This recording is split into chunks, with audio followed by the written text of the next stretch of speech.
for next week that finally we're going to break this 3 years of decline. Robert Frank, thank you, and let us know what you find out on your investigative journalism project next. Read about No Minnow, Andrew. Jesus. Climate advocacy, what she wanted companies to do, voting stuff for, what was she, IS? What was she? IS. I mean, this is like the last thing. I mean, coming up. You don't have to hire them. You recognize you don't have to hire these people. I don't.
Welcome back to Squawk Box. The Circle posting quarterly results, the circulation of its USDC more than doubling from a year earlier. Join us right now, first on CNBC, is Circle's CEO, Jeremy Allaire. Good morning. We were just talking about how you beat top line, bottom line. This is maybe what happens when you have a good company, but also an emerging technology that is the hottest play. And by the way, right now, you are the real way, and really maybe the only way, to really get great exposure to this world.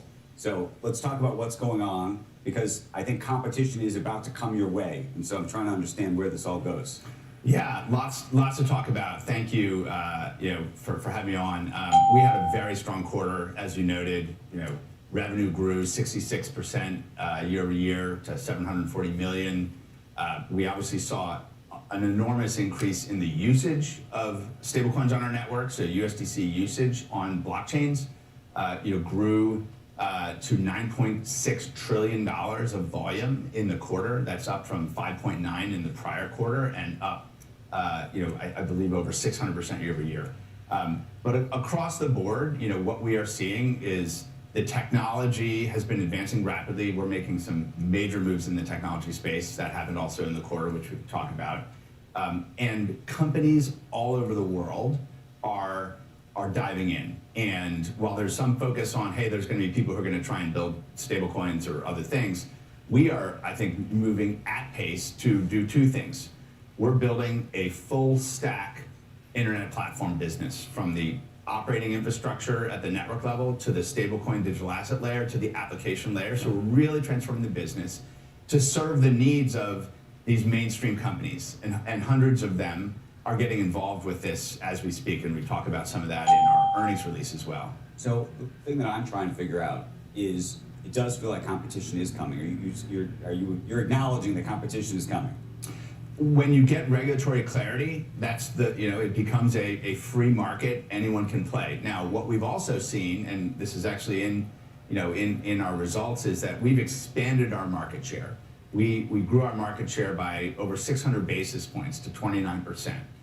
We've expanded our market share in the usage of our stablecoins. And other stablecoins that have entered the market have actually had very limited success. And so this is a network effect business, liquidity network effects, utility network effects.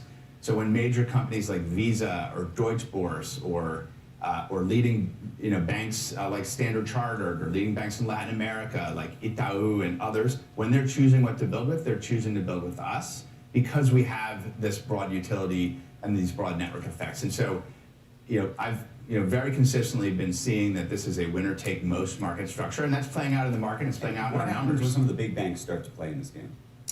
I think the banks are going to do things that extend their existing approach to money, meaning their fractional reserve deposits, maybe making those exchangeable between banks. I think that's very different than a general purpose form of money on the internet. That's public internet infrastructure that anyone can connect to and use. And so I think the approaches are going to be different. And in fact, we see banks as one of the single largest opportunities for us, partnering with banks, providing our infrastructure to banks. So it's been actually a really exciting time. ARC, our blockchain network, what we call an economic OS for the internet, we had many of the world's banks, from Goldman Sachs to Commerce Bank, Deutsche Bank, HSBC, Standard Chartered, BNY, State Street, so many major banks who are working with us at the infrastructure layer as well. And so banks are, I think, represent an enormous opportunity for Circle. Let me ask you a different question.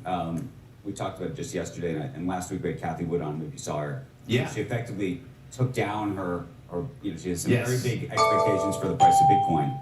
But Yes. she took it down from, I think, $1.5 million a coin to $1.2 million a coin. And her argument was that she was surprised to some degree, and I don't want to put words in her mouth, just about the success of stablecoin and the idea that stablecoin could ultimately crowd out using Bitcoin as a transactional currency, if you will. Yeah, I mean, look, Kathy's fantastic. She's been a big believer in Circle for a long time. And I think, the numbers are straightforward in some respects, right? There's $120 trillion of aggregate M2 money. About $60 trillion of that is cash and non-interest-bearing demand deposits. That's an enormous market. And in fact, with QE and other things, like, the monetary base will grow. And the shift to hyper high utility money that is programmable, that runs on the internet, is a fundamental structural shift, and it will take greater and greater share of that form of money. And so, as a medium of exchange, but also as a store of value for many in the world, like Itaú, the Latin American bank, the largest Latin American bank overall, they're using USDC to offer a digital dollar store of value to their customers. Jeremy, we got to run. They're gonna kill me, but I have one last question. Yeah. There is a concern that treasuries are going to move out of banks to effectively support the stablecoin universe, and as a result, it's going to take those treasuries and the ability to lend out of the economy, and that means there'll be less lending and therefore less efficient use of money. So I will take very firmly the other side of that debate, and very quickly will say that stablecoin money is safer money, and stablecoin money will become the most desirable money to borrow, and credit markets will develop all around the world around borrowing and using this form of money. And so I believe that there's actually a tremendous opportunity to reinvent a credit delivery system, to move away from some of the risk-taking inherent in banking and move to something that is actually a safer form of credit delivery than we have today. Okay, longer conversation. Jeremy, thank you. Congratulations on the earnings. Thank you. You bet. When we come back right after this, we're going to be back after this. But before we do that, we want to talk about some weather with AccuWeather's Bernie Rayno with today's forecast. The big weather stories this morning is that it's not as cold this afternoon along the eastern seaboard. Your AccuWeather exclusive forecast. How about near 50 in New York City, 60 in Washington, D.C., 67 in Atlanta. Quiet along the west coast, but we're forecasting soaking rains in Northern California tonight, and then in the Southern California Friday and into the upcoming weekend. There could be some flooding, some minor flight delays in Chicago, New York City, and San Francisco this afternoon. To help you make the best decisions and be more in the know, make sure to download the AccuWeather app today.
Coming up, the CEO of an app that promises to make your air travel easier. Plenty of demand for that these days as Americans struggle with cascading flight delays. Squawk Box will be right back.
Welcome back, Squawk Box. It is 7 a.m. on the East Coast. You're watching Squawk on CNBC. I'm Andrew Sorkin along with Joe Kernan and Becky Quick on a Wednesday morning hump day. The end of the shutdown could be close. The House expected to vote on the continuing resolution later today to reopen the government. You're looking at a beautiful live shot right now of the Capitol as the sun comes up. Let's hope it comes up and maybe the deal gets made against that backdrop. But we're going to talk to House Majority Leader Steve Scalise. That's going to happen at 8:40 Eastern Time this morning. It's almost like it comes up every day. Number one. Thank God. I'm checking. The sun will come also up, rises and the sun will come up tomorrow. tomorrow. Sun also Bet your rises. bottom dollar. Oh, funny. Bet tomorrow. Look at the futures. You can see up 60 points now. That would be another new high. NASDAQ finally participating a little. It's been a lagger. Maybe Dom wants to talk about that. Got to look at this morning's pre-market movers. Hey, Dom. I'm still channeling the dulcet tones of you, Becky, and Andrew right now with the singing and everything else. So anyway, let's talk about shares of Swiss sneaker company On, which are popping right now to the tune of about 8%.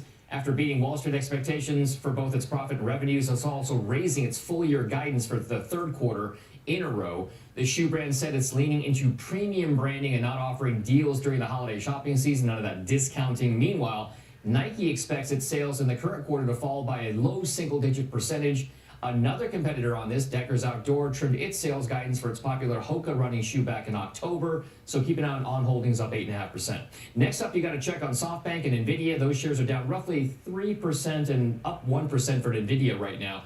After SoftBank said yesterday it sold its entire NVIDIA stake back in October, worth about nearly $6 billion. The capital will be used to fund SoftBank's $22.5 billion investment in OpenAI. That's what a person familiar told CNBC. Now, SoftBank shares dipped 2% yesterday on that news, so this is a check today kind of following through on some of those moves from yesterday. And then we'll round things out with shares of Carvana, which are up just about 1% after analysts at Barclays initiated coverage of the used car retailer with an overweight rating. They say that Carvana is well positioned to outpace the market given its investments in same or next day delivery and its aggressive vehicle procurement practices. The analyst cited more uncertainty with its peer, CarMax, especially after its CEO unexpectedly stepped down last week. So Carvana shares up 1%. Now, for more on those and other top analyst calls of the day, just head over to cnbc.com/pro, where subscribers get all the context and detail around those notable upgrades and downgrades. Joe, I'll send things back over to you guys, and hopefully we'll hear some more singing from Becky in particular. It's better than she is going to whistle. But why do I do it? Dom, Now we go watch Annie right now. So Yeah, I took over for the Animal Orchestra. You Trying did. to annoy you any way possible. We still have that, I think. Yeah, we do. Play that. All right, airlines and the government say that flight delays will take some time to resolve even after the government reopens. Our next guest runs an app that's called Flighty. It offers live flight tracking and alerts users about cancellations, sometimes even faster than the airline apps themselves do. Joining us right now is Flighty CEO Ryan Jones. And Ryan, you've got a free version of the app, but you also have Flighty Pro, which is a paid version that offers much more detail, imports more information. I would guess that business has been pretty good for you over the last couple of months. It has. Thanks for having me on this morning. It's been particularly busy the last 4 days, but hopefully, I think, as you guys have mentioned, we might be seeing the end of it soon. Yeah, let's talk about what you have seen. We'll talk more about your customers and the increase in business you've seen, but what is it that you do differently, and how are you able to actually let people know about flight cancellations, sometimes even before their own airline? It's a great question. It's one of the first ones all of our customers or people that hear about the app ask, so thanks for asking. Basically, what we do that's different is we tap directly into the data sources that your pilot is getting. For example, in the United States, this data is public. It's going out to everyone so that someone flying their small plane or general aircraft can get the same information. We tap directly into that, and then we also tap into every other source we can find, which at this point is about 8 in the world. And one of the key differences is when we hear the information, we pass it to you instantly. And the airlines, they have to run it through their systems, like where are the planes, where do we want to position the crews, how is this going to affect passengers, do we need to run it through rebooking? So on our end, we really want to tell you instantaneously as soon as we know this information, and the airlines have other things they have to handle. I'm guessing you do more than just tell people that their flight's delayed. In some ways, you're acting like a travel assistant to help them figure out what to do next.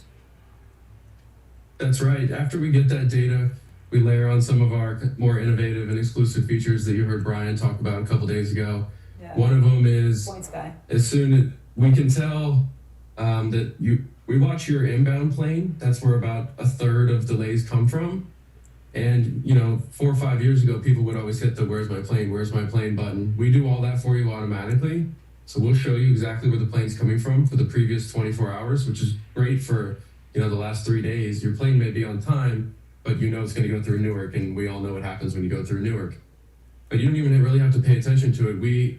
Our systems monitor and tell you if your plane's getting too late to make your initial gate time, and we'll tell you, hey, we predict an initial 25 or 30-minute delay on your flight based on the cascades from the plane before you.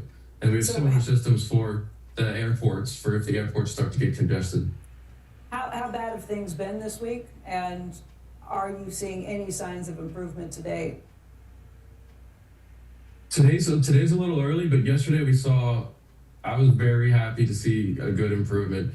Basically, what we've seen from our end was Thursday, Friday, Saturday was around 4 to 7% of cancellations, and cancellations is a key number that we watch to see, because that causes the most reverberations through the system. And then on Sunday and Monday, those got up to 11, 12, 10%, which starts to get near this area of 15 to 20%, where things can get a little bit dicey, because that's where stuff can start to cascade. All these systems are so interconnected, and you can kind of cause a chain reaction between balancing planes, crews, passengers. We've all seen stories in the past where those things get out of balance, and the network, basically the airline has to do a reset where they move the planes around, move the crews around for a day or two, and then bring everything back up. And yesterday we saw, as far as I can tell, it was as soon as the Senate vote passed, ATC controllers, it sounds like from what we're hearing, there was great staffing yesterday, which was a huge help to keep the delays down. And we're fingers crossed for the same thing today. But what we're hearing anecdotally is that there's a lot better attendance in the ATC towers today. Okay. Well, I want to thank you for being with us. Just in terms of how many people have signed up for the pro version, the paid version of your app, what have the numbers been over the last few days? The last few days have been about triple. It's probably still not worth it. We would rather have a more calm airspace. One of the really cool things that has happened to us as we've kind of grown over the last few years is, at this point in the US, on any plane, on any given plane, on any given day, 2 out of 3 have a flighty passenger on it. So we've been really blessed in that regard. Okay. Ryan, thank you very much for joining us, and hope we don't have to have you back anytime soon, but we appreciate your time. And no singing. Thank you. Thanks. Coming up, did consumers keep spending last month? We're going to get the results of Bank of America's latest consumer checkpoint report. Plus, Chevron CEO Mike Wirth ahead of the company's investor day, covering everything from global oil supply to powering AI data centers. Coming up at 7:30 Eastern Time. And then in the next hour, we're going to be speaking with AMD's Lisa Su in a first on CNBC interview at 8:10 Eastern Time. We will talk all things AI, data centers, and so much more. Don't go anywhere. Squawk Box. I'll be right back.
back, everybody. Bank of America Institute has released the consumer checkpoint for November. Debit and credit spending saw its strongest gain since early 2024 at 2.4%. Joining us right now to break it all down is Bank of America Institute's Liz Everett-Chrisberg. And Liz, thanks for coming in this morning. Of course. Just to remind people, this is coming from information on how many different accounts. We're missing government data right now, but in a lot of ways, you've got a broader data set than what the government would tell us anyway. We do. We're getting information from nearly 70 million consumer and small business clients. So just a small sample. And I think the other thing that I always like to remind people is we're not surveying people to ask them what they think they're doing. Right, we're telling you what they're actually doing. So you saw consumer spending climbing pretty steadily. What's that tell you? Up 2.4%. So up 2.4%, and as you said, that's the strongest in almost 2 years and 20 months. If we look at it seasonally adjusted, it was up for the 5th month in a row. So you are continuing to see consumer spending power, but I pull out two things on this. First, while retail spending did go up, the number of transactions didn't. So one of the things driving that strength in the consumer spending number is inflations, it's maybe tariffs. It's not that consumption is necessarily increasing. And then the other thing that I'd pull out is it's the higher income households that are really driving the spending. That gap between spending growth between higher and lower income households is certainly continuing. At the lower end, what are you seeing? So the lower end spending is still growing. So if you look at lower income spending, last month it was up 0.7. Higher income spending though was up, almost 4 times that at 2.7. What's interesting is though what the gaps are in terms of what the difference between the spending growth between the higher and the lower income consumer, and where we're seeing the biggest gaps are in bigger ticket items, in airlines, in lodging, in furniture. To a lesser extent, we're also seeing it in clothing, but in each of those categories, it's not that the higher income is really spending a lot more, it's that lower income is pulling back. So, I mean, a lot of those are discretionary items. A lot of them are discretionary items. And then the other thing that's interesting to look at is where are we not seeing a big gap between the higher and the lower income spending? It's in general merchandise, it's in online retail, and the one category where we're actually seeing lower income go up and higher income pull back is in groceries. Now, when I first saw that, my first inclination was, okay, this is an impact of SNAP benefits because people are putting more groceries on their card, but this data is only through the end of October, so it wouldn't necessarily have that impact. What we think is driving that differential is that lower income consumers are already purchasing the value items, whereas higher income consumers have the ability to pull back a bit. So you're seeing on the grocery side them pull back to go to more value. If you listen to some of the fast casual dining restaurants, they've seen a pullback in the consumer there. Does that mean maybe those income people are spending more at the grocery store and less? We haven't seen that, and actually in our data we're seeing both higher and lower income consumers spend more at restaurants. So it doesn't necessarily tie in, but I do think that there is certainly, we are seeing evidence, particularly at the lower end, that those consumers are under a bit more stress. And some of it always comes, and I say this all the time, a lot of it always comes back to the labor market. And what we're seeing in the labor market is still expanding according to our data. And we look at the number of households receiving income, that was up 0.5 last month. So the labor market is still expanding, but the wages that the lower income consumers are pulling in are growing at a much slower rate than at the higher income consumer. And in fact, that disparity between wage growth is at the largest level between higher and lower that we've seen since we started the series in 2016. What does this portend for the holiday shopping season? So holiday shopping, here's the good news. I know, a lot of kids out there are trying to figure out what's good and bad. So far, it's early. We're seeing holiday spending is up 5.7% through October. So again, you're seeing. How do you even measure holiday spending? We've got a basket of goods that are kind of holiday related, where more than 20% of the sales come through the holiday season. So that's what we're tracking there. But again, what we're seeing, even though spending is up, people are paying more and getting less. So in terms of transactions. So, I know my dad's been waiting for me to say this. Good news is, we're spending more. Bad news, fewer presents under the tree, but less wrapping paper to clean up. Liz, thank you for coming in today. Of course. Happy to be here. All right, coming up, words that wasn't sure I'd ever say. It's got a flying tomato. It's going to be on set. 3-time U.S. Olympic gold medalist Shaun White going to tell us about the inaugural season of the Snow League, showcasing professional snowboarding and free skiing. He joins us right after this. Time now for today's Aflac trivia question. What company created the first plastic bottle strong enough to hold pressurized carbonated drinks? The answer when Squawk Box returns.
And now the answer to today's Aflac trivia question. What company created the first plastic bottle strong enough to hold pressurized carbonated drinks? The answer, DuPont. The Professional Snowboarding and Free Skiing, so-called Snow League, has just secured more funding in its inaugural season. Joining us now is one of the Snow League's founders, three-time U.S. Olympic gold medalist, Shaun White. Great to see you. Cheers. We've been talking Very about excited to have you here. how someone becomes you. And you admitted it was you didn't think it through on the trampoline. You were doing things that normal people would think, no, I'm not going to do that. But you decided to go ahead and do Even more surprising, my parents were like, yeah, that's okay. How old were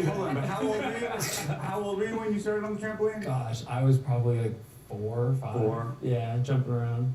Then I got sponsored. First sponsor, I was 7 for snowboarding. Before you realize you shouldn't be doing it. Before the fear takes over. Yeah. I guess.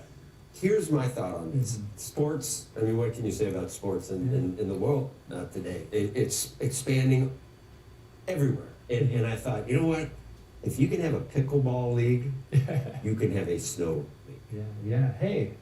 I mean, I'm surprised it hasn't happened yet. We see it. How come it hasn't? Because every 4 years, we're riveted. Yeah. Why don't we think that it would work in between Olympics? No, it's incredible to see. I mean, look, at the Olympics, it's not just an athlete going. I mean, I was the athlete of the Winter Games, and there are others. You know, Chloe Kim. We have these amazingly talented athletes going in. After the Olympics, there's just nothing there for them. And you look at any traditional sport, there's tour. You know, football, baseball, soccer, UFC, F1. So it's a shame that we don't have that in the sport of free skiing and snowboarding. So I, felt it was my time and place to bring this about. And I'm so excited for it. And when you really look at the landscape, it's incredible, right? You have maybe 66 something million participants in golf. There's 130 something million participants in winter sport with a higher household income than golf. So you have this massive audience, and you want to reach them in between Olympic seasons. And so yeah, the Snow League's founded, and really excited about it. How much of it is about telling the story of the particular athletes? Because it's one, it's one thing I find myself, like, I love just watching you or watching some of the, either Olympic stuff or X Games or people doing crazy things. Yeah. But it's like if I flip onto it, I can stay there for a long time. Yeah, but I haven't found myself saying, okay, next Sunday I need to go watch to see where they are in the season, right? Yeah. So, and that I assume takes a different. We don't have a kind season of, really. right? Because that takes a different kind of dedication. Where do you so how much of it is about just creating the season unto itself? Yeah. And then how much is about creating a narrative around these different athletes so that I want to see every Sunday or whatever it is. What's happening? It's a great question, because for me, I get the question all the time. It's, where's the next Shaun White? Where's this next person in the sport? I'm like, they're there already. We're just not telling their story. So for me, it's all about elevating the athletes, bringing them to this new place, and really putting it on a pedestal, because it's been deemed action sports for the longest time, but it is sports. I mean, just because we're not kicking in or throwing at a ball, I mean, these athletes are risking so much to be out there, flying down the mountain. The half pipe's 22 feet tall, doing multiple flips. I mean, it's impressive to watch. So I think really pulling back the curtain and showing the lives of these athletes and the struggles it takes to get to this place. I mean, I was lucky that my story was really told, but now I have the chance to kind of bring these athletes out, tell their stories, and put them on that pedestal. What's it take to get started with something? I know there was a funding round, 15 million. Yeah, we just closed. What would you need how much more do you need to get fully ready to go? Yeah, it's a good question. I mean, we're thrilled to have just closed this second round, and we're moving. But look, we're supported by these massive sports backers, private equity, and we have a relationship with NBC too. NBC became our Winter broadcast Olympics, partner. obviously. Yeah. I don't know for how that was a great deal when we secured that for WESA, but Steve Burke. Yeah, Steve Burke and Peacock. Yeah, of course. I mean, it's been amazing. We have 359 Capital that came in, Wise Ventures, Bitcraft, Left Lane. These amazing people supporting us on this vision that I have. This goal, this league. So it's been incredible to have them, support us, and really, after one event, we're heading into an Olympic year. It's just everything spinning and landing on winter sports. So it's just a perfect time to be launching. How much do you need to get in terms of sponsorship for the league versus sponsorship for the athletes themselves, and how does that divide even work? Yeah, well, it kind of trickles down in a way. So traditionally, the competitions don't really provide any type of compensation. I mean, they don't even pay to the bottom. So we're really trying to elevate. We have the highest prize purse that's ever been in the sport. And what we're doing is an equal pay for men and women, things that weren't happening, in other So if you win a tournament, what do you get? Yeah, right now it's $50,000 for the first place, spread out over the season, multiple events, and then we crown a winner at the end. But we're hoping to grow that dramatically as the season goes on. But most events, they don't even pay down to 10th place. They don't. If you show up at our event and compete, you will be getting a check for participation, and it's amazing. I'm guessing that streaming is what makes this all possible. The idea that there are broadcasters, there are streamers who are desperate for content, and they're willing to pay for it. Yeah. What was the decision to go with NBC and with Peacock? How many bidders did you have? That's where the action is right now. It is. I mean, look, I mentioned the Olympics coming our way. I'm a big fan of NBC. It was something where it just felt right, and they've been super supportive, and other leagues before us have joined NBC and had this amazing trajectory. The PLL, the Pickleball League, the Professional Lacrosse League. And so we're really just kind of like learning from these other leagues, kind of using F1 as our sort of North Star, this high-end sort of experience where normally you go to Aspen and you get the Swiss businessman that comes through. You get, the Kardashians, these people, they want that experience of Aspen. And snowboarding events for the longest time have had this kind of grungy culture wrapped around them, which is fine. It's kind of where we came from, this rebellious place. But we're really trying to elevate this now. We've kind of had this paddock club style 3-story glass structure at the bottom. We're serving hot sake and sushi, and you're watching this incredible event, and there's musical performances, all this stuff wrapped around it. But to touch on what you said, it's a mixture of things. We're bringing in some amazing sponsors. I mean, we have Tiffany's making our trophies. We have Marriott, these massive brands coming in to support. And then we're raising, obviously, on the side to make sure we can extend the events, because we want to get up to 10 to 15 events within the next 3 to 3 years. Of the athletes either, I assume, do they make money doing this? Does it cost them? I mean, a lot of golfers who are on the tour, it ultimately costs them to be on the tour. Yeah. It's really only the tippy top that are really making a nice living doing this. Yeah, well, that's the thing. I felt so fortunate in my career. I'm like, how can we change this? How can we make it better? So you'll see some athletes have posted on social and things like that how much it actually costs them to get to these events. And taking first or second place didn't even cover their travel to get down there. So we're really trying to elevate and really pay the athletes well. And through success with the league and more stops and the growth, I think we're really going to change the lives of the athletes, which is amazing, and make a synergy for the season, right? I was 16, I had this undefeated season, won every competition I entered, got to the end of the year, and they're like, the interview I'll never forget, amazing accomplishment, Sean, like no one's ever done that, but how does it feel to not be the world champion? I'm like, what? Exactly. Like, what did I not do to earn that title? So you really see a fragmented season. And again, like any traditional sport, we want just like a common place to show up, watch these athletes, and I feel like I just saw you skiing indoors. Is that true? I was, yeah. In Jersey, right? In Jersey, all places. Could you ever could you ever pull this off as an indoor situation? We're Like in the talking middle of the about summer in Dubai or something? We're talking about it. Look, it's a really, truly global series. So we're talking with New Zealand, South America and Chile, these places. And yeah, we would love to do something indoors. It's definitely going to be more challenging to build something like that, because you need the ceiling height, you need the weight, all that. Is there any facility in the world right now that can do that? They're building a few right now that could probably handle it. So yeah, stay tuned. But it's exciting. More to talk about, but it gets complicated, Sean, and that is how much this is worth, the offers that you get. You got a great offer, but the federation itself didn't like the offer or something. It was a $400 million media rights offer. I think you got to think it through exactly how to approach this in terms of ownership and everything else, right? And I don't know, I'll show you this as you leave, but we got to wrap right now, unfortunately. But it's a longer conversation because it's worth a lot. You don't want to sell too early. I think because these private equity guys would like to get a low price. Yeah, it's exciting times though. Yeah, it's exciting times. Tom, thanks. Thank you. Thanks for having me. We appreciate it. Cheers. When we come back, Chevron holding its investor day. The CEO, Mike Wirth, is going to join us to talk about in a wide-ranging interview covering everything from its recent acquisition of Hess to powering AI data centers. Mike will join us right after the break. You're watching Squawk Box, and this is CNBC.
All right, welcome back, everybody. Chevron hosting its Investor Day right here in New York today. And joining us ahead of that is Mike Wirth. He is Chevron's chairman and CEO. Mike, thank you for coming into set today. There are a lot of things that Wall Street wants to hear from you today. I think they're looking at updates on the Hess acquisition that was announced in July, and really your plans for growth, because 6 months ago, people would look at it and say there's not a lot of places for growth, but the table has changed drastically. There are a lot of places that you've got things to work on and that you are going to be showing growth. So what is your message to shareholders today? What are you going to be leading with? Our message is Chevron is bigger, stronger, and better than ever. We're going to be growing free cash flow and earnings through the end of this decade and beyond. Free cash flow will grow at a 10% compound annual growth rate, underpinned by a strong portfolio. We've got a track record of growing shareholder distributions over the next 5 years. At a $70 oil price, we could return 45% of our market cap to shareholders through dividends and share repurchases. So we've got a strong story of capital discipline, cost discipline, steady growth, and cash returns to shareholders. Yeah, earnings per share, you're looking at growth better than 10% annually if Brent stays above $70 through 2030. I guess let's start with that assumption. $70 is above where oil prices are today. I think 65 is the latest on Brent, just under that, 64.48. So what gets you to $70 when you look at the global supply out there? Well, we're seeing the current market weighed down a little bit, but primarily by the return of OPEC plus barrels that have been held off the market. And so prices, as we move into 2026, are likely to reflect that additional supply. You get beyond 2026 and things come back into balance. And so this is guidance out to 2030. And I think it's reasonable over that period of time that we're going to see a recovery in commodity markets. And 70 is probably a bit of a conservative assumption if you're looking out through the end of the decade. What happens if oil prices are lower for whatever reason? How do you change your assumption? Our break even to cover our capital spending and our dividends will be below $50. So we're well positioned for a low cycle. Even at a $60 price, our free cash flow, if you look at last year versus the coming year, will triple from 2024 to 2026 at a $60 oil price. So our underlying portfolio strength and growth is resilient even in a low price environment. Of course, we've got a AA credit rating, so a very strong balance sheet that we can lean on if it were to be a longer cycle. You're actually now talking about reducing CapEx through 2030 with a reduced range of $18 to $21 billion a year, but I think you're planning on increasing production even with that lower CapEx. We're growing production at a 2 to 3% compound annual growth rate. Demand in the world is growing at about 1%. So we're growing a little bit stronger than overall demand is. At $1 billion a year less capital spending. We also announced $1 billion in further cost cuts. We increased our synergies on the Hess transaction by 50% from $1 billion to $1.5 billion. So continued cost and capital discipline are necessary in this industry, and the plan we're laying out delivers that. The world is changing so much, Mike, and I always talk to you about the same thing. You know, I always thanks for still looking for oil through all of the travails of the last decade. I would say there was a time when supposedly shareholders wanted return of capital, or there was pressure, we've talked to proxy firms, pressure to change your entire business to some other form of energy. People actually thought that might be a good idea. I think things are turning back the other way. I think the worm is turning to some extent. If you changed, did you, any mistakes made trying to go that route a couple of years ago that you've reversed? Are you increasing plans for fossil fuel production differently than you would have 5 years ago? I just bring up the Ford F-150, the greatest selling vehicle in the United States. They aren't making them EVs. They're pausing with no plans necessarily to restart and possibly cancel the whole idea of an EV. For internal the best-selling vehicle in the country. Yeah. Bill Gates, I mean, just a lot of things have, not that he ever knew anything, but the worm seems to be turning. Have you changed anything? We never You never went along into some of the dire projections that were out there. This morning, the International Energy Agency has issued its updated report where they now have what they call their current policy scenario, which shows demand for oil and gas growing to 2050. 2050. 2050. So we Growing from here.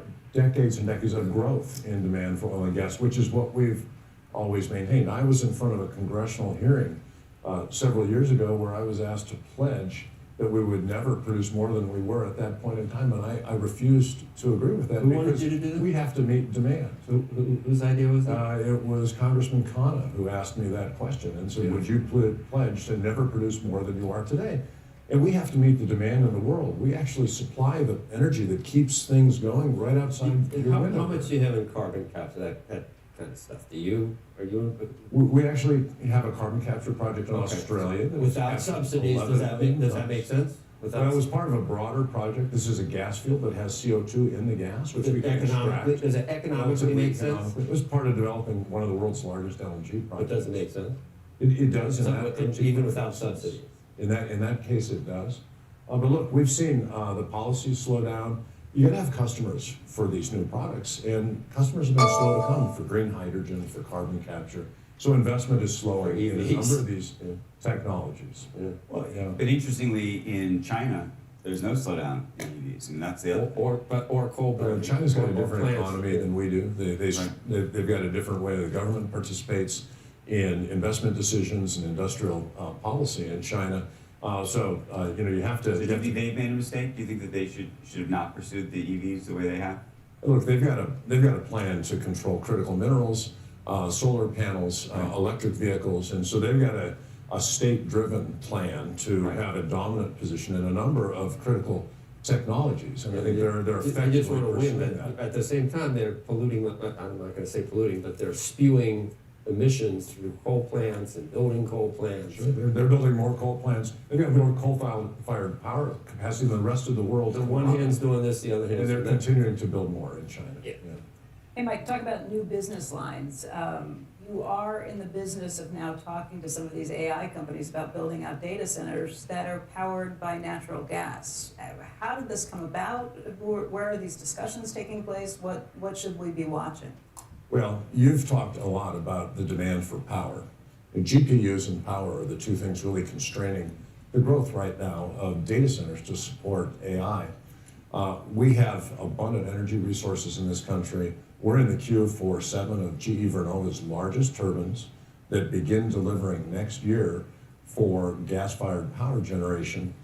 We've got a site identified. We've got discussions underway with one of the large customers who you talk about every single day here, and are moving towards a world-scale facility to generate power off the grid that would not compete with consumers for electricity, would not have to go through a grid that's already constrained, but really be set up to deliver just to data center customers. We're making good progress on that, and the demand for it from all the hyperscalers is only going up. So here's my question to you about the demand. Obviously, there's real demand, and there's real money that's being handed to energy companies and the energy ecosystem to power these things. A lot of that money is borrowed money, increasingly. We're starting to see sort of leverage, like massive leverage, start to get built into the system. Does that concern you when you have a number of these large language models and others that are making these commitments that don't actually have the money on the other end, in truth, in terms of profits? I mean, this is like when you look at your client base and say to yourself, is my client base solvent, or will they be solvent in a couple of years? You think what? That's a very important question to ask. And as we deal with the potential customers here, Andrew, we deal all the way from the labs who don't have a business model that generates earnings right now, all the way to the hyperscalers, which are the highest valued companies in the world and generate massive amounts of free cash flow. So you have to be very cognizant of who you're contracting with and what kind of security there is behind any of those contracts before you take a multi-billion-dollar decision. This is nothing new in our industry. We make these kinds of investments at this scale all around the world and have for decades. And so the creditworthiness of the customers and the business case for these investments is something that has to be very carefully examined. So we should assume that the customer you're talking to is a hyperscaler who has a lot of money and who can definitely pay this off. We're under an agreement. We can't identify who it is, but I would just say, whoever it is, we need to be sure that there is security behind the contract. Here's the thing that I've been thinking about. You see like a hyperscaler, maybe you think like a Meta. We don't need to use a name, but you look at the deal they're making in Louisiana with Blue Owl. Mm-hmm. It's an interesting deal because effectively so much of the deal is actually not their cash, right? It's them committing effectively for a short, call it a short-term lease, 4 years, to be in those, use those data centers. Blue Owl effectively is going to spend the money to build most of it. There is a cash component so that if in fact they want to get out of the lease after 4 years, they're still stuck having to pay, I believe over the next 12 years, I don't know if they have to pay the entirety of what they would have been paying for the first 4 years, and the math gets complicated. And that's why I raised this issue in terms of the kinds of structures we're seeing, even when there's a brand name that looks like they have cash on the front end of it. Absolutely. And you look at the scale of the build out that is going to be required here, Andrew, and we're going to see capital requirements that are going to touch every part of the capital markets all around the world. I think you're going to see financing structures that are straightforward and some that are less straightforward, because the scale of the spending is likely to be trillions of dollars. Right. And even, you know, the hyperscalers who have got these strong cash flows, their capital spending now has reached levels that our industry has never tested, and we used to be the most capital intensive industry in the economy. And so spending capital at that level is a bit of a new thing for these companies. It's not necessarily an easy thing to do effectively or to finance over a long period of time. But So your points are well taken. But we should assume that your contract is going to be ironclad. We're not going to take a final investment decision unless we've got a contract that we feel is underpinned with confidence in terms of the ability. Going back to a previous, what we were talking about, so the White House exploring measures, we were talking about this to curb the influence of proxy advisors. I think of how much time Exxon had to spend on whatever that ridiculous engine. Carl Icahn made an interesting point. Says there can be no activists because the proxy firms and the ISS, they basically make it much more difficult for an activist to replace a board. So it's actually a bad thing for corporate governance to do it. Do you have a feeling on whether these companies should be reined in, whether BlackRock should be able to vote in an ETF, vote the shares one way or another based on what the CEO of BlackRock is thinking? Yeah, Joe, we believe the proxy advisory system is ripe for reform, and has been. And what kind of reform? That's all, Andrew. You want to do conflict, right? So I want to get rid of the, okay, then I'll say what, I want to get rid of the conflicts for the ISS Glass Lewis, and that seems absurd, seems so blatant on its face. Why that's even allowed makes no sense to me. I do think that if Becky or Joe or I want to vote my own shares that I own in an S&P 500 or ETF, that's fine. If I don't vote my share, and this is where we were debating it, I think I'm okay with, because I think most Americans actually will not vote at all, and therefore that's a vote for management, I think I'm okay with having a Vanguard or BlackRock or somebody like that vote my shares for me, because for the most part, I don't have the resources, time, energy, or other to actually look through the 20 proposals for the 500 companies that are in the S&P 500 all year long. Otherwise, I wouldn't be able to do it. And I would, as I said to Joe, you use an agent when you have a contract with someone.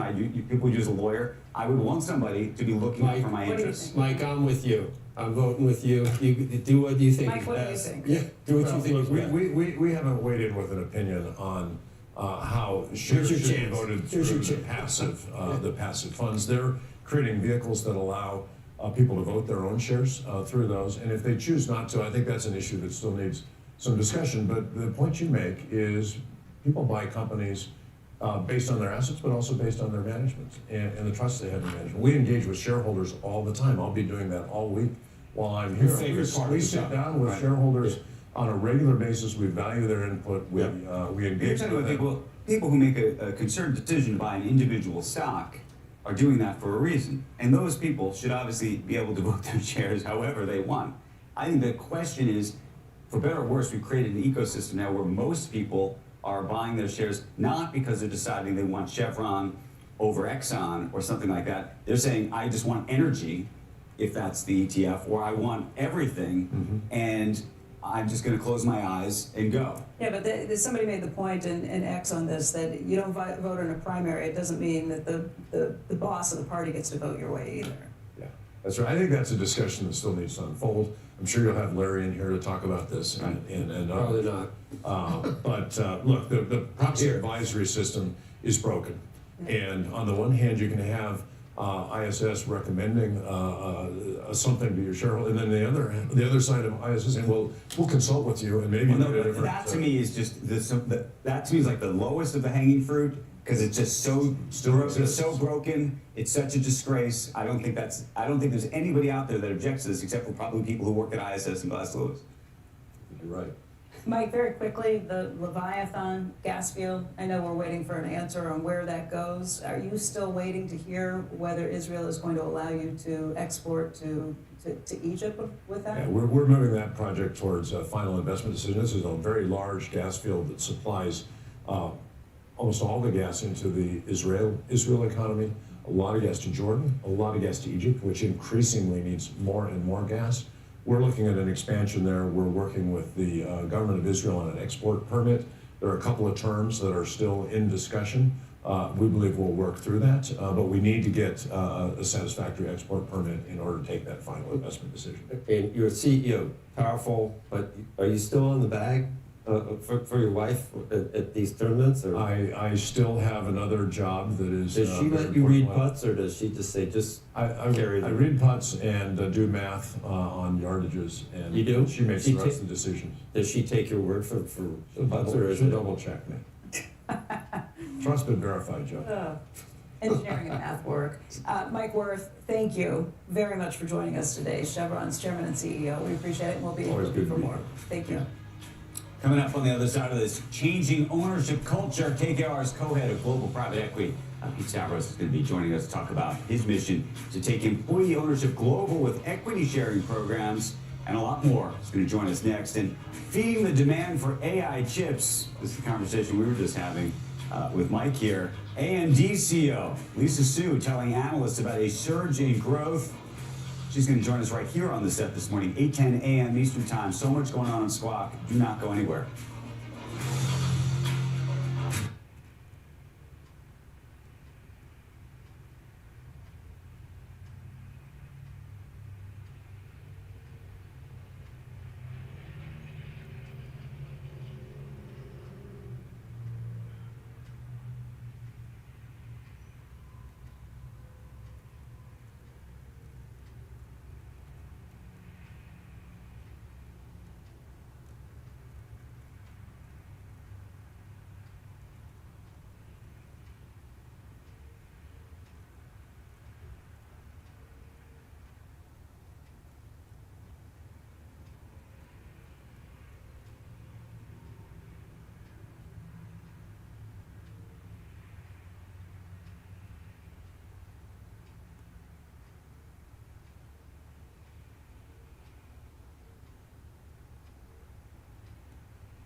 Welcome back to Squawk Box. Our next guest is on a mission to take the idea of employee ownership global. Here to explain and to discuss the private equity landscape is Pete Stavros. He is the co-head of global private equity at KKR. He could be the founder too if he'd like to be, which has $723 billion in assets under management, of which he oversees $222 billion to be exact. That's a lot of money.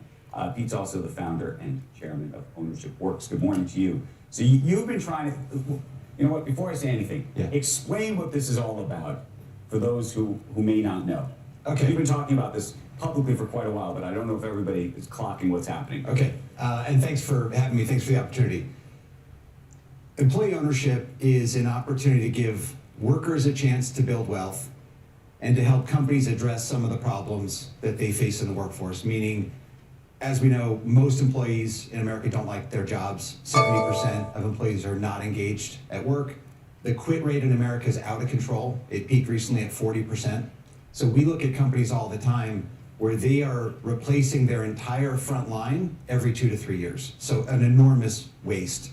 So employee ownership is an opportunity to help companies build stronger cultures, give employees a reason to stick around, be more engaged, and everybody can win. That's the high level. Okay, but what's the form? What's the form, and how much do you give away in the form of compensation? That is the fundamental question. Yeah, so this is free and incremental to workers, so they don't invest out of pocket, and it's not a trade. It's not. This is not restricted stock?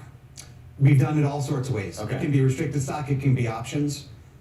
What we do is we put a block of ownership in a trust effectively, and the employees participate through the trust. When we sell the company or take it public, that trust is liquidated, and workers either get cash or they get shares of tradable stocks. So let me just give you an example. Ingersoll Rand, a company that we took private years ago. When we took it private, there were 86 employees who had stock, only very senior executives. Culture was a mess, didn't even measure employee engagement, worker safety was a mess. It took 10 years, but everyone became an owner. So there's 20, Ingersoll Rand is public again. There's 20,000 employees with stock ownership. Workers made about $1 billion for themselves.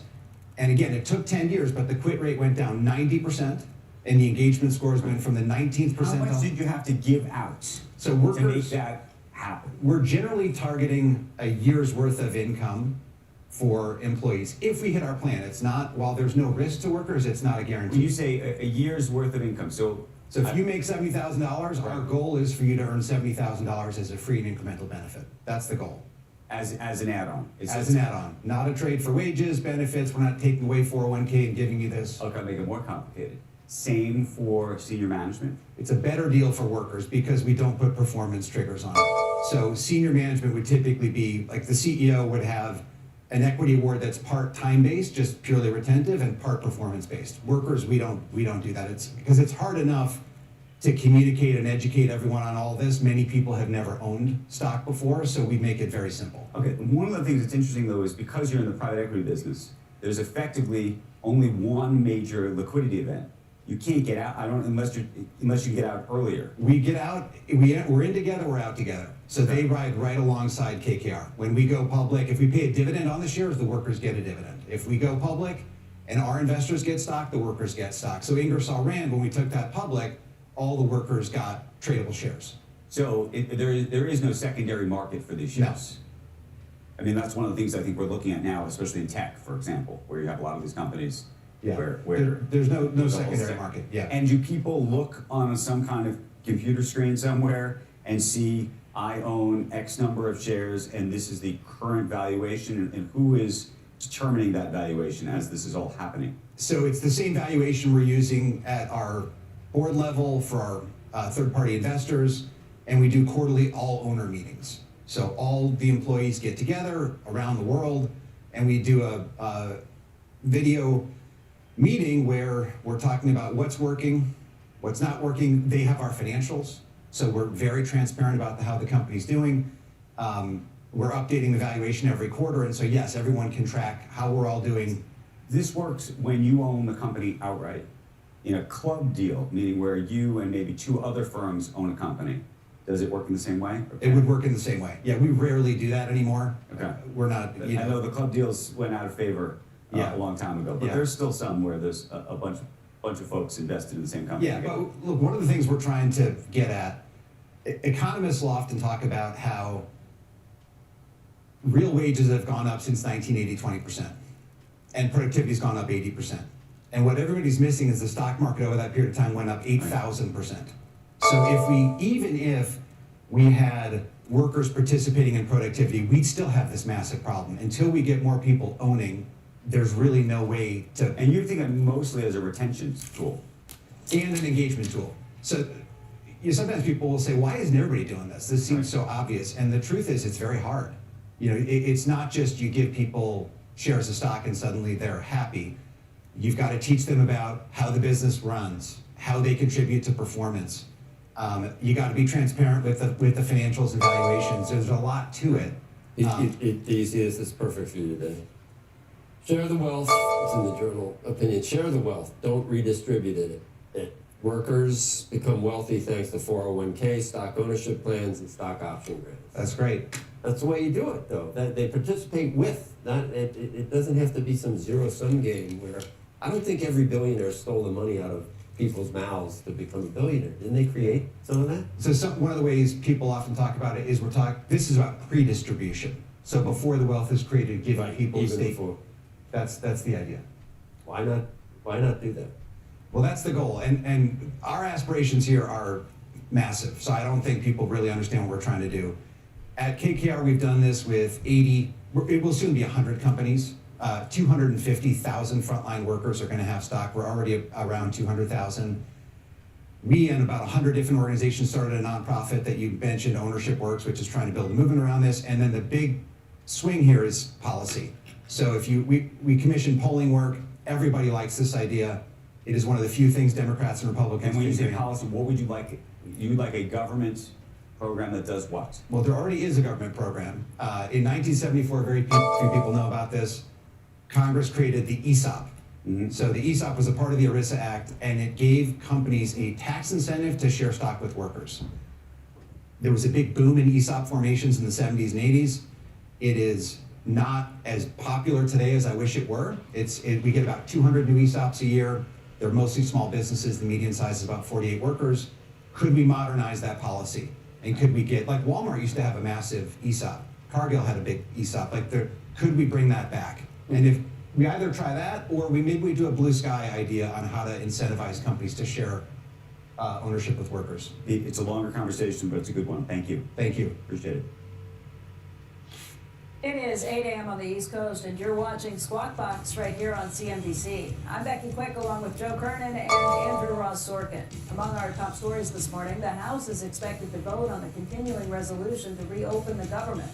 We'll be speaking to House Majority Leader Steve Scalise. That's coming up later in the hour. JP Morgan CEO Jamie Dimon and NASDAQ CEO Adena Friedman are among the corporate leaders expected to dine with President Trump tonight at the White House. That dinner will be the latest in a series of high-profile events that President Trump has held as he tries to win support from the country's top business executives.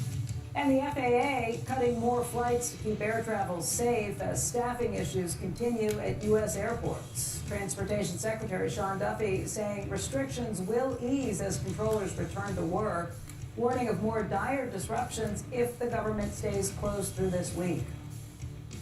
All right, let's check the futures this morning, which are adding to where the gains were earlier today, and the Dow adding the gains from yesterday. That's another high. Take a quick look at Treasuries, and then we'll go to get to, actually yields have come down a little. Let's get to Mike Santoli at the New York Stock Exchange. Hey, Mike.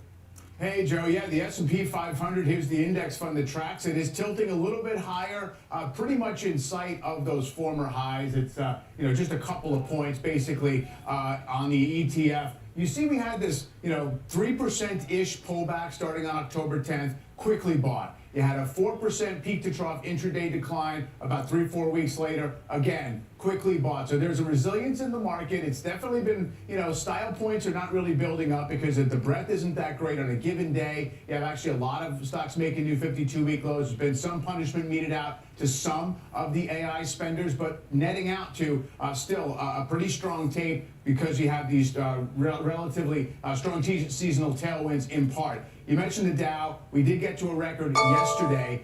Here's what it looks like next to this quality ETF. It's sort of the high-quality financial companies or companies with high-quality financials within the S&P 500. It has really been tracking that for a while, but you see the Dow has kind of lifted off beyond that. That's in part due to things like Goldman Sachs, which has such a high stock price, it's like more than 10% of the Dow right now, but also the healthcare component, some of the older economy areas of the market have started to wake up a little bit as we rotate around. And take a look here at healthcare within the S&P 500 relative to consumer staples, often more defensive groups that move together. And you see healthcare as that blue line just rocketed higher, actually just surpassed its early year high. So it's sort of participating on a belated basis. Maybe some regulatory worries have cleared away, and then you have very depressed valuations based on its history compared to the market. So some evidence there that laggards are trying to catch up and make up some ground that they've lost to the Mag 7 trade for much of this year, guys.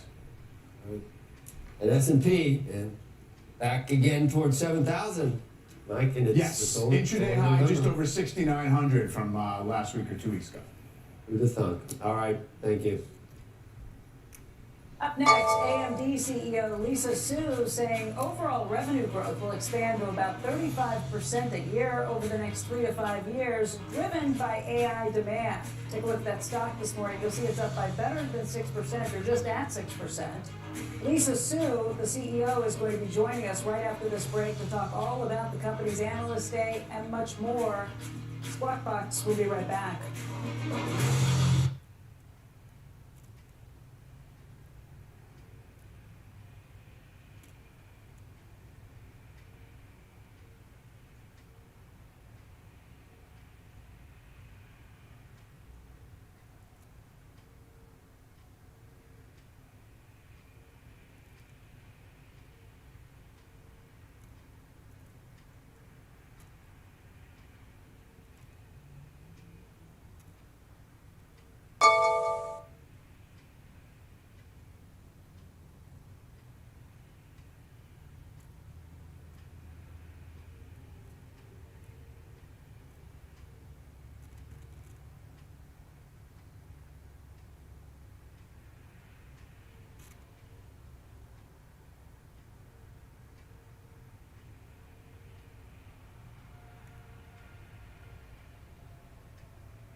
company AMD hosting an analyst day yesterday. It's the first time in 3 years. The chipmaker says that revenue growth will expand 35% a year over the next 3 to 5 years, and the company's AI data center is expected to grow at 80% a year and potentially hit tens of billions of dollars in sales by 2027.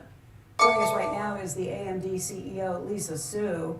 A note on this, AMD's stock up phenomenally. You can see since she took over, 589%.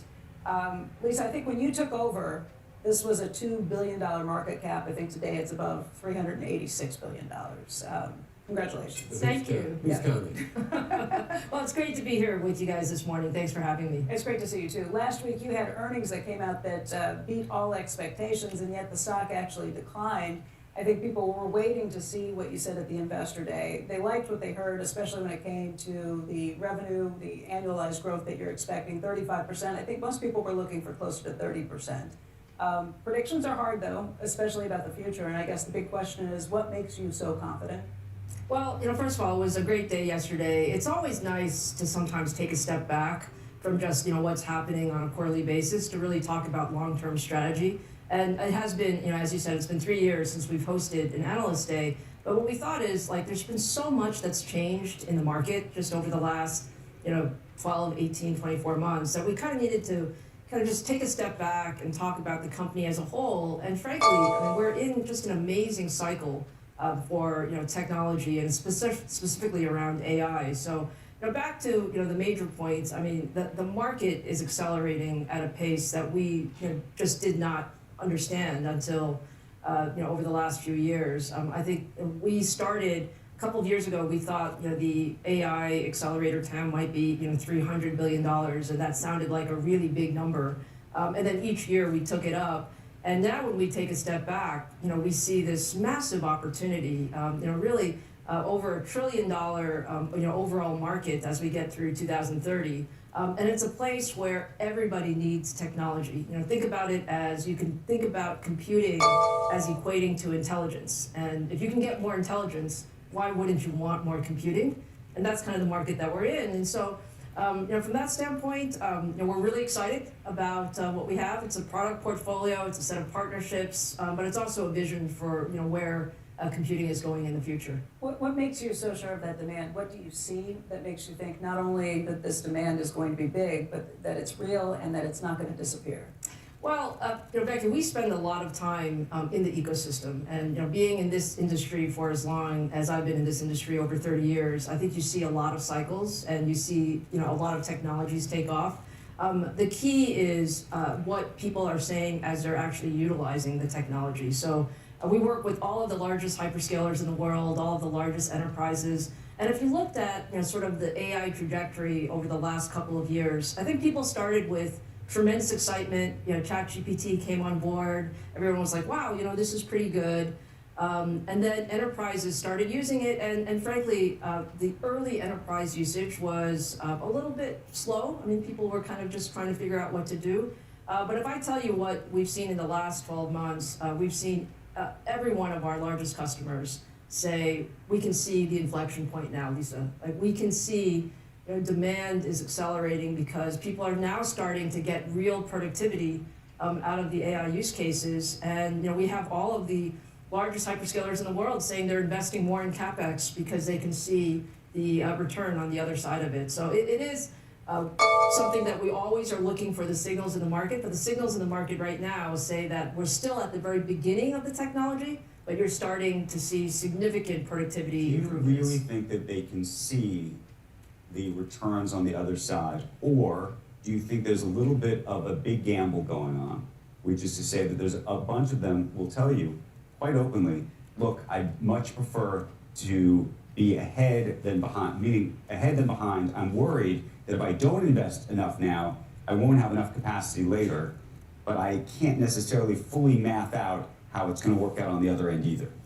I don't think it's a big gamble. I think it's the right gamble. And the way I would say it, Aaron, is we can also definitely see that more computing and more investments equate to a faster pace of innovation. I think that's definitely there. I think you can also see all of the all of the pointers to more productivity and more capability. Now, exactly timing of ROI, if you're talking about is it 12 months or 24 months, I think that's where it becomes a little fuzzier.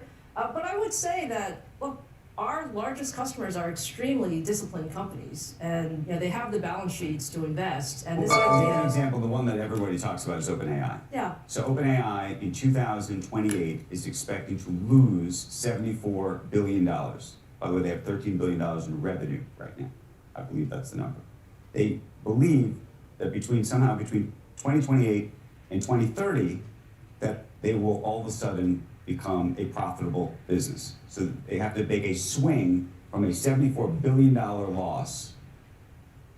Something magical has to happen in the course of 24 months. So the question I would ask you as somebody who, by the way, has to think of them to some degree as a customer / creditor of sorts, how you think about that math. Yeah. So again, Aaron, I would take a step back and say, when you look at the entirety of what the AI sort of technology companies are, you have the largest hyperscalers, you have, I call it the AI native leaders like OpenAI, Anthropic, others, and what the underlying foundation is the same. They all need computing. Now, relative to your comment about OpenAI, I think OpenAI is a phenomenal company. I do too. I use it every second. I love the business. I love what they're trying to do. I'm trying to understand the math.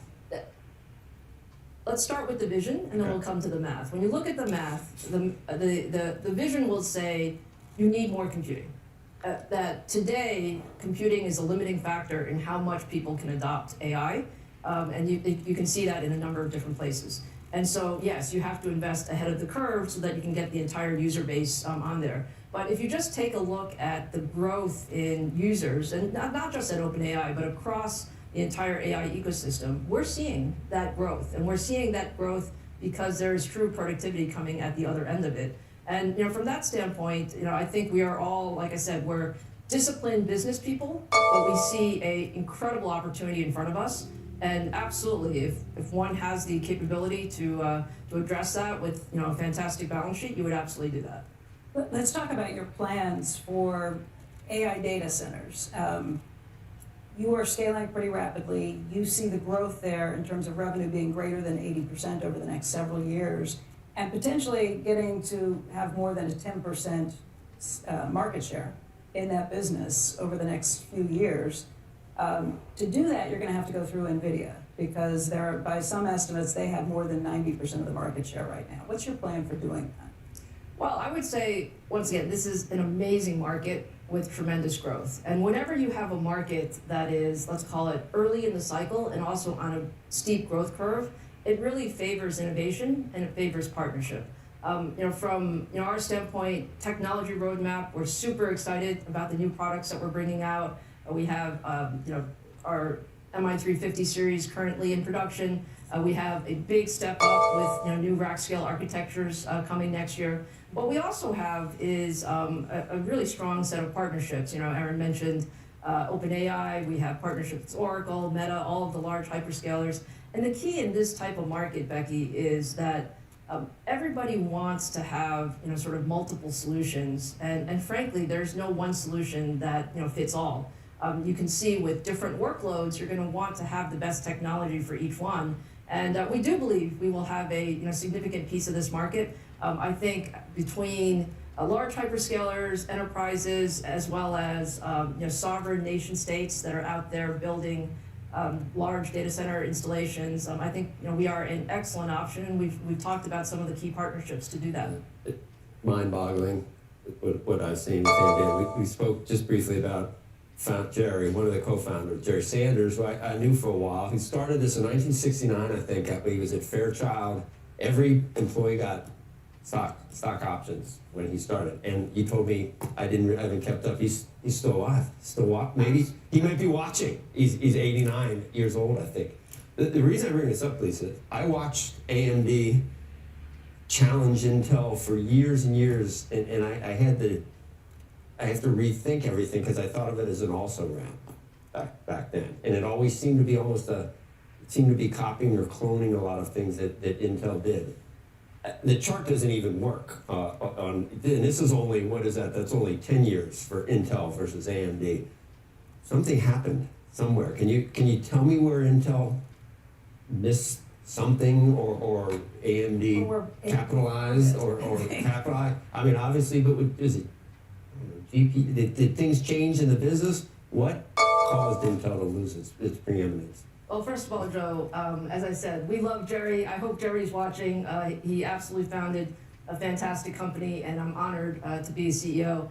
Look, I've been CEO for 11 years, a little bit over 11 years, and as I said, what you find in technology is when you're at inflection points in technology, you have to make the right strategic bets. You have to decide, hey, I know where it's going to go, and I'm going to invest in those places, and that's what we've done. I think we had a vision that high performance computing was going to be the most important thing, and that's what we were going to invest in. And with that, we systematically gained confidence. Becky, back to your earlier question, when I started, I think we had 1% of the CPU market, and today we're probably about 40%, and I think we have a path to be over 50% or number one in the market. And that came from just a true belief of where the technology is going and how do we partner with the largest companies out there. I'm not anybody to question your ability to do it, but it is really hard, I'm told, to come up with this rack scale infrastructure. And obviously you care about putting your customers first, you care about building trust with them, you're not going to do anything that would put that at risk. But even NVIDIA stumbled when they brought out the Blackwell chips, which is their third iteration of that architecture. So what are you doing? How can you be so confident? So what are you doing to make sure that this pulls off without a hitch? Well, Becky, I can say that our track record is we've built an execution machine, and we are very confident in our ability to bring out new products. One of the things that, when you look at the past 5 years, we've invested over $100 billion, both organically and inorganically in the company. So organically, really built up our engineering capability, hardware, software systems. Inorganically, we've done $60 billion of acquisitions with the idea of let's bring in the talent required to ensure that we can really pay off these big bets. The key in technology is you have to make the right decisions, and I think we've made many right decisions. We recently acquired a company called ZT Systems that specializes in data center rack scale solutions, and they have been absolutely key to our roadmap going forward, in addition to a number of other hardware and software acquisitions over the last few years. Lisa, big question in the industry is how to think about the depreciating value of these chips. So you're talking about sort of this fascinating, fabulous new technology and changing, increasing and making that technology better every single year. As so many people are building these data centers, the fundamental question is how long do these chips actually work, or when I say work, are meaningful if you have to upgrade them, given how quickly things are moving, every call it 2 or 3 years or 4 years or whatnot, and what happens to them afterwards? Yeah, absolutely. I think what we've actually seen is, I think this was something that people were wondering. Is it like the next chip is so much better that I have to rip out our current gear and put in new gear? What we're finding is that's just not the case. We're finding that as AI workloads expand, right? Think about it this way. You have the most advanced foundational models that need the latest and greatest and will take the newest chip as soon as it comes out. And then you have, a whole bunch of other AI companies that are out there that are just servicing, let's call it regular demand, medium-sized models, maybe even small models. Like large enterprises may do quite a bit of fine-tuning on their models, so they don't need the latest and greatest. What they want is something that is very reliable, very steady, has shown through the entire capability, and so they'll use, let's call it, the current technology. And what we're finding is there is a large set of use cases. Like we only always talk about the bleeding edge, and what I'd like people to think about is AI is for everyone. Like everyone should get a piece of AI, and that means in the cloud. That means you may use the current generation technology. And by the way, Aaron, I'd love you to be using AI in your PCs, because I think that will also be one of the key things. I totally get it. The big question is, are we building railroad tracks that are going to be here for a very long time? We're going to have to replace the tracks every 5 years, 10 years. I mean, look, This phone, which is the iPhone 17, I actually just found an old iPhone 2. You can't use the iPhone 2. That's you right. can't use really the iPhone 10. You probably, maybe the iPhone 12. So this is the fundamental question in terms of all of the money that's going into this space and how those chips, I agree with you, they'll get used in some way, somehow, but how, again, this goes to the sort of the math of all of this. I think the math of people who are thinking, hey, is 4 years too long? I think are now beginning to see you can definitely use these assets, 5, 6 years, and some would say even beyond for, let's call it more of the workhorse applications. And that's what kind of makes the growth rates what it is, because for the absolute leading edge new technology, you're going to build big new data centers, and they're going to be different form factors, but the rest of the assets will continue to be used. And you need a 5-year depreciation schedule in order for that to really pay off? That's about.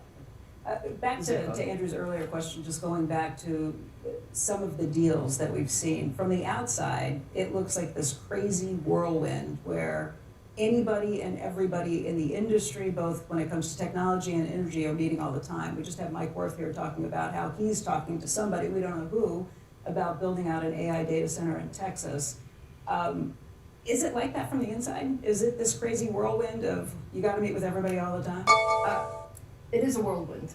I will say it is a whirlwind. And as we look across the ecosystem, I think one thing has changed. We've gone beyond, as a silicon company, we used to talk to our customers and our customers' customers. Like we would talk to the hyperscalers, we would talk to end users like the enterprises, the Mikes of the world. I think what's becoming clearer is now we need the entire value chain. That includes the people who are building the data centers, the people who are providing the power, and the people who are also providing the financing. Andrew, to your point about all of these things are important for us to put together. It is a broad ecosystem, and the way I think about it is that's actually the way it should be, because we need all of the pieces to accelerate for us to really put on all of this compute in the as fast as possible. Are we, is the Trump administration using industrial policy in terms of Intel, in terms of the Biden administration, in terms of the CHIPS Act? Are there good things? Is there a way to do it that makes sense, or you just do what you're doing?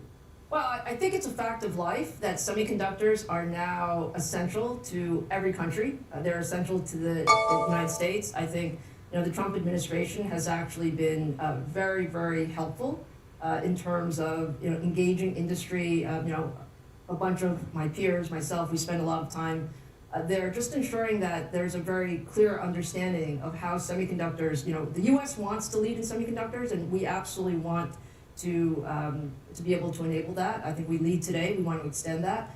But it is a case where, yes, I think it's such a critical asset that it's a fact of life that we need to make sure that we're very, very much. Do we want to design them, or do we want to make them? We want to do both. We absolutely, we lead in design. Even if it's cheaper somewhere else. Yes, we lead in design today, but we must have manufacturing in the United States, and even if it's a little bit more expensive, that's totally fine, because if you think about the value that we're adding to the economy, you absolutely want to have. How about the CHIPS Act? Was that done? Is that the way to do it, or how was it administered? Say something bad. No. Say something bad. No, okay. Well, what I will say is that it's really important for the U.S. to continue to serve the entire world. So I think we all believe in this notion of we want the world using U.S. semiconductors and U.S. technology, the U.S. AI stack, and so that's a key imperative. So do you think it's a mistake then for this administration and the prior administration to try to put limits on chips that are being exported? I don't think it's a mistake. I think export controls also make a lot of sense given national security. I think how you implement is the devil's in the details, and that's where we want to be very involved in sort of the regulations and how they come out. But given how important semiconductors are, I think export controls are again a fact of life. I just had a separate question, which we can get to earlier.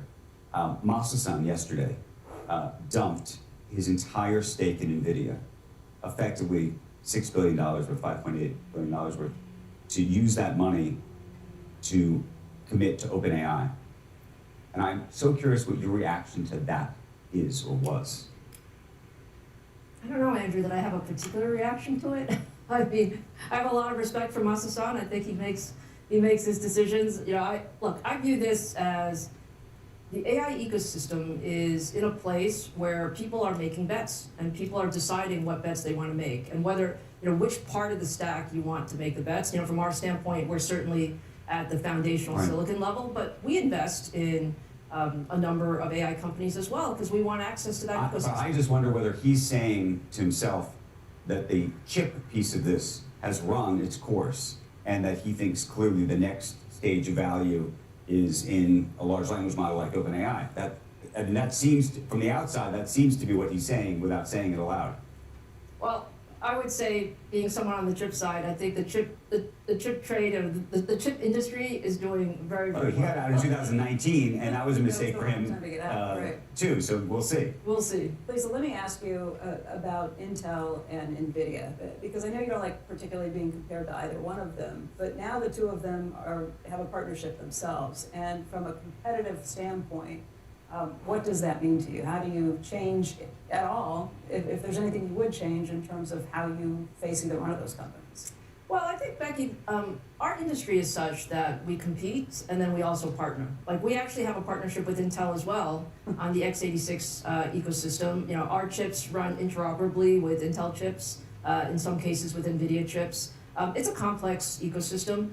You know, my main goal is to ensure that we have the right partnerships. And partnership is actually very core to our principles. You know, I'm a big believer in there's no one company that has all of the right solutions. You actually need to bring the best of the best together.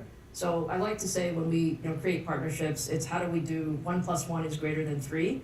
And we find we have lots of partnerships in the ecosystem to ensure that we operate well to really deliver everything that you need for the complexity of AI. Like, AI is the most exciting, but it's also the most complex thing that we're bringing out there. And so you should expect that there are going to be partnerships with people who compete in some areas, but who also partner in other areas. I think you have something in common with Condoleezza Rice. She started out wanting to be a concert pianist, and I think that was your first choice. I wasn't good enough. She's a much better pianist than I am. She said she wasn't good enough either, so Secretary of State was her second choice. I think we are lucky to have this be your second choice. We're lucky that you weren't better at it, Lisa.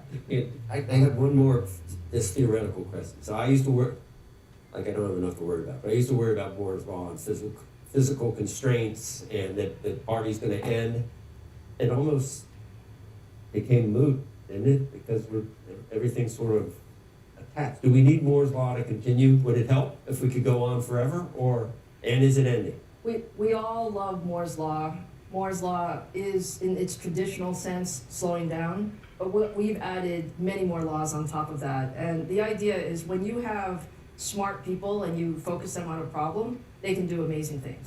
Getting around physics is hard, but they got around it in an elegant way. Yes, you get to the next level of physics, right? That's what happens. You say, hey, I'm constrained. I mean, people used to say, like, there's no reason to keep investing in semiconductors. Semiconductors are going to be a mature industry. It's going to kind of just grow at a slow pace. And then what did you find? We found, AI came in, and all of a sudden, the foundation is semiconductors. Like, everybody needs semiconductors. And so the world does find a way when there is a need, whether it's computing or it's power or it's other things. Engineers find a way to make sure they get through. Malthus never made it. I don't think he ever won a bet, did he? I don't think he did. When they tried to close the patent office in 1880 because nothing new was going to come around, I guess we learned that wasn't a good idea either. I can't believe it's going to continue without.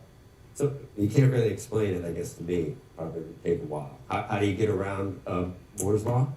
Well, I'll give you one quick idea, if it gives you any comfort. So we used to do everything in 2 dimensionals, and when we said, hey, we ran out of space, we decided we're going to put things on top of each other, and we call that chiplets. That's an example of one of the innovations where people were like, hey, that can't be done.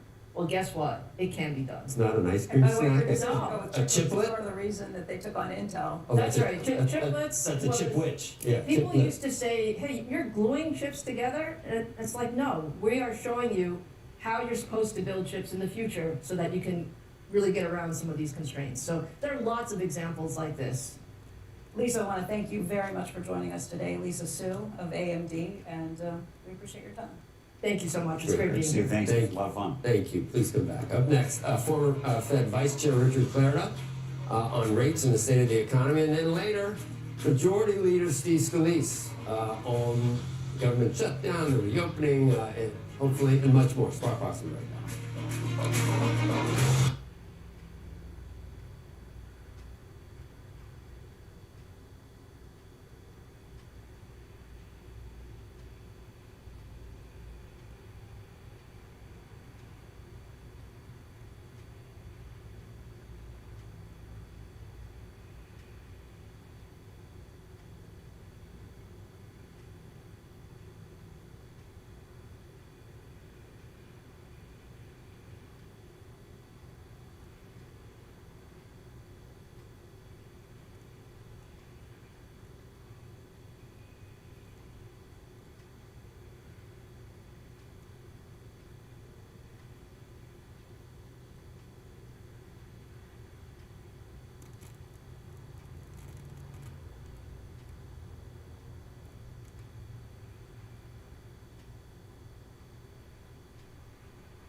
We got a news alert. This is actually big, and I wonder whether it portends even more of this. Coinbase officially leaving Delaware and reincorporating in Texas. Company making that announcement in a Wall Street Journal op-ed by its chief legal officer, who says that Delaware's Chancellery Court is no longer providing companies, he believes, with consistency. He writes the following, quote, "The choice is much bigger than Coinbase as part of a movement of businesses choosing markets with favorable regulatory and judicial review systems. Several states have recently adopted policies aimed at increasing economic freedom, which drives competition, the laboratory of democracy at work." All of this, of course, comes in the face of Tesla moving to Texas and a number of other companies that have been talking about such a thing. You remember we had the governor on.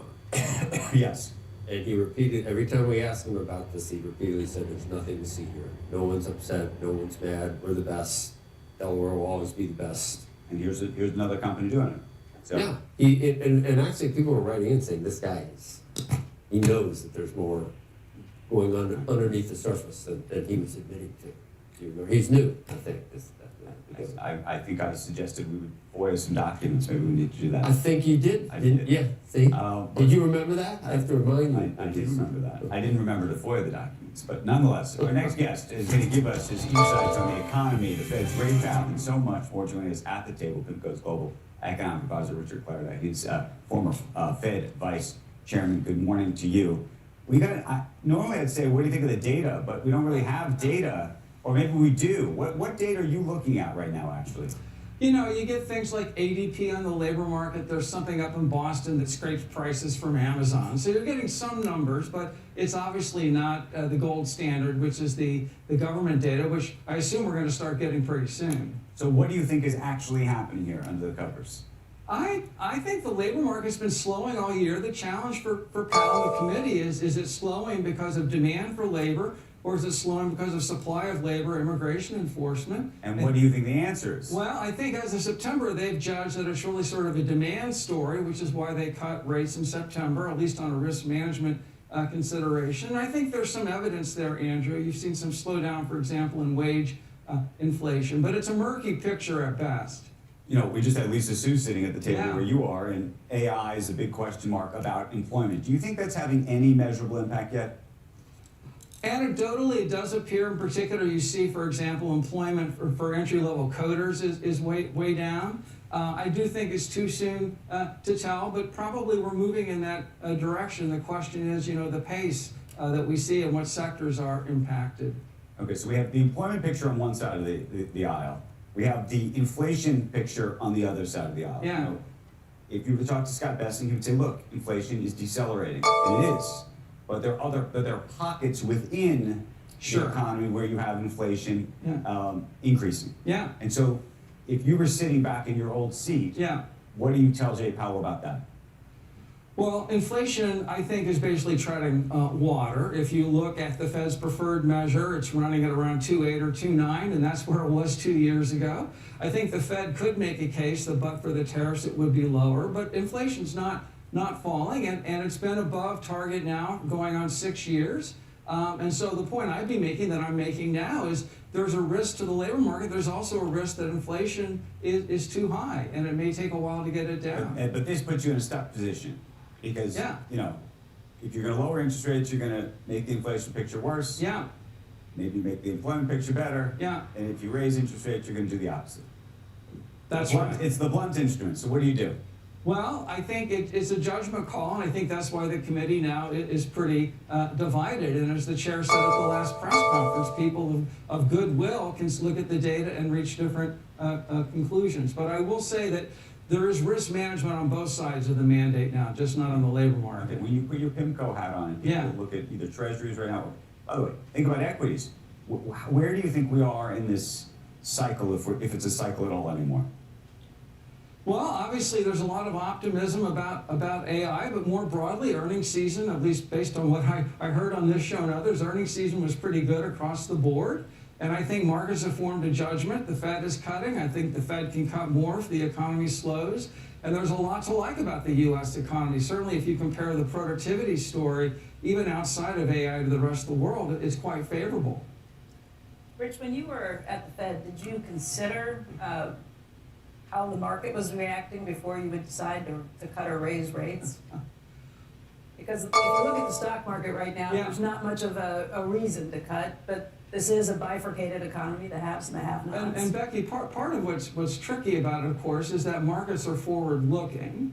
And so markets, to some extent, build in what they think the Fed is going to do. So there's an element of that. You know, Ben Bernanke once called it the Hall of Mirrors problem. But yes, as an official, I tried to look through that reflexivity, you know, when I could. That's why I emphasized to Andrew's point, you know, there is a fundamental story here in terms of growth, productivity, and innovation. Did you argue?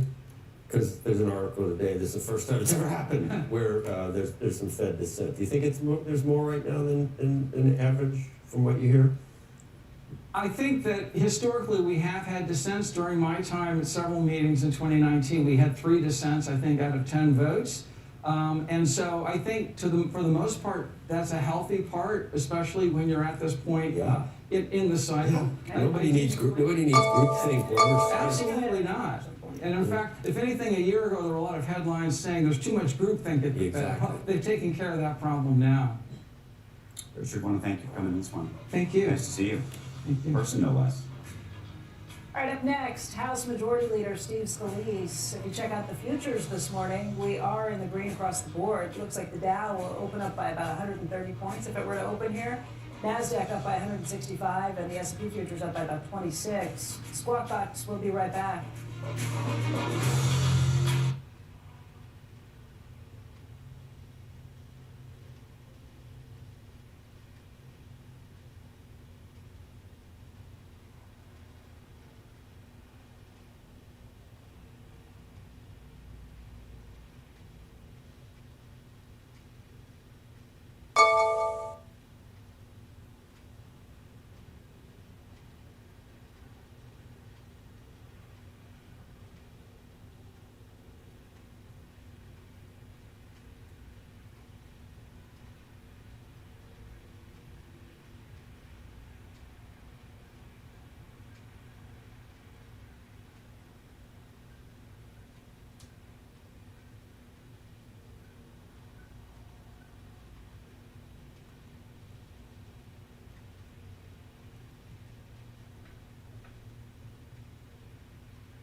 Day 43 of the government shutdown. House leaders are expected to vote on the continuing resolution that passed the Senate.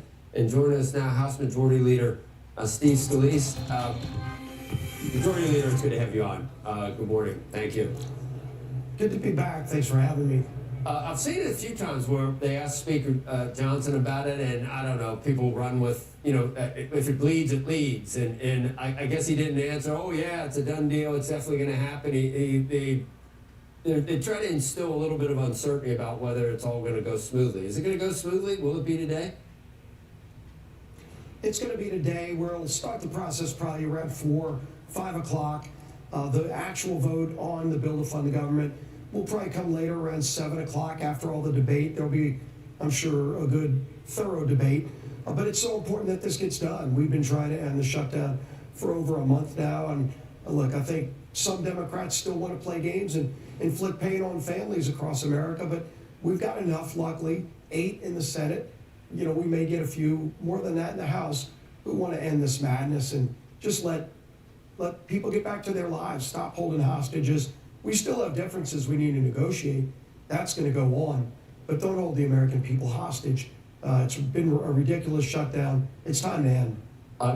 I've watched things in sort of, it's very puzzling to me when I've seen leaders of the Democrats say, we are not going to accept this. We are going to keep fighting to keep the government closed, which is just, I wonder whether they hear themselves saying we're going to keep fighting to keep the government closed. And they know full well what's happening at airports, what's happening with SNAP, what's happening with air traffic controllers, salaries, government workers. They know full well.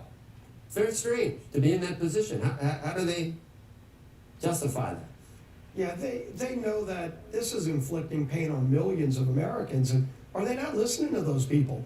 And these aren't the billionaires and the billionaires that they love deriding every day. This is the least amongst us. You know, SNAP recipients, low-income families who really need those food stamps. It's going to be our men and women in uniform, air traffic controllers who work incredibly stressful jobs, and now have to also go drive an Uber shift just to make ends meet because the bills are still due, just because Democrats shut the government down. And they don't care that they're inflicting pain on people. Yep. It's madness. But it's going to end today, hopefully, and let's move on. I mean, what's two votes, and even with the new representative that's been sworn in, if the margin remains the same, and you have no doubt that that Speaker Johnson has the votes? Well, it's going to be work because you still see the Democrat leadership digging in against this thing. Again, last night they were in the Rules Committee till 1:30 in the morning trying to bring amendments to do things like gut the $50 billion rural hospital fund. What does that have to do with any of these fights? And how's that going to help any family to hurt rural hospitals? They are a rudderless ship of a party right now. They don't know what they want. All they know is they want to wreak havoc on the American economy and hold Americans hostage. And I think the American people are sick of it, and it's going to end today. We just need a few Democrats to join with us. I think we'll get that, and then we'll move on to a lot of other things we have to do. Yeah, that is interesting. The midterms are coming up already. They're not really coming up, but that's next. And I don't know how the two parties are going to be viewed in hindsight as time goes by. I can tell you, I looked at something this morning, and I made a reference at AI roughly half the time. It's wrong, but I looked at something that was trending. It said the government's set to reopen after a Republican bill to cut health care, Obamacare credits, that they finally voted. They were unable. They finally were able to pass that with help from Democrats. A Republican bill to cut Obamacare subsidies. So that's on AI, and then so people read that, the public. And that's inaccurate, but that's totally. And then it must be true. And they ask the public whose fault it is, and the public has just read that Republicans are cutting health care benefits, and then they say that they're on Democrat, and then the same people use that to justify, to say that, oh yeah, more people think it's Republicans' fault. It's just like this weird circular. Those COVID health benefits, the subsidies they're talking about, that go to insurance companies, were set up by Democrats, not Republicans, to be temporary. Democrats are the ones who set them up to expire. They never wanted them to go on beyond COVID. And yet now they're saying that's what the shutdown's about. Well, then why were they trying to gut the $50 billion rural hospital fund last night? It's not 20 million people that are going to see these. A lot of people are not going to have these huge increases, but there are, I think, at least 2 million or so that are going to be very adversely affected. Not wealthy people. I mean, I don't think they're. I think what 400% of a living wage or something is who it affects. But that could come back to haunt Republicans if something's not done. Do you think that it passes when there's a vote in December for this? Well, I think the one thing that all of this has exposed is that Obamacare is deeply broken. And it was Democrats who created it. Everybody knows Democrats only passed Obamacare. We said it was going to create problems, raise costs for families, limit options, limit the doctor-patient relationship. And it's done all of those things, unfortunately. And so now we're at a place, do you keep shoveling hundreds of billions of dollars of taxpayer money into insurance companies while your premiums keep going up? Or do we actually focus on lowering premiums. That's what Republicans have been focusing on. In fact, in our one big beautiful bill, we had a provision called the CSR cost share reduction that would have lowered premiums for families by 13% on their health insurance premiums, and it was Democrats who blocked it. So, Democrats have always been against lowering premiums because they want to push everybody into Obamacare, even though they admit it's failed and it's costing families unbelievably more money. 80% more you're paying for Obamacare than just 10 years ago. Why won't they work with us to lower premiums on families? We're going to do that, by the way. We have bills in Congress right now to lower premiums. He's We're right. going to move those bills. Hello, retail traders. The criticism that we hear levied against Republicans a lot is you've never liked Obamacare, but you still have not posited or proposed a fix or even an alternative other than just getting rid of We Obamacare. laid out a lot of ideas, and Democrats have voted against them actively. So there have been votes. PBM reform last year would have lowered prescription drug prices. Again, the CSRs that we had in the one big beautiful bill, every Democrat voted against, scored by CBO to lower premiums by double digits for families. We have other things like health savings accounts, association health plans, very proven to lower premiums and give families more options. They want to push everybody into Obamacare and give you no choices. We want to give you a lot of choices and lower your premiums. Big difference between the two parties. What's going to happen in January? And do you ever see any of these bills? I think Ron Johnson had a bill where this would not be possible to do this again, to threaten or to do a government shutdown. What's happening in January? And I like Ron Johnson's bill.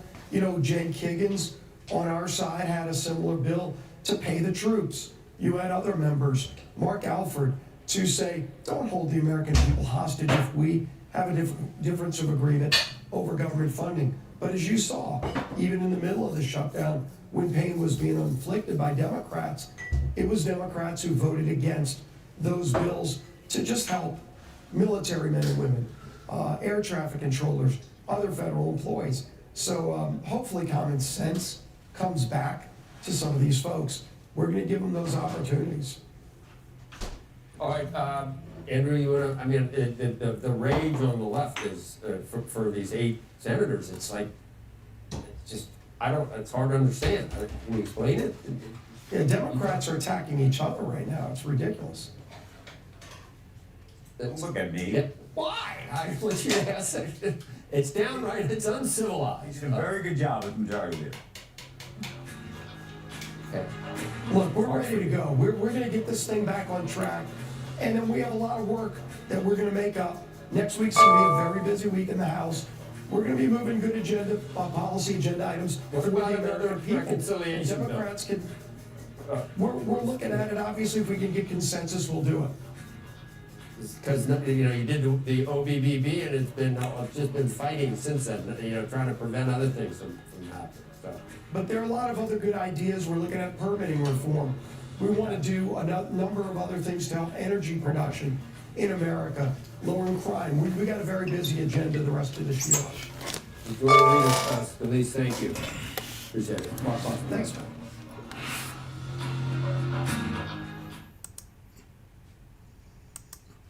Good morning, retail traders. This is Washboardjim with a sneaky snake trading strategy where I love talking about chart patterns, moving averages, and being in the now. And this morning, I'm making matcha. I'm using 2% milk and using my little matcha bowl. And I poured the matcha in the bowl and I have a little whisk, as you see. And I whisk the matcha in the milk.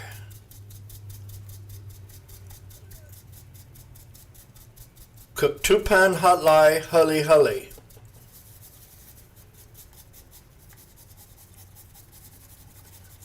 And you gently whisk the matcha in the milk for approximately 1 minute.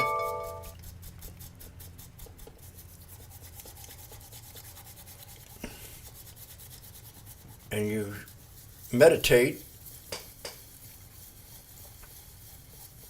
and ask yourself why you're so thankful.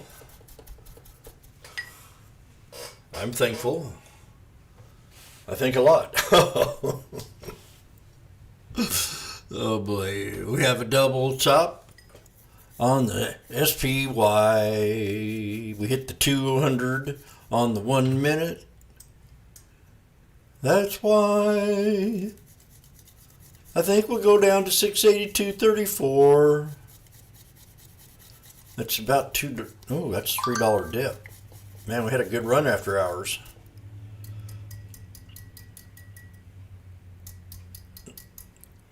Now I'm going to go to the kitchen and rinse off my whisk and come back and drink my matcha.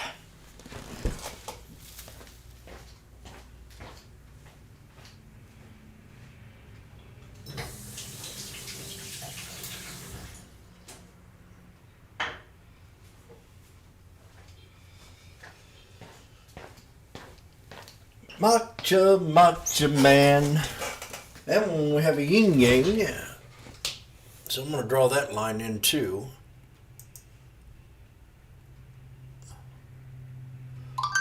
We have a yin yang. Oh, that's straight across yin yang. Two different support levels, one right here. Whoop. Oops.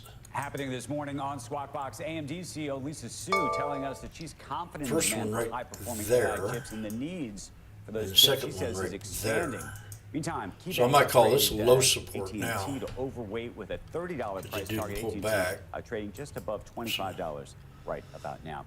And Coinbase, this is fascinating. Change that. Reincorporating now in Texas, to lowest. Delaware, in a Wall Street Journal op-ed With a capital L-O-W. General counsel saying it is part of a movement. Low support channel. Markets with favorable regulatory and judicial review systems. And you're down with us moving to Austin. I was just in Austin. I love Austin. And you said you're ready. Okay. I think it's a great place. If asked, you'll take. Oh, Becky, quick. I'll see you guys there. Damn. I've lived in Texas. I liked it. But for the purpose of the show, London. Make sure you join us tomorrow. Squawk on the Street begins right now. I love you.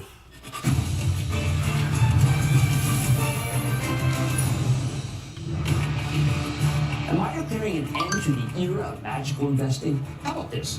I'm proclaiming that for the rest of the year, it's the era of investing, not as if by magic, but as if by profits. And for that to happen, there's going to be far fewer winners and a lot more losers. That's Jim on Mad Money last night with his take on the AI trade. Good Wednesday morning. Welcome to Squawk on the Street. I'm Carl Quintanilla with Jim Cramer here at Post 9 of the New York Stock Exchange. Favors on assignment. Coming off that Dow record close, futures pretty solid as the House returns to work for the first time in 54 days today. We'll vote to end the shutdown around 7 p.m. tonight. Our program begins with the state of the AI trade. AMD expecting sales growth to soar, driven by what it calls insatiable demand for AI. Goldman's out with its latest forecast for global stocks, expecting double-digit gains for the S&P next year, although well outpaced by international stocks. And the House gearing up for a crucial vote, as we said, to end the longest government shutdown in U.S. history. Let's begin with this AI trade, though, a day after the Dow did hit that new record high. Jim, lots working. We were talking to Santoli this morning about Goldman's effect on the Dow right now. Right, yeah, Goldman gets retired because we are in a merger market, an IPO market, and a debt market. It's rather extraordinary. The latter being very much more lucrative. People realize it.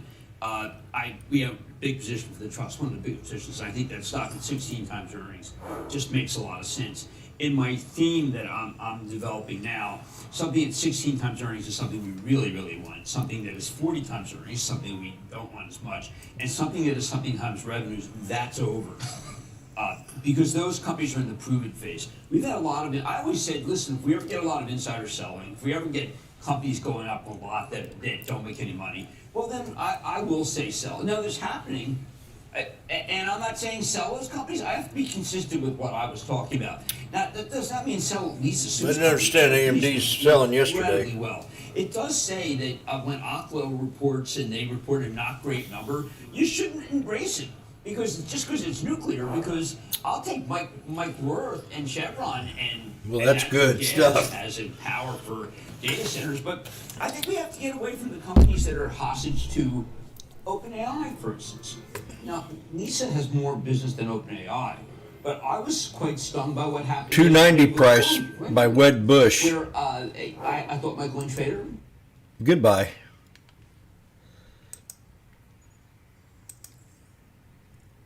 Yesterday there was no cleavage on CNBC.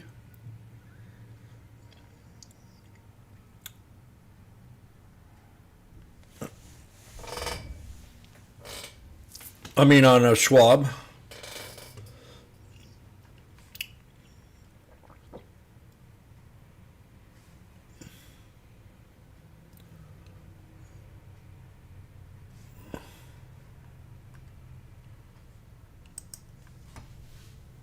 Starbucks keeps going.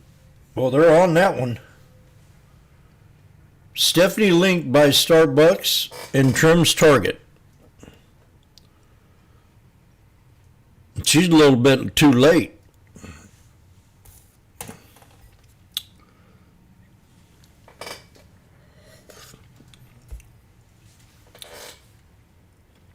Target used to be her favorite, one of her favorite stocks, and I used to laugh at her.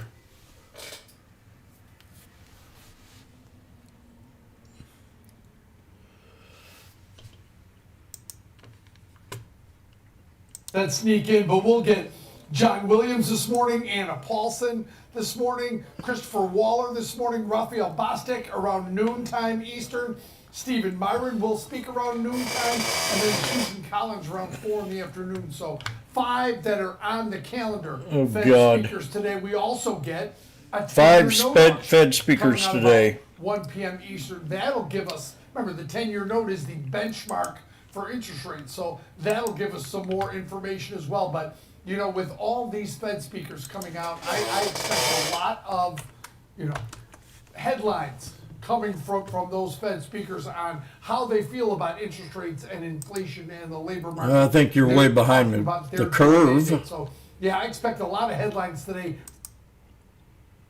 A lot of headlines today. So that means 5 Fed speakers. Means we'll have a pullback. Okay, I'm going to look at, I had a request to look at VTS, am I correct? Let me do VTS. So I'm going to look at VTS. Randy.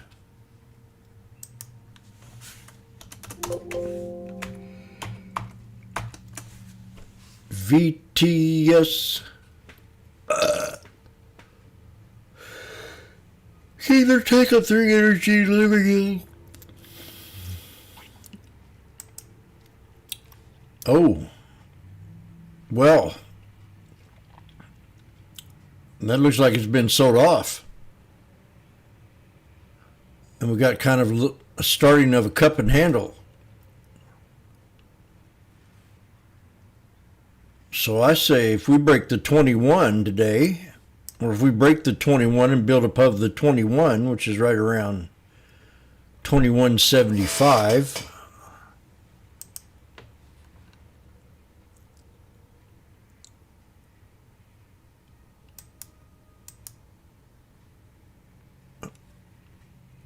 yeah, if we build above 2175, I think we could run this thing up to 2286, maybe 2350.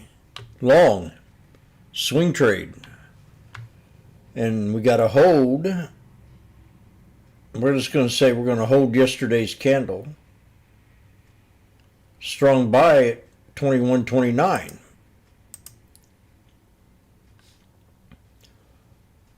Or back to the 9 on the daily. So support for right now 21.29. Resistance to break 2175, and then if you can build momentum above that 2175, 2286 and 2350 up back to the 200 SMA where we found some resistance before. That's what I think. So let me repeat that. 21.29 for a strong buy. 2175 to break and to hold support at that level. will run us up to $22.86 and $23.50. 23, maybe $23. Definitely $23.83.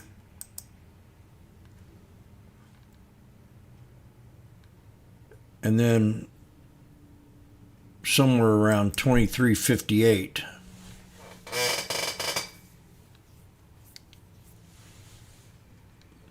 That's my story, and I'm sticking to it.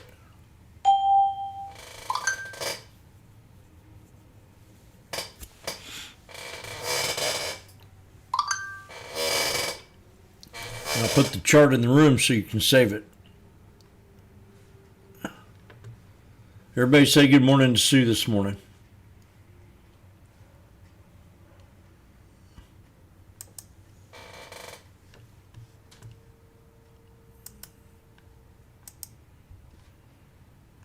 She's the second smartest trader I know.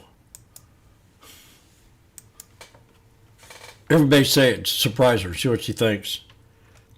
I've never had so much attention by so many young men.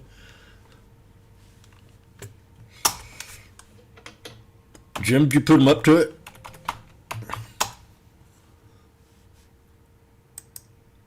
Something all fishy here.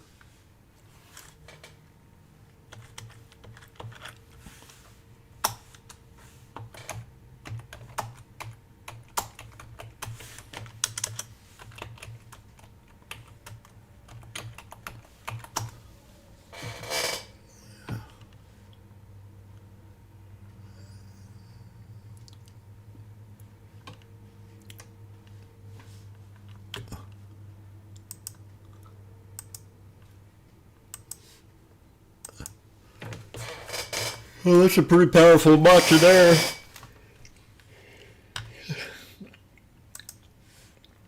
We have any matcha drinkers in the room?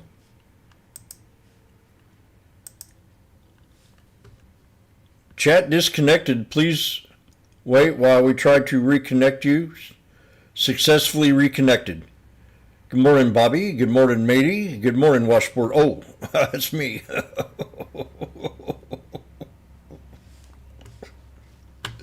Woo! Okay, what's going on? Stock Twits. Circle down $4.70.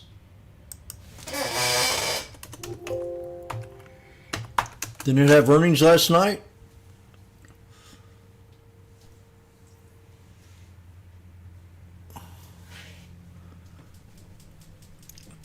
They were pumping Circle yesterday, and I said, don't do it.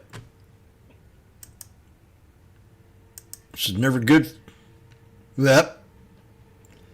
See what happens when Schwab, I mentioned this thing 9 times yesterday that I counted. I said, you got to be kidding me.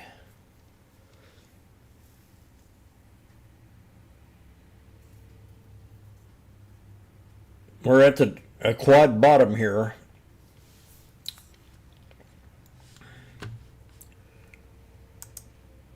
Yeah, I don't know if this much is real strong. I feel like I just smoked a bowl.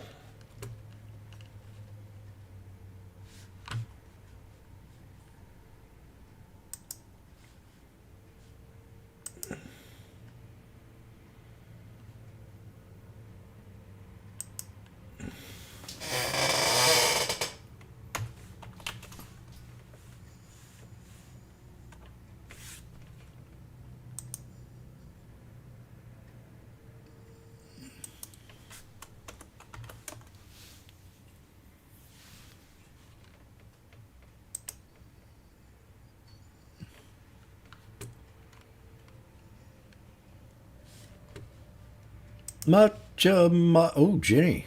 What's going on, baby?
Matcha.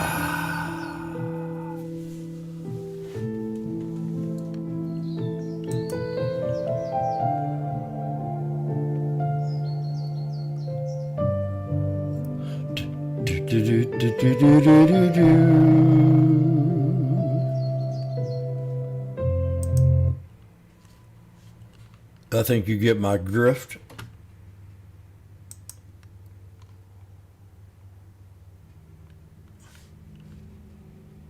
So investors are now focused, of course, more Then I gotta on listen to what's her and get ahead, stressed and there out. was a lot of guidance to like, but costs are going to weigh a bit on their growth here, and that's, I believe, what's driving some of the pressure this morning. Yeah, and I was looking at the IPO, Renaissance IPO ETF, which incorporates Oh, all I gotta these go out and new get my IPOs. mail. Year to date, still higher by about 8%, but off the highs. Jenny Horn, thank you. Great to see Jenny you this Horny. Wednesday morning. Folks, we'll get you ready for the trading day. Of course, yesterday we had a record close for the Dow Jones Industrial Average. What will we see this morning? We do see some up arrows. Andrew Almeida, with Director of Investment Services at XYPN, is joining me. There is We'll be cleavage right today. back here on Opening Bell. Just a moment.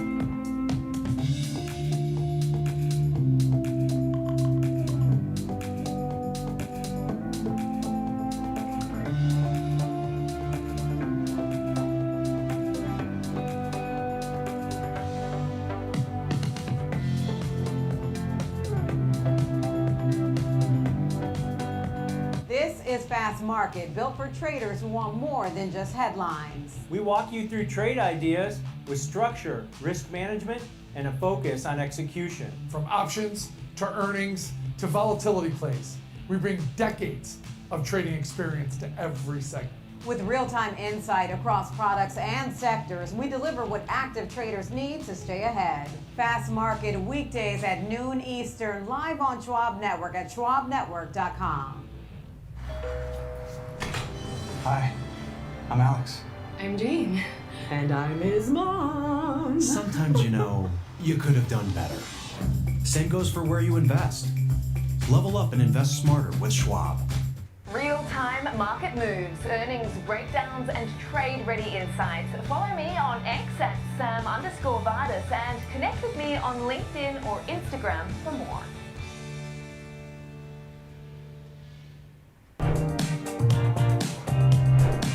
Welcome back to Opening Bell. We're getting you ready for the trading day. It's moments away. Andrew Almeida is joining me right here on set, Director of Investments at XYPN, the XY Planning Network, joining me to talk about your market thoughts at this time. Some of the market action we've been seeing. We saw a record for the close for the Dow yesterday. What do you think is going on?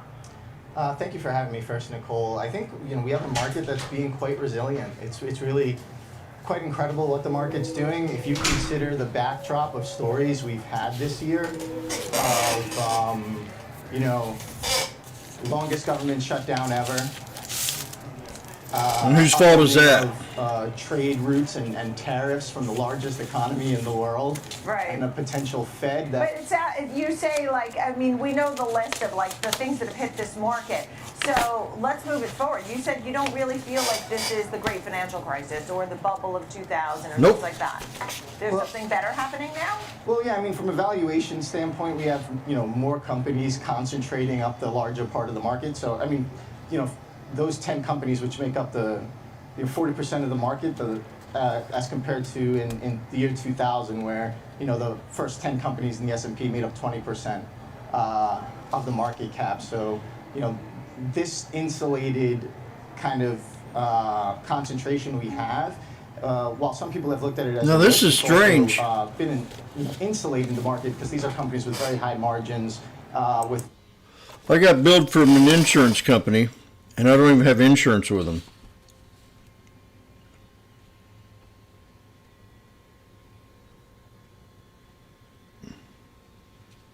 I had insurance with them 2 years ago, and they, for some reason, they billed me for. Looks like they billed me for, God darn, January 1st to 31st.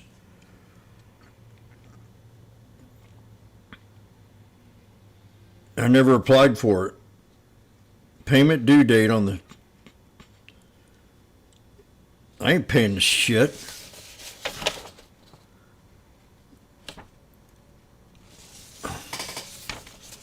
I can't believe I got a bill from Ambetter saying that I applied for insurance with them, and I did not.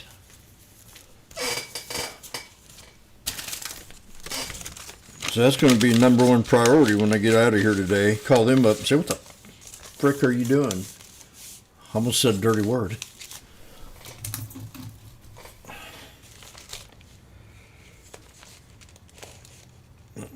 I looked at that this morning and said, what? They gave me a refund check, a rebate check, back in 23 for $600 and some when I canceled it. They were good. I liked the insurance company, but they discontinued my coverage for my area. Huh.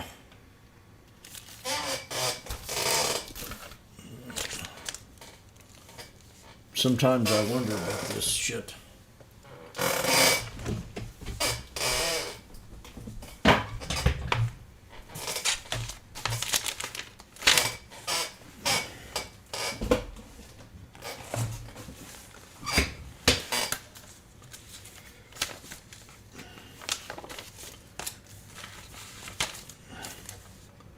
Social Security.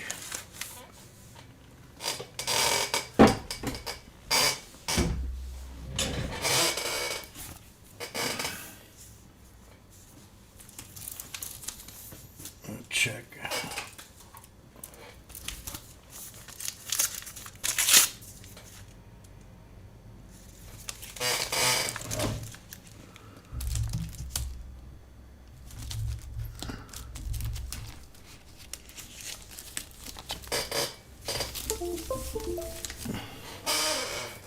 Progressive.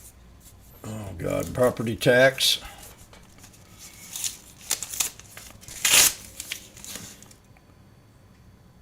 Ugh. Property tax. Anybody want to pay my property tax? Say yes.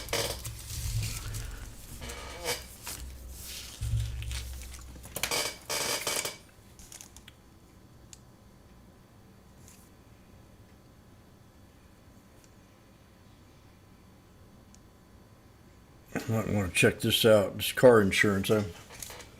State Farm jacked my car insurance up huge.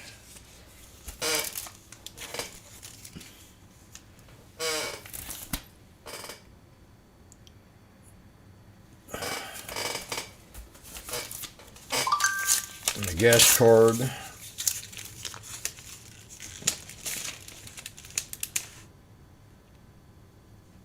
$97.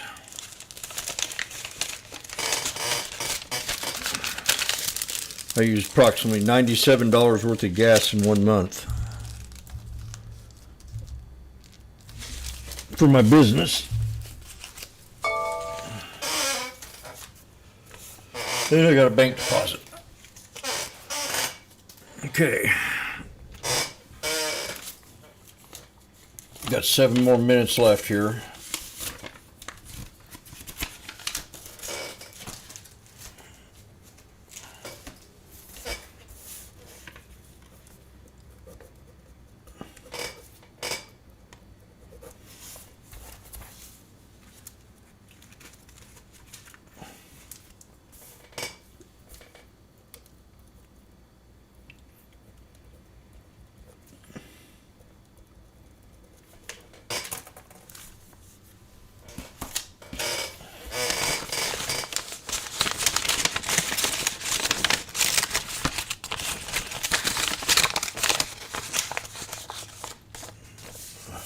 Why would I get a bill from Ambetter for home insurance, for health insurance?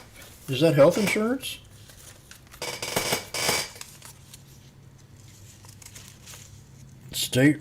Home State Health. Ambetter Home State Health. I don't know why I got this.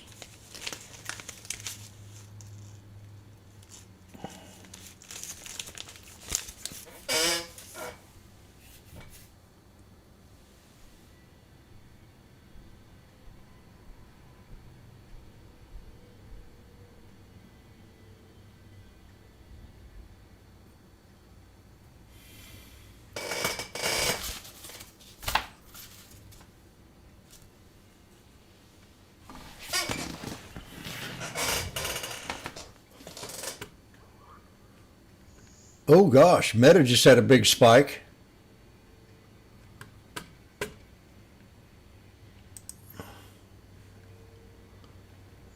I'm still in the Meta swing.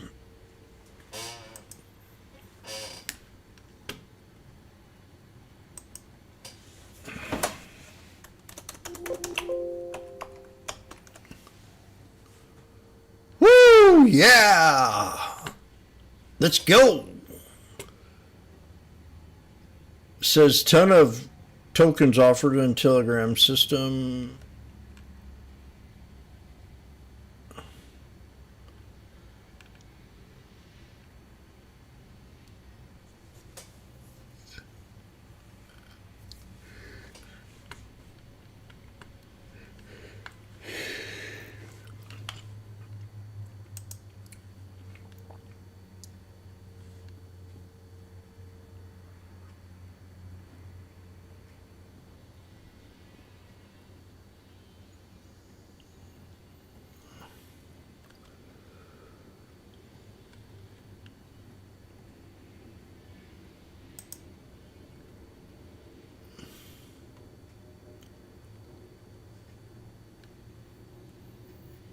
It's a good thing.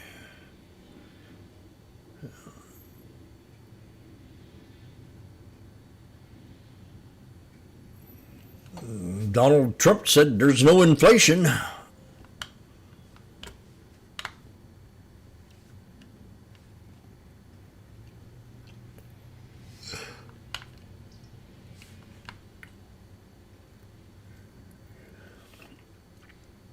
We approximately have 4 more minutes. I need to make sure my platforms are up. And I look at my SPX. So we're going to open up. It looks like to me. And I'm not in no hurry. Market, government reopens. I might have to stop drinking matcha in the morning. Or drink it early in the morning. Because I'm getting high on this shit.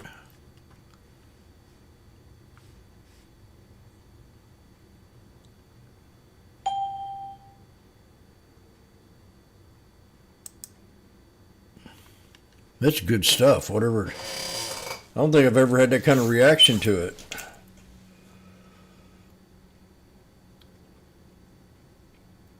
It's a good feeling. I mean,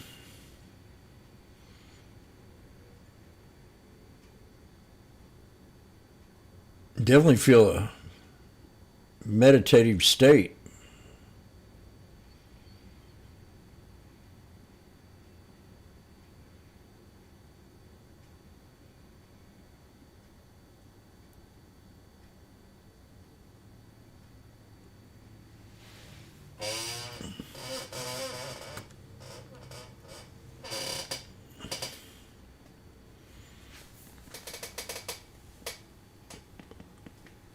Oh, honey.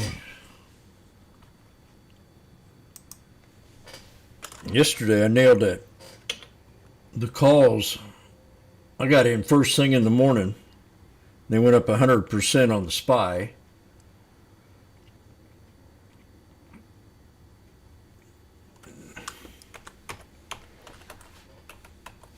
I need to take off my jacket. I feel a little warm.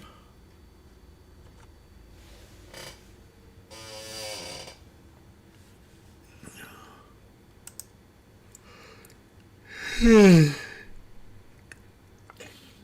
been up early this morning, so I've had a couple bars and a chocolate and Reese's Pieces and a cupcake. So I definitely want to get something good in my stomach.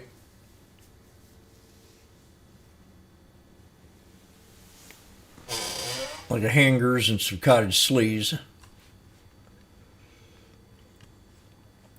684.54 is the first support. And I'm seeing a little bit of support right up in here, and that goes right, probably right to it. So I got a double confirmation. Oh gosh, what the heck?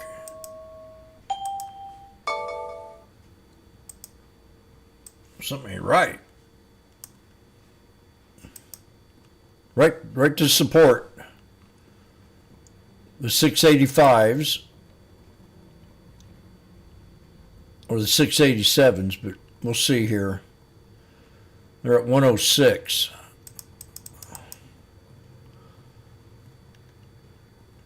If we get 90 cents, I might get 10.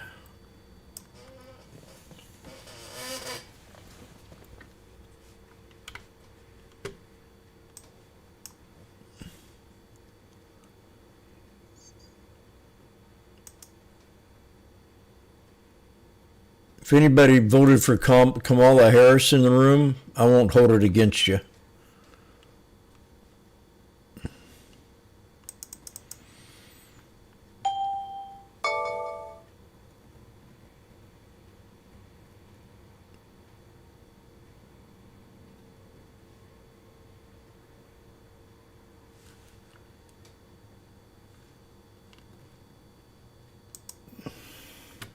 I promise I won't.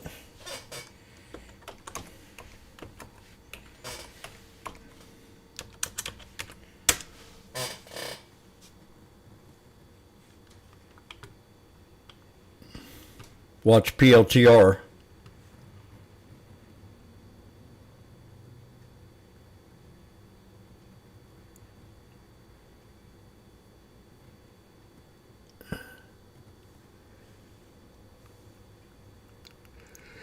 We're coming to the second support.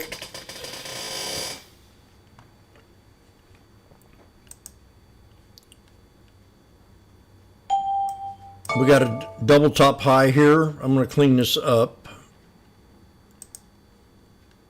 on SPX. Be nice to see one more red candle. Ooh.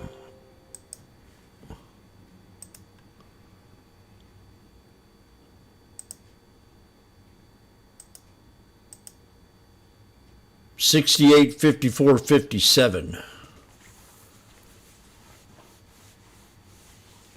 Oh, nice sharp dip here on the SPX, on the SPY. They're at 93 cents. Whoa! I'm Washboardjim. I'm the founder of the Sneaky Snake Trading Strategy, where I talk about chart patterns, moving averages, being in the now.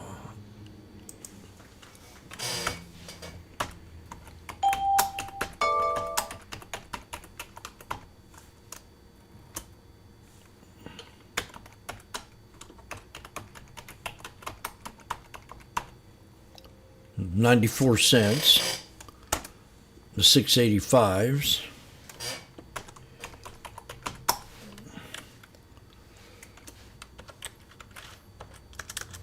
And I'm up $100.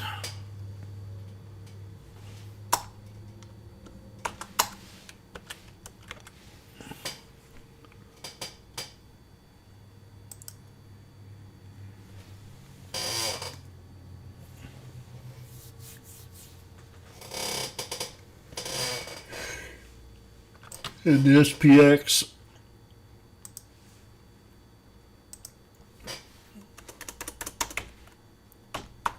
I got up in the middle of the night and spilt water on my floor, so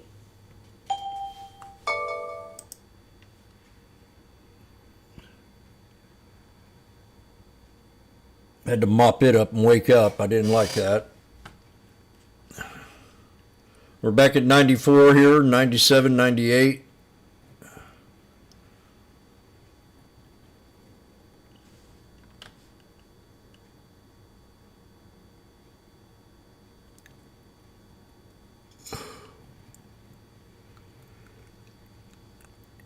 Could drop down and hit this inverse head and shoulders here. But right now,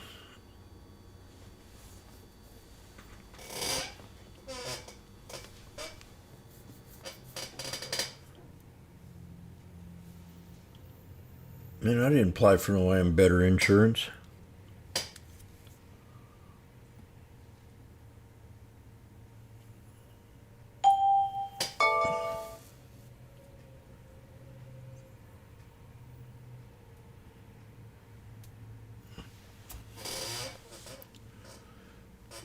We're in the cause, you see. It's a wonderful thing to me. I should go ahead and sell these.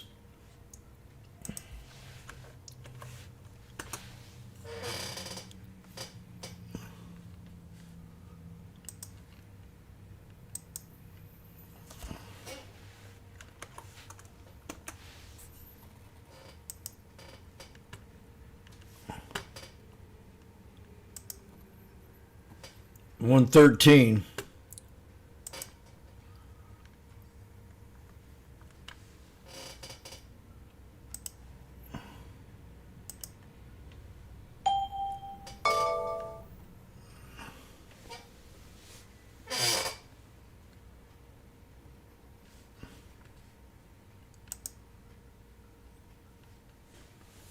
We're at the VWAP.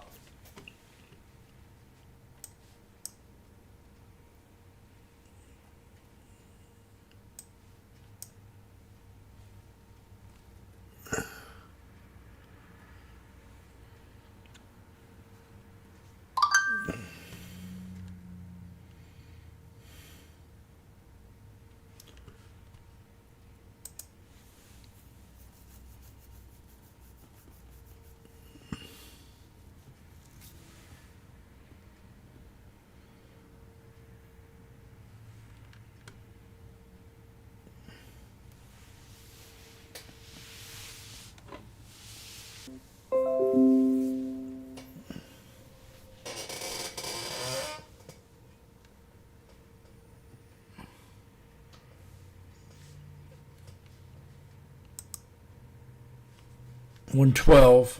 I think I'm gonna.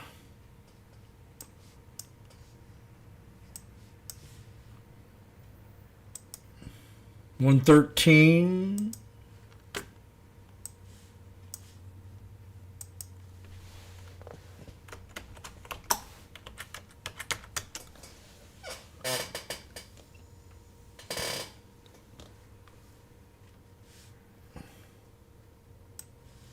Out at 112.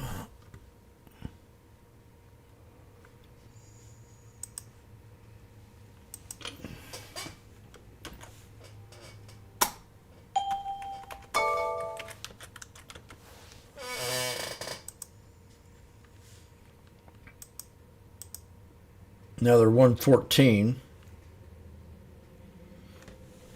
Could run up and hit the 64.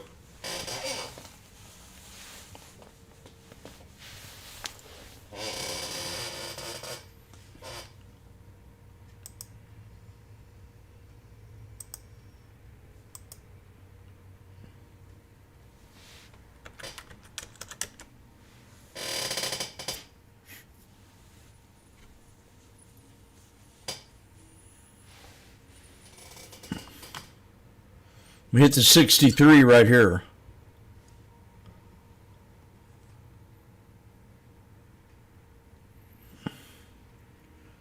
There was some cleavage this morning.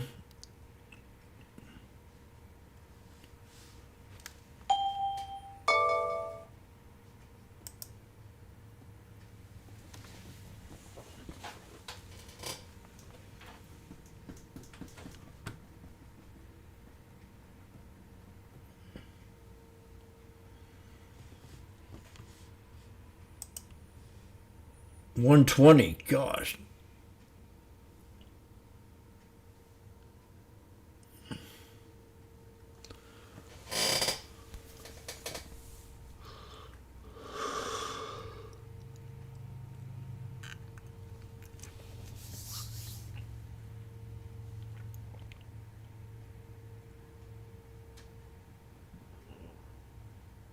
Jim Cramer's on today? He's on Schwab.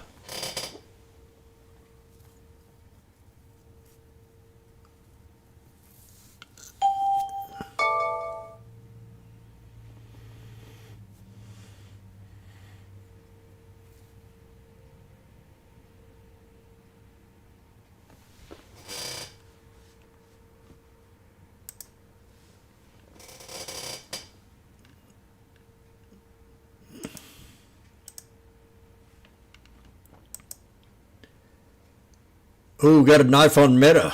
What the fudge? Are they not liking Meta or what?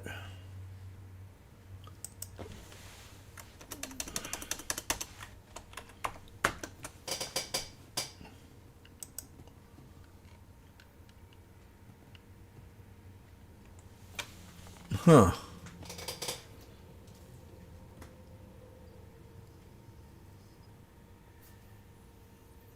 Got a knife on NVIDIA and a knife on Apple.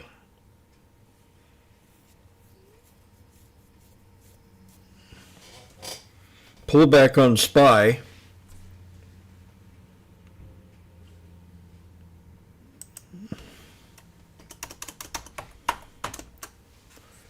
SPX.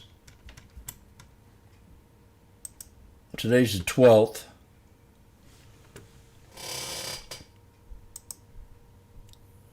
Chip makers ain't doing too hot.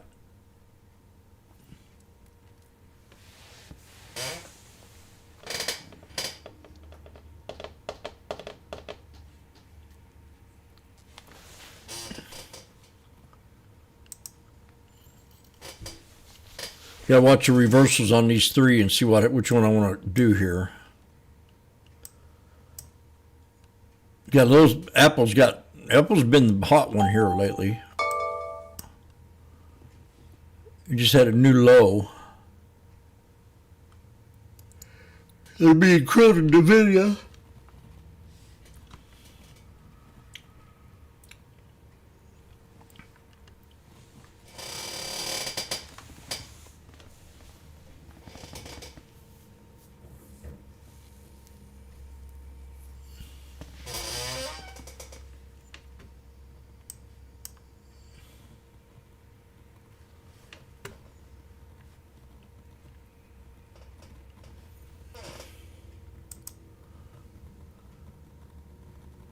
SMCI pulled back, PLTR pulled back, Google at 287,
Okay, watch /ES double bottom.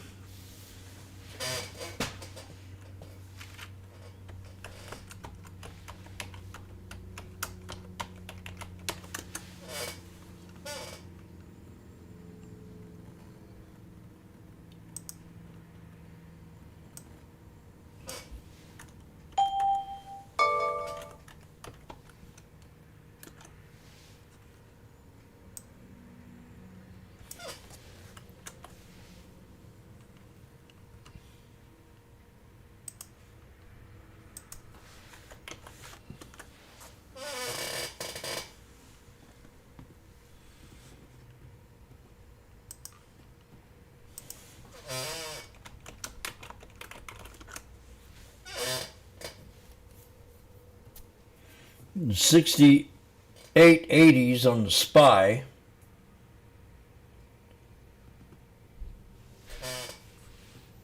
Watch him right here. I'm on the SPX.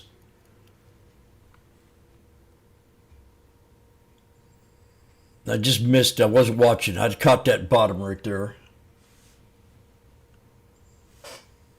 Prepare ye in the name of the Lord.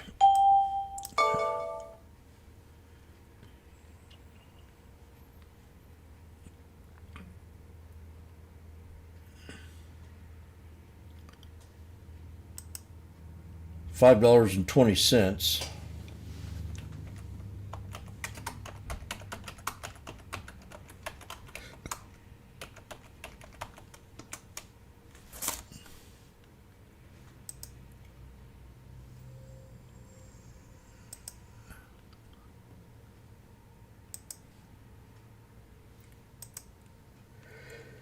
Right about now. Yeah. I am a little tired today.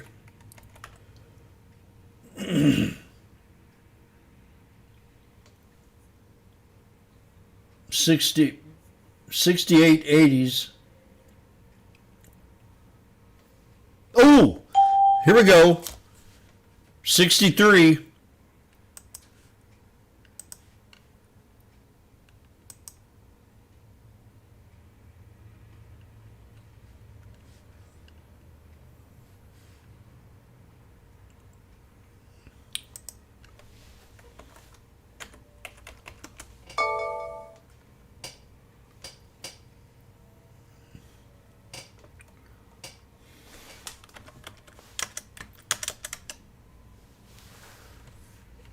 Prepare ye in the name of the Lord. We got the 200 coming up.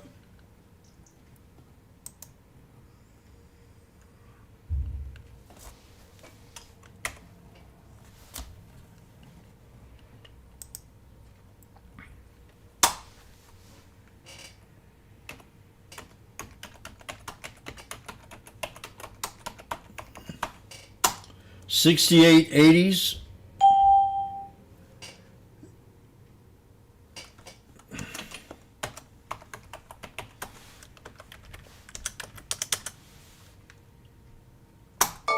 $4.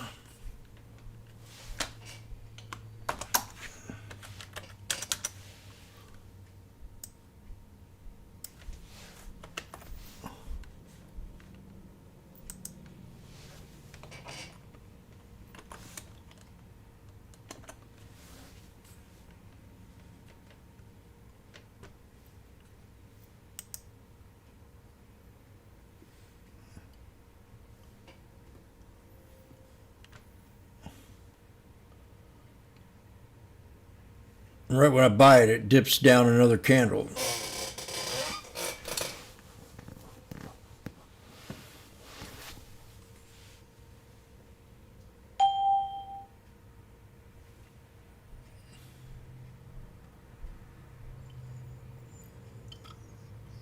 Another one if it hits the 200.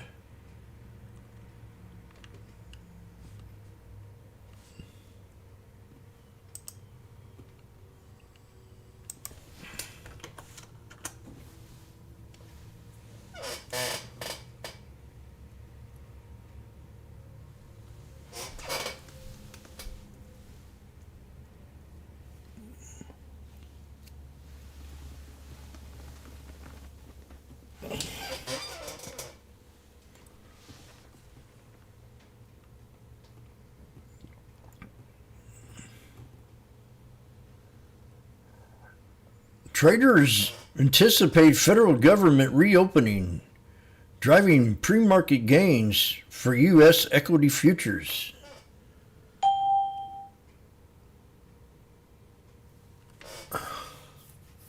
We're at the 200 right here. This has got to hold. We've got either one of these.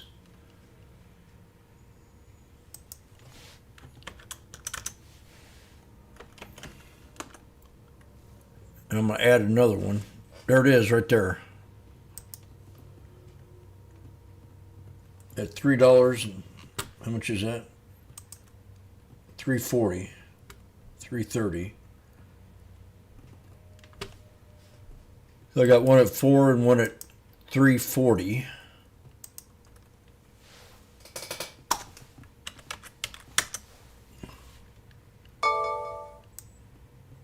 Yeah, let's go.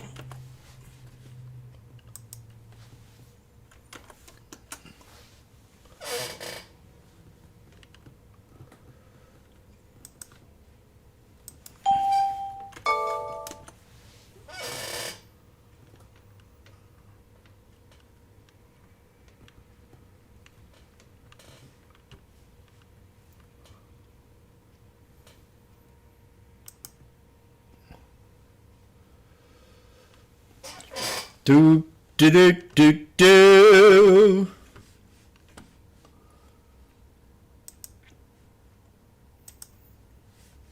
How does he do it?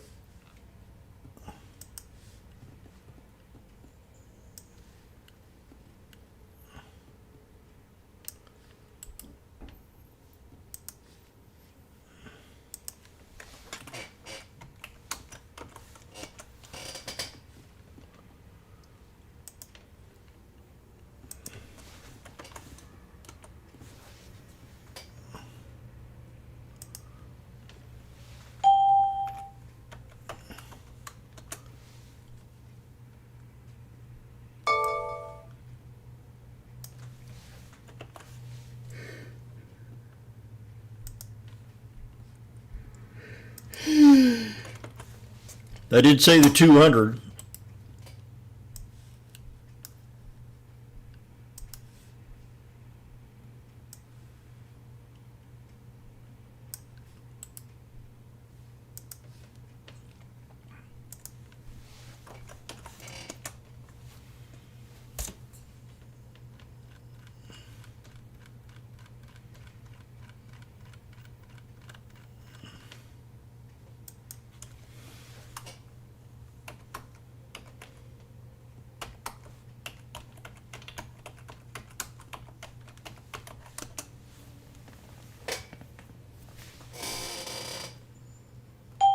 Five Fed speakers today.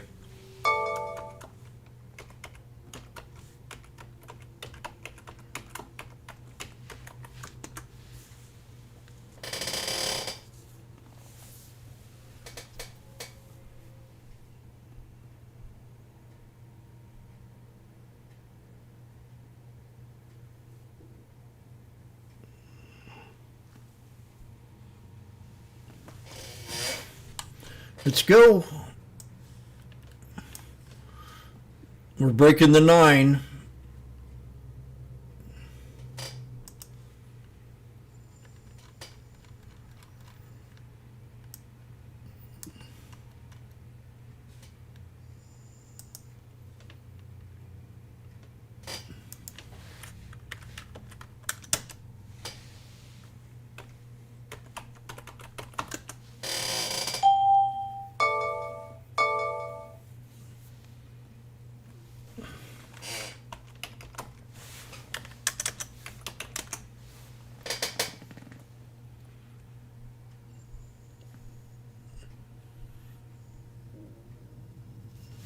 Jim, that was an excellent call. How'd you do that? Well, I've been trading the 200. Is this an interview? Could you tell me what media do you represent? CNN? Oh, well, fake news, but I'll tell you the real news. I've been following the 200 SMA for many years now. It's 21 years ago when I put it on my chart. And I use it in many time frames, and the first chart pattern I ever learned was called the Golden Cross, or the Death Cross. And as you can see, the 50 crossed over the 200 this morning, causing it to be a bullish run. As long as we stay above the 200, we're still bullish. Okay, it's coming back down.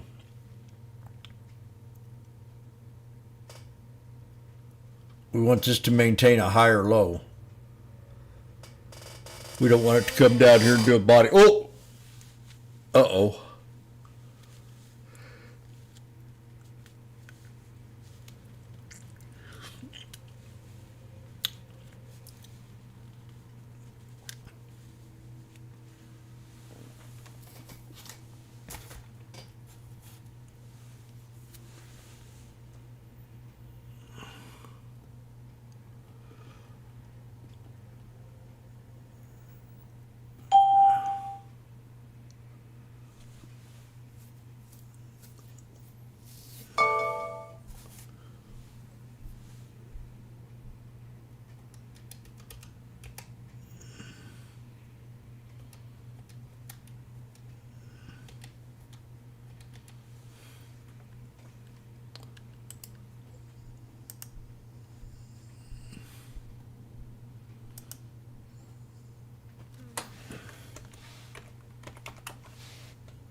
Yeah, Phil, I'll be taking a nap today.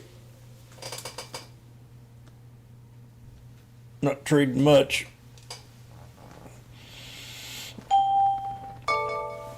TTM squeeze starting to turn yellow on me, the wave. The TTM squeeze.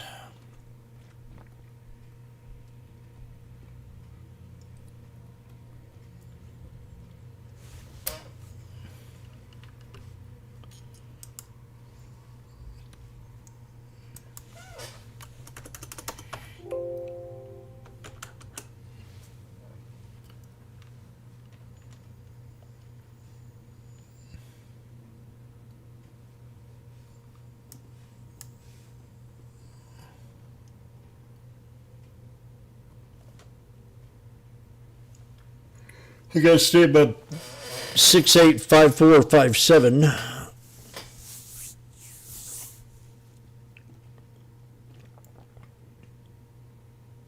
Or we're gonna dip.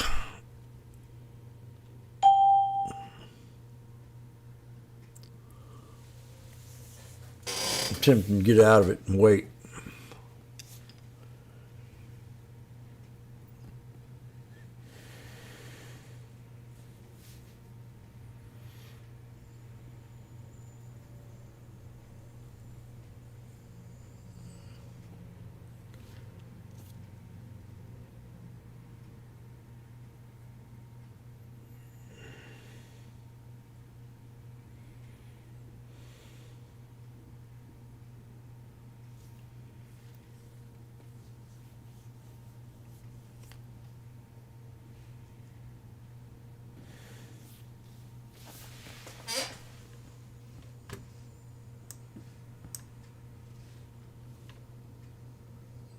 $440, up $140.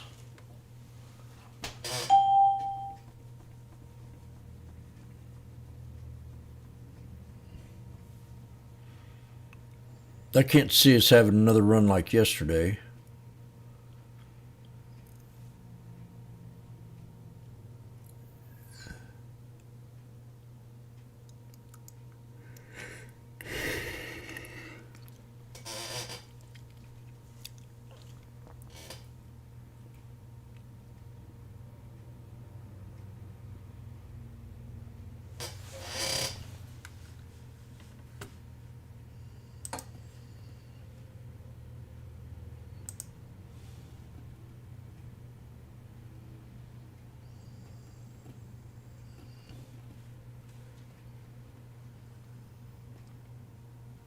420.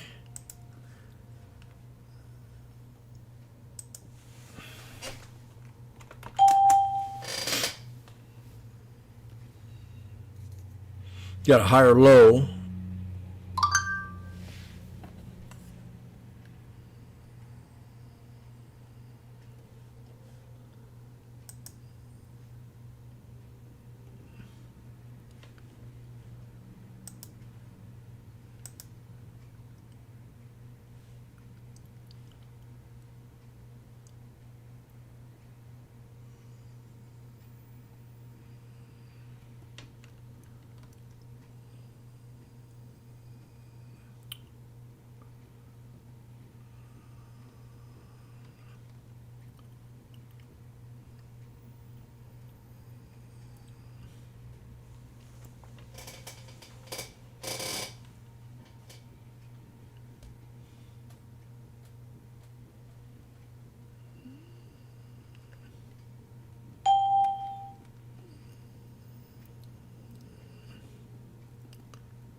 Woo! 460, 470. Profit. Profit, profit, profit, profit, profit, profit.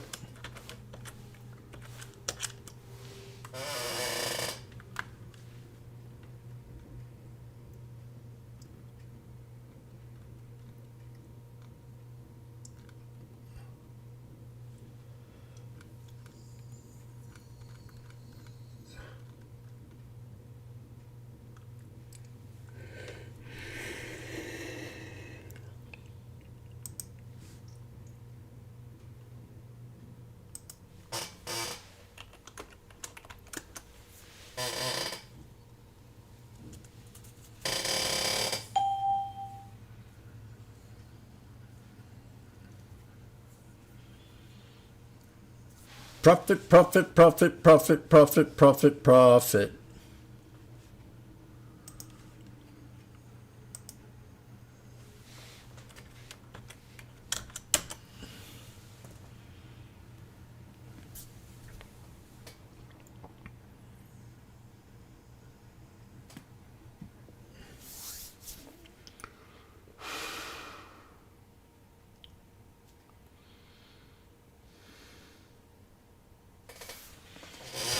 I'll be right back. I'm going to take a little break.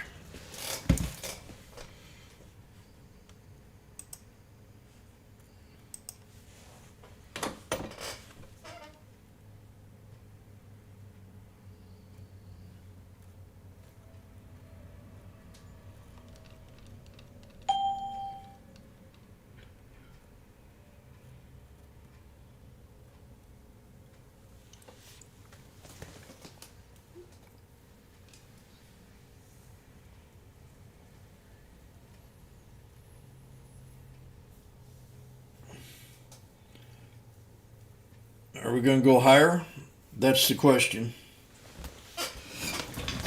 Oak.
Back at support. Now, if we retest here, we'll be good.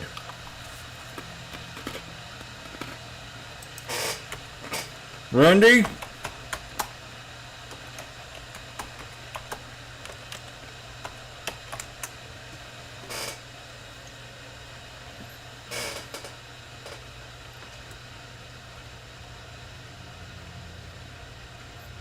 I'm eating crouton right now. Do you have a problem with it?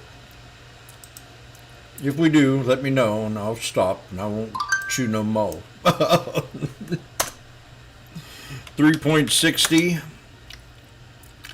Let's go. Off to 63, yes. Agree or disagree?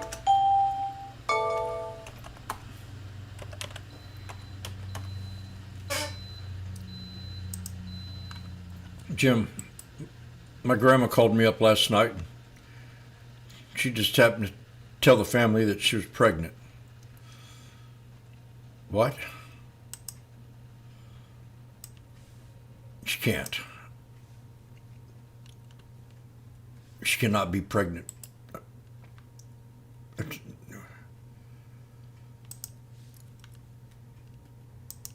It's against my...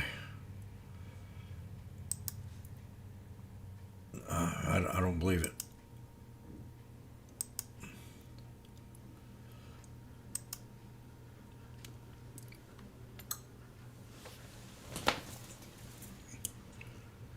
We need a breakout.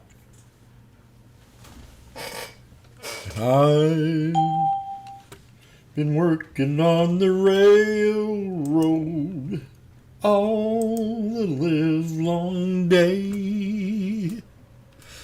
I've been working on the railroad, just a passing time away. Oh, we're at 4:30, up so early in the morning. La la la la la,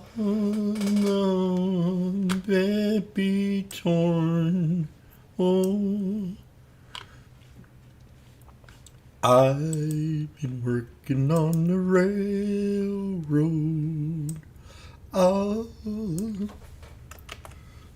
the long day. I'm the railroad, just passing time away. Can't you hear the whistle blowing so early in the morning? Chart patterns, moving averages, and being in the now.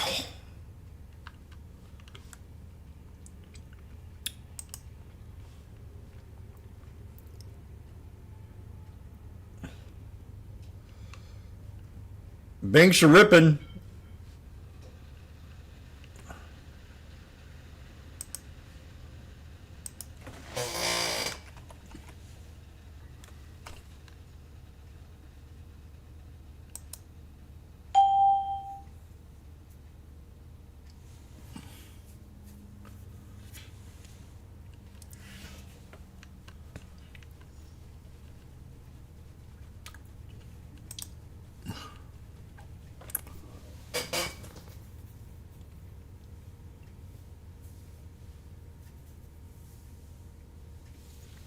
They were at $4.40, Jim.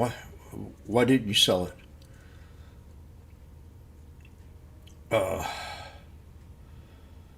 I don't know. I can't. I've got something brewing in the kitchen. I'll be right back. It's called a hot chocolate. There's another stock I was watching yesterday. I put down the SKPY. They're at $4.40. Jim, have you ever thought about selling? No.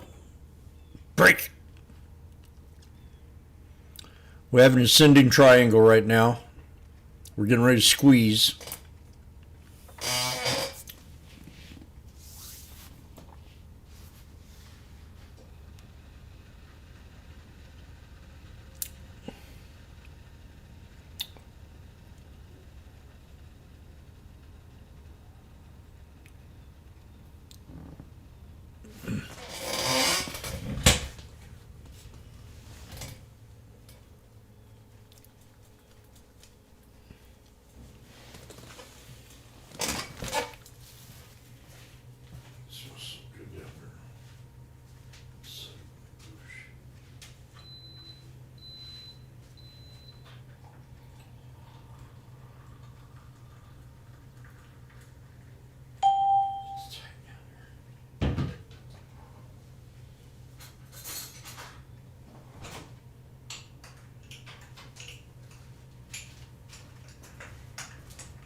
Banks are ripping.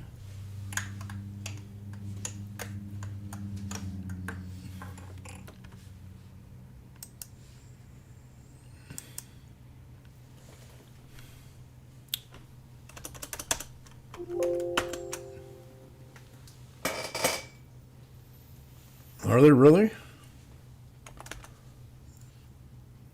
Citibank is. Oh. Come on now.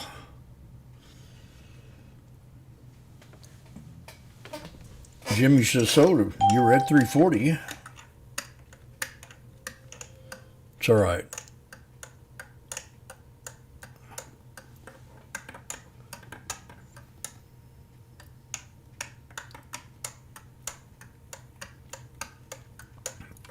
I haven't even looked at Tesla yet. Uh-oh.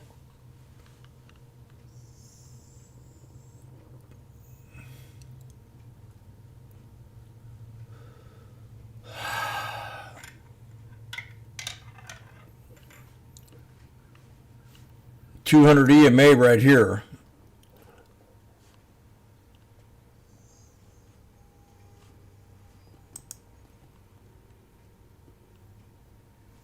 Up. $3.10. $3.20.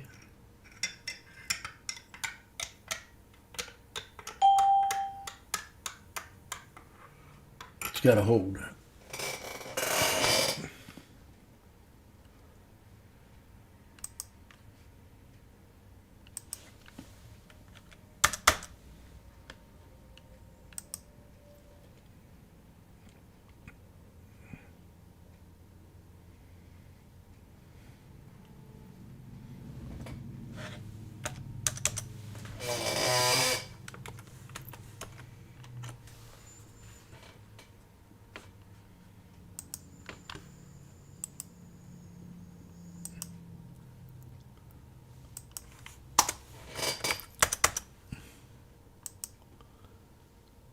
At $3.60 and $3.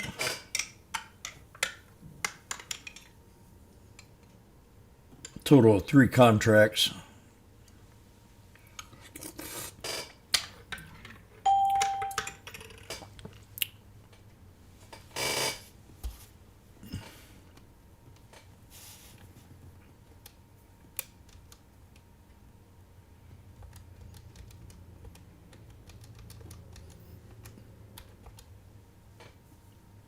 No, come on.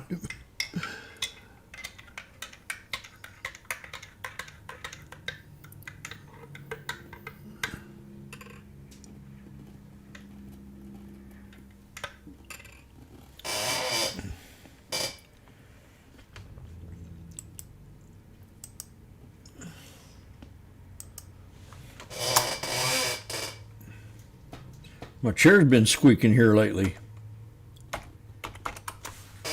It's not good.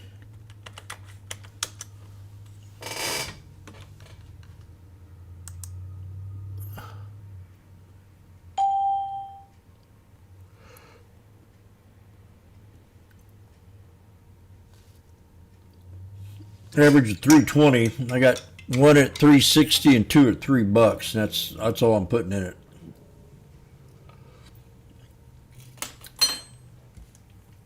Yesterday I went too heavy, but I could have had a $168,000 day.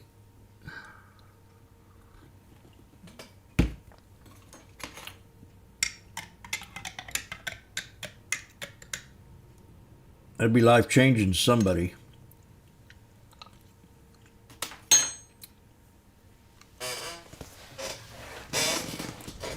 Now why ain't it bouncing up more?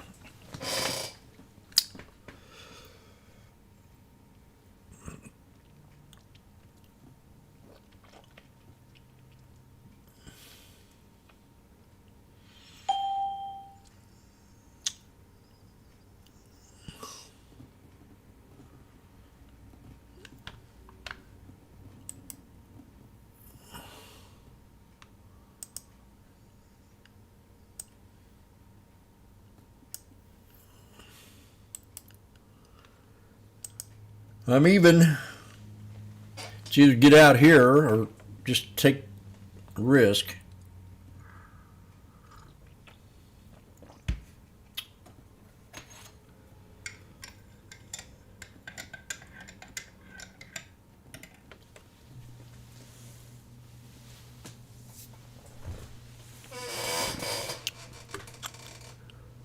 Okay.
I got to buy a bunch of stuff for a kid for Christmas.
Can't be going much lower here or I'm going to get out.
I need cleavage.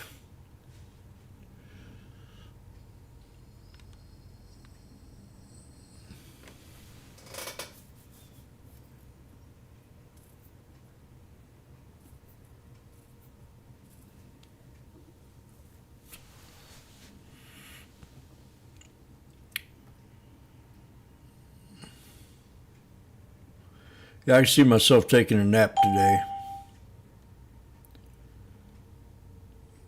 Small one.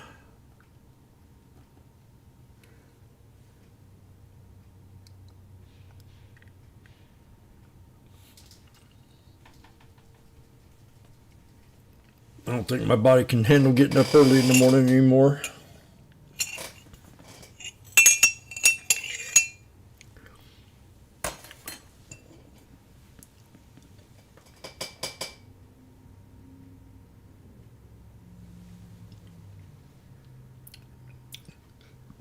go for the reversal.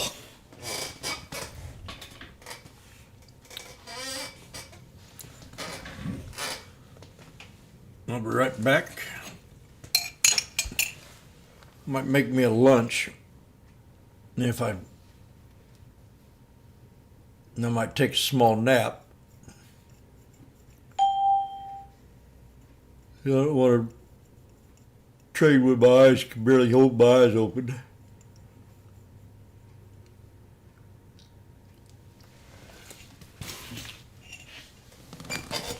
Oh.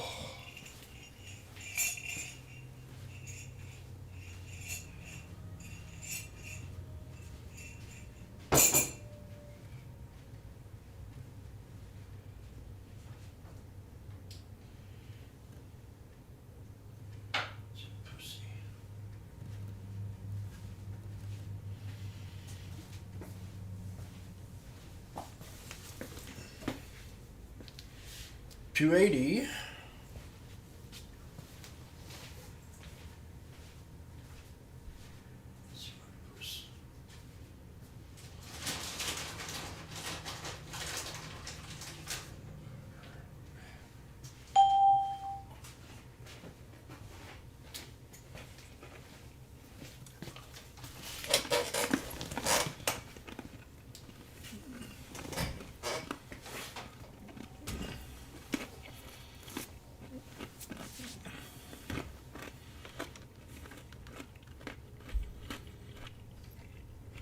Back to even.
Damn.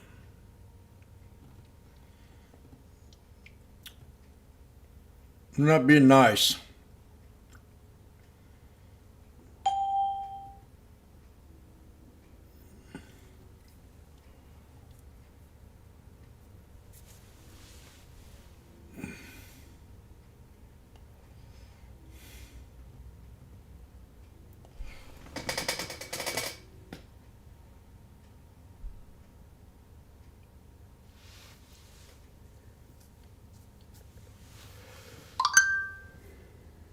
You got a megaphone.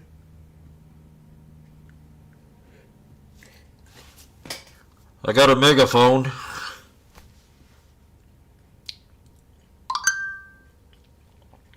on the ES.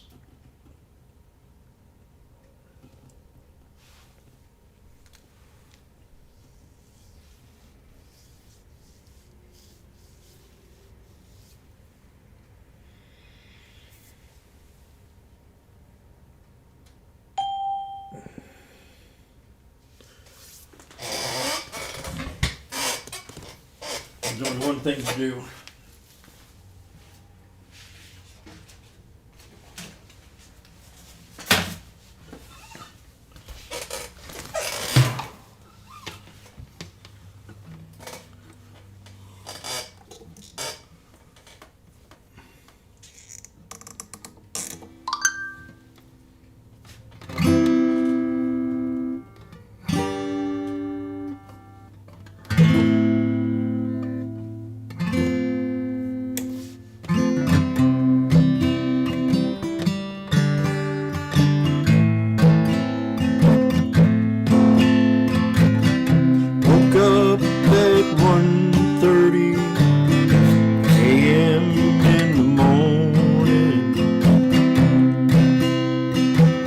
Spilled my water on the floor.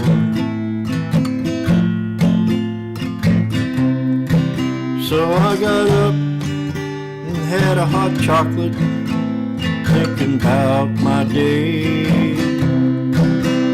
Let's make this market roar.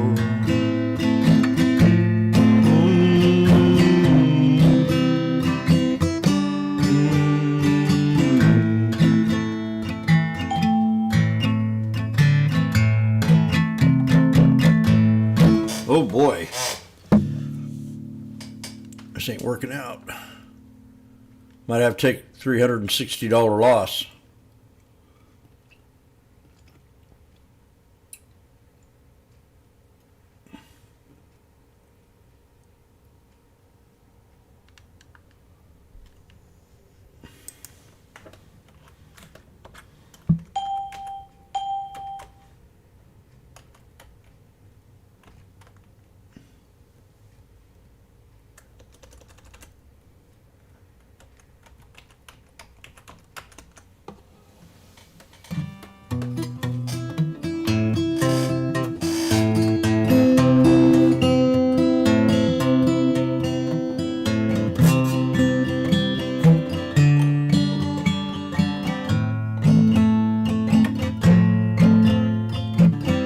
Looks like I'm going to have to add some more.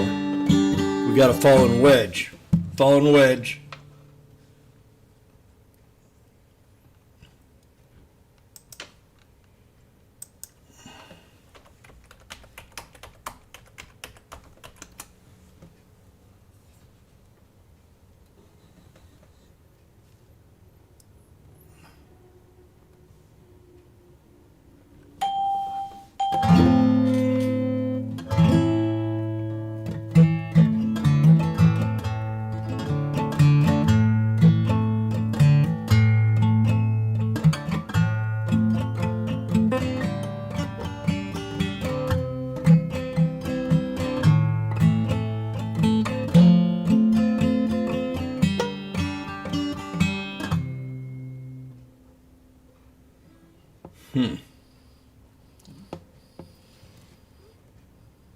They're just dropping it.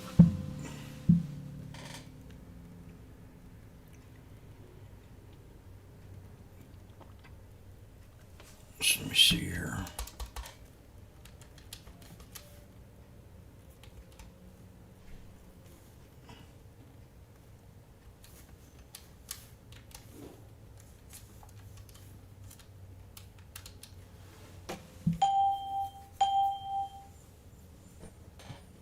So if I get him right here, I can get it down to $2.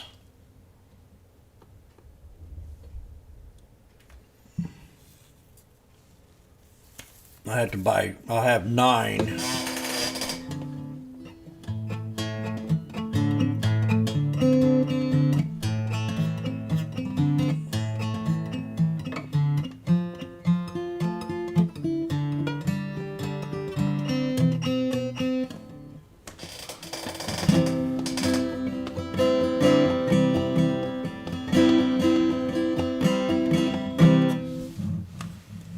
40.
Come on, baby.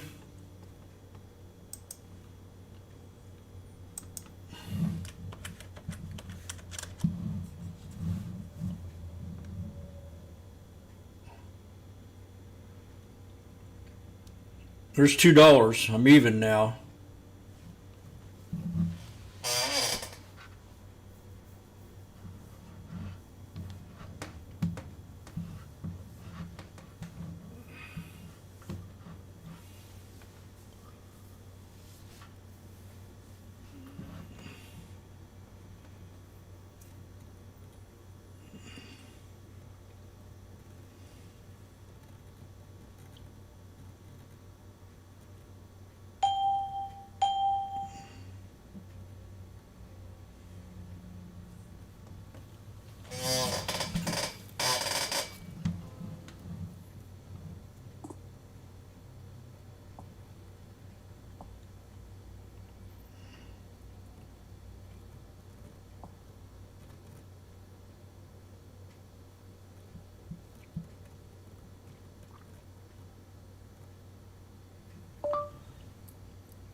I think the government will start to reopen here soon.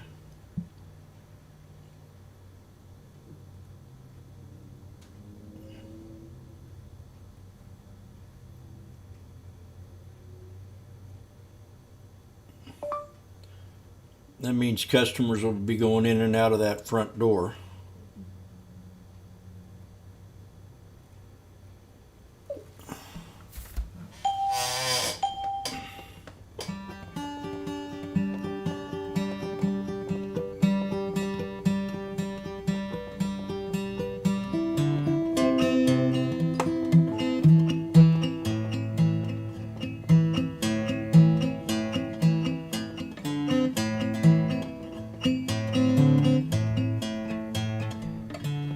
Come on, Jimmy. I'm even right here. I either sell it and get out of it or just hold it. I don't feel as gummy as I do yesterday. But we do have a fallen wedge, and then it broke the fallen wedge. So I kind of didn't want it to break that support. And it did.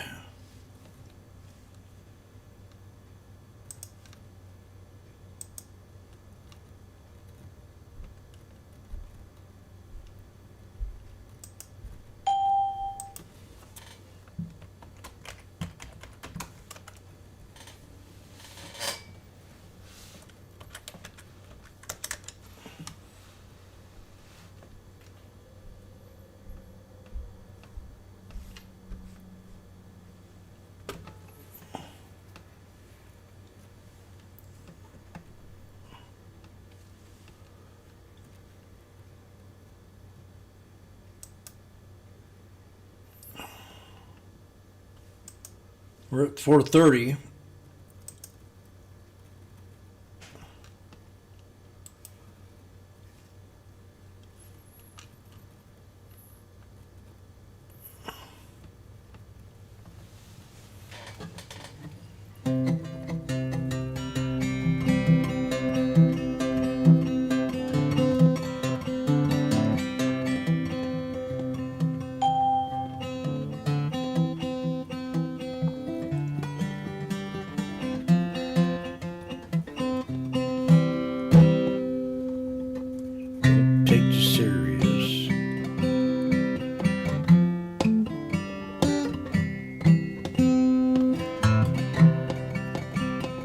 Take it serious.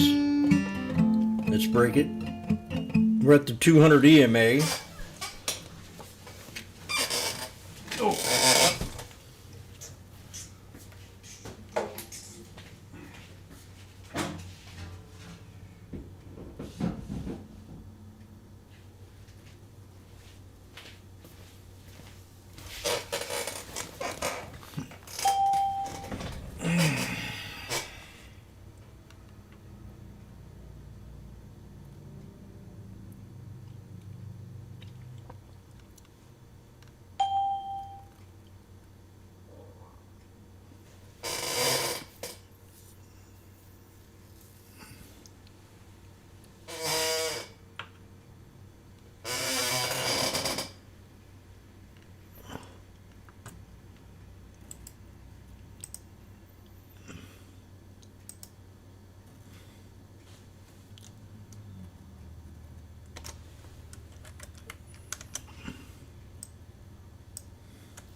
I don't know. I'm not feeling the blood, bro.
Well, it's turned around on me, dadgummit.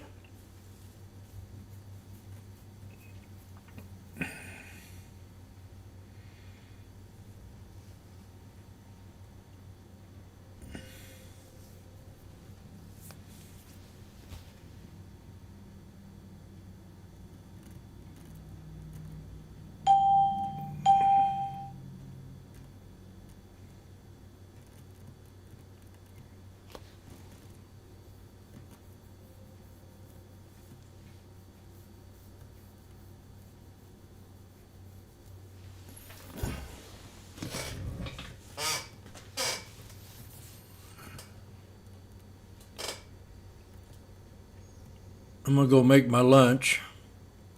Keep an eye on this thing. It'd be nice to get like a buck out of these. We've got to break the wall. The 200, the 200 EMA, the 63, the 50 SMA, and the 200 SMA. Where I get out even and just call it a day.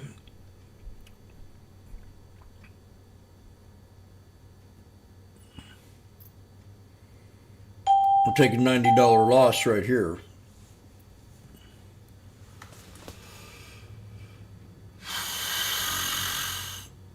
We got a head and shoulders, inverse head and shoulders on the /ES and the SPX. If it can hold.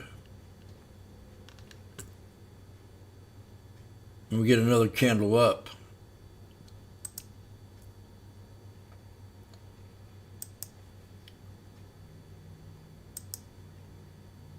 Oh, didn't happen. So I needed that to hold.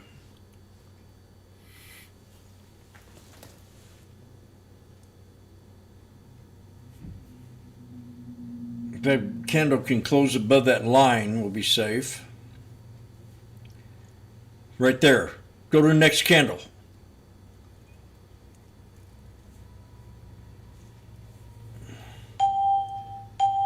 So far, so good.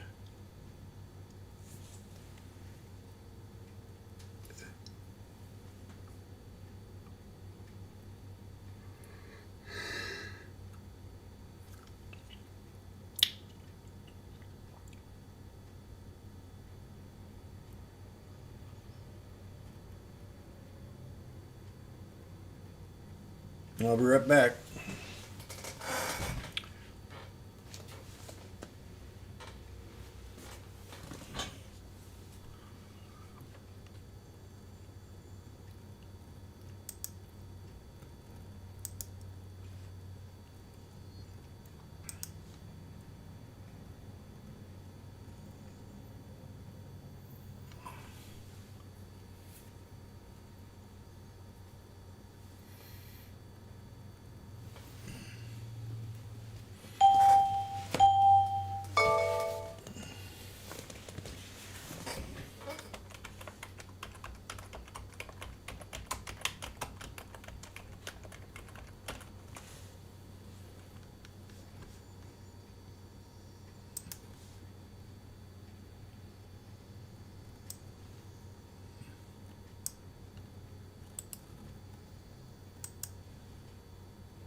Come on.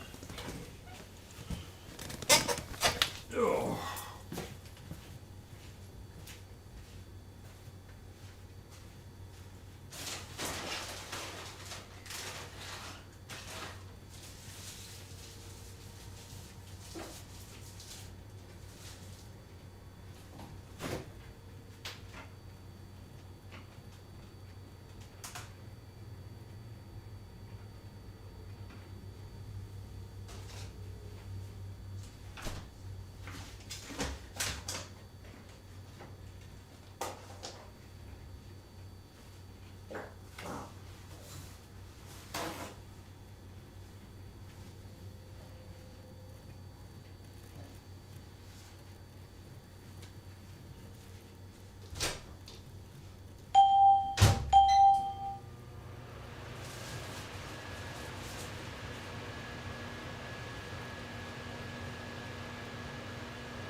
No.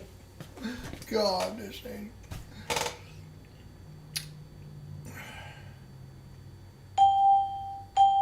Yeah, it's not a good day today so far. I didn't need to break. Ugh. I don't want to get stuck in these things all day.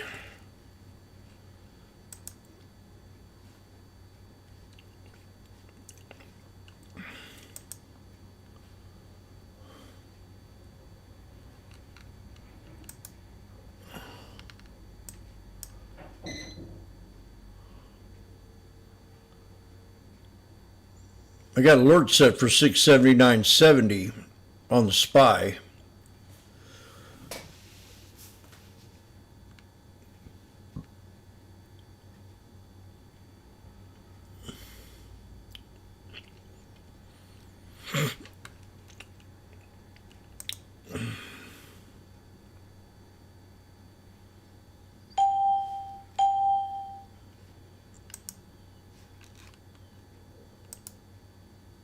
First monthly cycle expires in just 9 days for a directionally bullish trade here, where I can offset some of the costs on the bullish call purchase. So in that November 21st monthly cycle, buy the They're calling Cisco out today. Strike call, and then against it, sell the 77 strike call. That aligns about with the 1 standard deviation that the option market's pricing in at this point, about plus or minus $4 move either way in the shares. On this bullish $5 wide call vertical, you're going to pay roughly about $1.75 debit. The debit you pay is going to be your risk on this trade. So you're basically risking about $175 on this $175 on this bullish trade.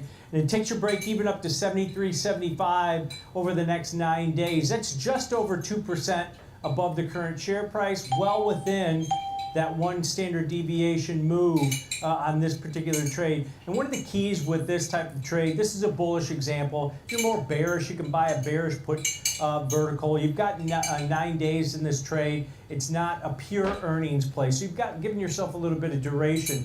And one of the keys on these type of directional biased trades is, hey, I've got 9 days in this trade, and I don't need to wait 9 days to get profitability on this. If I get that pop up to 75, 76, maybe even 80 tomorrow post earnings, then I have that flexibility to close this trade early. So that gives you a little bit more time in this trade, a week and a half, but then also, hey, I can close it early. I don't have to wait. Now, if you want max profitability on this, you have to wait for the stock to get back above that 77 level.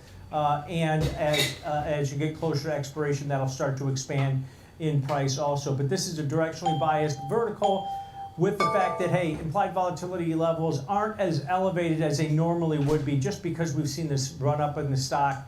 But definitely a bullish trade here. Okay, an example trade for us on Cisco ahead of earnings. They're sitting up at 1.2%. Thank you so much, Tom. As always, appreciate it. Let's just quickly check in with where the markets stand. Almost 90 minutes into the trading day right now. And of course, we have seen the major indices losing a little bit of steam throughout the course of the session. The S&P 500 and the Russell 2000 actually dipping below the line just fractionally there, as we can see. The Nasdaq has been underwater for most of the days. We continue to see this tech weakness in the market, but the Dow Jones are hitting a record this morning, up 7/10. So thanks to some of the financials, healthcare as well. Airlines are also holding up today. We've actually had Ed Bastian from Delta here on the floor of the New York Stock Exchange this morning saying we should be close to normalcy somewhat by the weekend. So some encouraging lines out of that. And we look ahead to this House vote to end this US government shutdown, the longest in history. Thanks for joining us here on Morning Trade Live. I'm Sam Vardas. Download the Schwab Network app, available in the Apple App Store, and tune in 24/7. On SchwabNetwork.com. We've got Trading 360 with Marley Caden coming up next. I'll catch you later on and Market on Close at 3 p.m. Eastern. Have a great trading day.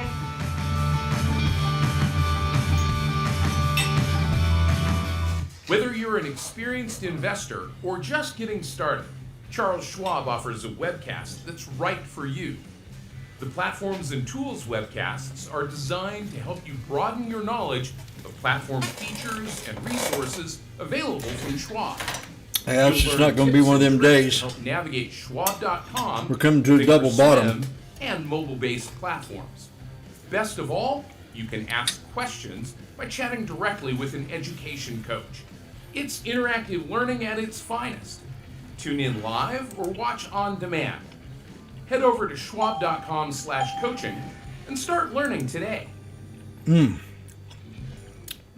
PLTR take nasty Schwab hit. Network, where real-time market coverage meets expert strategy. From the opening bell to the closing bell, we've got you covered. Meta 2. Get inside Apple's the only one that's minds of up. Pro traders. My point is that they're getting a higher rate of change in sales based on their guidance, but not the same rate of change on EPS. Follow the biggest headlines, live analysis, breaking news, and sharp trade ideas minute by minute. With shows built for action, we break it all down in real time with speed, accuracy, and precision. I think one of the most important things is you're making a play in a risk-defined way here going into earnings. So that would be a further downside area to watch. Smart insights, actionable data, veteran traders, and trusted financial journalists, streaming live and on demand. Schwab Network, streaming 24/7, any screen, anywhere, free. SchwabNetwork.com.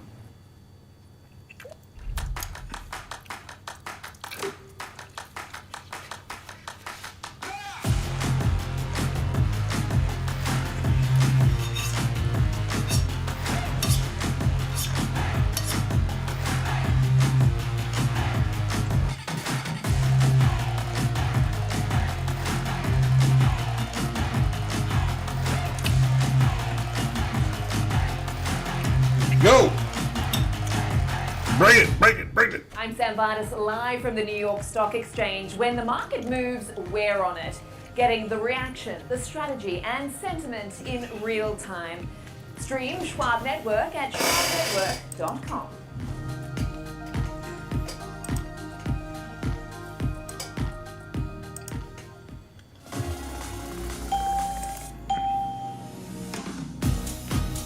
Man, Tesla. Tesla got a big old knife. 428. Rigetta's under 30. Look at that. That looks tasty. Very tasty.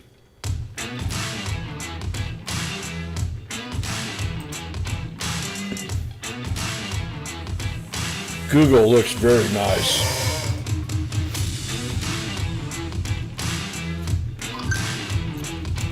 Google, I like Google. I mean, I like the company. Good morning. We're 90 minutes into the trading day. Welcome to Trading No 360. I'm cleavage. Hayden coming to you live from our Chicago headquarters. Here's what we have in store for you on the show today. In our 360 Spotlight, we're going to take a look at crypto No cleavage. trading after SoFi announced plans to roll Got a out a problem. crypto trading platform, which our guest says is good for crypto exposure, but argues there are no users for it. Today's disruptor is AMD after it held its first analyst day in years. George Tillis will break down all the announcements, sending shares up as much as 10% this morning, and give us an example trade. And then in our 360 round, we'll break down the earnings we got from Oklo and discuss the nuclear energy sector as demand keeps ramping up for AI infrastructure. Before we get to all of that, let's take a look at how the markets are shaping up this Wednesday morning. The S&P just marginally lower at 68.43.13. On the Nasdaq, we're trading down about 1/3%, 25,448. For the Dow, we are higher on the day, 0.75% higher at 48,299, and the Russell 2000 just trading slightly below the unchanged line at 2457.37. As for the 10-year back bonds trading again today, we're down 0.25% at 408. The dollar at 99.32, mostly unchanged. Gold, though, up 1%, 3/4 at 41.8830 this morning. Crude oil trading down, heavy under pressure, 3.5% down at 58.92 a barrel. We've fallen below that $60 mark. And Bitcoin under a bit of pressure, down 0.5%, trading at 102,460 right now. I do want to welcome Alex Coffey in, our first guest, to talk about one of the big movers we're seeing this morning. And it is a very big move this morning. We're talking about On Holding. They had their earnings release, impressive numbers here, 20% move to the upside. Walk us through what's going on here. Swiss-based, Roger Federer-backed apparel and shoemaker, primarily shoes. Recent marathon win, giving some credibility to the performance. But yeah, monster quarter for the company on a current constant currency basis, almost 35% year-over-year growth for net sales. Not currency adjusted, about 25%, way ahead of the street estimates. Beat on EPS, beat on adjusted EBITDA, but the big story, Marley, was the margins. The margin. Gross margin, 65.7%. That was a 500 basis points increase over year over year. It did, however, include a 200 basis point one-off benefit that they attributed to lower freight costs. So probably not something. Let's get a good rebound today. But really impressive efficiencies and full price selling, which is a big part of their strategy, leaning into their premium offering and basically looking to get full price for them. They did raise for the third straight quarter their guidance, both for full year 2025 net sales, gross margin, and EBITDA. When you look at the regions, this was an Asia-Pacific story. America's actually missed estimates, was a little bit disappointing, but the Asia-Pacific area grew over 100% on a constant currency basis. I talked about the premium full price posture, brand momentum.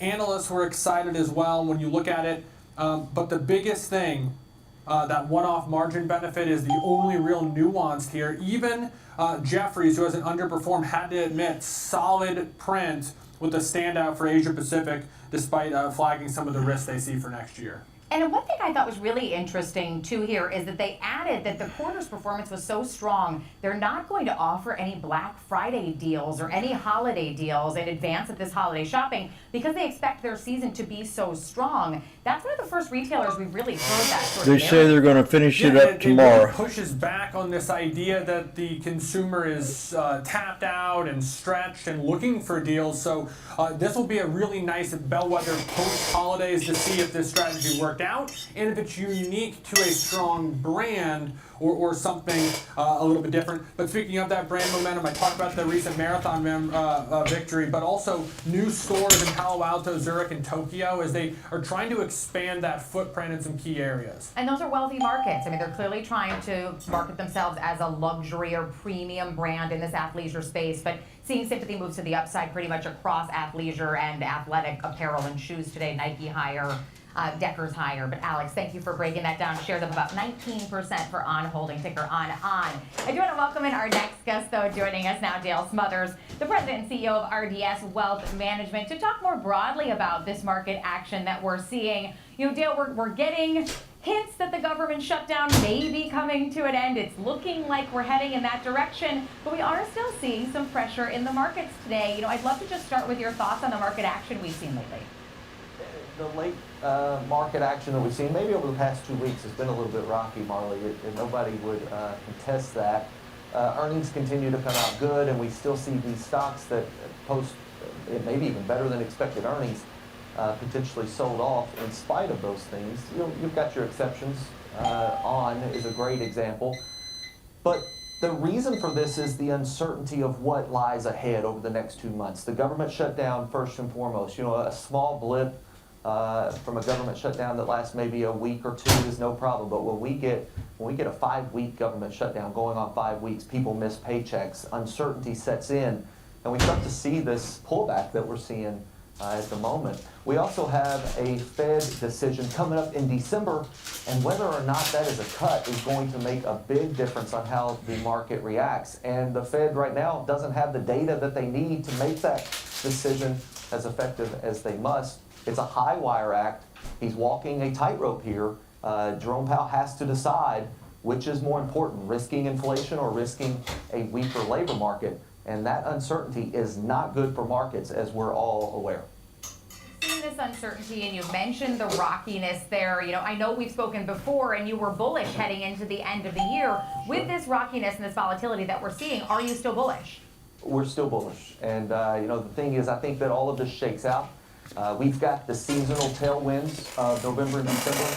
We've got a strong consumer perhaps headed into this holiday. Powell's been behind the curve. That's just all I got to say about that. Data saying that at least interest rates are too high. Higher than expected holiday spending. Now, Molly, I'll tell you, there's probably going to be fewer presents under the tree, a little less wrapping paper to throw away, because people are spending more and getting less in this economy. But spending more is always a good thing in November and December, specifically for some of these retail. You want to know a secret, buddy?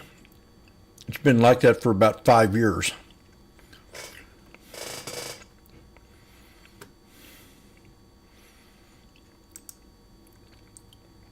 Believes that that money will cycle back to the market. That it may set for a minute, as we've seen. It's pulled out of the market as a whole has fallen. But when we go back into the market with those dollars, we expect a broadening out, as we've seen in financials, we're seeing in energy, we're seeing in healthcare. These sectors stronger is a good thing for the market. I think it could lead 2026 into even a bull run. I'm predicting a 7,000, maybe even seeing a 7,100 S&P 500 by the end of the year. How we get there, we'll have some rocks, bumps, and certainly some pullbacks. But what we've seen is every pullback that we've seen to this point since April has been bought up, and I expect the same to happen over the next couple of weeks. So you mentioned this tech pullback and that it could be healthy more broadly for the market, bolstering some of these other sectors that need it. But I want to get your thoughts on the spending. I mean, these hyperscalers just spending trillions and trillions of dollars, and every time we get an announcement, it's either met with AI bubble concerns or a round of applause. And there doesn't really seem to be a ton of rhyme or reason for who's getting the applause and who's getting punished because they're citing bubble concerns. Is this a case where we are in a domino scenario and we watch one domino go down and then everybody falls behind them?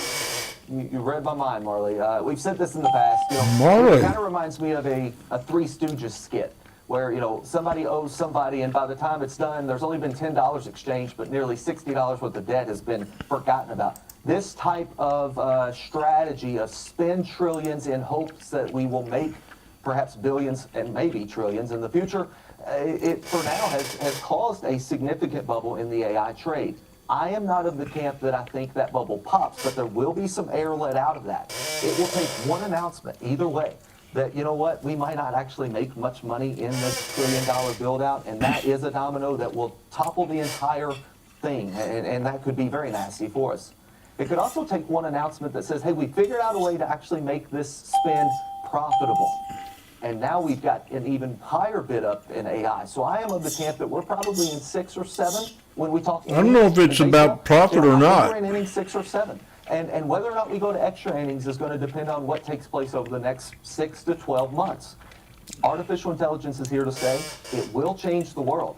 Whether or not these companies are worth the amount of money that we have put in them as stockholders is still yet to be seen. So this broadening out is a very beneficial thing. The only way it's going to be profitable is if you cut employment. It could topple the entire system. Now, employees. Our primary objective is to make sure that we're making money That's in the my upside opinion. of the market and protecting investors against the downside, because we work primarily with retirees. So we've got a little exposure to this AI. But broad exposure is the overall objective, and seeking dividends for our particular investors is the #1 game that we play here at RDS. Well, AMD coming to the 200. Fear the AI trade, but I would be cautious if you're a short-term investor or you need to take money from that portfolio. On-on's at the 200, but it's had a pretty good run. Macro uncertainty at play. We're witnessing this pullback. What are some of your stock picks right now, Dale? I'm a huge fan. If we're looking for dividends, let's talk about that for just a second. I like the ETF HDV. Now, HDV is an ETF that pays high dividends. I would also look at just maybe, for instance, if you're a long-term growth investor, looking at SPY. These ETFs give you the type of exposure that you need in the overall market, and you're going to see some appreciation in capital, as well as dividends that those stocks that are underlying in that ETF pay. But if we're looking for long-term growth, I'm a big fan still I'm going to have to scalp, make my money back. Just a few weeks ago, a laggard, Apple and Amazon. I think they have a long-term game in play here, and when their AI strategy becomes laid out, Google had a new low. You're going to want to be a part of those two names, Marley. I also like Royal Caribbean here. It's got a significant pullback that we're going through right now. I like it for the long term. In the Him's short term, down we could see as much 69. as a 10 or 20% CMG uptick if that was up $1 today. changes. But long term, Oh, Royal God. Caribbean has paid a steady dividend. It's nothing to write home about, but it's steady and it continues to increase. And you've got capital appreciation in a name like that. GLD, another position that Stephanie we like. Link announced she sold Chipotle, so she must have bought it at the. Tactic has always been Probably not good for her. thought. But the Unless reality she is shorted gold it. has some growth principles in it as well. It's got stability in a month, let's say like April of this year. but it also has some growth principles because the government is after gold right now. Governments around the world is after gold. And as we start to see yield maybe diminish a little bit in a savings account, people are going to be looking for alternatives. And what better is there than gold, the commodity? We don't believe holding the commodity is the right play here. We think holding the ETF, let's say GLD, which has the underlying commodity, you benefit from the underlying commodity's uptick in price, but you have the liquidity you need if you actually need that income. One last name, Marley, I'll give you here. In the AI play, I believe AI is going to change the world. I think some air is likely to be let out of this bubble.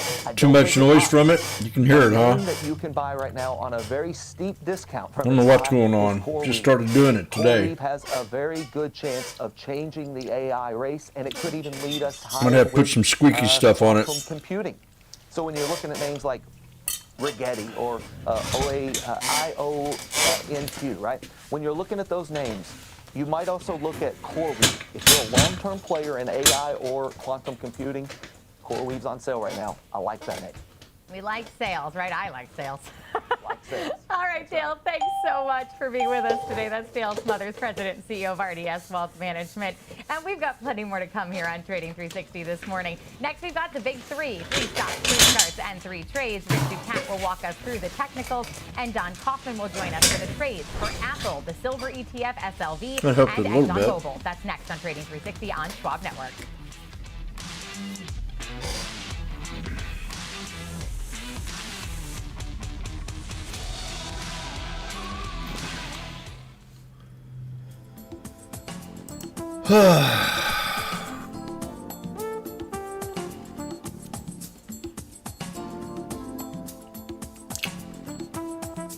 Let's get a big bounce up.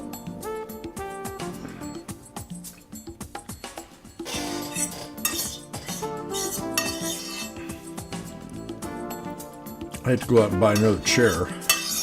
I like this one.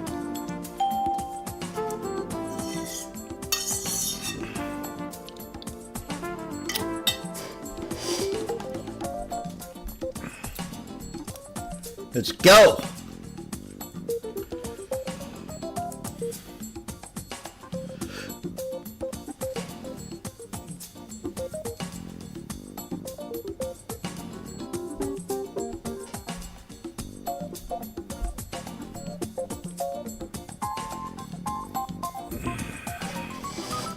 From the most iconic trading floor in the world, this is Opening Bell with Nicole Petalides. I ought to tell her not to sell it if she was invested in it. Exchange, the countdown, the setups, the stories that make markets move.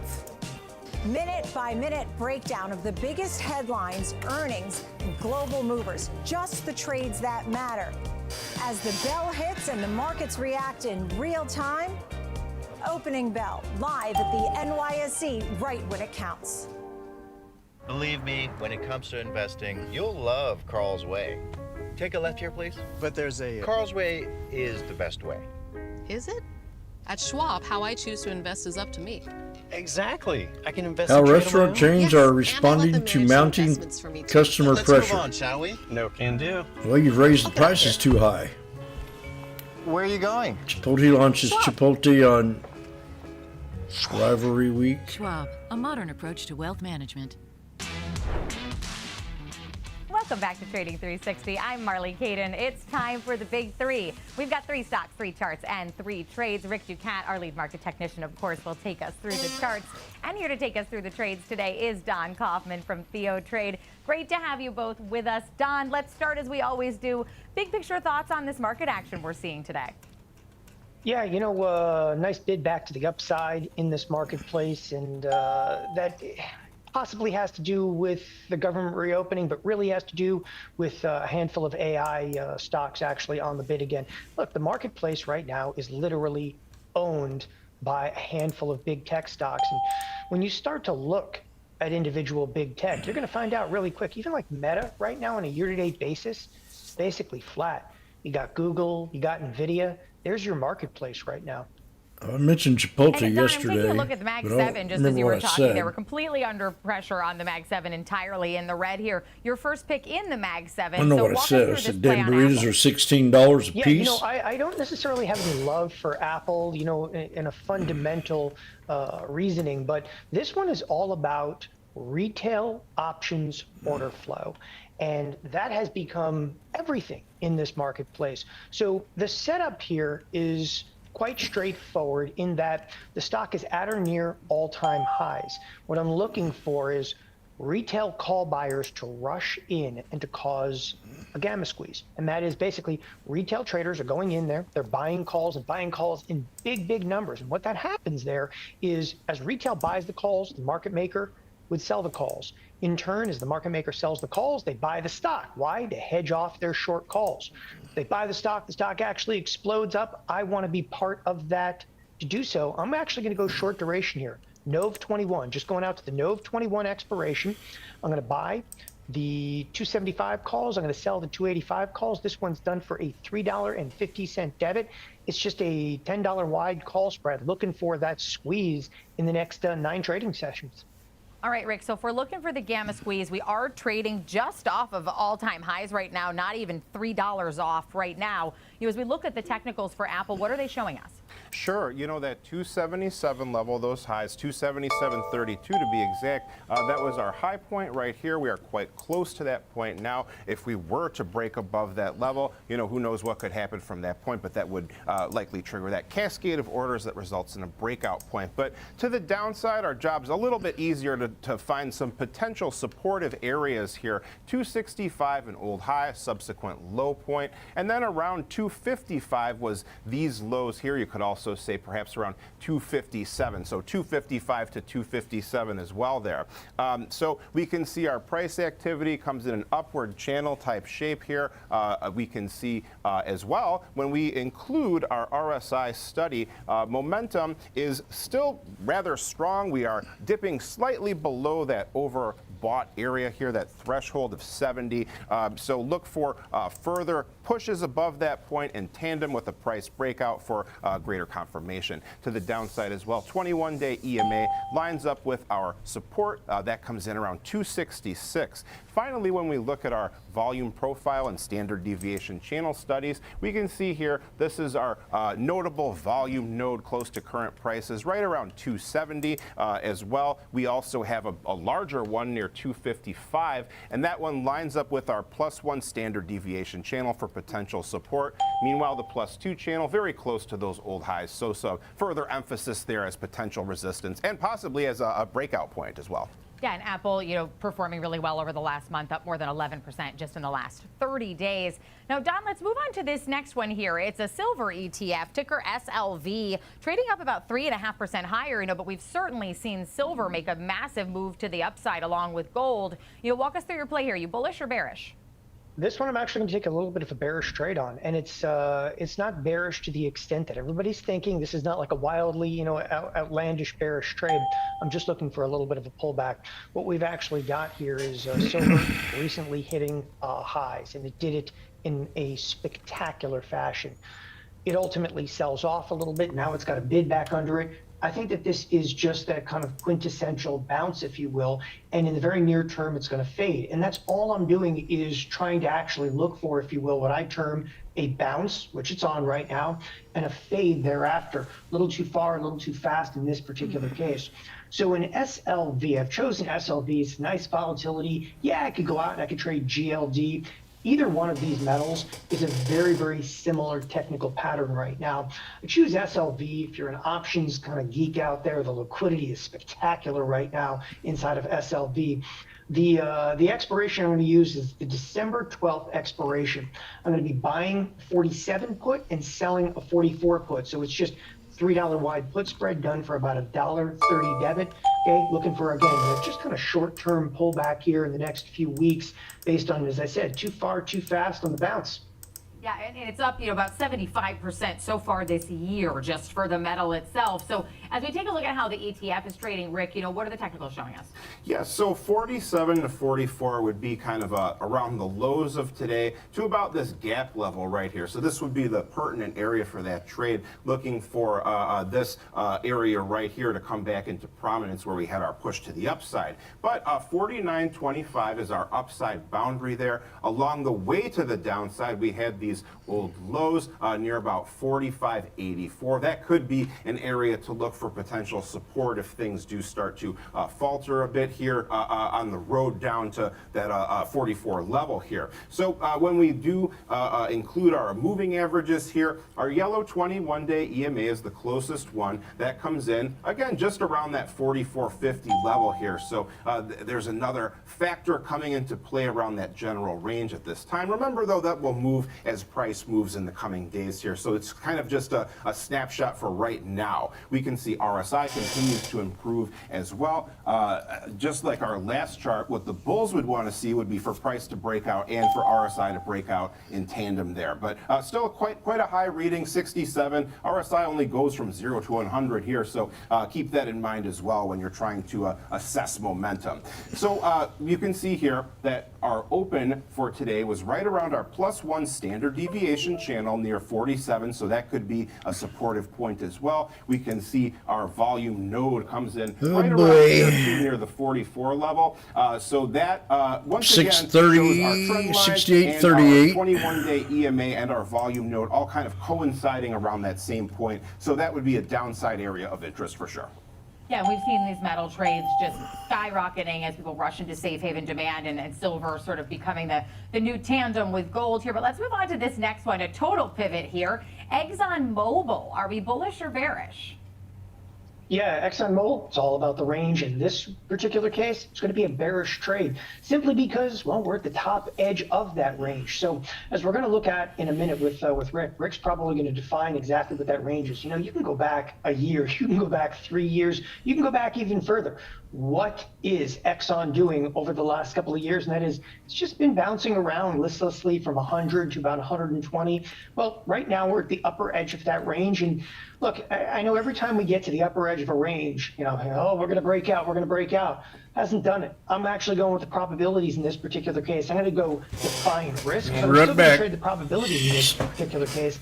I'm going to go out to the December 19th expiration. So these 19 expiration, I'm just going to buy the 115 puts. I'm going to sell the 110 puts. So it's a $5 wide put spread done for about a 90-cent debit. So it's an out-of-the-money spread. All I'm doing is looking for ExxonMobil to kind of pull back, stay inside the range. I mean, I'm not asking for anything other than stay inside of this range. It's about a 20-point range. It's a slop fest of a marketplace in ExxonMobil over the last couple of years.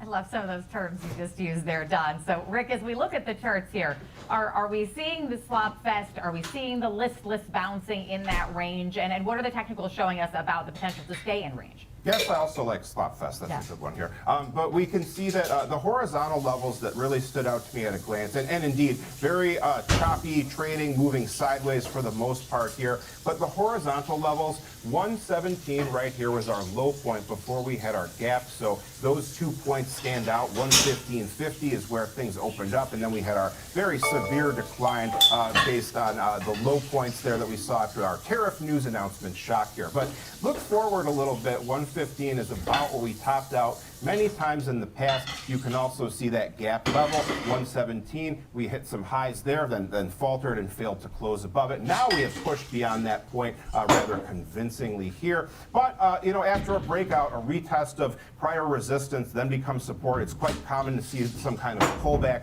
after you have these big pushes to the upside here. So just food for thought there in general. The upside points to watch in the nearest term would be right around here near 120. We had that high point shortly before that gap to the downside here. So when we do think about some of our other factors here, momentum is still quite high, not in the overbought area just yet, but quite close as well, around 64. Our moving averages, not too much help in this case. The 21-day EMA lines up with that 115.50 level, almost exactly though, so once again, emphasis on that as a downside point.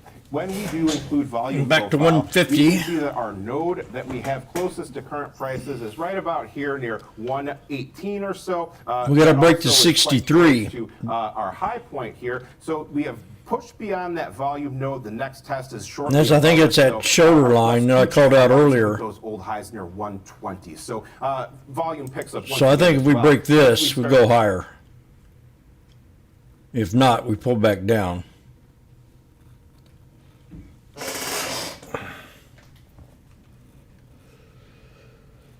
Okay. Very much range-bound trade that he was talking about with our XOM. 20 there. Don, we appreciate you being with us to walk us through your big three picks today. That's Don Kaufman from Theo Trade, and of course Rick Ducat, our lead market technician, for always being here to break down the technicals for us. Coming up next, we're going to spotlight crypto trading, as SoFi has now become the first bank to offer it. We'll discuss what this means for the crypto industry and traders next on Trading 360.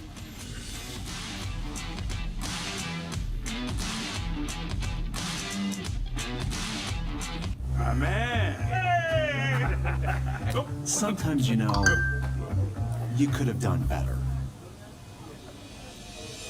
Same goes for where Let's you go. invest.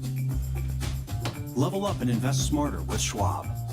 Morning movers, be the first to find out what's shaping early market action. Tech check, options corner, futures focus, technical analysis. Morning movers covers it all. Grab your coffee and tune in every trading day at 8 a.m. Eastern, only on Schwab Network. I thought about buying 9 more contracts at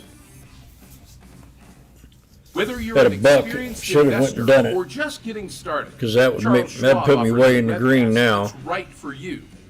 The Platforms and Tools webcasts are designed to help you broaden your knowledge of platform features and resources available from Schwab. You'll learn tips and tricks God. to help navigate Schwab.com, Thinkorswim, and mobile-based platforms. Still indecisive. Best of all, you can ask questions by chatting directly with an education coach. It's interactive learning at its finest. Tune in live or watch on demand. Head over to schwab.com/coaching and start learning today. Kick off the morning with the data and Move the it. decisions moving markets. I'm down $20 now contract. The macro moves are driving the price action, from Fed policy to global growth to inflation prints and geopolitical risk. Smart, fast, and always live from Wall Street to your. Marley looks hot today. Her little dress.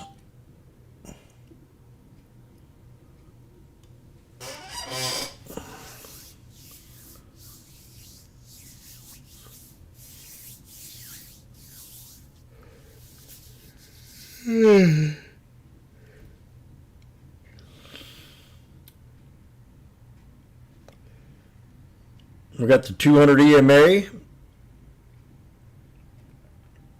and then the 200 SMA, and we got a double top. So I think the double top might be more important, and that's at the 200 SMA. So should I sell it? That's the question.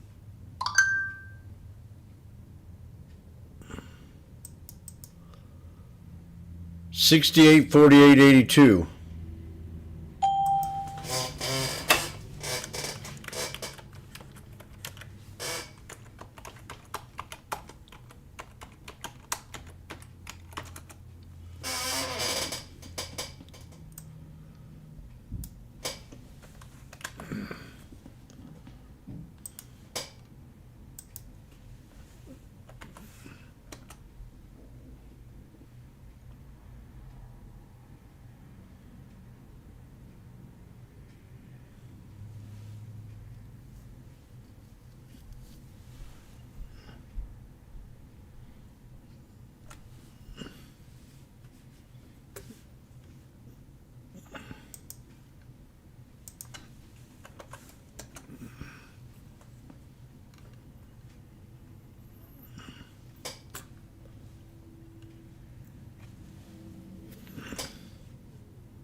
Oh, gosh.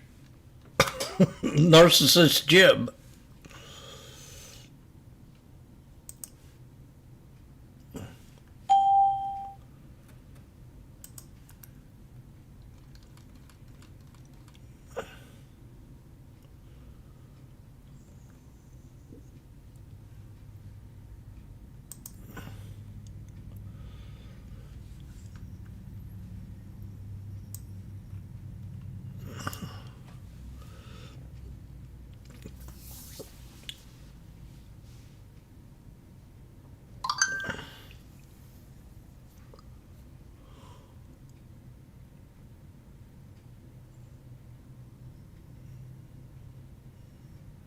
Well, nailed that double top to the penny.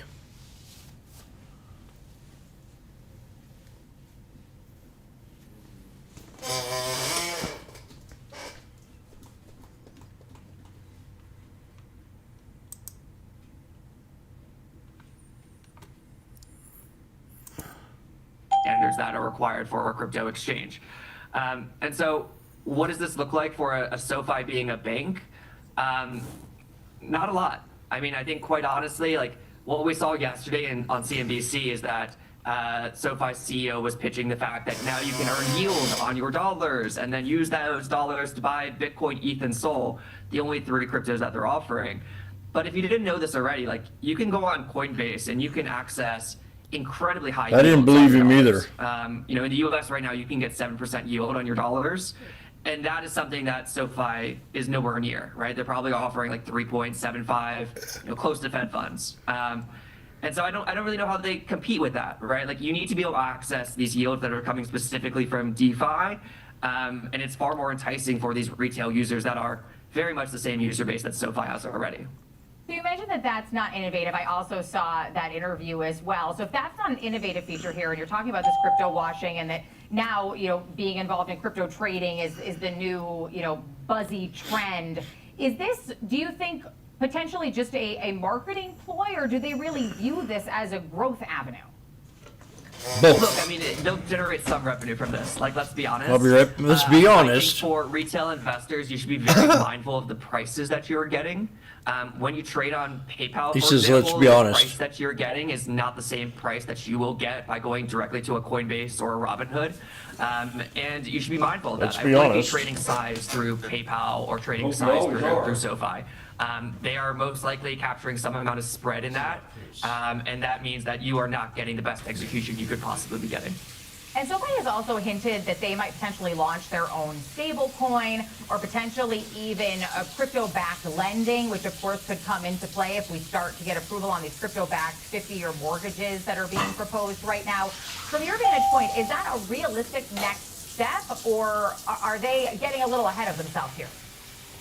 I mean, everybody wants to have a stablecoin these days. I think that's kind of a problem when you have a lot of fragmentation of liquidity, right? If SoFi has a stablecoin, how do I turn that stablecoin into a dollar that, you know, my bodega down the street or my grocery store will accept?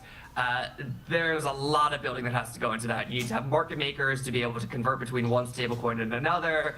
You need to have different rails to allow people to buy your stablecoin in the first place. How do I get dollars actually into this thing?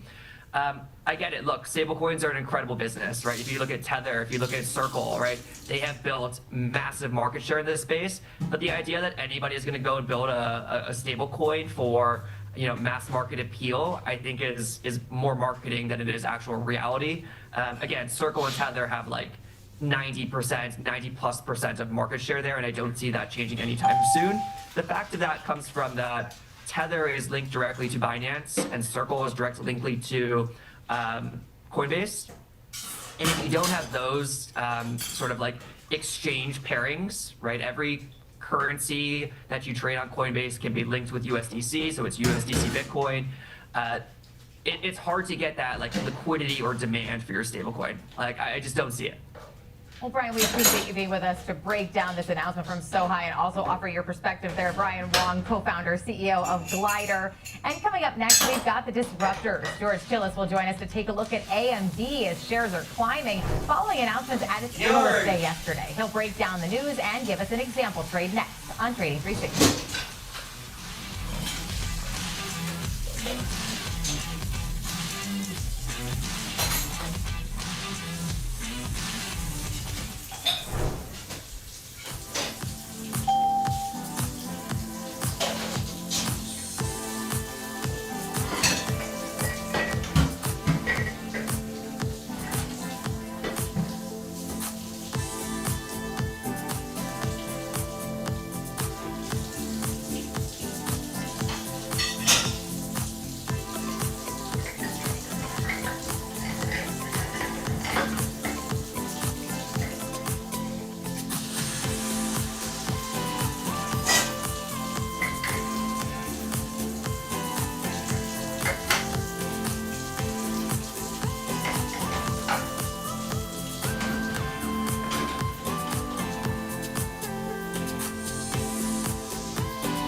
connected to the markets with Schwab Network. Tune in 24 hours a day, 7 days a week on SchwabNetwork.com And on all your favorite streaming services. Schwab Network. Available anytime, anywhere, on any device for free. Whether you're an experienced investor or just getting started, Charles Schwab offers a webcast that's right for you. Do you like using charts when analyzing your stocks? Our technical analysis webcast series breaks down different charting techniques like trend analysis, we got one more chance. price patterns, moving averages, oscillators, and much more. Best of all, you can ask questions directly to an education coach. It's interactive learning at its finest. Tune in live or on demand. Head over to schwab.com/coaching and start learning today.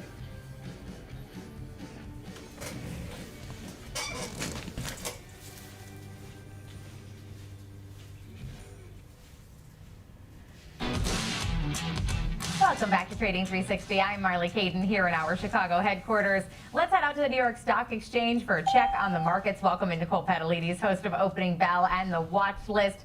Nicole, good morning to you. You know, we're about 2 hours into the trading day. I'm just sort of looking broadly across the board. Most of the Mag 7 still under pressure. Nvidia flipping into the green here. But we are seeing, gold move higher. And it looks like we may have an end to this government shutdown. What's standing out to you so far this morning? Just the catalysts that continue to move the market higher here this week. The Dow Jones Industrial Average closed at a record. Now I didn't want to see that. Now we got a megaphone. Right out of the gate in the opening bell, we saw a surge to new record intraday highs here on Wall Street. And you mentioned the government shutdown could be coming to an end with the House vote today. As far as the flights are concerned, those appear, according to Flighty CEO, those appear to be better each day than yesterday. I mean, the worst point was Sunday and Monday when it was between 10 and 12% cancellation. So there's improvement there. Just the big picture on the government shutdown and that now coming to an end is AMD brought so much optimism. Lisa Su and her opportunities. One more chance. Deals with OpenAI and just the outlook for growth for AMD just really quelled concerns about the AI bubble to a certain extent. Gosh, we've seen bubble. so many names on the move. For example, On Holdings, the sneaker company, says they're not giving any discounts over the holidays. They want to be premium. The stock's up over 20% today. We also have AT&T, Eli Lilly, Broadcom, Carvana, Sweetgreen, all with up arrows. IBM announcing a quantum Nighthawk unit, so that was big news. IBM's up 5% this week, helping to push the Dow to these new highs. So there's been more good news than bad news, and even consumer spending that we saw from Bank of America showed folks are still spending on their credit cards and debit cards. And mortgage apps also showed some optimism because people are, in fact, applying for mortgages. It was at the highest level since September, which gained 5.8% in this last reading. Yeah, I was particularly struck by On announcing they weren't going to offer any sort of holiday sales as well, to trying to stamp their place in that luxury market, and also an indication and a test really to see if people are really willing to spend full price in the holiday season for the consumer. But you mentioned a lot of the winners there. ain't bad in their shoes. To talk about today. Circle down more than 11% right now following their earnings. The earnings themselves weren't bad. Can you walk us through the report and what's pulling them down today? Yeah, it's really the costs that the company will face going forward, which weighs on this company. It's certainly not the latest quarter or the numbers over the last since its IPO. It's been good news here for Circle, which is an issuer of stablecoin, has about 29% of the stablecoin market. That is up 6% year over year, so they continue to grow. It's tied to the U.S. dollar. So this U.S. digital currency here continues to grow. It's more than doubled, and that helped to move this company here. And they saw a 202% surge year over year. And so that was good news. Just a record revenue, reserve income, all of that was all good news for this company's for Circle. It beat on the quarterly profits, and the global adoption and momentum that is happening overall really helping to give this a boost. So that's the big picture here on Circle as it continues to do well. At the same time, just noting that the cost forecast rose by more than anticipated, and that could be what's weighing on this stock overall. And so CRCL right now down about 10.5%. Marley? Nicole, we appreciate you being with us to walk through Circle's earnings and some of those key points that were a little sticky for investors today. pulling shares down more than 10%. That's Nicole Petalides. And now it's time for the disruptors. George Tillis, our senior markets correspondent, is here with today's company, AMD. We've been talking a lot about their analyst day that they had yesterday, their first in years, George. We're seeing shares up quite a bit now, more than 10% after some whipsaw action yesterday following some of these announcements. Can you walk us through some of what you thought were the most impactful things that were George looks worried. Yeah, I mean, I'll just address first off, if you look at some of the price action in the mega caps, there has been some volatile whipsaw action and sort of a rotation going on within some of these semiconductor names, and they're, the gainers and losers. For instance, NVIDIA was up quite a bit last couple days down, today or at least earlier today. But nonetheless, I think if you look at AMD, what we're actually seeing is just a follow through going back to early October, where they announced the deal with OpenAI, as well as the ownership stake and warrants that the company OpenAI is taking in AMD. Sort of a reconfirmation today or on the 11th. With the investor day for AMD. I mean, they're reaffirming revenue growth in the next 3 to 5 years at 35% compound annual growth. Their AI accelerator business, according to Wedbush, is expected to grow by 60%. And, if you look at last quarter when they reported earnings not too long ago, 36% sales growth, and their data center growth was up 22%. So even though that was a relatively weak print compared to the same quarter last year, there was a little bit of a sell-off, but there's now just a continuation of the overall trend. If you look at the analyst consensus for AMD, right now the midpoint target is around 274. For instance, as I mentioned, Wedbush, they essentially have a $290 price target on this name. High target on the street is 380, and a low /ES has got a head and shoulders. 135. But nonetheless, I think if you look at two AMD, of them actually, outside of NVIDIA, which AMD is encroaching on in terms of market share for the GPU segment and data centers, AMD is a very complete company. Everything in the CPU markets, but also field programmable chip arrays through the Xilinx acquisition are still manifesting into factory automation, as well as the industrial and so we're in that channel. See the reverses there. Well diversified semiconductor name, not necessarily just a GPU company. And so as we look to trade them, George, they're pretty close to their all-time highs in their, or at least 52-week highs right now, only about $7 off of right that. Here. If you're structuring an example trade here, how might you approach this for AMD? Yeah, so one of the things about these markets, and when you see gaps, I mean, we saw the gap on AMD on the chart going back to October. It's basically a gap and go, which is a gap and continuation. But it's hard psychologically and instinctually to buy when the stock is moving higher, but that's essentially, what you want to do, considering again the strong trend. So I'm going to play a bullish continuation because there's some volatility day to day. I'm going to neutralize that by selling a spread, not just buying call options outright. So I'm going to basically go out to December with 37 days to expiration. I'm going to buy in the money 260 call, and then I'm going to sell the out of the money 270 call against it to help finance it. And altogether, it costs you about $4 a share or $400 a contract. So it's a bullish trade. It's a bullish continuation. Your full outlay of $4 a share is all you're able to lose or max loss. 264 if you hold it by expiration is your break even. And you're outlaying 4 to make 6, and that'll occur if it hits 270 or higher by expiration. So you're basically getting a $1.50 return on $1 risk per share. George, we appreciate you being with us. Double bottom. AMD, some of their big announcements, and also structuring that example trade for us. That's George Tillis. And coming up next, it's time for our 360 round. We'll be looking at Oklo after its earnings release yesterday. Shares are higher in reaction now. QQQ double bottom. Demand for nuclear power as AI infrastructure SPY continues to increase. double bottom. We will be right back. Stay with us. IWM a higher low. Out of Snake. Snake breakout pullback. Trading at Schwab is powered So by it should unlocking the power IWM would be nice if it reversed here. Bring your trades into focus on Thinkorswim desktop with robust charting and analysis tools, including over 400 technical studies. Tailor the platforms to your unique needs with nearly endless customization, and track market trends with up-to-the-minute news and insights. Trade brilliantly with Schwab. I'm Alex Coffey. And I'm Jenny Horn. This is Next Gen Investing, where we track the trends shaping tomorrow's market.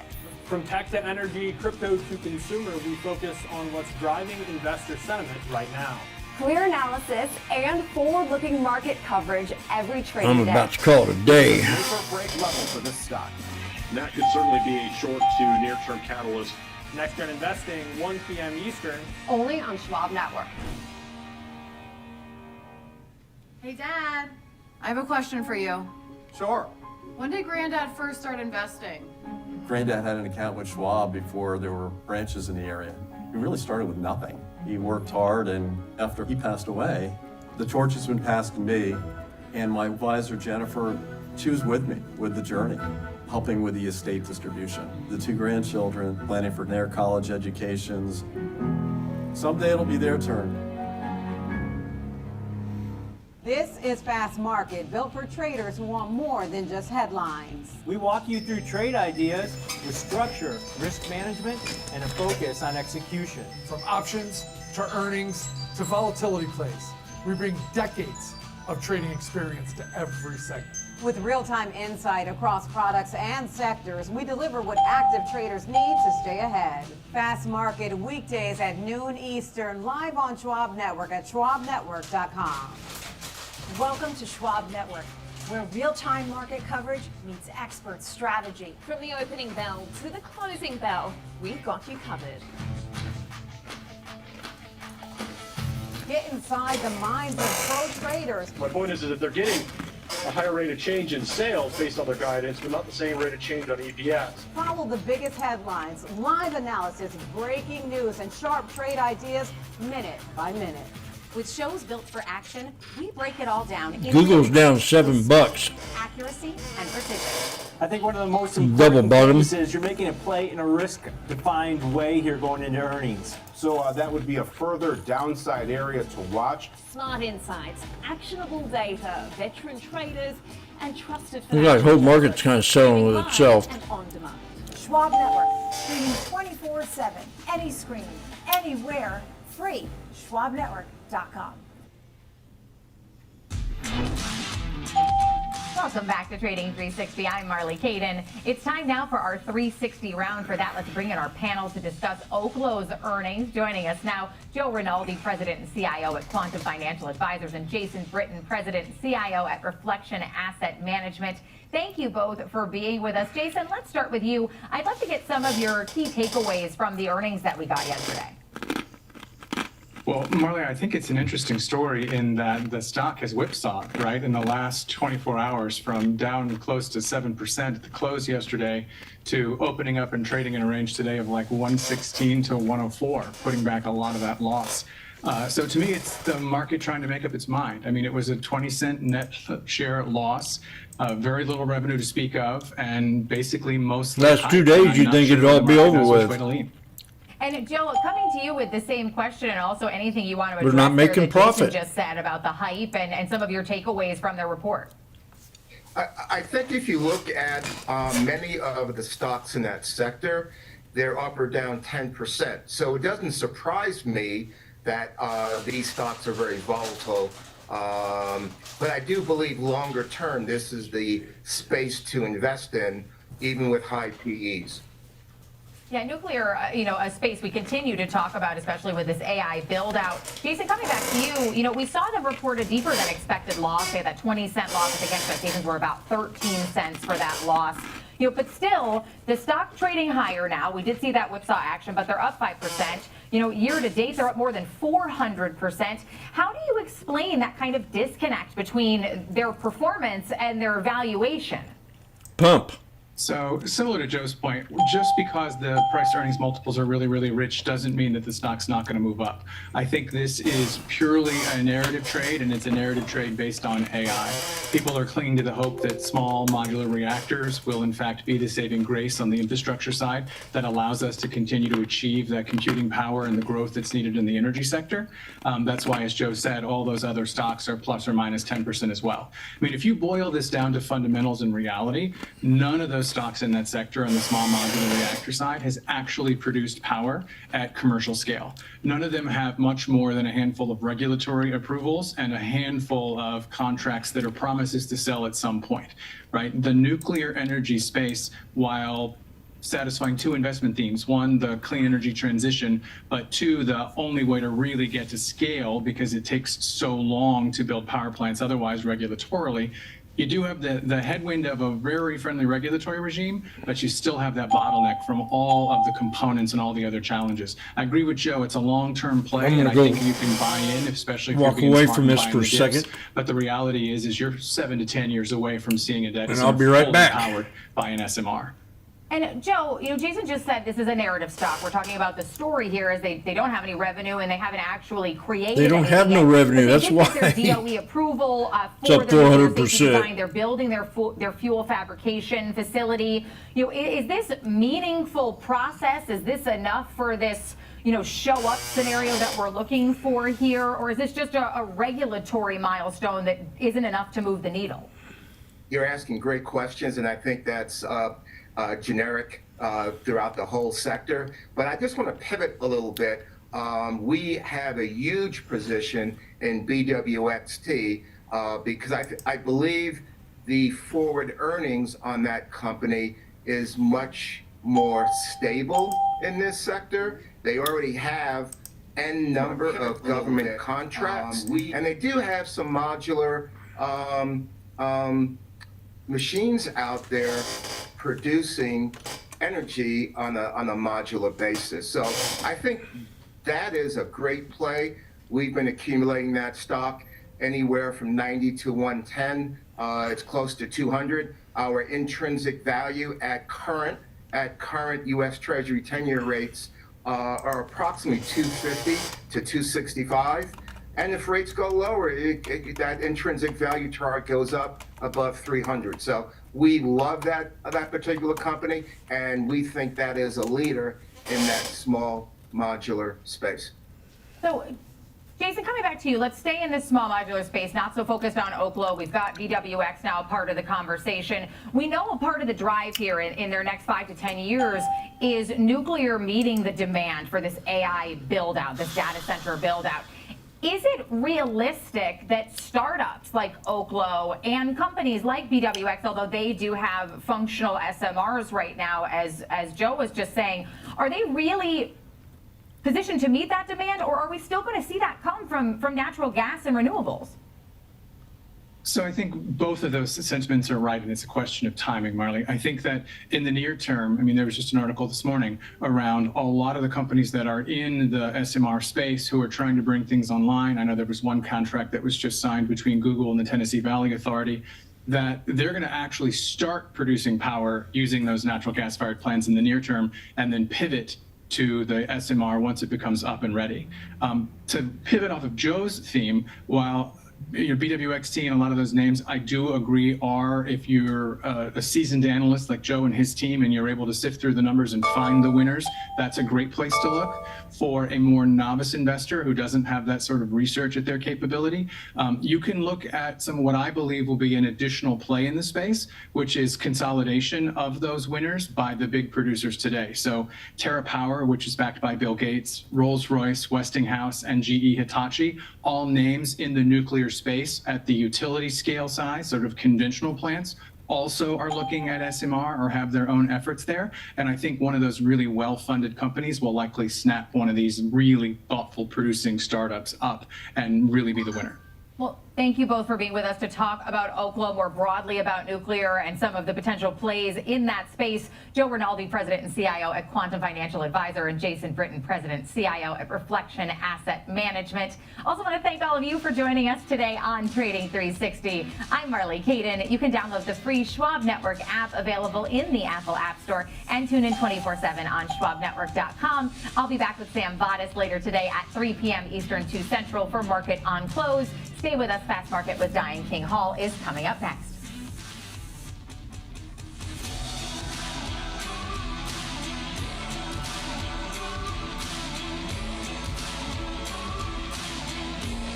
Whether you're an experienced investor or just getting started, Charles Schwab offers a webcast that's right for you.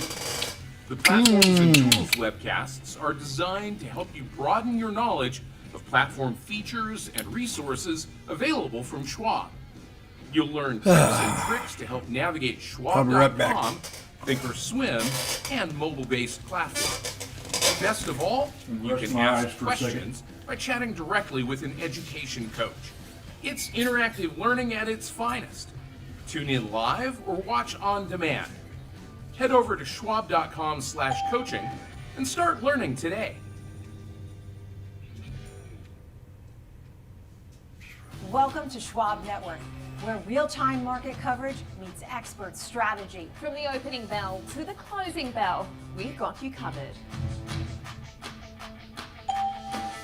Get inside the minds of pro traders. My point is that they're getting a higher rate of change in sales based on their guidance, but not the same rate of change on EPS. Follow the biggest headlines, live analysis, breaking news, and sharp trade ideas minute by minute. With shows built for action, we break it all down in real time with speed, accuracy, and precision. I think one of the most important things is you're making a play in a risk-defined way here going into earnings. So that would be a further downside area to watch. Smart insights, actionable data, veteran traders, and trusted financial journalists, streaming live and on demand. Schwab Network, streaming 24/7, any screen, anywhere, free. schwabnetwork.com.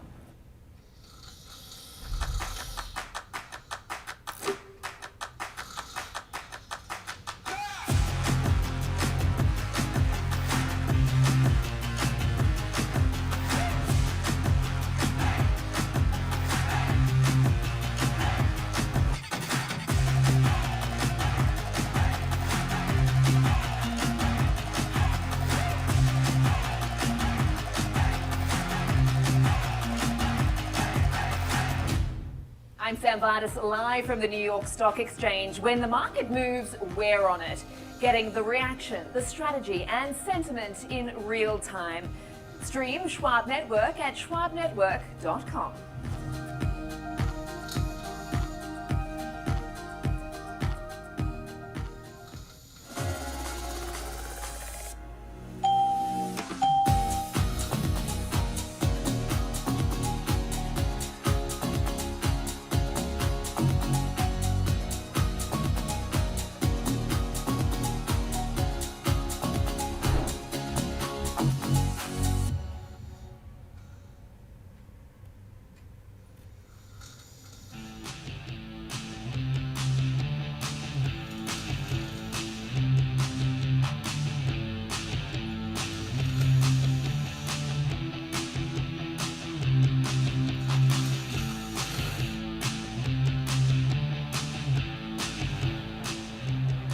Welcome to Fast Market here on Schwab Network. I'm Diane King Hall. Coming up on noon Eastern here at the New York Stock Exchange. Stocks mix as the Dow keeps working to hold on to record levels. Let me give you a check of your scorecard as we hit the lunch hour. The S&P 500 right now is under a little bit of pressure. It is off by a little bit more than 0.1%. The Dow's got a gain. It's better by a little bit more than 0.5%, 0.6% there. NASDAQ 100.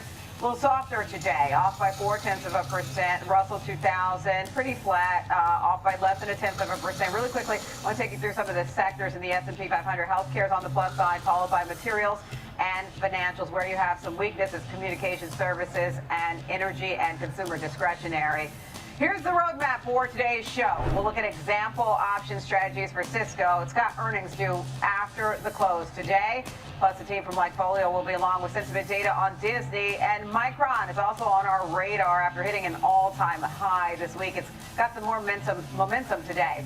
Now that we've got the roadmap for today's trading action, time to bring in my co-hosts and trading veterans. You've got Tom White in our Chicago studio and Kevin Hinks joining us live from the SIBO. All right, let's talk about this Fed speak today, what Hinks calls the loud period.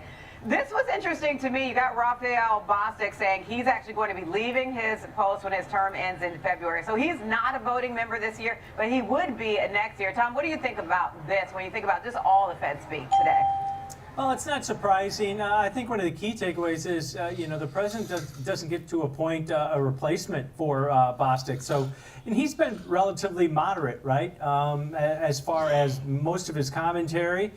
Maybe a little bit more dovish at times, but at the same time, I don't think this really throws a wrench into any situation where it's going to reset as far as the Fed goes. You know, you start looking at the expectations for rate cuts. He's not a voting member. Expectations for a rate cut in December are still about 70% according to the CME FedWatch tool. But you know, there's been no volatility in the Treasury market, in the yield market at this point.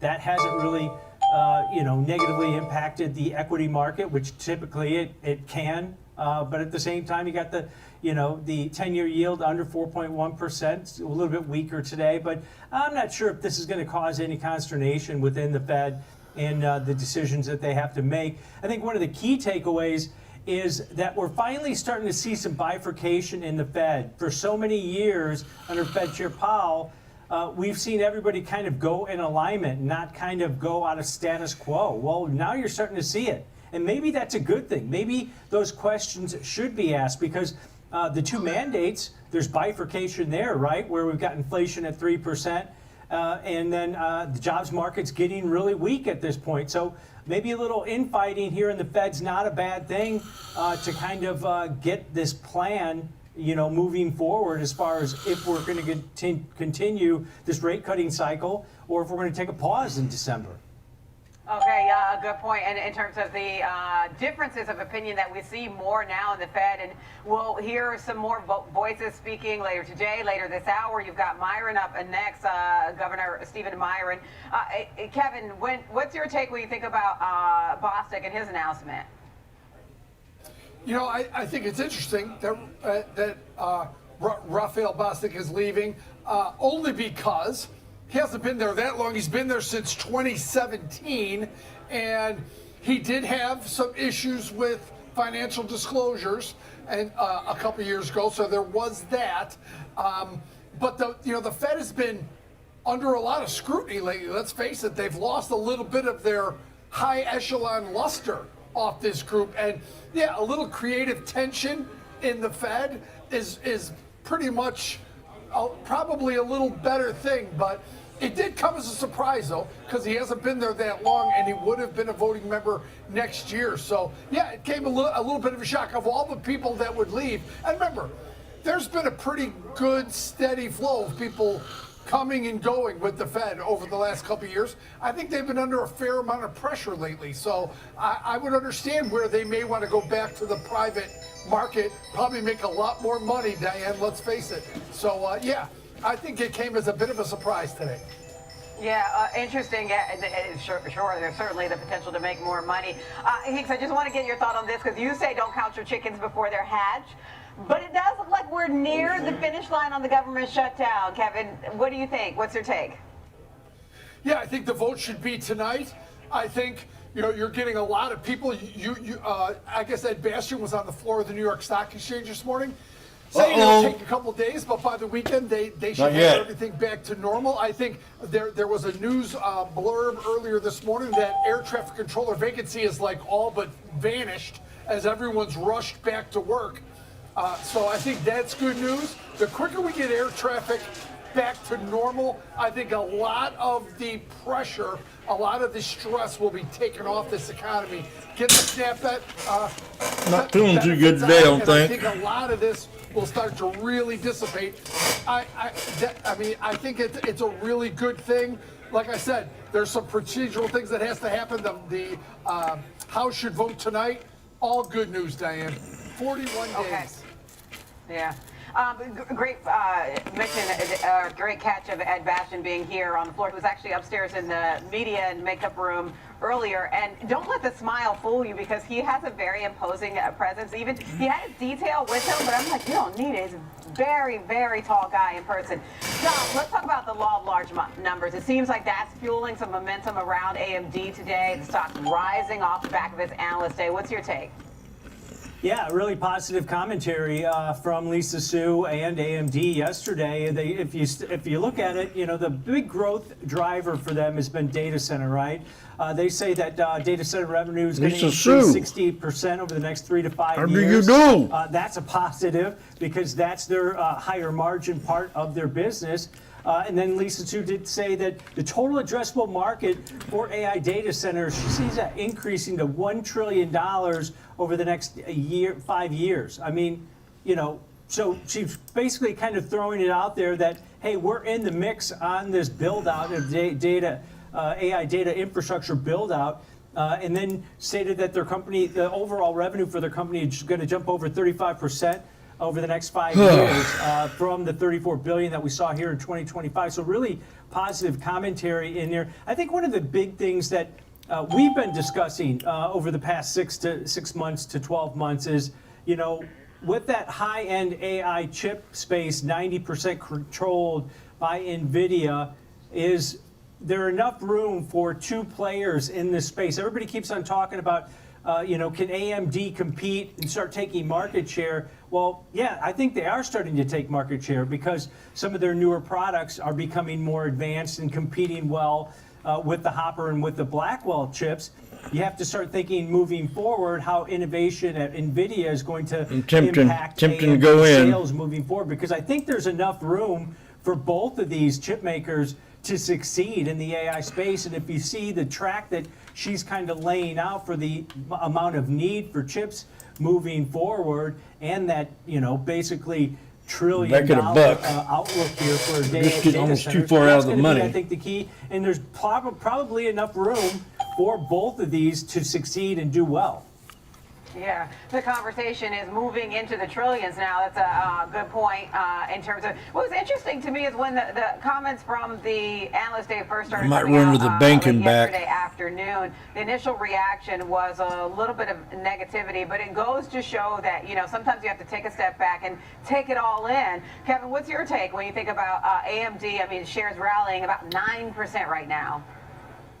Yeah, the trade, the price action yesterday was pretty horrible off some of these announcements. The stock rallied and then failed miserably at the end of yesterday. So Lisa Su did the big media tour this morning, and now the stock is higher. But listen, everyone's putting out these gaudy numbers with a lot of commas, a lot of zeros. Here's what I think traders want to know. Let's go. Can AMD really finally compete with NVIDIA? And if they're competing, are they taking market share, or is the pie getting bigger and they're just getting a share of that pie? And don't forget, Qualcomm just announced that they're getting into the chip business. I think there'll be other announcements, as everyone is probably investing money to try to make chips like this. So Qualcomm getting in, AMD, are they finally competing? Are they taking market share, or is the pie getting bigger? I think those are the questions, because, let's face it, Tom and Diane, it wasn't long ago, both these stocks were trading about $175. And so if you look at the difference, that would have been quite the pairs trade if we put that on back then, because one has really rallied, one has only rallied slightly from there. So pretty interesting. Always, these two are going to start being compared a lot more than normal, I think, guys. Stop spitting. Yeah, okay, great point about where we're seeing prices now, and you have analyst after analyst boosting their price target now on AMD. Wells Fargo, the latest, raising theirs to $345, so they see more upside from this 9% move we're seeing today. Let's talk about another stock that is on the move. Big surge. Shares of On Holdings printing more than 20% higher after this beat and raise quarter. You remember, like Folio yesterday, they called this one. They didn't understand why it had been under so much pressure this year, because demand looked good, and based on the numbers, it did look good. Tom, your take? Yeah, take a bow like Folio, because we talked about this stock yesterday. It maybe had gotten dragged down because of the fact that we had seen consumer trends changing a little bit. Nike is under pressure, Lululemon, some of these other consumer names and brand names. Stocks have been taking a hit, but they blew it out of the park. And if you look at America's, in North America, that was up 21%. You saw, the move into Asia start to improve a lot. But this was a pretty solid beat for the company. They expected about 26% annual growth rate. They gave those implications out in 2023. They've already well established that they're beating those consistently. So you're seeing the pop in the stock. And if you take a look at it, margins starting to increase here. I mean, the revenue beat was pretty spectacular for this company. Now, it was oversold, so now you're starting to see that 20% jump in the shares because the stock was underperforming in the space. So maybe some short covering in there also a little bit. But yeah, you can't complain about this report. I think one of the keys is they've seen in this next quarter, the current quarter that's going on right now, they've already seen really positive trends in the first part of November. And Diane and Kevin, they're not going to discount any of their prices during Black Friday or the holiday shopping season. So they're actually coming from a point of strength where they said, hey, we're not going to discount anything because we don't need to. That's positive. That was wild to me, because when you think about how consumers normally They got a think, lot. we're all looking for a Black Friday Not like I had deal, yesterday. and it's like a page from the old Lululemon handbook. Kevin, what's your take? I think that this was nothing short of incredible. Remember, all these stocks, because of weakness in Nike, because of weakness in Hoka, they were all beat up. And Diane, people like us, we do checks on shoes and what kind of shoes people are wearing, and especially around exchange and around a city. And these shoes are popular. And but you're never sure if it's going to show up in the price of the stock or the earnings, and it did, right? In a time where we always thought that Hoka and Nike were little companies nipping at Nike's ankles. Let's go, baby. That's not the case anymore. These are real companies, and they're taking significant market share away from Nike, and that's a problem. I mean, this is a big rally. Now, Tom's right. This stock was beat up. Why? Because it went down with the rest of the shoemakers. But wow, big turnaround today by On. It's impressive. Yeah, absolutely. Quit spitting on yourself. That win today compared to how the stock has been just, like you said, swept up with the broader category. All right, let's talk IBM. There's a lot of focus on quantum computing lately. We've been talking about the newer names like the Rigettis, et cetera, in this space. That 200 has been a resistance. They've laid out this timeline when it comes to quantum computing, revealing this new processor, Quantum Nighthawk. It feels like the name of like an old TV show or something like that. Tom, what's your take when you think about this? This is a legacy name that's in the business. So they have the strength of history behind them for IBM. What's your view on this? Yeah, the push into quantum. Remember, this commentary from Jensen Huang out of NVIDIA, maybe it's 10 to 15 years away, but this new Nighthawk, Quantum Nighthawk, its most advanced quantum processor yet, is going to improve by 30% complexity on their previous processor. That's a positive. Capability showed 24% increase in accuracy with dynamic circuits, decreased cost. That's, energy cost. That's become a real popular topic here as AI gets built out, and now quantum in this space. So are we, the speeds that you're starting to increase by the use of these quantum processors, is it going to come into fruition a lot sooner than anticipated? Technology is always ramping up at this space, but this is a bonus for IBM. We talked about this stock for years where it was just kind of flatlined over the last 10 or 15 years, but over the last couple of years, they're doing cost cuttings. They're refining portions of their business. Consulting still not doing great at this point, but they're cutting jobs in that area also. But this is definitely a boom for them. And I think this is one of those next technologies that's going to be talked about a lot over the next few years. Absolutely, it is, because it feels like, with this technology, back to the shoulder line, laptops that we use into like flip phones. And people are going to be, kind of laughing at us not using a supercomputer. Kevin, what's your take? I think Quantum Nighthawk sounds like something David Hasselhoff should be driving, right? The name is just not great, but if they, 30% more complexity, I mean, it sounds like a lot of people are starting to whisper, and the whispers are getting louder about what quantum computing is going to be for the next generation. It looks like IBM is going all in. It's a very ugly day. Computing stock not up as much as I thought it would be. on this news. but Resistance still, levels this ain't is really holding. good news. It looks like, IBM over the last years has completely transformed this company into not looking anything like it used to. So quantum computing looks like the next generation. Netflix is up. Yeah, we're going to have to ask Gen Alpha, our kids, and, I suppose the next generation of kids to teach us how to use it. All right, guys, let's put a pin in this. And we've got bull versus bear coming up. The guys get their example trades put together for Cisco.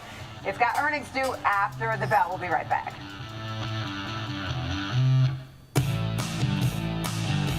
Home Depot.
Whether you're an experienced investor or just getting started, Charles Schwab offers a webcast that's right for you. Are you an active trader? Our active trading webcasts are designed to help you develop a deeper understanding of technical analysis, options, futures, and more. Best of all, you can ask questions by chatting directly with an education coach. It's interactive learning at its finest. Tune in live or watch on demand. Head over to schwab.com/coaching and start learning today.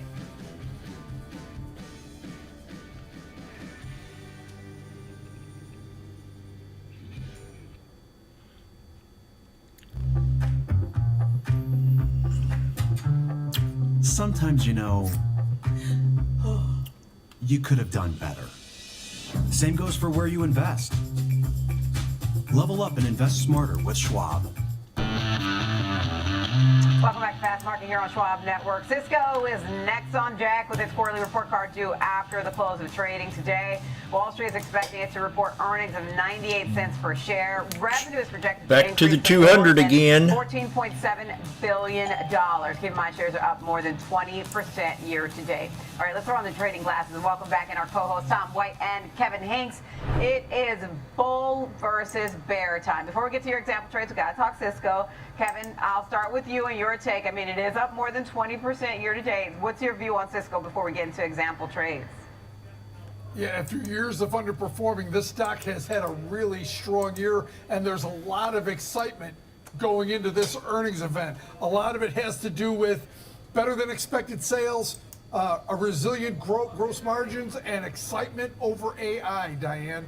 And so, yeah, this stock it's a little out of its normal path that it's up so much, outperforming so many indices. So, yeah, this is going to be an interesting one to watch because it's not a heavy growth stock, as you know, but the excitement over AI and the elevation of all these stocks has taken Cisco with it. So it's going to be an interesting one when they come out. But, the bar is going to be high for Cisco in this earnings release just because of, like you mentioned, last 12 months, I've got it up 25.8% over 12 months, Diane. Yeah, and look, I mean, shares moving higher today, so I wonder, with the anticipation. Tom, what's your take on this one? I mean, shares are up almost 2% right now, so I'm like, okay, is everybody expecting Cisco to, kind of blow the doors off the bus? I think they are. In this, they're right in the mix here of the AI infrastructure build-out. Their networking segment expected to grow about 9%. That's pretty good. That's one of their leading profitability silos. But at the same time, it's a slowdown from last quarter, year over year, which was up 12%. So that's going to be a concern. Another area where they make a lot of their sales is in the cybersecurity business. That's supposed to be up about 11% from year-ago levels as far as revenue, over $2 billion. So I think those are the two key metrics that you're going to have to focus on. Now, you mentioned the bar's high for this company because the stock's just a couple percent below those 25-year highs that we hit, just about a week and a half ago. So the bar is high in Cisco Systems, but we all know a lot of these hardware makers, as this data center infrastructure and AI build out continues to ramp up, baby. Networking's right there in the mix. We talked about It just don't want to break the 200. about the memory chip space. They're doing probably better on a percentage basis than the actual chip makers at this point. Are we going to see that same type of results from Cisco as they're right in the mix on the hardware space and networking space going into the continued expansion of AI? Okay, so the bar is high. So that begs the question, do you take the bull route or the bear route? Kevin, let's start with you. What's your trade example? So by definition, because of where the stock is, this is going to be slightly bearish. But I think when you see me spell it out, you'll see it's very neutral in terms of a range-bound strategy. So what I looked at, and the stock has had a great run. We just talked about it. So what I looked at is no movement.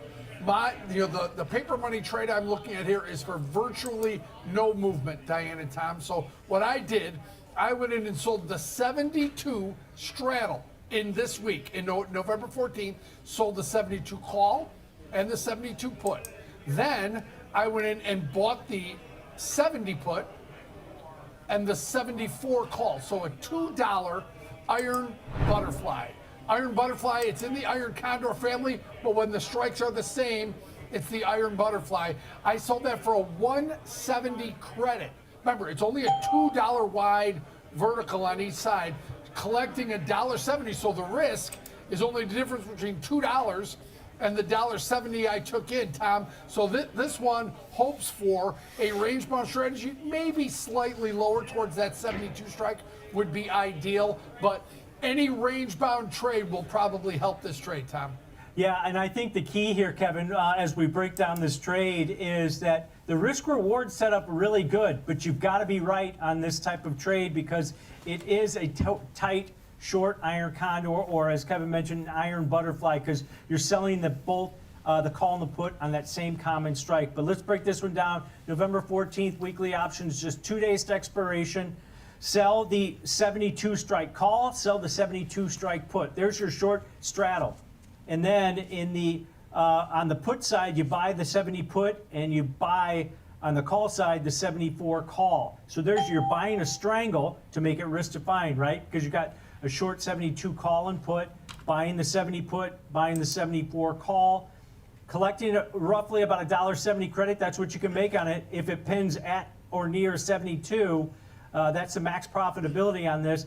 The key here is you've only got $30 in risk on this trade. The $2 minus the $1.70 you collected, $30 in risk, and that's below the $70 level, or if the stock goes higher and goes above 74. That's where you don't want this to go. The option market pricing in about a plus or minus $4.20 move in this. So what Kevin's doing with this type of trade, we always talk bull bear. Well, this is a neutral directionally biased trade where you don't want it to move very much, but time decay and theta is positive theta is in your favor in here. The idea here is after earnings, the stock consolidates around that 72 level and the price of this short iron butterfly contracts where you can buy it back cheaper because you'll have some assignment risk because you're short the call and put right at that 72 strike. And as Kevin mentioned, the stock's moved up a little bit. You can change your strike. It's trading currently around 73. If you want to do the 73 versus the 71 and the 75, you can do it that way too. It's just based on what your assumption is. This has got that common strike where you want it to kind of settle in right around 72, but you got break evens of $70.30 to the downside and $73.70 on the upside. You don't want it to go outside of that range for this strategy. But Kevin, I'm going to flip the script here on you, and mine's a little bit more bullish, but it's a neutral to bullish type of strategy. I looked at a covered call.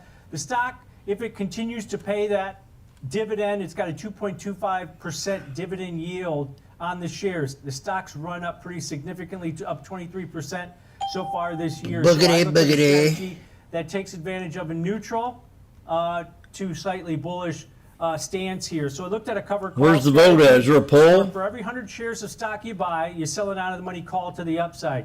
I went a little tighter. I went to the 75 strike call. So for every 100 shares of stock you buy, you sell one November 14th weekly 75 call. You're going to pay roughly about a 71.50 debit. It's trading closer to 71.80 right now because the stock has moved higher since I looked at it. I vote yes, whatever it is. But that's going to be your risk also. If you pay 71.50 for the 7,150, if the stock were to somehow go to zero, you got a lot of risk to the downside because you're buying the shares in this strategy. Kevin, the break even is the price that you pay, but it allows you, Kev, to buy the shares at a discount, collect the dividend. Universal 10-year option. You pay that because you're long the shares, but it does give you some upside exposure too, Kev. Yeah, so this poll was posted. Tom buying the stock. Why? Because it's got a 2.4 dividend, not guaranteed to pay, but historically they have. I don't see it. Selling the 75 call, that's inside the expected move, but you're selling it for almost $1.30, in between $1.25 and $1.30. And so if your stock would get called away, your net I might run to the bank and back, see if that changes the market condition. To 75 plus whatever credit you took in. So it'd be well over $76. I don't see it. That'd be about, more than a $3 profit here on this trade if that stock were to rally and get called away. So yeah, this is just a little more aggressive. You're daring it to go up, Tom, on earnings. So on the SPX, and if you're not ferociously bullish, tightening that short call gives you more of a short delta against the long stock. So this is one that's bullish, but it's not as bullish as the expected move is looking for, guys. Yep, you've got, because you're buying the shares on that, you're buying the shares at a discount because you're selling that out of the money call. That's extrinsic option premium that you're selling. So it does limit your upside on this, but the idea here is over the next couple days, if the stock kind of consolidates here, even goes a little bit lower, maybe that or you call it a two-headed snake. Potentially start to roll or adjust that short option over the next couple of days here. And it's if the close. stock does rally, Diane, on this one, it's a two-headed snake. You get your stock taken away also if the stock does go above that 75 strike. But if it does, you're still going to be profitable on this type of trade. Okay, I was going to say to our viewers, pick your poison, but I think a better choice of words is pick your preference in the choices in the example options strategies for that one for Cisco with earnings due after the bell today. We've got cash tags coming up, you guys. The team from Mike Folio will be along with new data on Disney. Is there magic in the mouse house? Keep it right here on Schwab Network. Fast Market will be back after this break. Poll was posted at 9:59.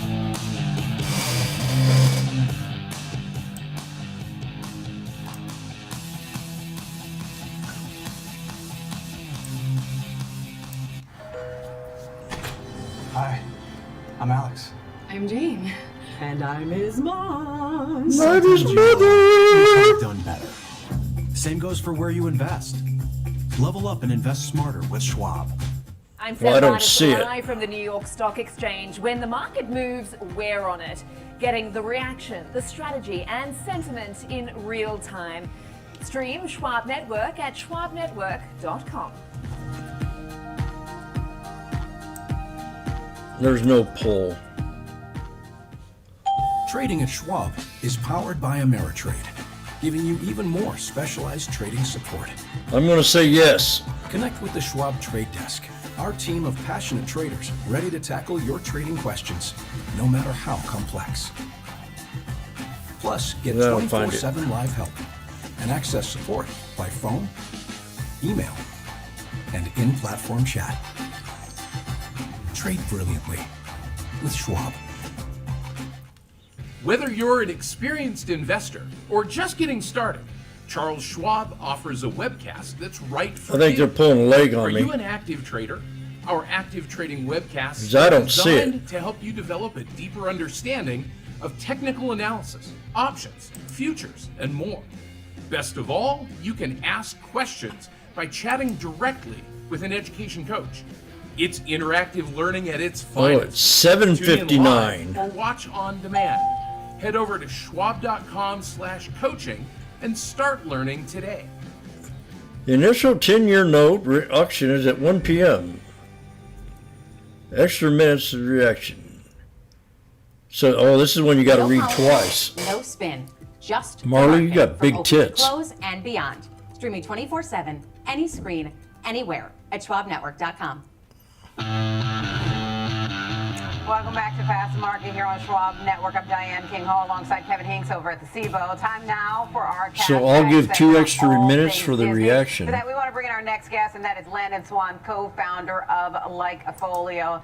All right, Landon, I know Disney's been kind of at the forefront of I placed my conversation vote. during this fight with YouTube right now, when there is some data about what it's costing Disney for each day that it's dark on YouTube TV. Do you have data that shows what this impact is looking like right now in terms of Disney? Yeah, absolutely. I think the number's around $4 million a day. Nothing to sneeze at. But I got to tell you, I think that they've got the leverage. I mean, just looking at the data, we've got searches. Come of on, let's people go. Canceling YouTube TV. I need a and breakout. Looking to sign up for Hulu, Disney Live. That's 5 minute. At a much higher rate. So the consumers are definitely feeling it. And you can see here there's a huge spike in Hulu Live searches and a pretty solid spike in canceling YouTube TV. So yeah, it's 4 million a day, but they are, they're gaining. We broke the customers, 200 this time. Frustrated customers who want to watch these sporting events and aren't able to. And then they're also, obviously YouTube TV is losing those customers. They're losing that revenue. They have to do the credit that they're doing. And so, I would say that as far as this war of attrition goes, Disney's got a pretty big advantage, and I think they're going to win in the end, one way or the other. Either people are just going to move on over to. Did it tell you where did it say go where I said it was going to go? They're going to have a much better VTS? price negotiating point with YouTube TV. So I'm $5 overall, very down strong there. And then contract. when you look at how their streaming is doing just in general, Oh, it I mean, went lower. they've got they finally got profitable. They're $346 million in income. ESPN, of course, is the cornerstone there. But yeah, it did. the live sports is just such a powerful negotiating tool because you can't replicate it. I mean, YouTube has all kinds of great content, but live sports are a beast of their own, and you just can't substitute anything else for that. So Yes, you can. Overall, I think that Disney's really got the upper Prison hand guy, here. I don't watch And sports. we like this. We like them going into earnings here. I like them a lot more on Monday when they're around 110. But 116, it's still. I think it's still a good price to get into this one for earnings, but definitely. He's a little con bit artist, bullish, don't listen and to a lot him. of it has to do with the buying or the leverage that they've got on this. Disney, you like Disney? YouTube TV. You're fucked. Landon, this is going to be a really interesting quarter for Disney for a bunch of reasons. First, yes, I'm green. The dispute they currently have with YouTube TV. I don't have YouTube TV, but my children do, and they are not happy on a college football Saturday when they are not watching their ESPN. I'm telling you. So that being said, though, their earnings, this earnings call is going to be a lot about guidance, Landon, because this stock has had a pretty nice run. It's through its 50-day moving average, and these numbers that they're coming up with, expected revenue up 1%, expected earnings per share. I'm if green. Around $1.02, that's down 10% year over year, Landon. So their guidance is going to be really important. And why? They're not having a real good quarter in terms of Disney movies release. But next quarter, the quarter they're in right now and going forward, is going to be a bunch of really good ones. Like, I've got the names here: Toy Story 5, Moana 2, the Avatar, another Superman movie. December of 2026, they've got another Avengers. So the guidance to strength next quarter and next year is going to be the key to this earnings call. Your numbers show real solid. All you got to do is look at the stock. They are clearly winning this fight against We're past the VWAP. YouTube, and your data confirms it. But Landon, I'm these green. numbers might not be pretty. It's going to be all about their guidance for the future. I'm up $15 a contract. With stocks. I mean, it's all about, of course, you kind of have a decent idea of how well I'm up $25 a contract. Future hold, right? We're all trading on future PE ratios. So yeah, that's super important. When you look at just how well they're doing on a segment by segment basis, you can see here, and I want to put I'm up $40 a contract. Hulu's got $45, $50 a contract. People are choosing to sign up with Disney Plus. I'm going to sell. They're still getting Hulu. They're still interested in Hulu, but their preferred method of sign up is Disney Plus. So you can kind of combine those into a. What an attitude change. You want to, make this make a little more sense. The cruise lines are doing well, as you can see. Passenger volume is up. Per guest spend is up. Speaking of next quarter, they're launching the Destiny new ship. I think that's coming in the next week or so. I'm the happiest man in the world. A long freaking day. They were up 8% revenue last quarter. That was mostly on more spend per customer. We're starting to see a little bit of weakness in the number of people, as you can see here at negative 10%. The number of people, but the numbers go to the bank. More. There's fewer going, but they're spending more through just stronger resort occupancy, premium experiences, and just overall just higher spend per person. But I think the real story is just streaming. It's streaming and it's digital content. It's media. We've got a lot of big names coming up, as they always do in the fourth quarter. That's when movies usually hit around the holidays. And then, of course, the live sports, which is, again, it's such an asset to have. ESPN is so big for them to own that content and to be producing it. It's just, you cannot replicate it. And just like you said, if you want to watch your college football, or if you want to watch whatever it is, your Monday Night Football, whatever it is that should be on ESPN, and you can't get it, you are immediately trying to solve that problem by signing up for something else. And then if all of a sudden now you've got it through Disney Plus or Hulu or whatever it is, now you look at this bill you're getting from YouTube TV and you're like, do I really need that? So it is a very fast decision, because the game is on right now. It's not about watching the next episode of some show that you could watch it today or you could watch it in a few weeks. The game is on right now. All your buddies are going to be talking about it tomorrow. $2.15. You need this game right now. So it's a very front of the mind problem for people to solve, and Disney's really tightening that wrench. So again, I think they're going to come out of this a winner. But you're right. It's all about next quarter. What are they predicting? What are they guiding towards? And I think that just based on the data that we see, it's generally speaking going to be pretty strong. But again, I like the Monday morning a lot more than I do right now. But I still like them where they're at here. Okay, so let me ask you that, since guidance matters the most for this, is it about guidance with regard to streaming, or do parks matter at all in this conversation? Yeah, I mean, you want to see strength across the board, of course, but I do think that parks are, they've got, again, the plus 8% revenue, mostly by per capita. I think that people are going to be investors are going to be expecting somewhere in that range. But I think they want to see that more people are continuing to go, because there's a point where, this K-shaped economy that we always talk about, where even the haves in the have versus have-nots are going to say, wow, these tickets are really expensive. And they're starting to get to that point. That's what the data shows. So, yeah, I think that's important. But, yeah, overall, I mean, you can see here on this chart that the web visits for Disney, and that's across everything that they've got, all their properties, is at all-time highs. It's higher on a year-over-year basis. It's seasonal, as you can tell. With the stock down a little bit, I think it's important to note that, where the cruises and where the resorts and where the experiences are going, yes, absolutely. But I think there's going to be a ton of questions about this battle that they've got going on, 4 million a day. And I think that the data is going to allow them to say, you know what, we are winning this negotiation, because it's YouTube losing a lot of money, and we're gaining customers as people quit. So if they want to get this, they're going to have to pay up. So I think either way, they're going to win on that question once it comes up. But then, just generally speaking, I think the company's doing pretty well. Content and streaming is up very strongly on a quarter-over-quarter and year-over-year basis. So overall, pretty solid. The parks are a little bit weaker, but everything else is really strong. All right, thank you, Landon. That's Landon Swan, co-founder of Likefolio, and also nod to you guys for the data you brought yesterday on holdings. That one certainly shows that it's playing out today. All right, let's get to the trading perspective on all things Disney. We want to bring Tom back in this conversation, get a quick take from Tom before we get into the example trade. What's your thought on Disney, Tom? Yeah, I think if you take a look at some of their graphics, I mean, it kind of is what Kevin and I always talk about. It seems like maybe one part of their business is doing well and the other parts don't do well. It's bifurcated there. Parks are probably going to be down.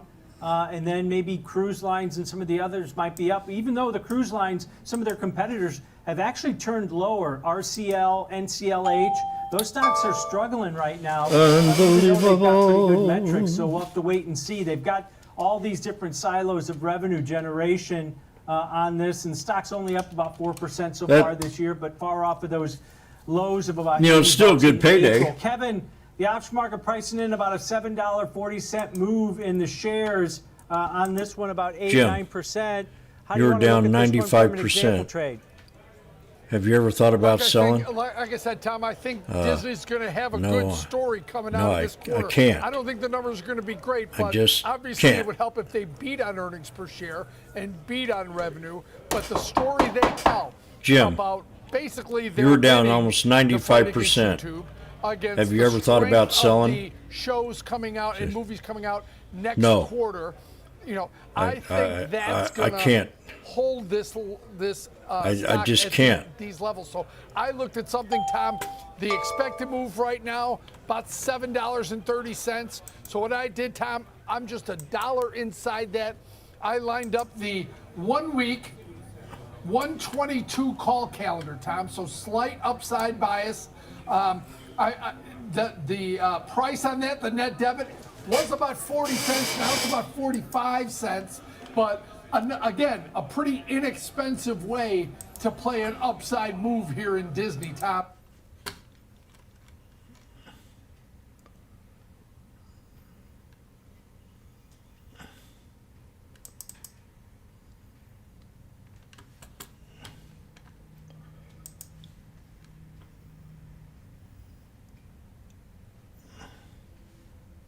You got false information. You got false information.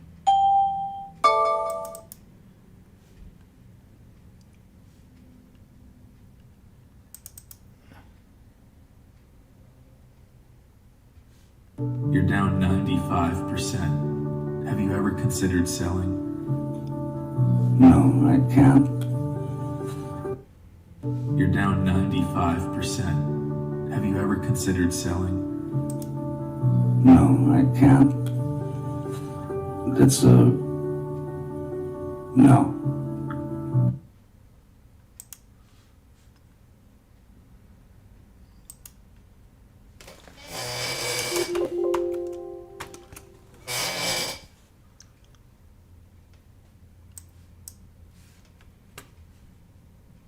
You're down 95%. Have you ever considered selling? No, I can't. That's a no. Jim, you were down 95%.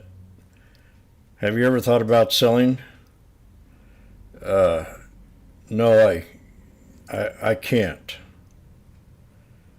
It's a no.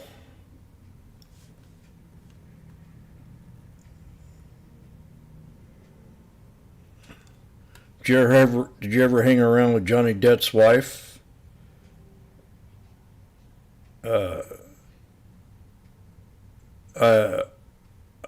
I'd rather not say no.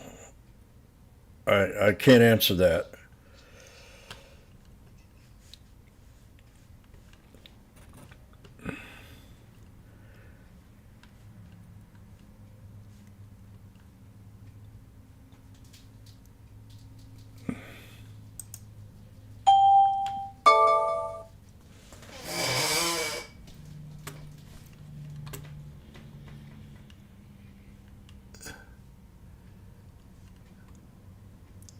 I just don't believe it. Double bottom, the longest pullback I've traded forever. I had a chance to get out even 3 different times, or 2 times, and close to the third. I didn't sell, and it pulls back to $1, and $1, and $1, and $1, and $1. and then it breaks out to the orb.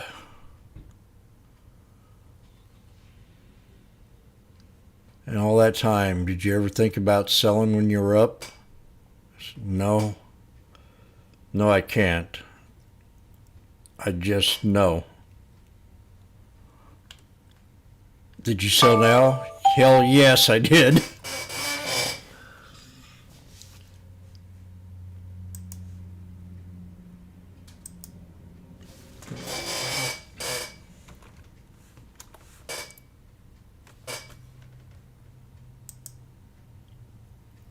Orb.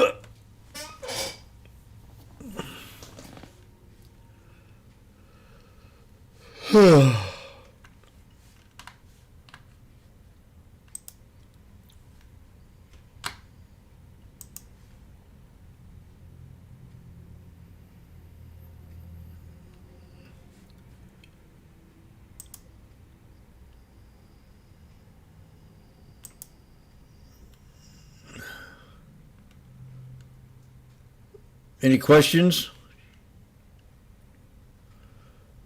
What you got for support on Washboardjim? It's getting cheap again. I had the 200.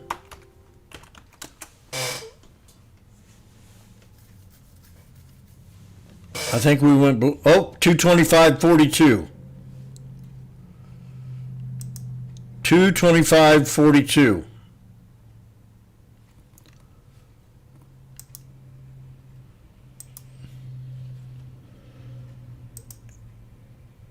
$225.42.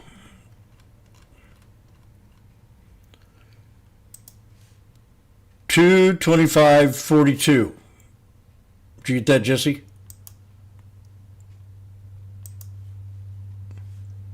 It's a double bottom at 222.40.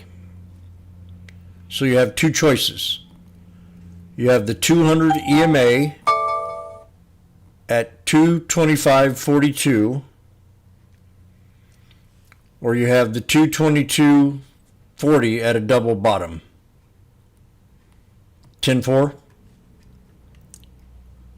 200 MA or the 222 double bottom. And I'm going to type that in here. And I'm going to put the chart in the room.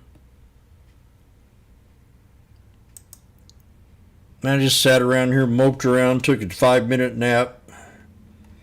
Felt like shit.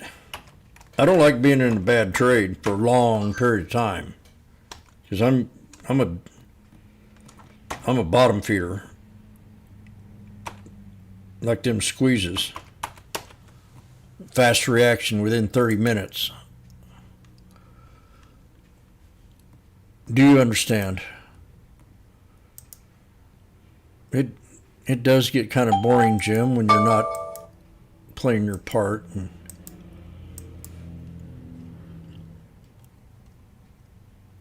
we know you when you're in trouble, and I'm getting ready to go to the bank.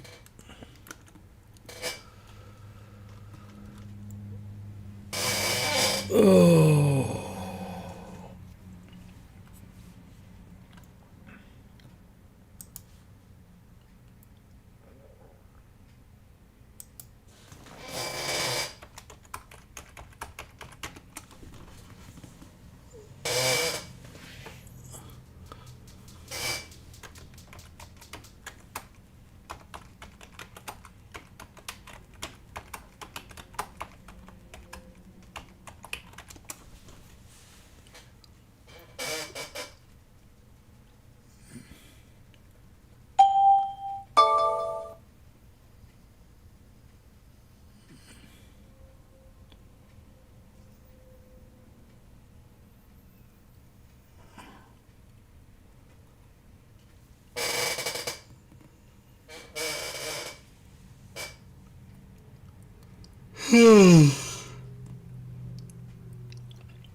Magnificent.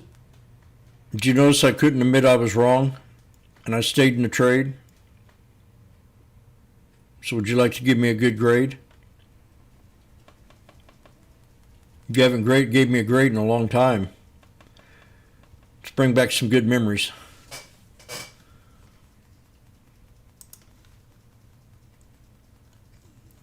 I know you can do it.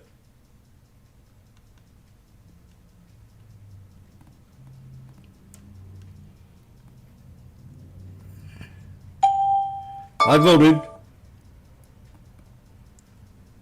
I did vote.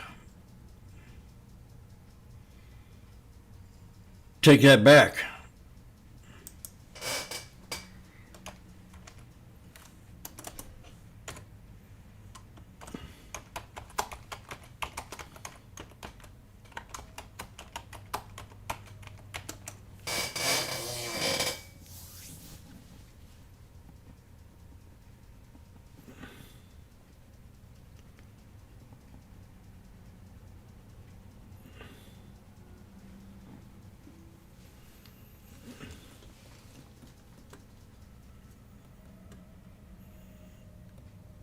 What?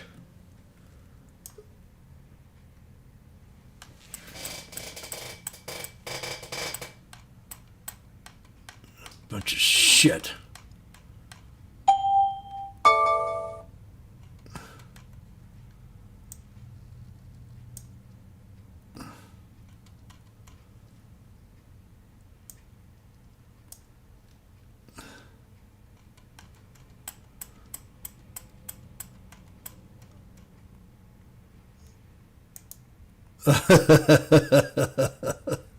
I didn't register it.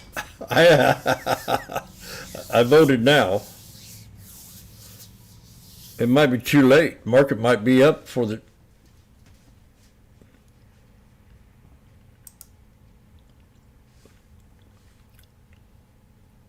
From Washboardjim, I made it to the orb and got out of the trade. And I'm going to go to the bank, and I'll be right back. I think I'm going to save that matcha drinking until I go to bed or something. They got me high.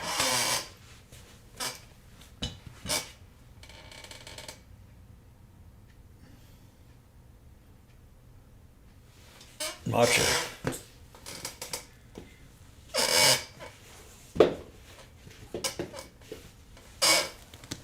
Look.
I noticed one thing about the IRS.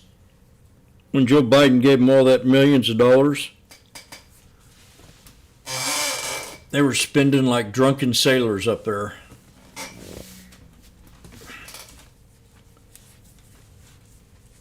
They really were. Promoting and hiring people and adding new jobs, new kind of jobs, and that lasted just a couple of years.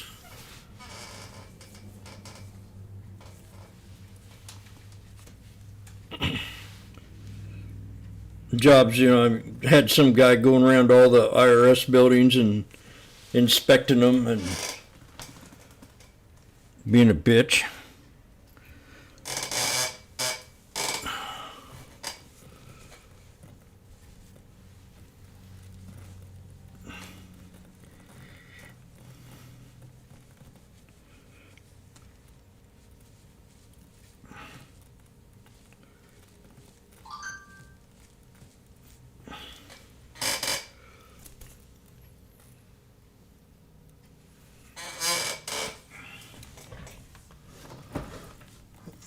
I voted.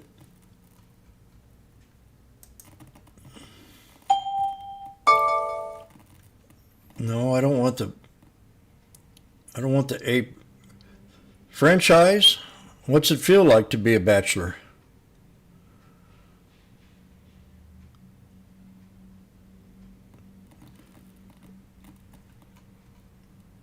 Franchise got a degree.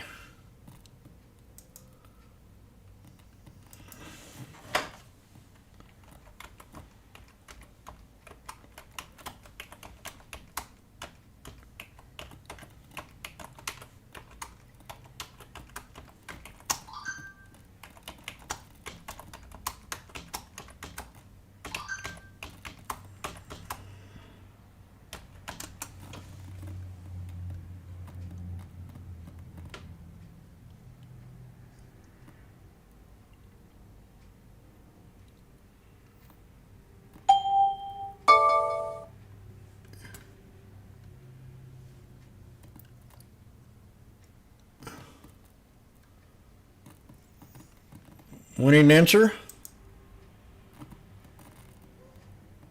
Yawn? No.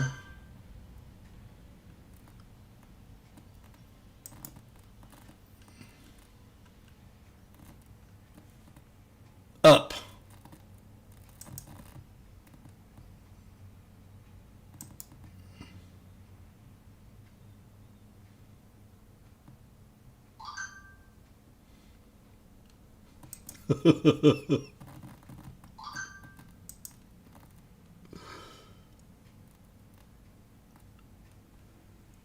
You meant smart ass. I know what you meant.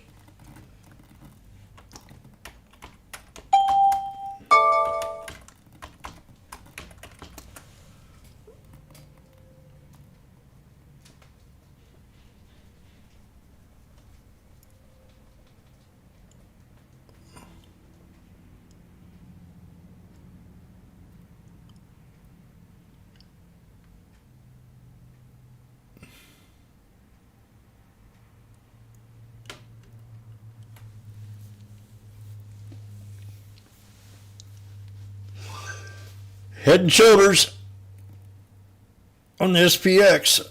That would have been another good trade right there. 20, 30 bucks.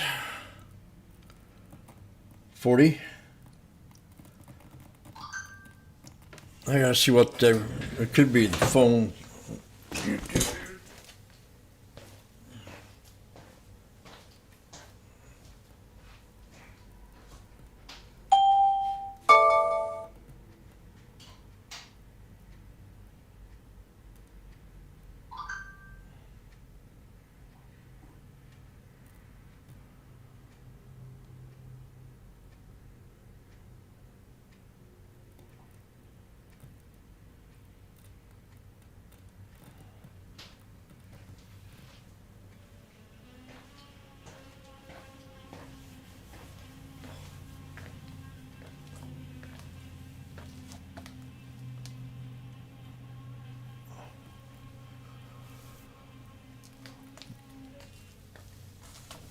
I got what you call street smarts.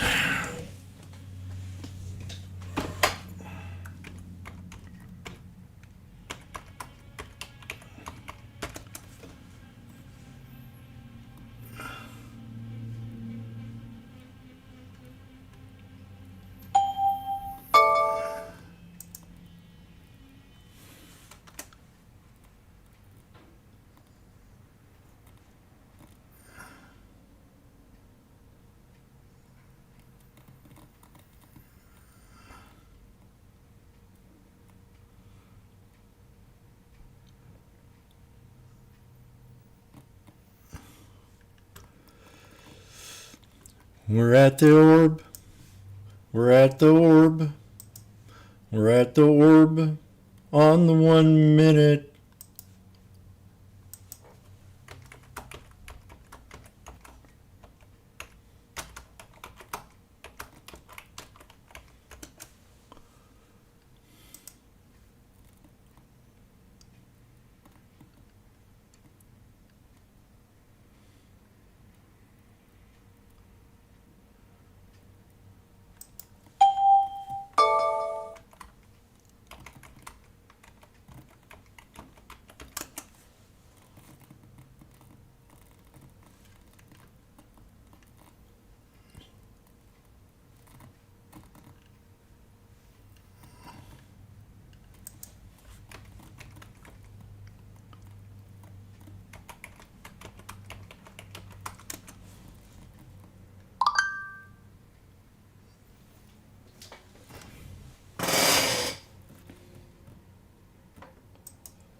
I'm going to run to the bank and I'll be right back.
It went up.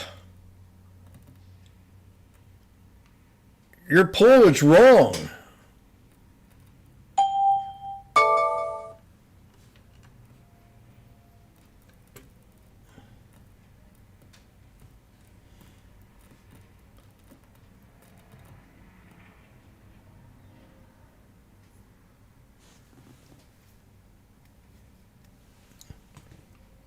I was right. Don't listen to him.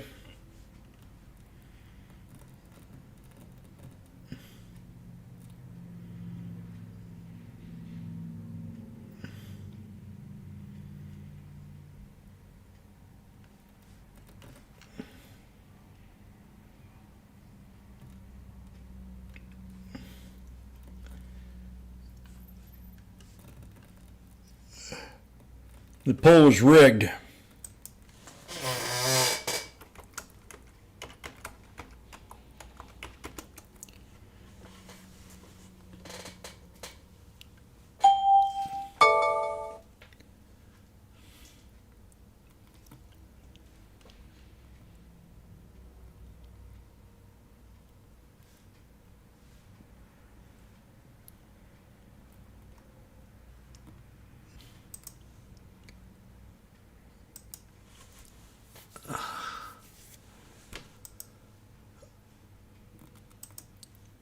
I'll be going to the bank.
Here we go again.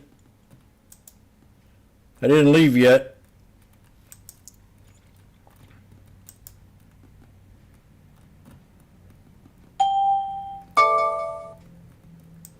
Here we go again, 200, a buck.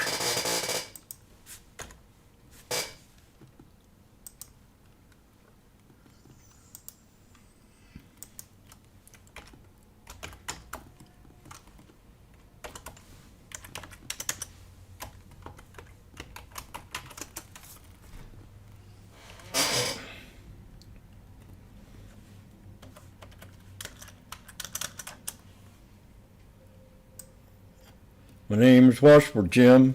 Spelunk. Do whatever you think. Spelunk.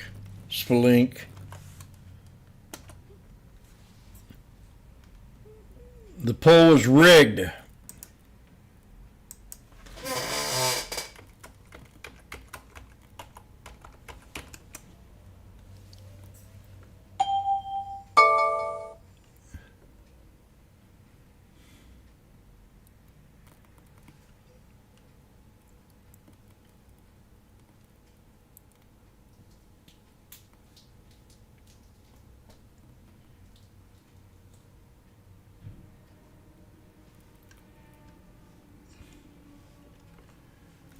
It was rigged.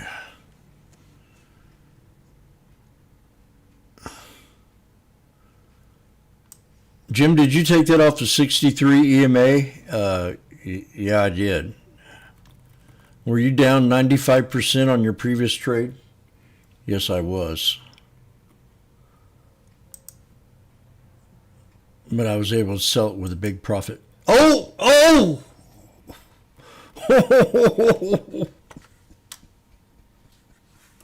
Woo!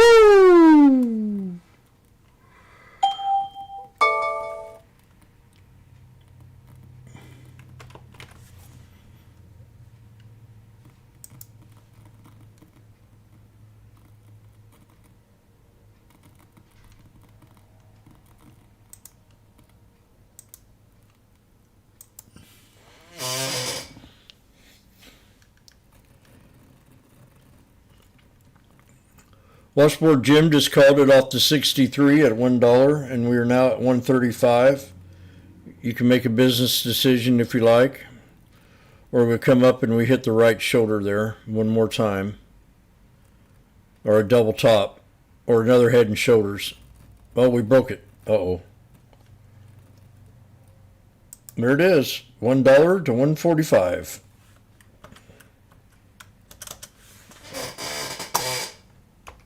Now I'll go to the bank. $1 to 145.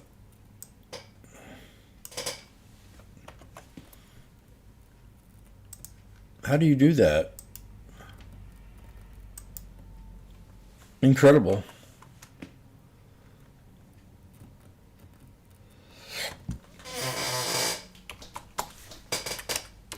Jim, your chair is squeaking. It really sucks. I can figure it out. Might WD-40 it.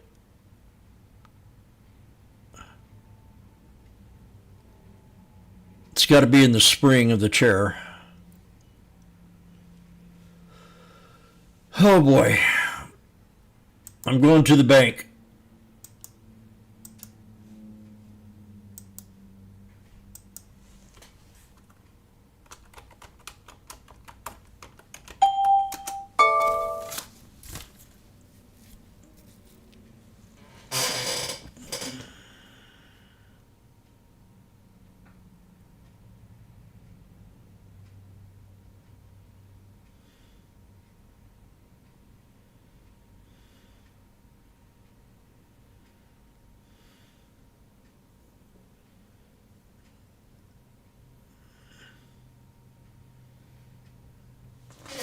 It's 64 degrees outside.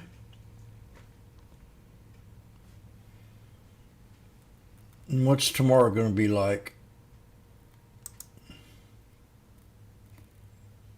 66 degrees outside. And Thursday, it's going to be 70.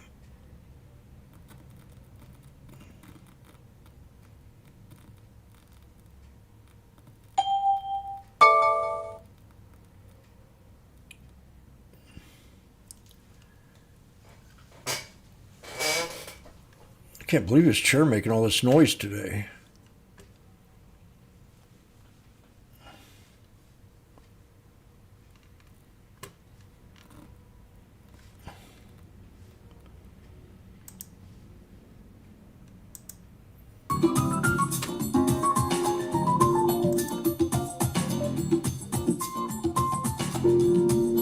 I'll be back. Oh.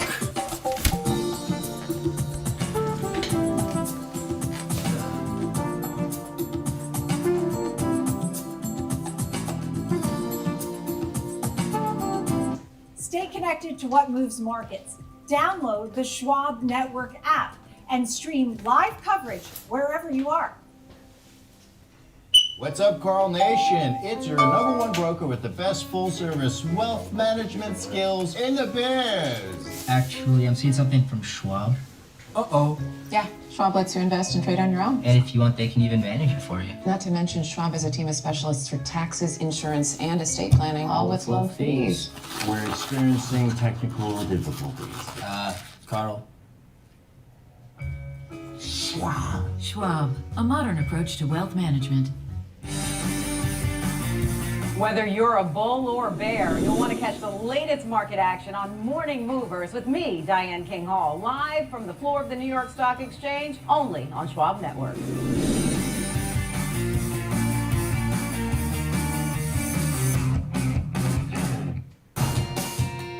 Welcome back to Next Gen Investing. It's now time to discuss the latest in the technicals and two of our major streamers, Disney as well as Netflix. But Disney, we will start off with, as they do have earnings, fourth quarter earnings expected tomorrow morning. But joining us, of course, is our chart master, Rick Ducat. We're always bringing you the technical help here ahead of earnings events or, just looking at these names on a day-to-day basis. But Disney is up now 1.5%. I will say looking pretty lackluster on a year-to-date basis, but actually in a decent upswing over the last several sessions now. Sure, it all depends on where you start looking at things here. For our purposes, this recent price activity is fairly compelling for the bullish crowd out there because you can see that we had these old highs that we established near 125. If we connect the subsequent highs, we see a boundary that was tested many times here. But now we are pushing out to the upside beyond this trend line. And not only are we breaking above the trend line, but if you were to backtrack and look at this dark red line here, 114, that was around where price hit highs several times in terms of our closing prices. There were intraday pushes beyond those levels. But in terms of the close, we mostly had a little bit of trouble getting above that general point. Most recently, that was around a resistance area. Now we are pushing above it. So far today, we are near the highs of the day in this larger green candle. So when we do look at some of our other studies that we explore in this segment here, we can see that the RSI, our relative strength indicator, our momentum study, is showing a corresponding breakout. Not only has it pushed above the 50 midline, but it has also broken above its own trend line there in red. So on the way back up to that overbought area here. However, we do have earnings coming up. So actually, it's kind of an unusual situation. Typically, you see momentum stagnate a bit, but in this case, we're seeing it rise significantly as we approach earnings here.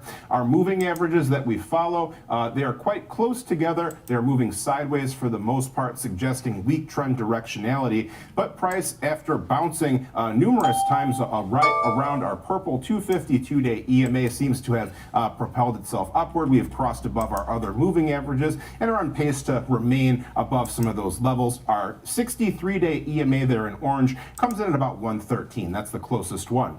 Finally, when we look at some of our other studies here, our volume profile study shows the major trading area is very clear. It stands out very obviously here. About 112, this area here, you can see our thick red line. That is where the bulk of the trading activity is on this chart. Things start to thin out above 118 here. That corresponds with some old highs that we saw from back here as well. So that could be another area to watch for potential resistance. Okay, and so I'm seeing a decent pop today, of course, as hopefully we start to reach, some more developments as far as what we've been seeing as the standoff with now, of course, Alphabet's YouTube. So even though I have my own bone to pick with Disney here, I can at least respect that we have earnings, and hopefully we'll get some update on these various major deals that are looming for Disney shareholders as well as just Disney viewers. But so now to look at trading this name, of course, into earnings, and considering the fact that we have not seen, stability on the heels of earnings for this name in quite some time, walk us through your thinking, Alex. Yeah, it's kind of a sideways looking chart. It has had some recent strength, as Rick highlighted in the last couple weeks. But what I looked at was a neutral range bound strategy, selling an iron condor surrounding both the recent lows around 108 and the recent highs around 124, 125. And so with this, it's a $3 white iron condor that expires at the end of this week, so November 14th. It's the 125, 128 call vertical to the upside. It's the 108, 105 put vertical to the downside. If you get a $1 credit, it creates a 2-to-1 risk reward where you can make $100 on $200 in risk. Break even will be 107 and 126. You simply subtract that credit from your short put and you add that credit to the short call. With this style of trade, Jenny, stock can only be in one place at a time, so you have risk in both directions, but you can only lose in one direction or the other. So it's a neutral strategy. You'd like to see kind of an, unchanged or boring reaction to earnings. So not exciting for us to talk about. Would be good, best case scenario for Disney if you did an iron condor strategy. Hey, as we've said many times before, neutral is still a strategy. Neutral is still a conviction. It just doesn't necessarily generate the same fireworks. But I think that after seeing a lot of the earnings moves this quarter, you would love to see more neutrality on the back of earnings. Neutrality. But now to speak to Netflix. Netflix still off roughly 28-29% this year, Rick. Netflix is also actually making a pretty decent pop today. It's always the first name that catches my radar on our watch list of tech stocks because it's actually fared quite well in terms of the recent volatility and pressure, but we've sort of just been chopping around this new range, still well off of all-time highs. Yes, this is another one where we're seeing a potential breakout here, but this isn't quite as solidified, I think I would say. 1150 is a relevant point. That's around where we had some highs here, around some lows here and here as well. Same deal here in terms of the highs after our earnings breakdown. That's about where we're crossing above once again here. And, remember, this is kind of a broad general range just for ease of explanation here. If you really wanted to get more granular, you could talk more specific price levels. But the general area near 1150 is what we're looking at here. So recently we had kind of this W-shaped price activity. We bottomed out near 1090 or so, 1080 around those levels here. Now it's looking like we are trying to take out those old highs that we established shortly after our gap to the downside near 1160 or so. That would be an interesting development here on the road to eventually filling that gap near 1230 that began before earnings. So a long way to go for that measure here. But in the shorter term, we can see that we have our RSI improving. We have crossed above that 50 midline. We have not yet broken this very shallow sloping downward trend line on the RSI there. So that red line would be another point to watch out for. We are crossing above the yellow 21-day EMA. We have our 63-day EMA set in our sights here around 1168. The 21 comes in at 1134 as well. So those would be some other short-term potential boundaries to consider. When we also add our volume profile study, we have another pretty clear point of control. In this case, it comes in right around here near 1206. So that would be the heavy trading concentration area. That would be the potential congestion zone to the upside between about 1200 to 1230 or so is the heaviest trading. To the downside, there's another node here near about 1105, 1100 or so. So those stand out as areas of interest to the upside and the downside. Okay, and again, making a pretty nice pop today, although we're still a bit off of lows a bit off lows, well off of yearly highs, though. We've been at least being able to reform this range around, these current levels, as you've sort of pointed out. But decent move today in Netflix. Appreciate it, though, Rick Ducat, for bringing all that technical help as we do look at Netflix. And so now, Alex, as we look to trade Netflix for example purposes, I think important reminder that we are seeing shares split next week. So walk us through how you think through that, because obviously that will change some of the options like notional value and just create a bit of a mess for example trades. Yeah, we talk about it all the time. In terms of actual value of your ownership, if you're a shareholder, it doesn't do anything, right? You're just going to have 10 times as many shares at 1/10 the price, all else equal. But if you're looking at trading options, there is some things to take into account. For example, it's 10-for-1 split. What we're looking at is a short put vertical. We're actually looking at one that expires at the end of this week, so we won't have to deal with it. But for the trader who doesn't mind what I'm about to describe, that might change the equation. So first off, let's talk about why we're looking at this. It's the 1125, 1120. Looking at that W bottoming pattern that Rick talked about, thinking that may hold, this would be a strategy through the end of this week that's neutral to bullish. So you collect $1, $5 wide spread, max loss is 400, max gain is 100, your break even is 1124.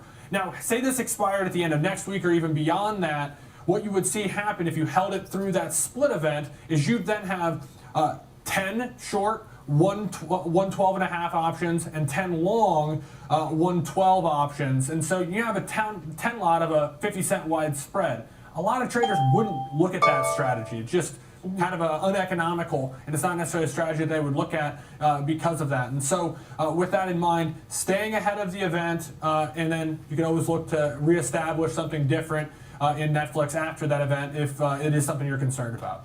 Okay, and I think a good way to summarize how you think through this, I'm obviously looking at relatively short term because of the fact that we have a major stock event, which is also important to keep on your radar if looking at Netflix just for general purposes. But we'll leave it there though for Chartmaster today. Now coming up next, it's time to discuss the latest from AMD as we are seeing a really nice rally.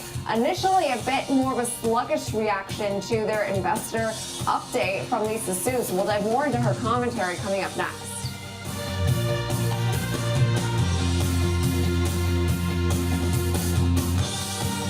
For instant reactions, earnings breakdowns, and hot takes that teach you about stocks and markets, follow me on X at @NPetalides and connect with me, Nicole Petalides, on LinkedIn, Facebook, and Instagram.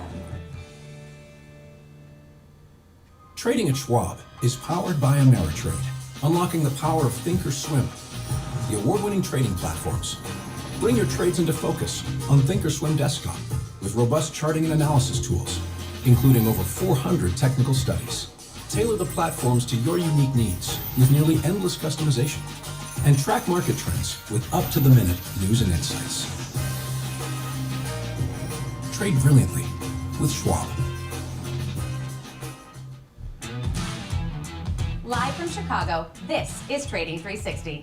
I'm Marley Caden. We track macro forces, market trends, and company news that shape investor decisions, all with expert analysis and actionable context. From inflation data to sector rotations, earnings to policy. It's a comprehensive view of the market every trading day. Trading 360, in-depth market coverage straight from Chicago. Weekdays at 11 a.m. Eastern on Schwab Network. Stay connected to what moves markets. Download the Schwab Network app and get live coverage wherever you are. Hey, Dad. I have a question for you. Sure. When did Granddad first start investing? Granddad had an account with Schwab before there were branches in the area. He really started with nothing. He worked hard, and after he passed away, the torch has been passed to me, and my advisor, Jennifer, she was with me with the journey, helping with the estate distribution. The two grandchildren, planning for their college educations. Someday it'll be their turn. Welcome back to Next Gen Investing. We're joined by Marley Caden, of course, host for the Schwab Network, to break down the latest and greatest from AMD, which we were on the show yesterday when we broke this news of the commentary, really just broadly speaking from Lisa Su. It was not a positive reaction. So walk us through what seemingly then is resonating right now well with the street. I think there was a digestion period, maybe, is what we saw there. Because, yes, we saw the announcements come out First, we moved to the upside, then we saw a swing to the downside. There were no different announcements or anything negative really to grab onto. I think some of the sentiment that you're talking about is just that some people felt it was already priced in, or it was in line with their expectations already, but certainly not an explanation for that downward move. Like you mentioned, those shares up about 7.5% right now. So let's walk through some of the big announcements. They threw out some very big numbers at their first analyst day in 3 years, and that's what's giving the boost.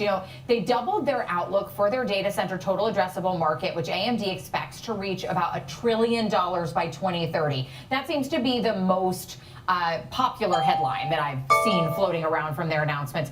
AMD currently anticipates its GPU business to grow at an 80% compounded annual growth rate. In the server chip market, they're targeting its share of that market to pass 50%. For client chips, the company said it's aiming for more than 40% of the market. And overall, the company said that it sees its total revenue growing by more than 35% annually in the next 3 to 5 years on momentum for its data center offerings and the prospects of share gains in that market. Also saying they thought EPS could top the $20+ mark by 2029. So some really big numbers they're putting out there. But like I said, a lot of the numbers they put out were mostly consistent for what the street had modeled for short to medium term. It's those long-term numbers that are either giving it a bullish boost or some uncertainty today in terms of that. Bernstein coming out saying the real story hinges on the company's ability to leverage its first rack scale solution, which is called Helios, into something that positions AMD as a larger and more formidable player in the overall AI market. And Helios was not something that they offered a ton of details on. So I think that was where maybe we were seeing a little bit of that whipsaw seesawing that we were seeing. They also raised their guidance to between 55 and 58% in the next 3 to 5 years, but they didn't offer more insight into how they plan to stay on track with Helios and their upcoming AI accelerators that are set to roll out starting next year. So just a few unanswered questions amid some of these really large, impressive figures, and I think some of that is where we saw some of the uncertainty. And incremental details, Jeffrey's saying that they wanted more incremental details on its GPU roadmap. Analysts were hoping for a little bit more there, but noting that they're going to see significant improvement in performance in their upcoming chips, which is the MI450 slated for the later half of this year, and also a little bit of commentary on the MI500, but again, not quite as much as the street had hoped for. Yeah, I'm not sure if you guys saw this, but she had a follow-on this morning on CNBC's Squawk Box, Lisa Su that is, and one of the periods she was being pressed on, hey, are you concerned with all this spending, how much it's ramped up? And I thought the response was a pretty good one. It was, I don't think it's a big gamble, I think it's the right gamble. And you start thinking about it, and we've talked about this race being existential for many of these businesses.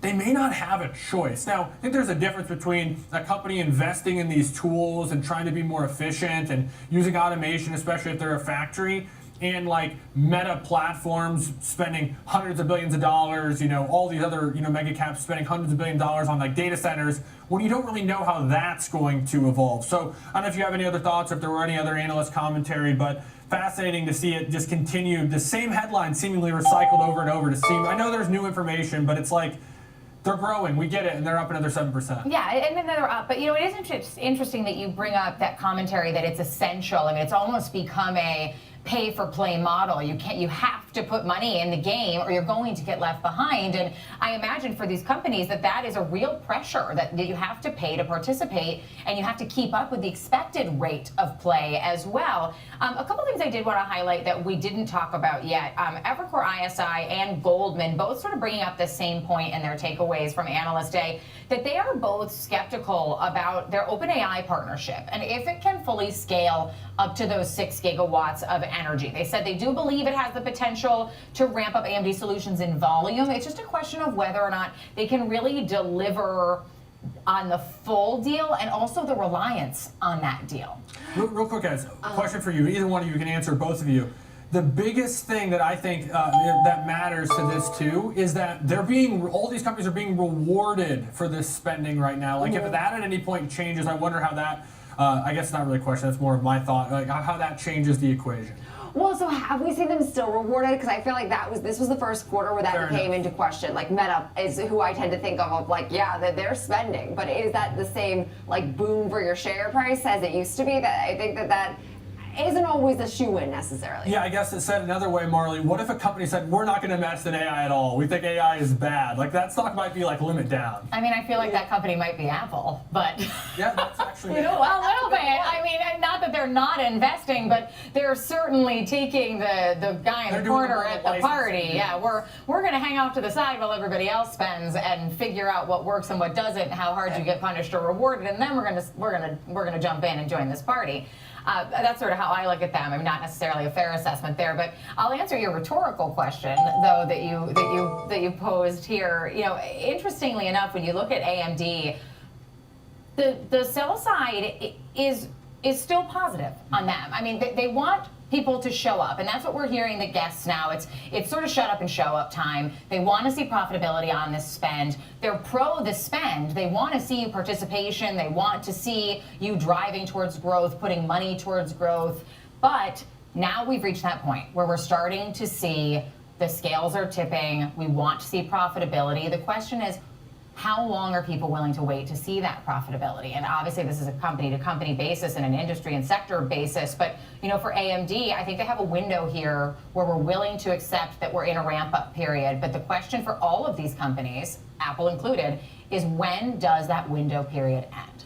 I mean, I think that speaks perfectly to AMD's last 3 years, because this was an initial real winner of AI, and then the market ran out of patience for that like major presence in competing with NVIDIA. And now we've seen a resurgence in this narrative, but as we've seen time and time again, this could also just give back some of that strength if we don't see them actually execute on some of these plans. So I think a good point. And so with all this in mind, of course, as we think through now trading AMD for example purposes, Alex, we of course don't really have any major earnings events here, but we've already cleared that hurdle at least. So how do you think through an example trade? The final point on this too is with AMD full focus on AI, how long can NVIDIA keep that leadership? And that's the other question. You know, these companies have smart people too. It's not like NVIDIA's got the only smart data scientists and semiconductor designers in the world, but bullish strategy expiring November 21st. That's next Friday.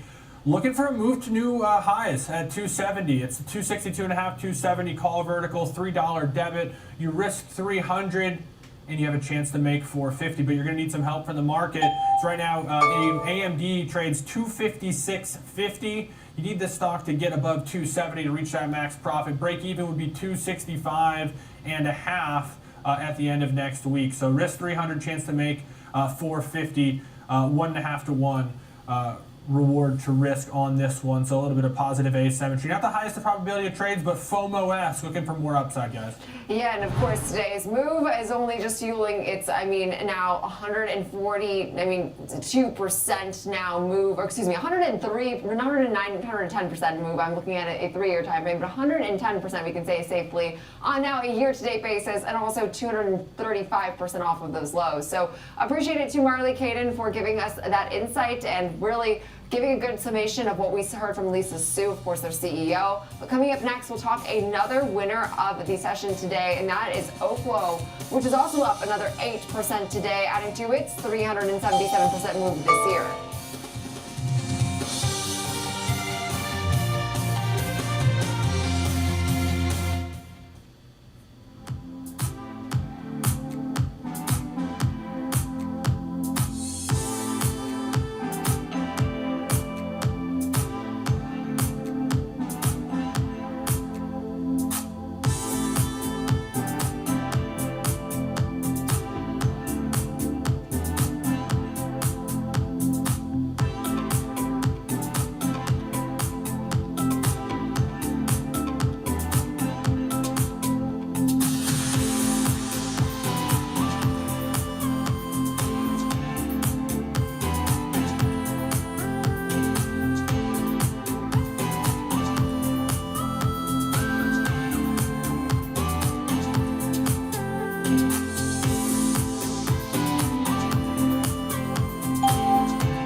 when it comes to investing, you'll love Carl's Way. Take a left here, please. But there's a... Carl's Way is the best way. Is it? At Schwab, how I choose to invest is up to me. Exactly. I can invest and trade on my own. Yes, and I let them manage some investments for me too. Let's move on, shall we? No can do. I'll get out here. Where are you going? Schwab. Schwab, a modern approach to wealth management. Stay connected to what moves markets. Download the Schwab Network app and stream live coverage wherever you are. Morning Movers brings traders the biggest headlines to start the day, from volatile overnight swings to the earliest analyst calls. Get your watch list ready. 8 a.m. Eastern, Morning Movers, only on Schwab Network.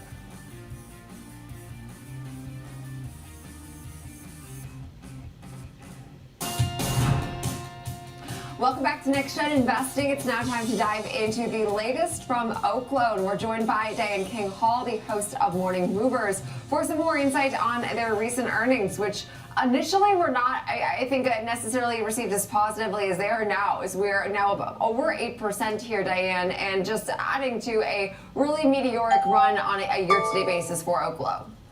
Yeah, Wall Street appears to be okay with the bleeding on Oklo's balance sheet. So it actually did perform worse than expected. Still has no revenue. This is a pre-revenue company. The loss on a per share basis, 20 cents per share. The street was expecting that to be 13 cents, so it's worse than expected, worse than the same time a year ago. The company, again, still doesn't have any revenue, but it did make progress on a facility in Idaho.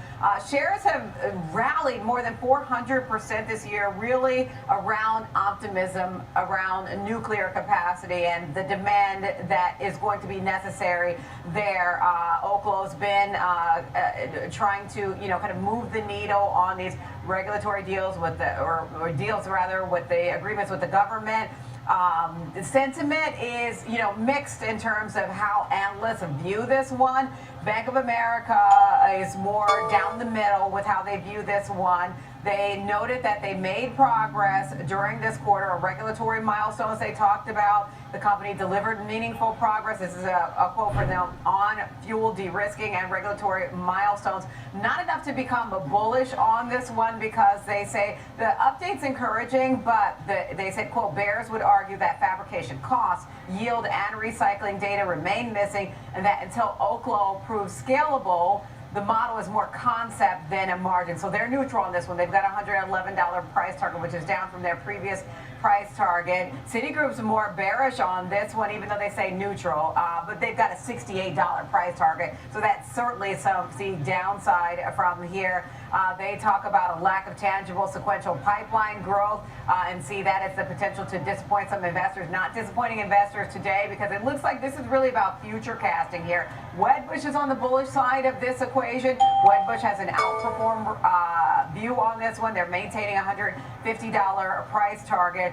They say that they see the signs that the company's setting the stage for nuclear energy to become more widely adopted. Guys, I'll send it back to you.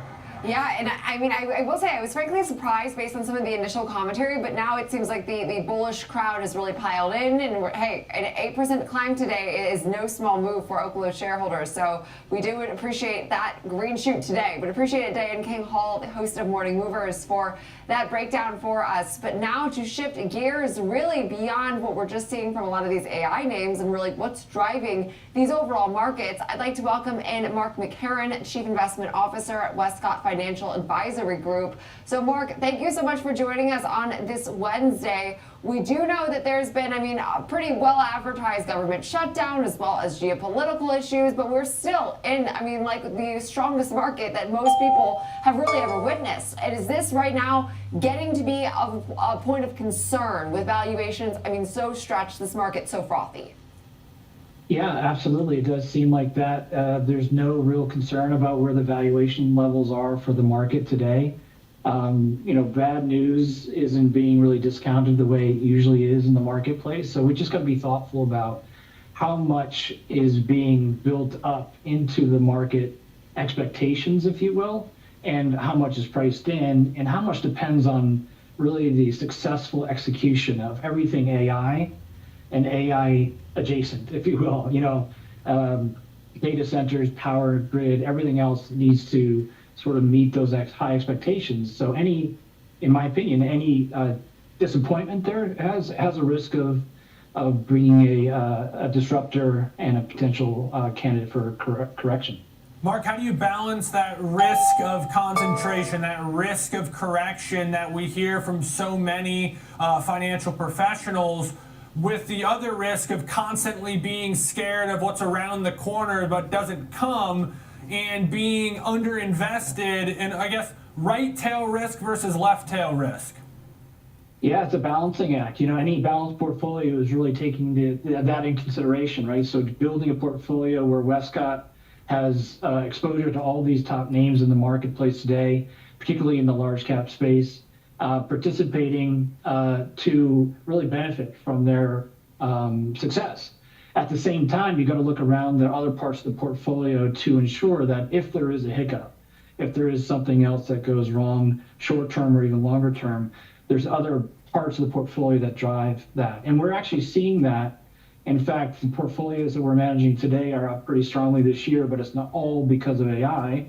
You look outside the US, strength there for a totally different reason. There's reinvestment happening in Europe. And also we're seeing a currency impact there too. So a lot of other things can go right in the portfolio, even if you don't have the full complement, the full exposure, if you will, to the AI players.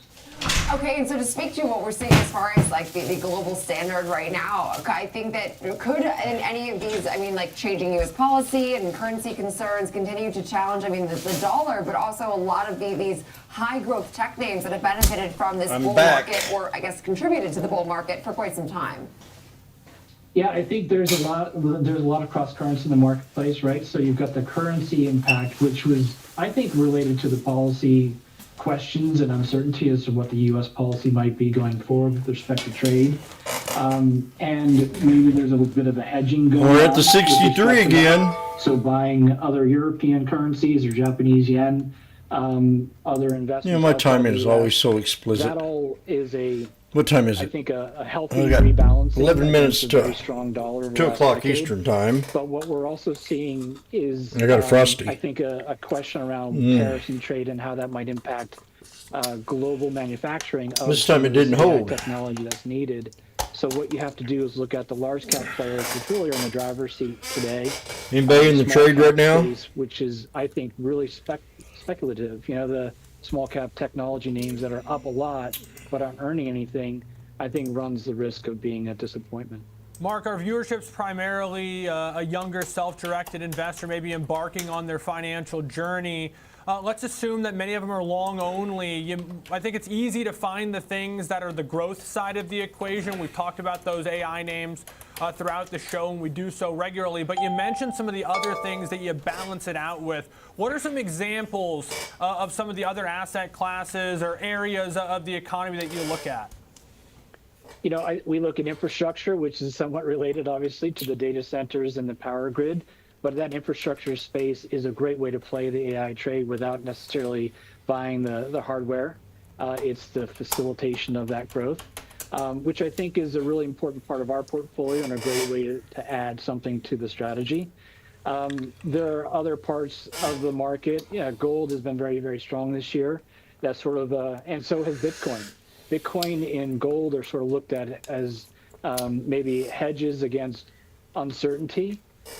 Gold is 68, than Bitcoin this 49, year because of the 96, maybe the less speculative nature, but both offer a the little 200 bit of a differentiation EMA. against sort of the core component of the portfolio. We've done stuff at once before, and we can do it again. Markets, which has been sort of left behind over the last decade. For I am Washboardjim, potential for the founder of the Sneaky Snake trading strategy, ideas where I talk about chart patterns, moving averages, the United States, and being a homosexual. Focus, whether it's on electric vehicles or in the case of AI. Yeah, I could not agree more. And I mean, it's been a really interesting market to cover, even from our perspective. So I'm sure also keeping your job very interesting. But so appreciate it for that wonderful insight and really great breakdown on what we're seeing in real time with the macro and individual stock read. Mark McCarran, Chief Investment Officer for Westcott Financial Advisory Group. So appreciate your chair has been making that noise for the past few days. A bit more Who of said a that? full name, AT&T. AT&T with some favorability today, though, from KeyBank. Also driving a Are you trying to tell me that I'm put on some weight? To the upside.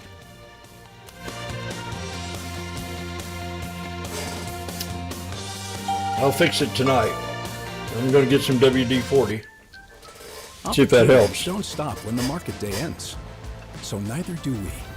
Schwab gives you round-the-clock access to over 1,100 of the most popular stocks and ETFs, plus a wide variety of futures markets. All with 24-hour support from trading specialists who understand the ins and outs of 24-hour trading. No matter the hour, you can trade brilliantly with Schwab. Schwab Network delivers real-time market insights, live from the NYSE, NASDAQ, the SIBO, and beyond. From earnings to economic data, we cover what matters as it happens. Streaming 24/7. It annoys me just as much as it annoys you. On SchwabNetwork.com. Morning movers, be the first to find out what's shaping early market action. Tech check, options corner, What broke? futures focus, technical analysis. Morning movers covers it all. Grab your coffee and tune in every trading day at 8 a.m. Eastern, only on Schwab Network. I'm back.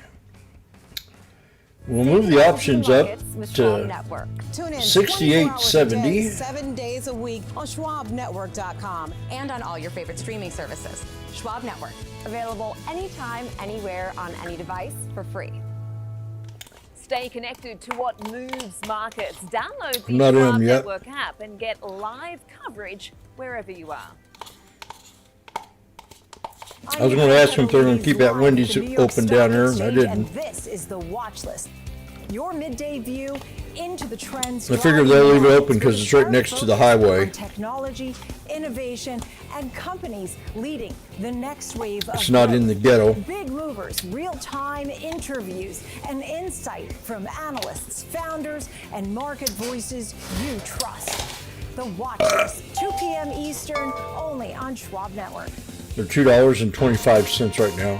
Welcome back to Next We're Gen retesting the Investing. It's now time to 63. discuss our under 30 name today, which is AT&T, although getting dangerously close to being out of that under 30 range. But joining us now is George Tillis, senior market Anybody in the room correspondent. stuck in Some more SPX? insight into this KeyBank note where they said basically buy the dip and this reason weakness, George. So I'm curious your thoughts on that. Options Well, trader? I did look at this one closely. I mean, first, if you look at the price action on AT&T, Randy? For what it's worth, the chart going back to September, mid-September, has Angel? been down about 18%. So a lot of times there's some opportunities How are you doing today? involved in names like AT&T, which is, for lack of a better way of expressing this, one of the larger players in the wireless subscription or cellular service Are market. the kids behaving? I found out they actually have about 119 million customers that pay on a monthly basis. Is the dog they tucked generated as a in? business $180 billion and quite a bit of profit, essentially about net income of around $22 billion. But, looking at what's been going on, Oh, they're all grown. larger scale or bigger picture is we know that I thought you had 2 or 3 year olds. Starlink have been posting more customers or gaining more customer growth, which is basically direct consumer broadband. That had actually been encroaching on AT&T's business and maybe even Verizon for that matter, because these are also broadband customer served businesses as well as wireless customers. But if you actually look at KeyBank, they're actually seeing some synergies across the board for AT&T. I'm back. Things going on. They're complementing now and integrating very well all of their facets of I'm back technologies, which in the include, of saddle course, again. broadband, I'm wireless, back. and of course 5G and Wi-Fi under a single platform. The other thing is AT&T purchased about $23 billion in wireless spectrum from EchoStar, which was formerly Dish. AMD has a triple bottom. AMD has a triple bottom. Portion of that spectrum. All of them sold have off to triple Starlink bottoms. As maybe AT&T's way of expressing that they're NVIDIA's now at the 200. to adapt to technology changes, which are again going for Kind of a weird looking day consumer, today. You know, I feel like a little bitty bounces, scalper's day. Tower. And that's where the trends are secular-wise, and that's the risk in these businesses like Verizon, T-Mobile, and AT&T. But I think KeyBank is looking at this as potentially now convergence between the technologies, including eventually direct-to-satellite communications. George, I mean, we have a playbook for how quickly this can happen, too, when you look at Misters at 222.84. Streaming has disrupted that over the last decade. It seems if you were a board member or decision maker at these firms, like they're aware of that, too. They're investing in this stuff, I'd have to assume. Yeah, I think, you consider AT&T is now really a pure communications provider, where it started, a century ago or more so. They spun off Warner Media, which again, one would say maybe a good thing because, again, they were going into media content delivery alongside DirecTV. So they've streamlined their business, and they're really focusing on now just growing their subscribers, which around 27% of total wireless subscribers are using AT&T behind Verizon's 42% market share. Again, if you look at the balance sheet of the business, they have about $22 billion in cash on the books. They're in play for a $10 billion share buyback between now and 2027. They also talked about in the last quarter of streamlining the business by another. Sounds like IBM is going to be a good one to go long on when it's as well. So this is really a pure play. I even looked at the price on dividends, cash flows, because growth. That's one of the challenges with AT&T. If you look at sales, it's between 1% and 2%, earnings between 3% and 4%. These are low single-digit numbers, but they are paying about a 4% yield, a dividend of about $1.11. Okay, yeah, and hey, a nice 1.8% jump today to start, of course, really, hopefully, this trend that we're seeing from this analyst where we're starting to see some momentum pick up, but obviously we need more than just today as evidence of that. But appreciate it, George Tillis, for always bringing the commentary on some of the analyst calls we see in these names, price under $30 a share. That will do it for us on Next Gen Investing for this Wednesday. We have the watch list coming up next.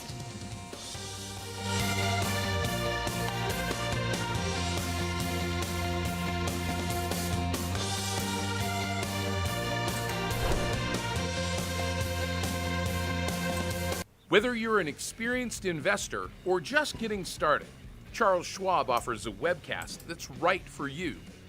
The Platforms and Tools webcasts are designed to help you broaden your knowledge of platform features and resources available from Schwab.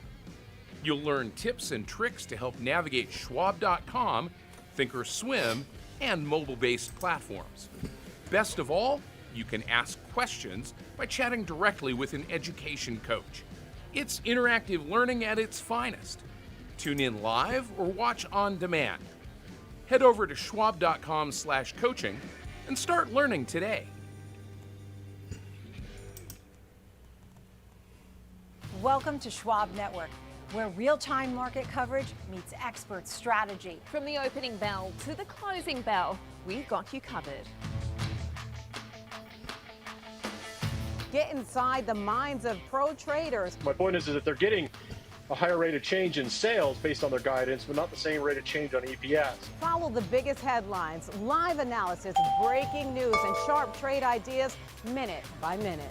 With shows built for action, we break it all down in real time with speed, accuracy, and precision.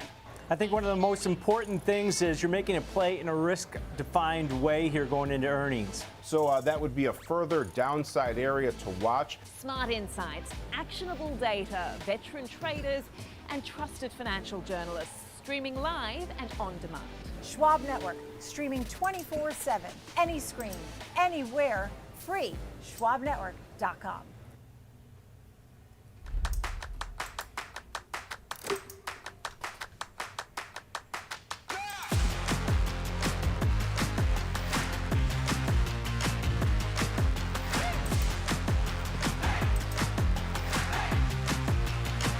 We're at 195 now.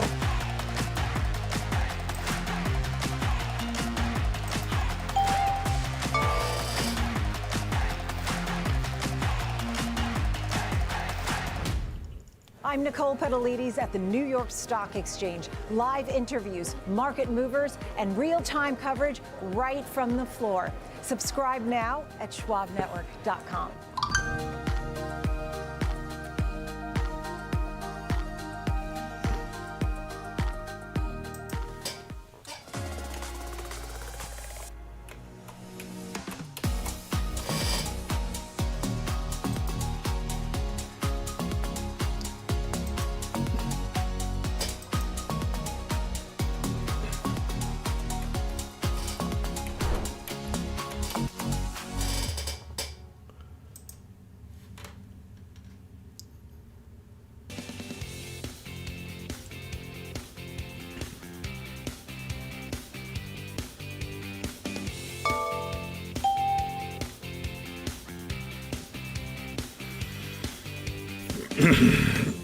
I'm just waiting for that knife. Might not get it because we're at the support. And it's the same thing as resistance all day. It hit a resistance and pull back. It hit a support and bounce up. It's 2 p.m. Eastern time. We're coming to you live from the New York Stock Exchange floor. Record-setting. So would I jump in this thing right now? Nope. Average after record close yesterday has not during this hour. High early this morning. It's been moving up and down throughout this day. We have a big show for you. We'll take a look whether or not OpenAI has become overvalued. 195 to 210. Exposure to the AI 68.70s. Then we'll gauge expectations for markets into the year end and get some of our guest stock picks for your portfolio. We'll also bring in our panel, talk all about Circle earnings, all about stable coins, and the outlook for the crypto space. Indeed, of course, AMD and the government shutdown coming to an end have helped to give this market a boost and moving it back into the green. We had a tough week last week, but we've been certainly moving back and forth. The NASDAQ here, it does have a down arrow. That's down 23 points. But the S&P's at 68.55, gaining 0.1%. And the Dow Jones Industrial Average off its earlier highs, but still up 386 points, up 0.8%. The Russell right now is here gaining right now 1 point. Taking a look at oil and gold, gold is up almost $100 today. We've seen gold at 3-week highs. It's at over $4,200. They're now at $2.20. 58.41 for oil, down 263, 17.47 on the VIX, and the 10-year bond yield at 4.07. Bitcoin at 101,765. That's down 1.1%. There you have it. That's the big picture. Kevin Hanks, host of Fast Market here on Schwab Network, is joining me for a conversation. Look, we've had some good news here overall. People take $2.15 arrows. We've had plenty of Fed speakers also, and we looked at the hardly move at all, and it drops $15. Spending data. Tell us a little bit about that. What is it showing? People are spending, right? Bank of America puts out a great, comprehensive consumer data checkpoint. It's called the consumer checkpoint. It came out this morning. Comes out every month. That really focuses on what the consumer's doing, and it showed strength across the board for the U.S. consumer. Here's the numbers, Nicole. Total credit card, debit card spending on a month-over-month, but year-over-year for the month of October, up 2.4% in October.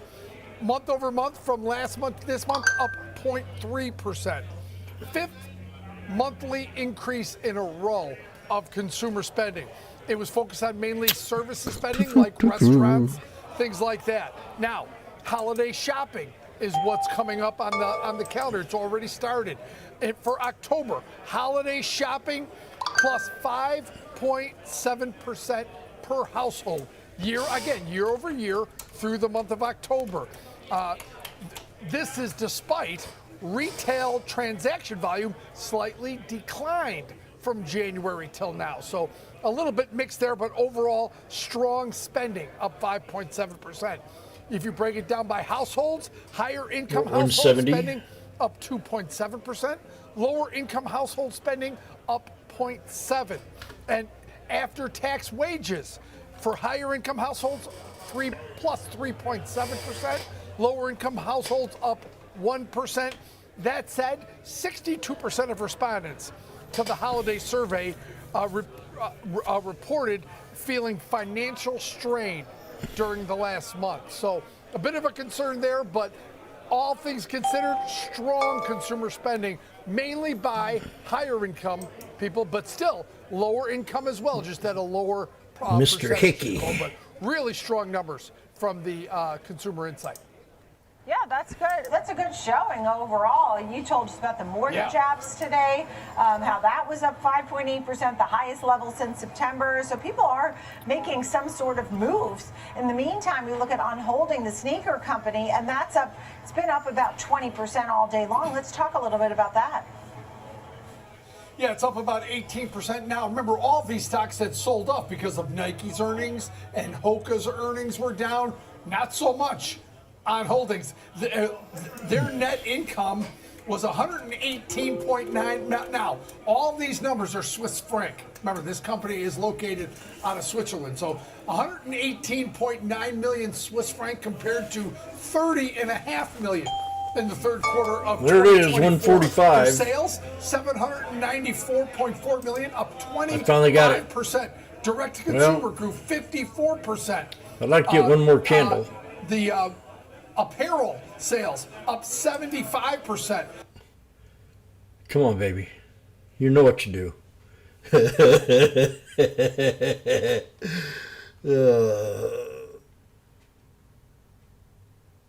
6870s. Prepare ye in the name of the Lord. 60. Oh, here we go. Uh-oh. The 6870s at $1.25. Come on. Give it to me.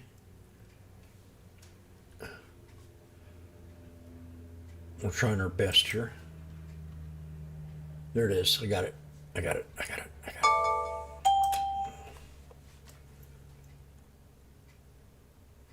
it. $68.70s. Well, this is SPX. Calls, scalping, lotto, strike, 68.70s at $1.25. Do you have a problem?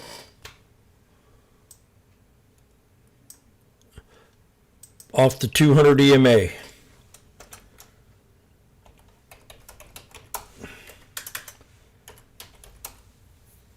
Do you have a problem? Say yes or no.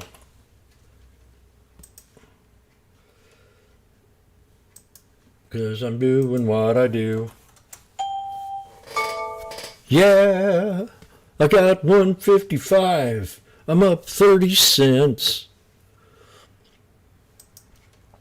155. I'm up 30 cents. It's at 160. I want to hold it a little longer. Yeah, yeah, yeah. It was me talking about the 200 EMA. And it was the other night when we had red light, northern light, so 170. How does he do it? We're hitting the 50 SMA. If we break it, we have a 1, 2, 3, 4. Do you understand?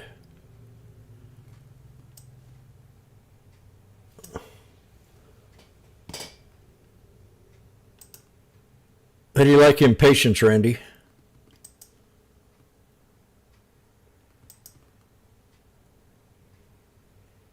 Magnificent wish she had him.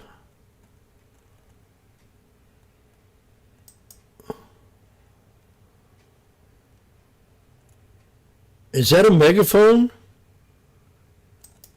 By God, it is.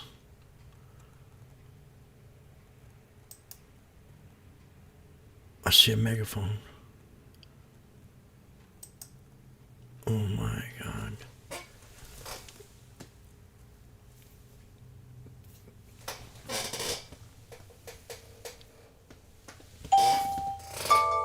Oh yeah.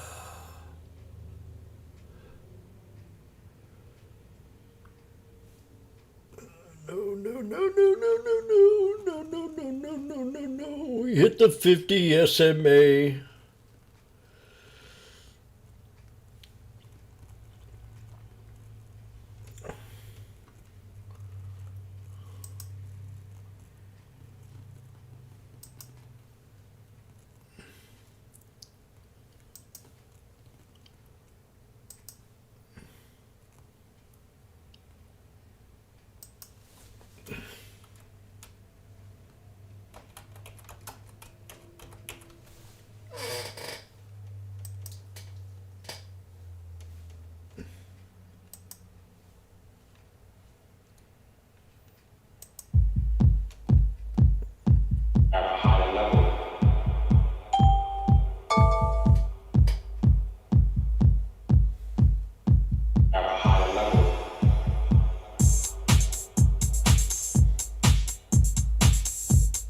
I can see Magnificent. I can see Magnificent right now doing the twist.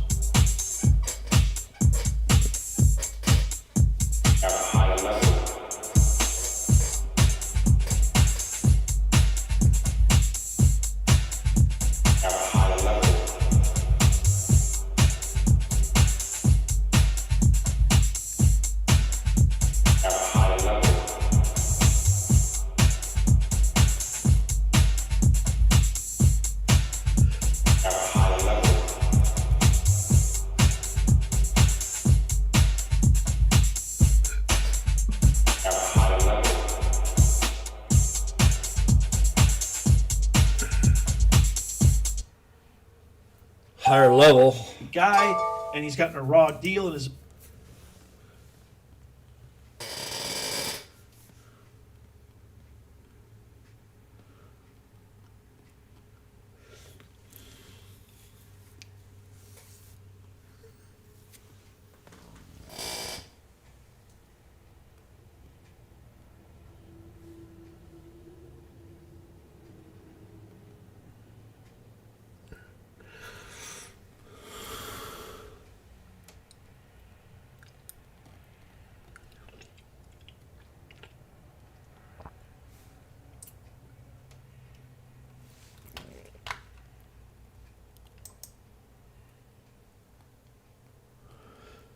The /ES is at the VWAP. And it's hit it many a times.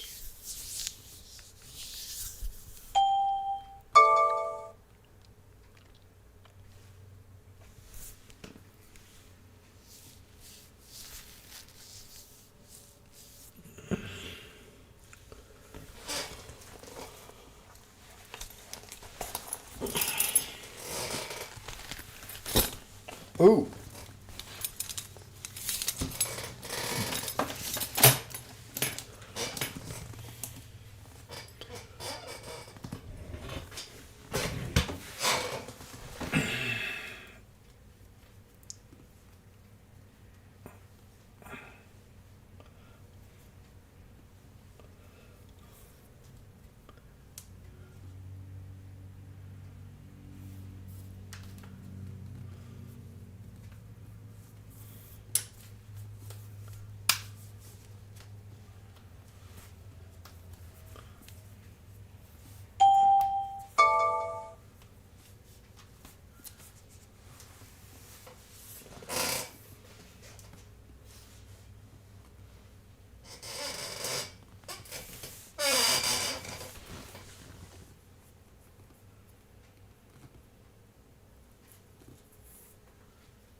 To the 200 SMA now.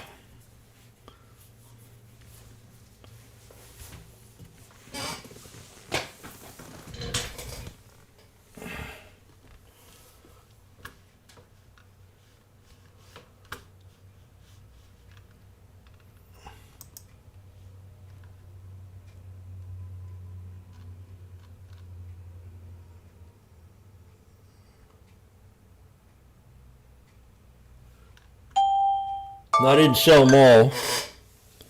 I kept a couple there, so yeah, I'm about down.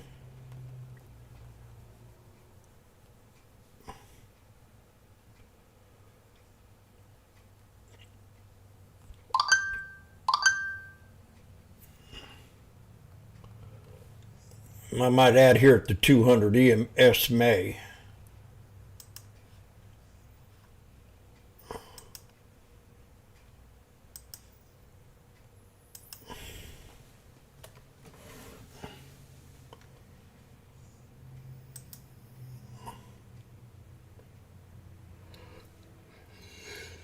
$75.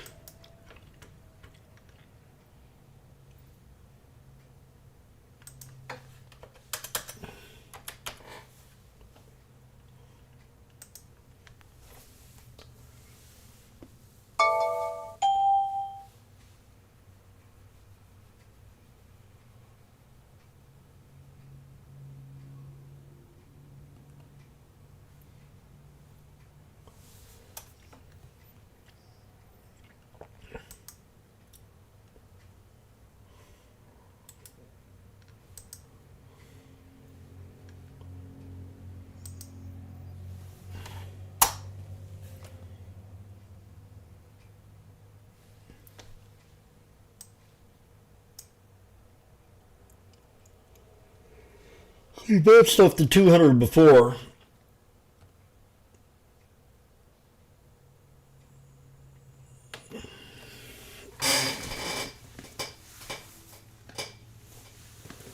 It's 75 cents.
Average a buck. I got 10.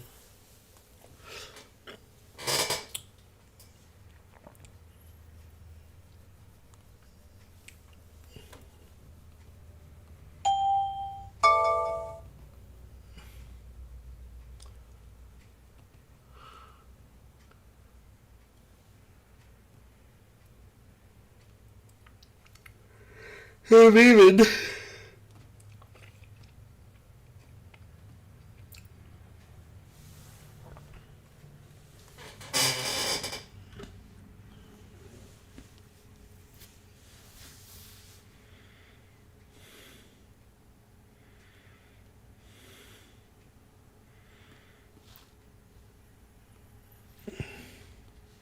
Might just get out of these because they're kind of a little out of the money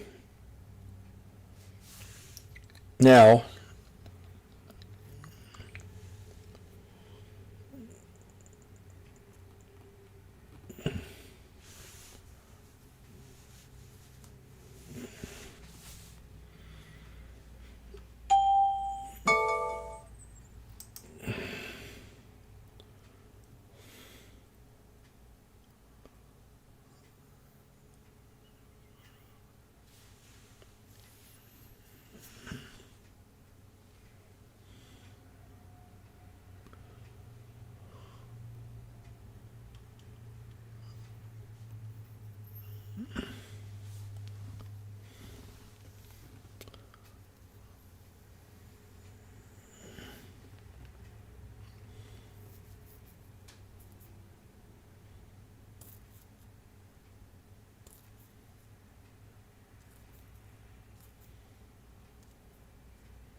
Let's go.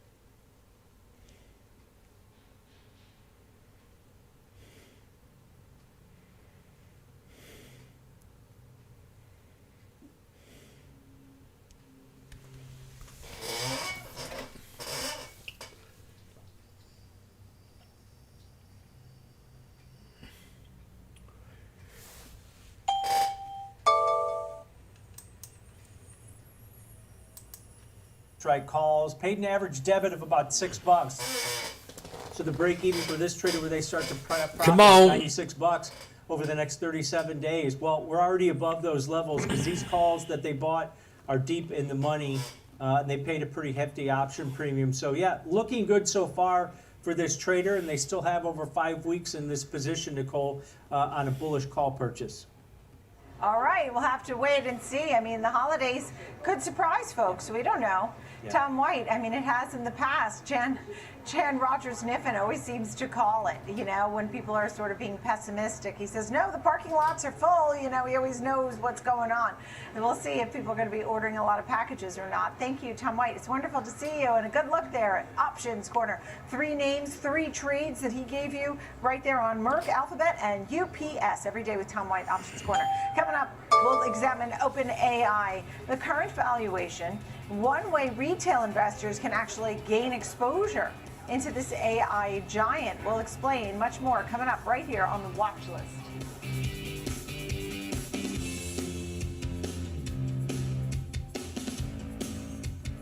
Kick off the morning with the data and the decisions moving markets.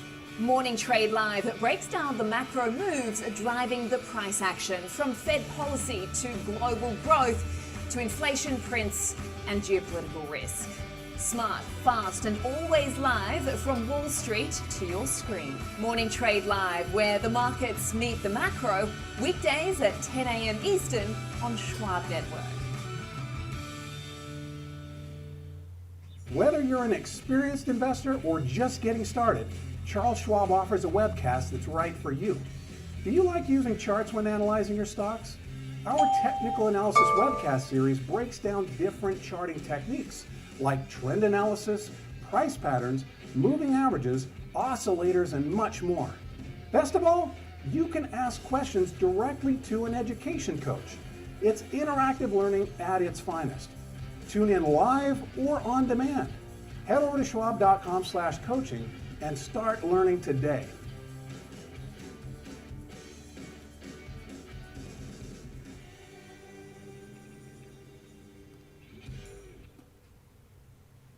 I'm Kevin Green, and I track options flow daily, identifying who's buying, who's selling, and how it's going to impact the markets. Watch live on Schwab Network at schwabnetwork.com.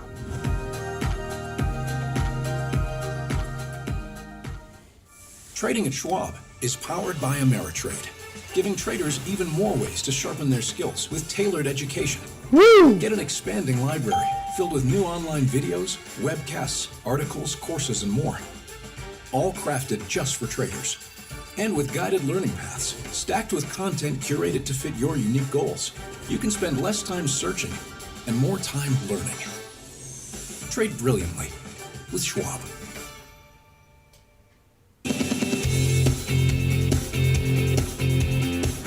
Welcome back to the watch list. I'm Nicole Petalides. We're live on the floor of the New York Stock Exchange. Used to have the record-setting day for the Dow Jones Industrial Average, off the highs, but still green arrows. A few market movers for you. Watching AMD, of course, after yesterday, shares rallying after this upbeat comments we heard from CEO Lisa Su at the company's analyst day yesterday. Lisa Su said she believes that AMD could hit double-digit share of the data center AI chip market in the next 3 to 5 years, and the total data center market could grow to $1 trillion by 2030. AMD said it expects 35% annual revenue growth over the next 3 to 5 years, driven by insatiable demand for AI chips. That spells opportunity. And AT&T ticking higher after KeyBank upgrading the shares to overweight from sector weight, $30 price target there. The analyst thinks the recent pullback has been driven by overblown competition concerns and believes the company is forging its own path to drive mobile and broadband convergence. KeyBank sees accelerating adjusted EBITDA to 2028 and likes the stock's risk reward at current levels. See the up arrow there, up 1.7%. All right, let's talk about a hot topic, and that is this huge private company, and that is OpenAI. The current valuation and how retail investors can get involved or get a piece of this AI giant. And we bring in Evan Schlossman is with me, principal of Suro Capital. Thank you for being with us. Absolutely. So tell us a little bit, you know, I was hearing all kinds of valuations about the OpenAI possibility of an IPO. Some of your thoughts. Yeah, absolutely. So if you look at, we recently, saw Man, I valuations. barely keep my eyes open today. Recategorization of the company, right around $500 billion. Feel like I'm sicker than a dog. And just for context, so we are invested through Suro Capital in OpenAI, and we got in at the $157 billion round. So it's around 3 times higher than that, and that was the second largest check in our fund's history at the time. And so when we look at it now, $500 billion seems like a large number. Wow. It's an astronomical figure. But if you think about those investors, I don't think it's a stretch to think that they're putting in money in order to You need a vacation. And so when you look at what they are underwriting, they're potentially underwriting, an IPO of $1 trillion, if not more, just to get a 2 times return on that sort of valuation. And I think the fair question is what's underpinning that, right? How do you get sort of that kind of values? I don't know if I want to add more. I feel like I'm too far out of the money. Is they're truly driving global innovation. If you think in one of the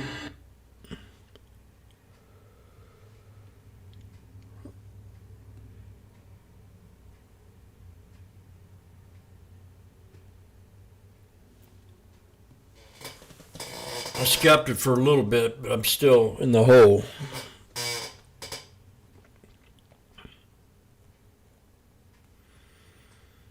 On this trade.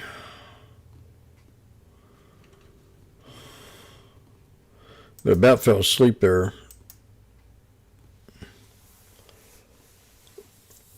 Let's do another hour and a half to sit here. Oh, God.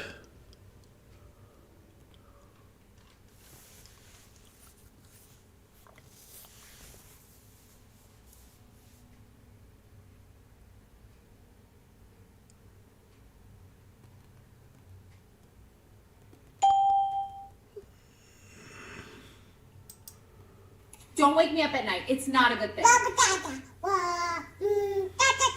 I'm serious, okay? I'm not joking. Don't wake me up at night. It's not a good thing. I'm serious, okay? I'm not joking.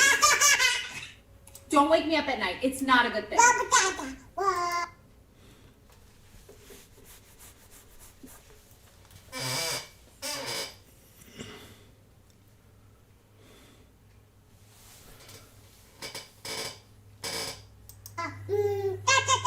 I'm serious, okay?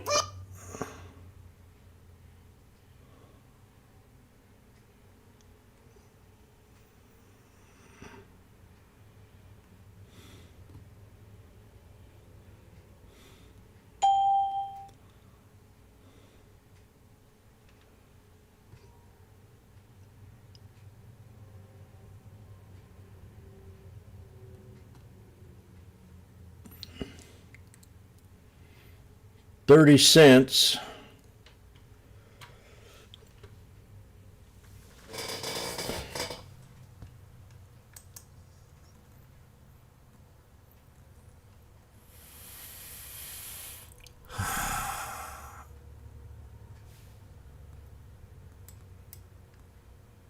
I'm afraid, Dad. I really am.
Back to 50.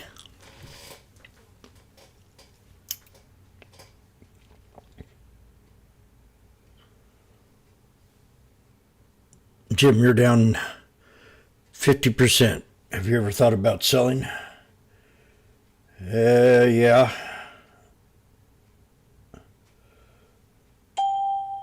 See if I can get a little bit more out of it.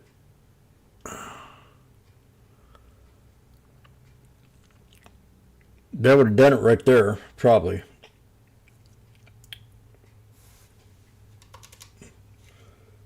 $1 plus 0.30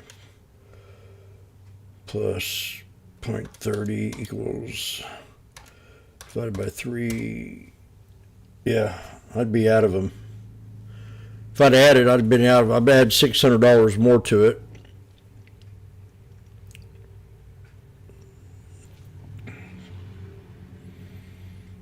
They're at 60.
Well, these moving averages are tight.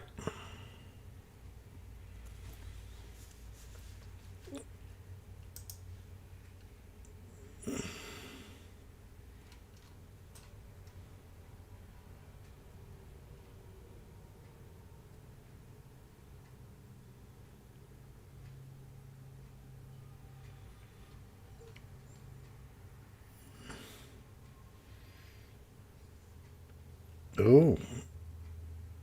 Good job, Randy.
$65. Come on, please.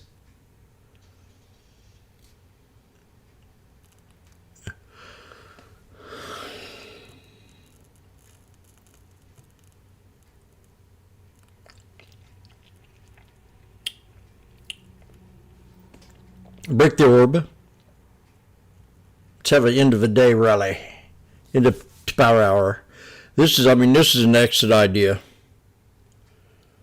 I could sell them right here and be about even on the trade when I got out at 170.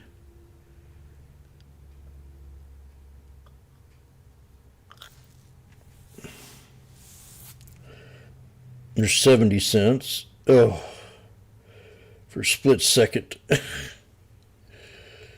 Not even that long.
America cards. You looked at Visa too, and you also think people, I guess, will continue to spend?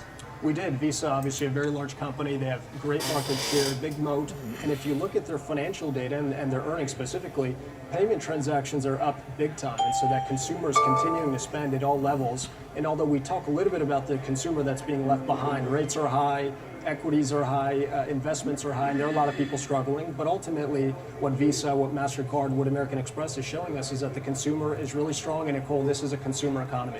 We talk about tokenization and AI and, incorporate that into some big picture thoughts here. Well, there's a lot changing in the financial space, and technology and financials are coming together in terms of how we make payments, how we invest money, how we save money and transact as well. There's a big conference on tokenization and stable coins and how we bring blockchain and crypto to the broader markets. I think there are big companies making leaps and bounds in this, but we'll wait and see. I think it's still too early to see if we're going to get rid of our dollars in our wallets and only use tokens or stable coins. I think it's an interesting part of the equation. The 10-year bond auction today, I think it was described as average or decent or something like that. It's neither good nor bad. What do you think about what's been going on? We have the government shutdown coming to an end. You have the 10-year bond yield just below 4.10. Some of your thoughts on where rates are headed, what's in the big picture there, especially when the Fed meets in December? Well, it's a two-sided part of the equation, I think, or a two-sided problem, which is we have potentially sticky inflation, maybe some market forces that are keeping inflation higher, but we have a loosening job market. And so we've seen the 10-year and the Treasury curve really shift, anticipating not only monetary policy, but our national debt. We have obviously a government shutdown, and we'll see, hopefully after today, we heard that we may not get October CPI and some other economic data. Yeah, so I that's saw that. impactful for bond vigilantes that'll look to push yields higher if they don't think that, that we have economic stability in the near future. I saw that today. They said we are not likely to get October CPI and not the October jobs report. That's right. Which is, I mean, I don't know why they wouldn't just release it, but I guess they figure they'll just do November. You know, the final thought here is that on the pullbacks, on the dips, you're buying, right? You're not sitting on the sidelines. I mean, we were talking about OpenAI and the possible IPO there and looking at valuations, but big picture, you're buying on dips. Yeah, we are. I mean, if you look at the economy as a whole, strong economy, good GDP, the consumer's still strong. We're in a rate-cutting cycle, or the beginning of it, and this AI trade, we think, is only in the early innings, if you will. And so we're excited, and we're going to use these pullbacks as an opportunity to buy. Alonzo, it's great to see you. Alonzo Munoz, thank you so much for being with us, Chief Investment Officer, Hamilton Capital Management. Thanks for being here, Alonzo. Coming up, we're going to talk about crypto. Well, of course, we have the Circle earnings, and it was a great quarter, but some concerns about the costs going forward. We'll look at stable coins, the crypto landscape. Our panel is ready. We'll be right back here on the watch list. Don't go away. Do, do, do, do, do, do, do. The final 90 minutes of the trading day, that's when markets make headlines and traders make decisions. From earnings shocks to sector rotations, we're tracking the catalysts that move markets right into the close. Here on the floor, I bring you real-time sentiment from traders driving the action. And in Chicago, we break down the data, technicals, and trades you need to see before the bell rings. Live coverage of the close every single day. This is Market on Close, live weekdays 3 p.m. Eastern, only on Schwab Network.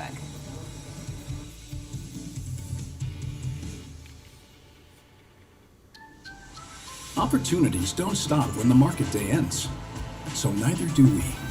Schwab gives you round-the-clock access to over 1,100 of the most popular stocks and ETFs, plus a wide variety of futures markets. All with 24-hour support from trading specialists who understand the ins and outs of 24-hour trading. No matter the hour, you can trade brilliantly with Schwab. Hey, investors, you know the market moves, and Schwab is here to help you move with it. So, whether you're buying, selling, holding, or planning, whether you're ETFing or 401k'ing, saving, spending, or even retiring, you can count on Schwab for market insights, live support, powerful trading platforms, and 400 branches. All at your service, all so you can invest your way. Sounds nice, right? I'm Sam Vardis, live from the New York Stock Exchange. When the market moves, we're on it, getting the reaction, the strategy, and sentiment in real time. Stream Schwab Network at schwabnetwork.com.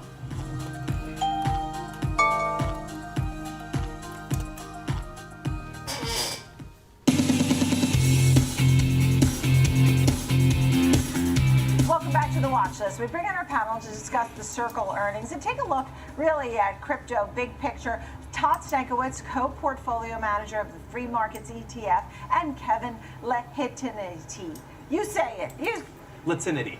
You were close. You did a pretty good job. CEO of Borderless XYZ. I'm so glad you're both with us today. Thank you. Kevin, how are we feeling? I mean, we saw the Circle numbers, really the fact that the company really saw the doubling of the U.S. digital coins. I mean, that helped it along, but the cost going forward was the spot that put the stock to the downside. I think what Circle's realized is being a single issuer as your entire business is becoming more and more difficult, especially in a macro environment of decreasing Come rates, on now. competition. So they're starting to pivot into being a financial platform versus just a stablecoin issuer. And we're seeing that with the launch of a blockchain called ARC. We're seeing that with the launch of a payments network called Circle Payments Network, CPN. and some of the other products that they're starting to roll out, it's about infrastructure now, not just about a token. Right, and you know, when we talk about this, and we saw a lot of people signing up for this too, when you talk about the infrastructure part of this. Todd, some of your thoughts? Yeah, I agree a lot with that. I think what's happening is, a lot of their profit has come from yield generation. And we're looking at a situation where yields are going lower and maybe meaningfully lower. I think right now the market's pricing in not so much a rate cut in December, but at least one by January, and then potentially 2 more in 2026. And so that can weigh on Circle earnings. So as they're moving away from being more yield-driven earnings, I think they're understanding that they have to be more of a toll taker, right? And building out that infrastructure and catching a piece of each of those transactions that happens. And that's going to give them the Come on, buddy. I got the 6855s at 270. Good enough that stablecoin was going up. Is that right, Todd? I mean, we need a lot more. Well, yeah, I think it's about, like, you have to understand how Circle made their money, right? Circle was originally making their money by taking in U.S. dollars and issuing those stable coins, and ultimately it was predicated on the fact that with yields being higher, they can make more money. If yields were going up, they can continue to bank on that as their primary earnings driver. But ultimately now, with that going down, how do they diversify that, right? So I don't think they're getting outside of the stable coin, Don't tell her right. U.S. dollar stable coins, but it's how are they building Just that like piss infrastructure? out of How you. are they capturing more of that market in the stable coin space? And U.S. dollar stable coins, so different than each of the other crypto products here, Kevin. What else should we be looking at? I think what we're seeing across stablecoins in general is this graduation from crypto to becoming mainstream infrastructure for payments and remittances.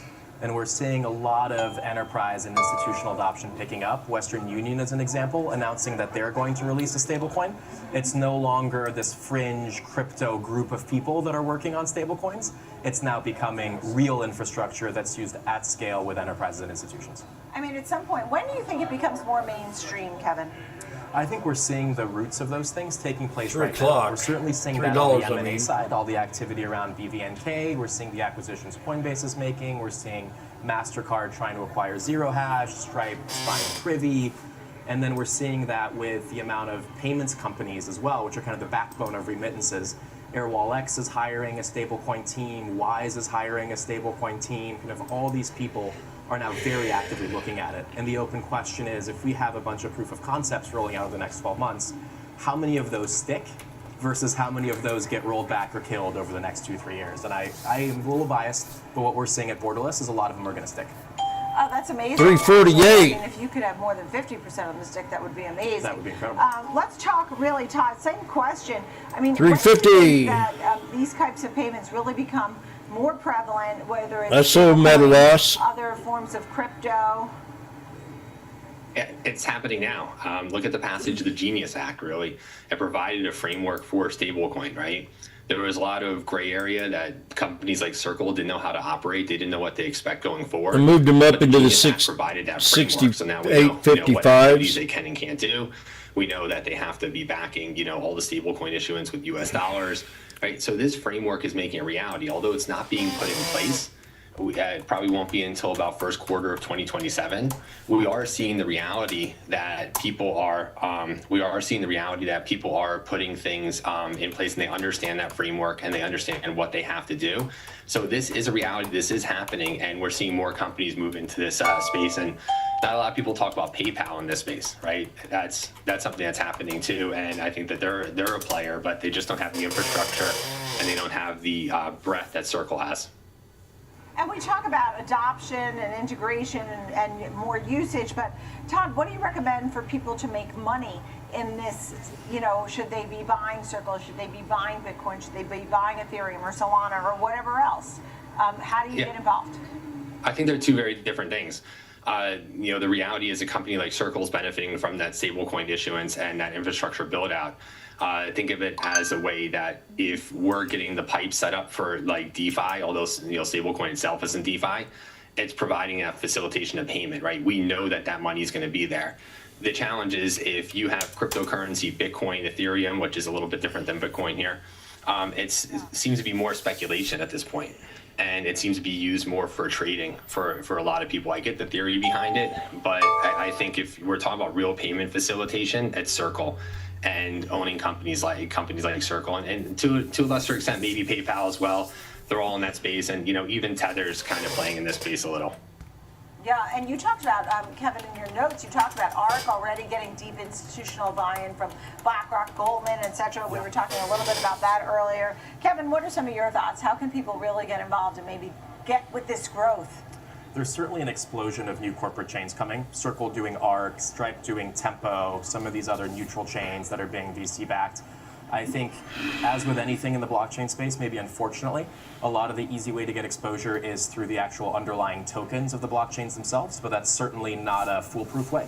We saw a blockchain that was very payments focused called Plasma recently launched, and if you look at the XPL token charts, that has not really paid off for investors. So like most emerging technology still, this is primarily, in my view, kind of a venture asset class versus still a retail asset class. Well, it's great to see you. Kevin Latinity, Todd Stankiewicz, thank you both so much for being with us today. Really great to see you both. Really appreciate it. I'm Nicole Petalides. This is the Watch List right here on Schwab Network every day at 9 a.m. and 2 p.m. So I'll see you in the morning. Keep it right here. Market on Close next.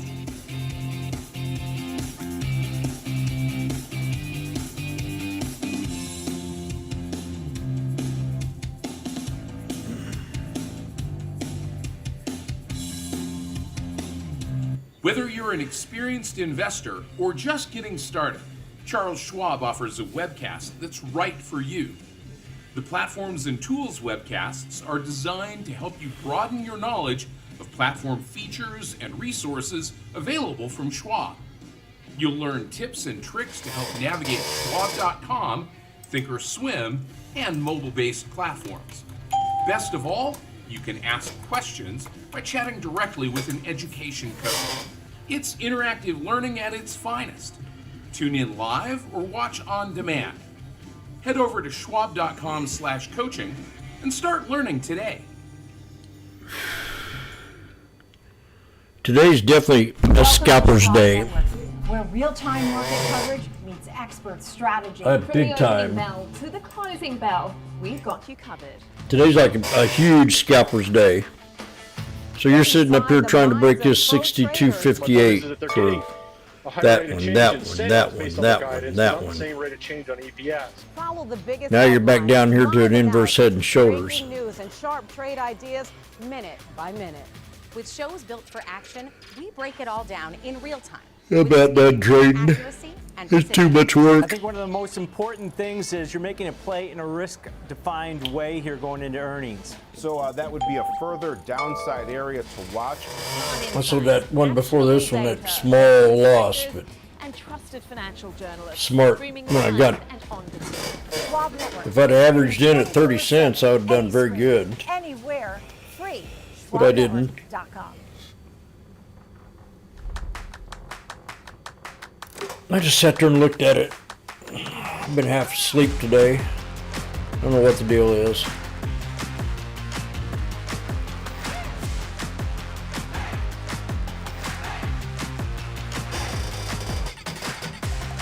Might have to get more active and not do this all day long. I don't know how much more my body can hold out.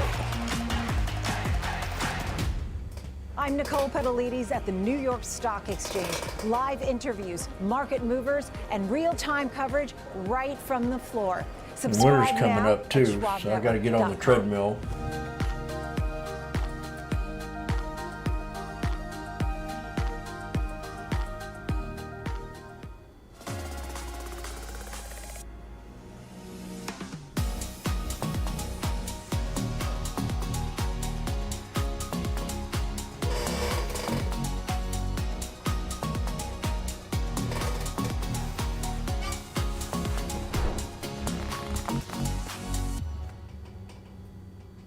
Here we go again.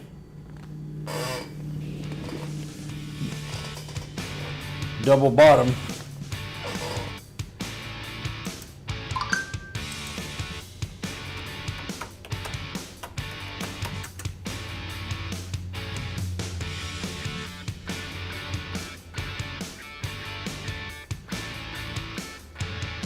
Happy Wednesday. It's 3 p.m. on Wall Street, and this is Market on Close. I'm Marley Caden, coming to you live from our Chicago headquarters.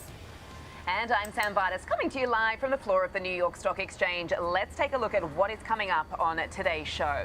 We'll be joined by the CEO of Veritone to discuss the company's latest earnings, and that is, of course, using audio and video for the next generation of AI model training. For Options Corner today, we'll look at Cisco ahead of its earnings, and be sure to stick around after the close because we'll have a reaction for you as soon as those numbers come out from that report card. And today's overlooked stock is Appian, as shares have rocketed up over 50% so far in November. But for now, Marley, take us through what you're watching today.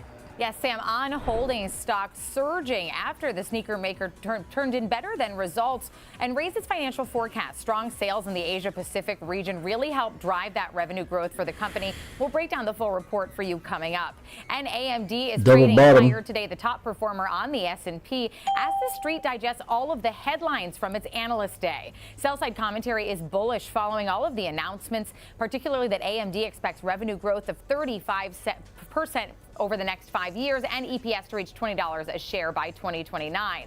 And Oklo reversed course today, moving higher after dropping on the heels of its earnings yesterday after the market closed. The nuclear power company did report a larger than expected loss for the quarter, but some progress updates and extended collaboration with Idaho National Labs and DOE approval seemed to be enough for investors to push the stock to the upside today. We'll go into those details in just a moment, but before we get to all of that, I do want to check in with the markets as we near the end of the trading day. The S&P trading in the green, just above the unchanged. I was looking at them at 150, now they're at 190.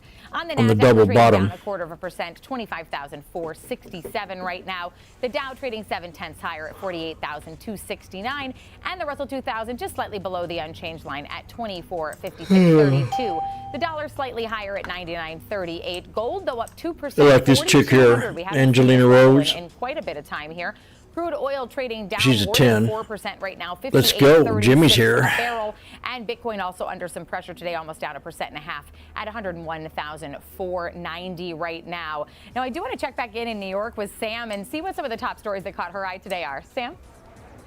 Thanks, Marley. Well, the airlines are flying high today. United, Delta, and Southwest all among the top gainers on the S&P. The rally coming amid hopes of an end to this government shutdown soon, just weeks ahead of the critical Thanksgiving travel rush. Now, Delta Airlines CEO Ed Bastian is saying that last week it has been tough with staffing shortages and over 2,000 flight cancellations, which will cost Delta, he said, a significant amount. The CEO adding that he hopes to see some normalcy by the weekend if the government can reopen. Bastian also saying that the best way to prevent this from happening again is by paying workers. It comes as Delta celebrates a milestone of 100 years in service, and the company rang the opening bell here on the floor of the New York Stock Exchange this morning.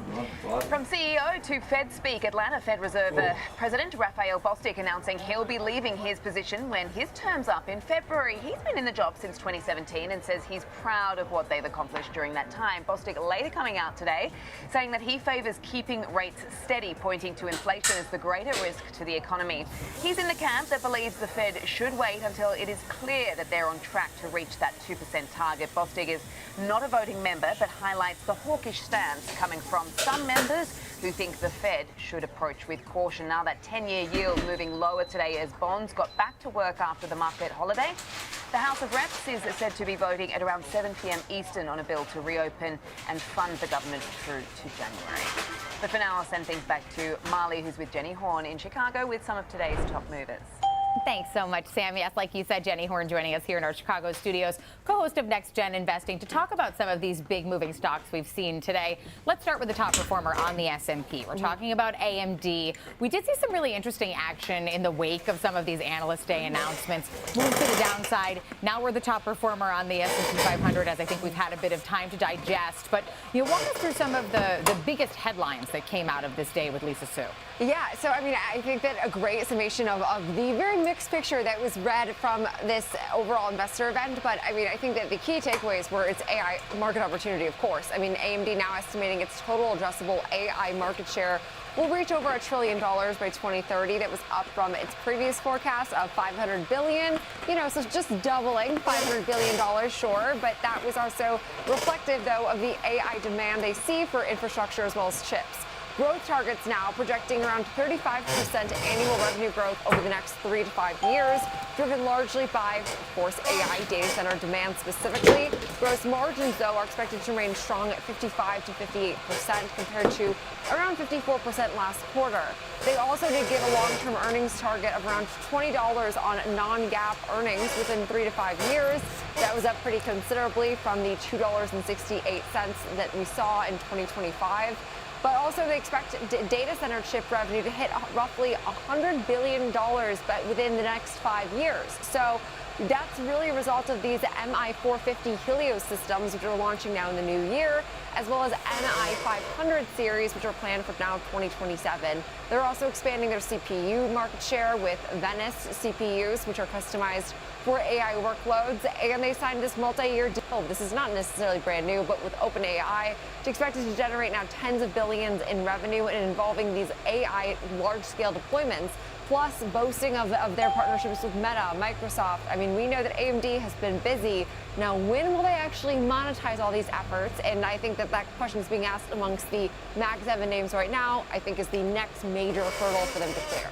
Yes, but up 7.5% following their first analyst day in 3 years. So, strong performance from them. Oh, most Jim, of the why analyst don't you take commentary it? I saw as well was sort of neutral to bullish, but in the Got a bullish. big hammer right here on the I double would say bottom. The same. I mean, hugely positive. And it's amazing how quickly the muscle memory is erased because first we saw this pressure yesterday on shares when we first heard from Lisa Su. Now today it's like the greatest hype cycle that we're seeing as part of its AI push, I guess. All right, so let's talk about a stock not performing as well today. Circle under some major pressure, down more than 11% last I looked at it, on the backs of their earnings. Walk us through the report and what went wrong here? Really, I think it's that this company is still a newcomer in the space. I mean, you see 202% profit growth, yet stock sliding still. I mean, I think that it's really a question whether the really gains can translate into long-term sustainability. The street likes consistency. Consistency is not the world in which Circle operates right now. So we saw third quarter net income rise again 202% year over year. Total revenue and reserve income also increased roughly 66%. EBITDA climbed at 78%, and USDC in circulation reached around 74 billion, I'd say, when rounding, roughly 108% annual increase, which did mark a quarterly record for the world's second largest stablecoin issuer. So the company said accelerating adoption, new partnerships have really driven their growth across their payment and blockchain infrastructure. But they also did say that right now, when building a new economic OS for the internet, they are seeing this really strong momentum from their ARC right now testnet launch, and also navigating the Circle Payments Network, which is going to continue to grow. And they said that we're already seeing right now a pretty substantial pipeline for that growth. They're pumping Circle again. True traditional bank. Now, again, interesting because the banks overall did so well this earnings period, but I think that Circle, while still being new, does have a lot of consistency, reliability. How do you perform when we're not in a bull market? Type of questions to answer where just like longevity is working against them at this point. Yeah, I know, and being beat down a little bit because of some of their expense numbers here, but we've seen very quickly a lot of these things turn around very fast. But right now, down 11.5% for Circle following their earnings. Another company following its earnings, but up because of their beat and raise quarter, On Holding. On Holding. I mean, talk about a nice move to the upside. And I would have said, I mean, just because we've seen such punishment for these names in athleisure, that clearly they're eating some of the lunch from like Lululemon and Nike, because they're saying, hey, not only are we coming out and giving better than expected results, raising our financial forecast, we're also not discounting, which is an incredible time to be able to say that. I think it speaks to maybe the demand of this company, but pacing for its best day since March of 2023. Net sales rose about 25%. We did also see that right now shoes, of course, are their biggest source of sales. That sells around 90% of their third quarter sales. But thankfully, still growing apparel by about roughly 90% from last year. Accessories also more than doubled from last year levels. Now, profit margins were higher than expected. That was partially because of the favorability with Forex as well as lower freight costs.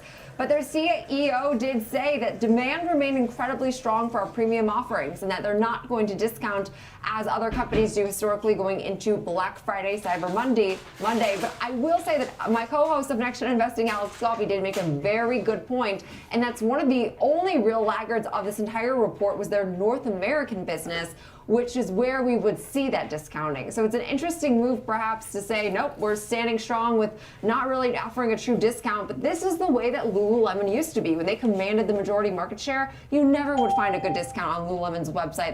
We made too much, as I'm sure we can both know. So this is taking a page of that. Now, how long you can last in this premium world is still, I think, a good question. But hey, a 19.5% move today. Yeah, the street likes it. It will be interesting to see after the holiday season sort of how they stack up against some of their competitors in the same space in terms of their sales numbers, knowing that they're not going to offer any of these discounts, especially with the information we're getting from the guests we're having on the network, saying that people are deal hunting and they're treasure hunting and they want to feel like they're getting more for their money because we're so used to paying less for more, paying more for less right now. So they want these deals, but it will be interesting to find out how that pans out for them. But definitely trying to put a stake down in the luxury premium segment with that move. Now let's move on to our last company, Oklo.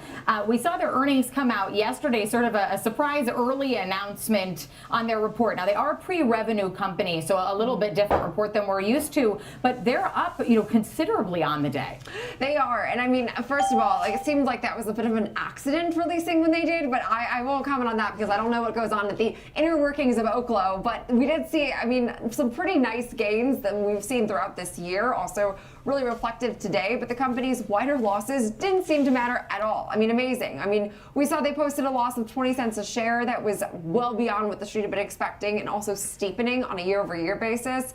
To your point, not really reporting any revenue, but again, net losses were sort of all we have to go on, and they weren't great. Now, B of A did say that they've now seen this meaningful progress on fuel de-risking and regulatory milestones. That was one of the biggest developments. It doesn't have any revenue. Now, the Energy Department authorization for their first commercial scale Hello. powerhouse, which will then help speed up some of their operations. And again, you need energy capacity to be able to build into AI. So this is a very important narrative. It's up 400%, really and they don't have no revenue. Hello. Citi actually said that right now the new focus on utilizing DOE authorization means commercial operations will basically be later than expected. They said that right now the sequential pipeline growth could be basically slowed down by the U.S. government. I think a very fair assessment right now, especially considering our government's been closed for 43 days. But nonetheless, very skewed opinions on this name. So it's been kind of, I think, astounding to me that we've been able to cling on to a 10% move to the upside on what was a very mixed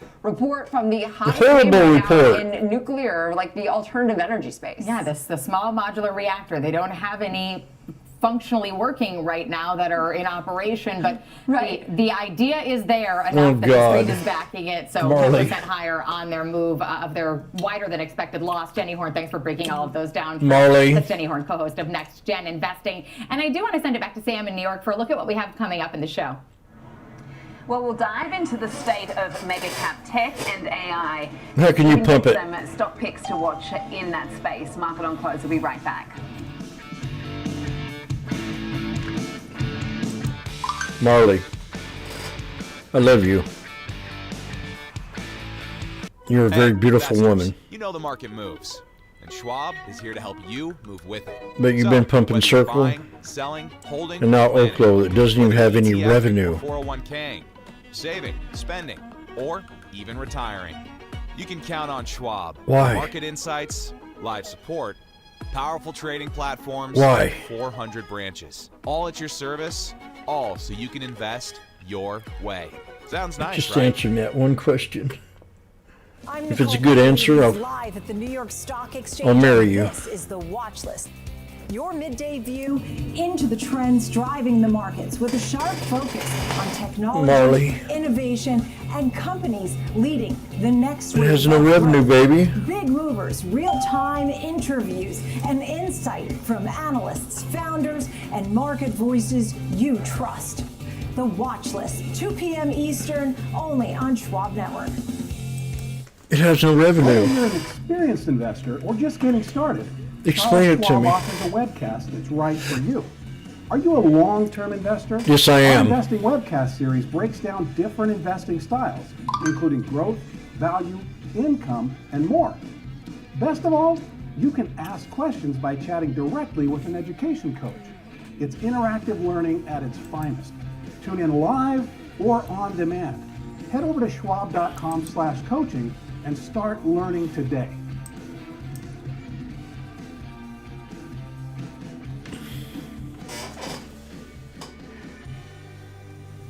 Man, today was toughie. Yesterday I could have made $168,000. U.S. equities to global macro matters. Schwab Network connects the dots. Watch live, subscribe free at schwabnetwork.com.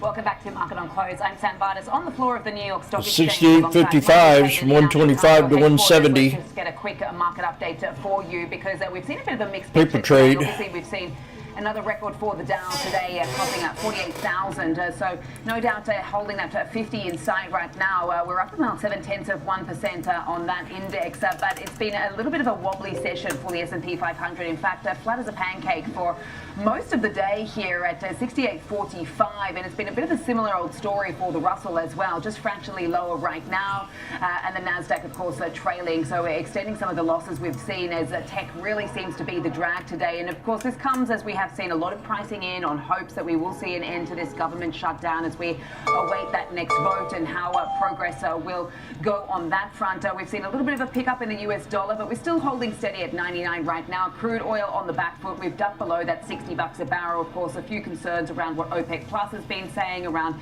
the supply demand dynamic right now, 4.5% lower. Bitcoin is actually lower now. It was higher this morning, but it is now trailing 1.3% at levels of 101,000. And then the 10-year yield, of course, as the bond market came back online today at 408 off the back of a ton of Fed speak. We've been hearing from a number of officials, and of course, we did hear that 10-year note treasury auction as well today as far as some of the demand for that. Now, this is your scorecard across some of the sectors. It's been an interesting day. Fun fact I heard was that 32 names on the S&P 500 today have actually hit 52-week highs. Not all of that has been in tech. So we've seen a rotation very much out of what has been working in recent weeks into some other parts of the market. Look at financials, up 1%. You've got consumer staples just on the line to the upside at the moment, but we've very much seen the steam coming out of the consumer discretionary, communication services, and as I mentioned, tech as well, with the whole AI valuation conversation that's been weighing on the minds of investors and very much into more of a sort of defensive type trade right now. Utilities are higher, 0.2%. Industrials are up 0.3%.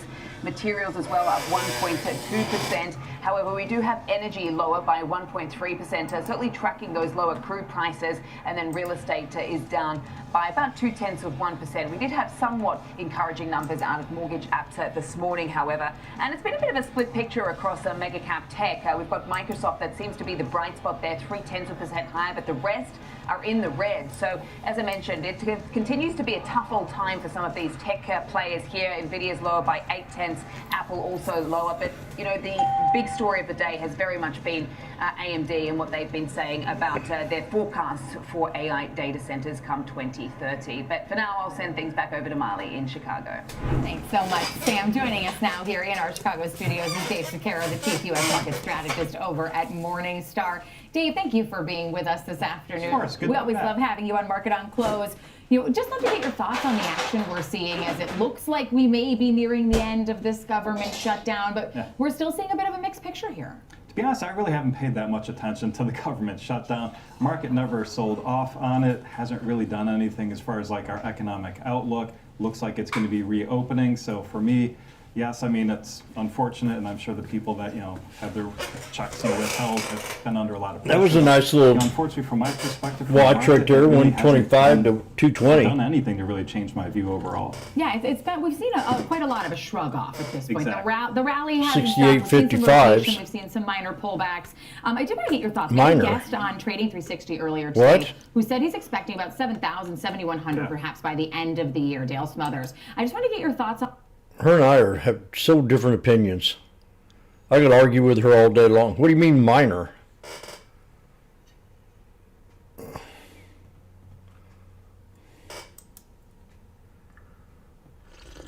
Value, so there is certainly some room for it to run.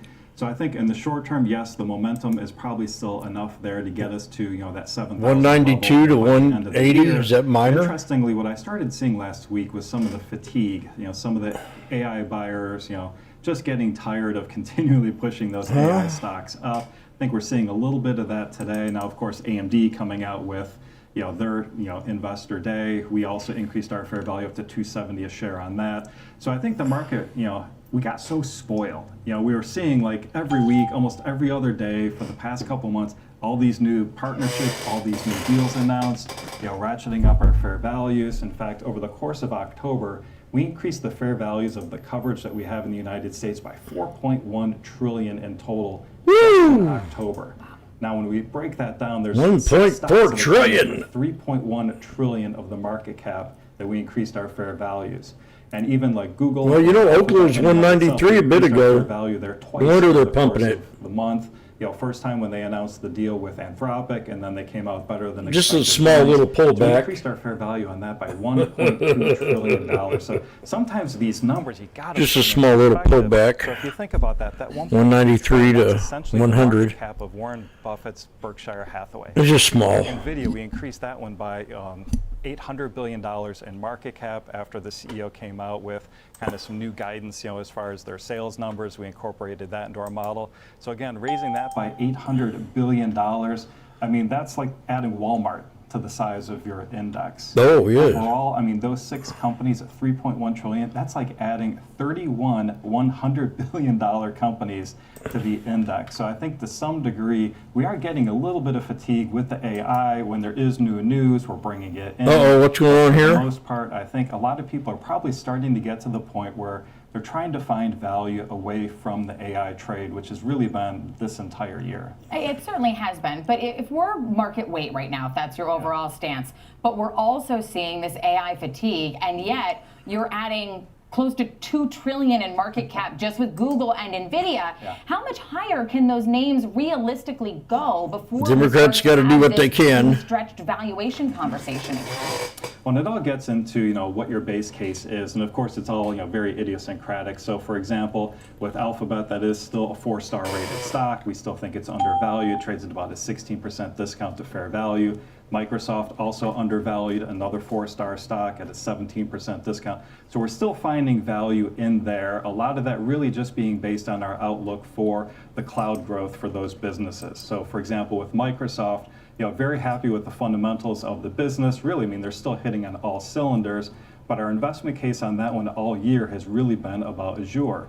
So, of course, our team was noting that we were looking for an acceleration in Azure in the second half of this year. That's come to fruition. I think they had 39% growth. That's above our 37% growth expectation. And we're looking for those kind of growth rates not to only stay there, but probably accelerate even further next year because they've been spending so much CapEx. And every time they get more computing power out there, there's people lined out the door signing up for it, which is part of the reason why our company doesn't think that we're in any kind of AI tech bubble just yet. So I know one Looks of the like big calls things and that we'll be puts. watching for in 2026 will be looking at the CapEx spending from the hyperscalers. How much are they increasing that? How much of that is then going to be going to increasing the data center build out? So I know that's really our big focus going into next year. And so outside of the AI space, since we are starting to see some of this rotation and some of this fatigue that you're mentioning, where are you seeing areas that are compelling right now, either sectors or other names? So the number one undervalued sector is communications right now. Of course, we've already talked about Alphabet. Now you have to remember with the communications sector, over half of the market.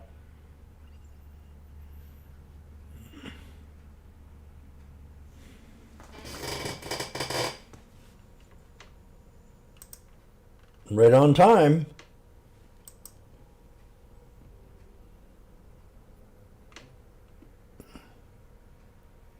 Some form or fashion.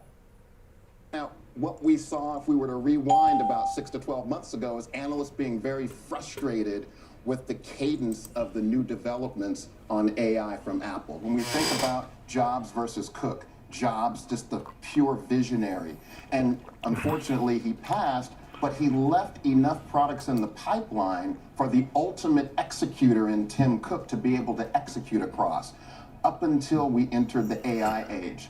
But now, Apple looks like maybe that's the right approach. It's been a little more measured, a little more conservative. Yeah. But now as we see these massive build-outs, people are looking to Apple and saying, you know what? They know how to do the iPhone really well, and the iPhone 17, the sales are looking pretty good. We talked about this yesterday, that everybody is like, okay, Apple is so late to the game in AI. They're watching the party go by. The trains left the station, all that. With tens of billions of dollars from all the other hyperscale, hundreds of billions of dollars from all the hyperscalers are being spent. And now we're sitting back and saying, well, maybe Apple being a little conservative with the cash spend turns out to be a good thing. Potentially, yeah. And I think that's what Apple is really looking at now is, hey, we know how to build this device really well. And now we don't have to worry about the financial pressure of doing these massive build-outs. Let's talk about these build-outs. I mean, we alluded to it a little bit with Oracle. Market's obviously been a little bit concerned. That's right. About these companies raising a lot of debt to help with the build-out. At what level do you get concerned about that? The question always comes, are we in a bubble or not? Or is this a massive build-out? But if we think back historically, you can go back to the railroads. Well, you could have a build-out bubble. You could have a build-out bubble. And so if we think about the last build-out bubble, that was probably dark fiber, WorldCom, raised massive amounts of debt. Ultimately, that debt led them to bankruptcy. Verizon gobbled up those assets. That dark fiber was ultimately lit up, and it became the backbone that had a long run for us. Right, you lay enough fiber, you go around the earth like, however many times they said back in the day. That was like the metric that they literally was the metric. used. And if we look at the build-outs of these data centers, the chips, 5-year depreciation, is that even too long? The chips have to get swapped out. Maybe we have new technologies that come like quantum or different types of chips that are more efficient. You look at someone like Anthropic, where Plexo Capital is an investor, and we like Anthropic because they were laser focused on just thinking about model efficiency. Here we go. Just doing text only, and then that 6852, baby. Enterprise, right, with better margins, and that led to them now having a new forecast for 70 billion and break even before OpenAI. But now even Anthropic is saying we're there it is, it broke. $1 billion data center. So I think when I start to get concerned is once these companies really start to build out financials with the help of investors who can understand, in the case of Meta, what does it mean to have that 27 billion off balance sheet, because they already got hammered because of their margins. Yeah, well, what do you make of Randy, the next one's 68, 54, 57. Of the hyperscalers, like we're not. Oh, give me. You got it. Oracle into that mix. You got it. Of the mega cap tech, why has Meta traded so poorly? Do you think? I think when we think what you gonna do? Meta and the way that we look at both Google, Microsoft, AWS, they have been able to better optimize. Well, they're in the data 55s. Centers for other products and services that they can offer. Meta doesn't do that. So when you think about Meta, what you're really looking at is we're going 68, 54, 57. Do you understand me? To be able to monetize their ads better and their ads only. And so the question that I come up with is, why do you need to build out so much? Hyperscalers, AWS, I get that. Microsoft, check, I get that. Google, check.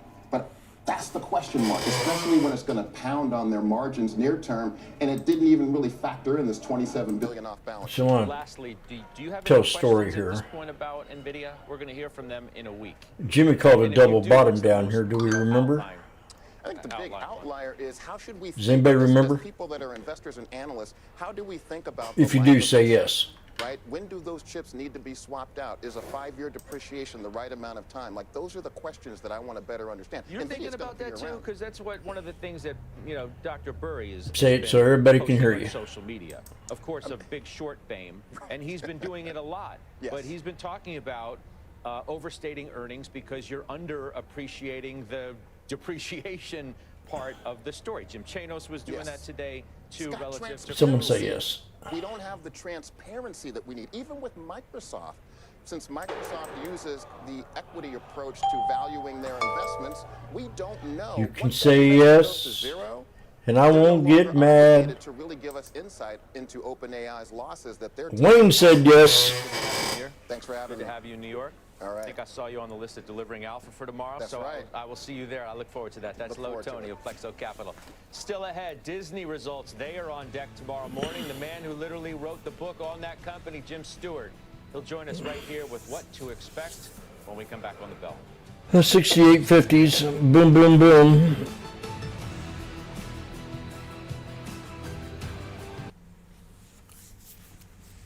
And Jimmy called 68, 54, 57.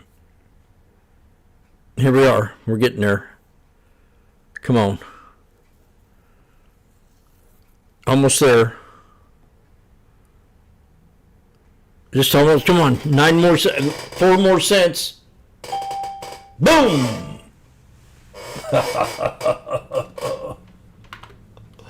Woo. Woo. So I don't know how he does it. But Jim, look at there, it stopped right at it.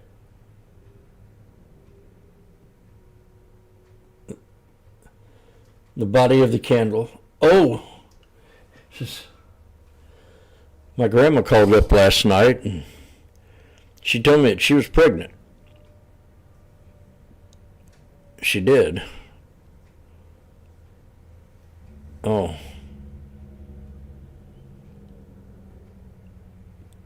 Okay.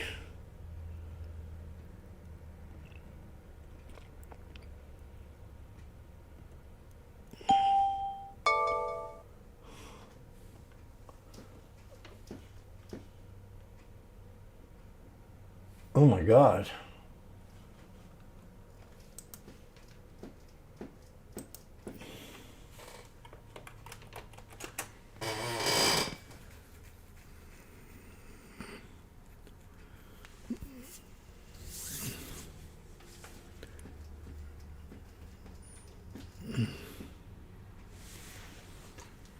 Do do do do do. Do do do do do. Do do do do. Do do do.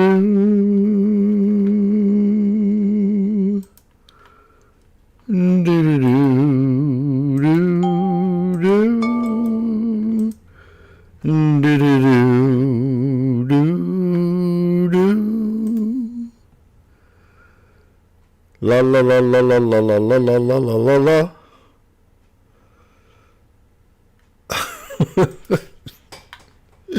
Good God, you're a nut,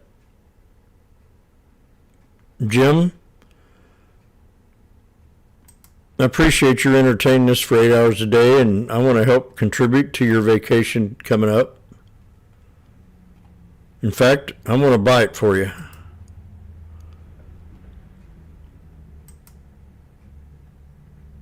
Well, you do? Well, it'll be about $2,000. That's all right. I'm rich. Especially after following you.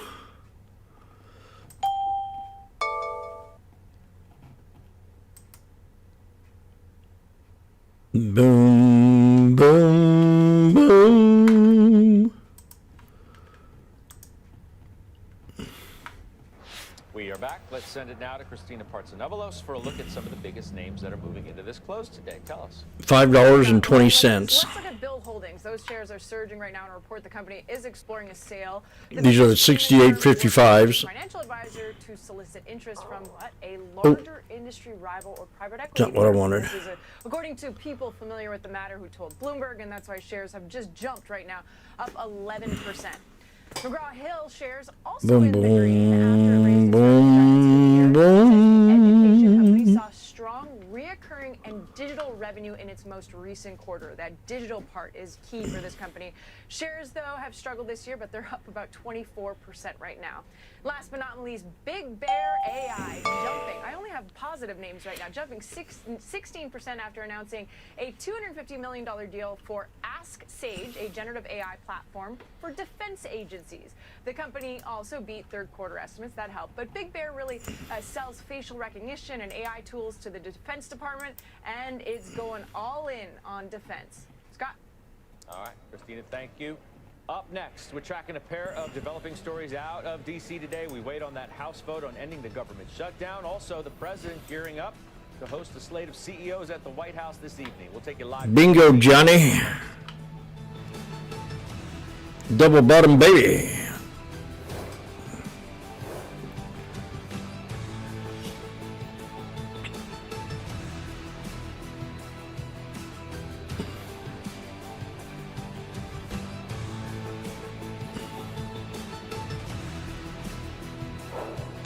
Dun, dun, dun, dun.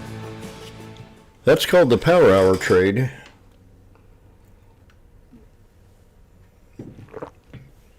That netted me almost $400 a contract.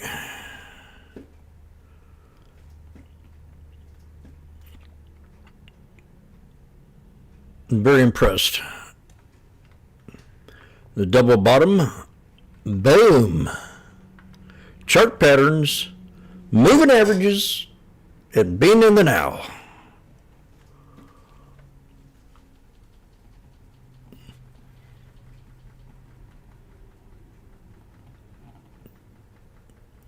I figured probably maybe it's a low percentage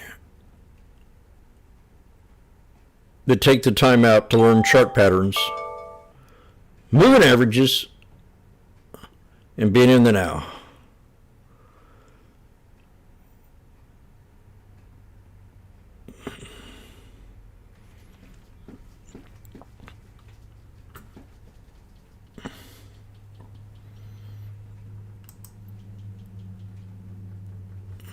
So here's a double bottom here on Oklo.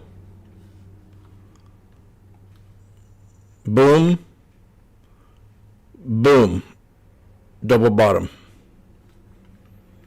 Boom, from $1 to $1.16. Right to resistance. I don't know where I got that resistance line.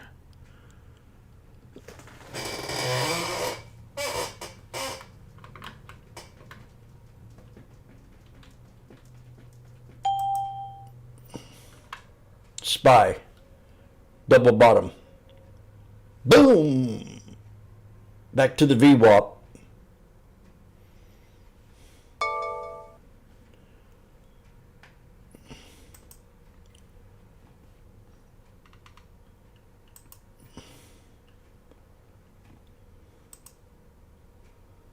And today we had cleavage.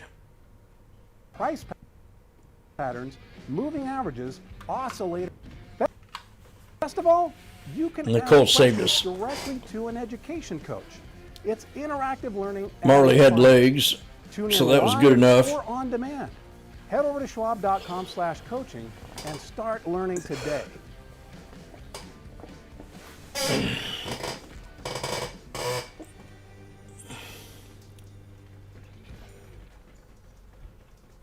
I'm Kevin Green, and I track options flow daily, identifying who's buying, who's selling, and how it's going to impact the markets. Watch live on Schwab Network at schwabnetwork.com.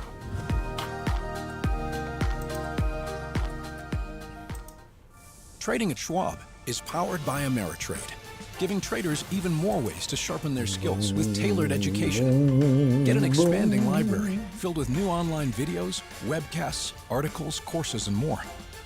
All crafted just for traders. And with guided learning paths, stacked with content curated to fit your unique goals, you can spend less time searching and more time learning. Trade brilliantly with Schwab. Welcome back to Market on Close. Cisco is set to report its earnings after the close, with the street expecting EPS of 98 cents per share on revenue of nearly $15 billion.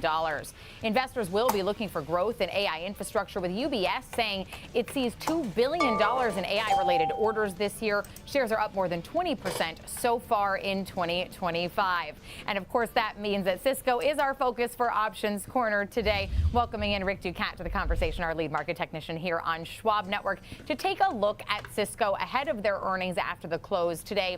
As we look at Cisco more broadly against the markets, I can see how it's stacking up, but in terms of performance, what's it indicating to you? Yeah, so kind of keeping pace with the broader tech sector recently, pulling ahead a little bit today, 25.7% versus 24.3% during the past year, but both outpacing the broader S&P 500, up 14.5%. If we were to look at this overall, so what do you got to say about that? space. Most of them. Oh, PON. I haven't looked at PON in a while. You can see Arista Networks and Cisco are the two standouts here. But PAN HP Enterprise, Palo Alto Networks, W. and Fortinet are also players in this just kind of networking and cybersecurity space here. But once again, some clear winners and losers in this arena here. So as we do look towards Cisco more specifically, the earnings information to look Do I have it on my watch list? How strong AI infrastructure demand has been, which would be reflected in our network revenue figures, and to see what new AI and cybersecurity products they have to offer. And as far as analyst action in advance, are we hearing anything from the analyst community? I don't know. Not too terribly much here. The last notable analyst move was from November 2nd. UBS did an upgrade. They raised their price target to 88 from 74 and moved from buy to buy from hold rather. So more of a positive piece of information there, but really not too terribly much in the way of other analyst moves recently. All right, so let's take a look at their technicals then. Looking just at the last month, they've had a good month. They're up more than 8% just on the month alone, which is a decent setup coming into earnings. But what are the technicals showing us?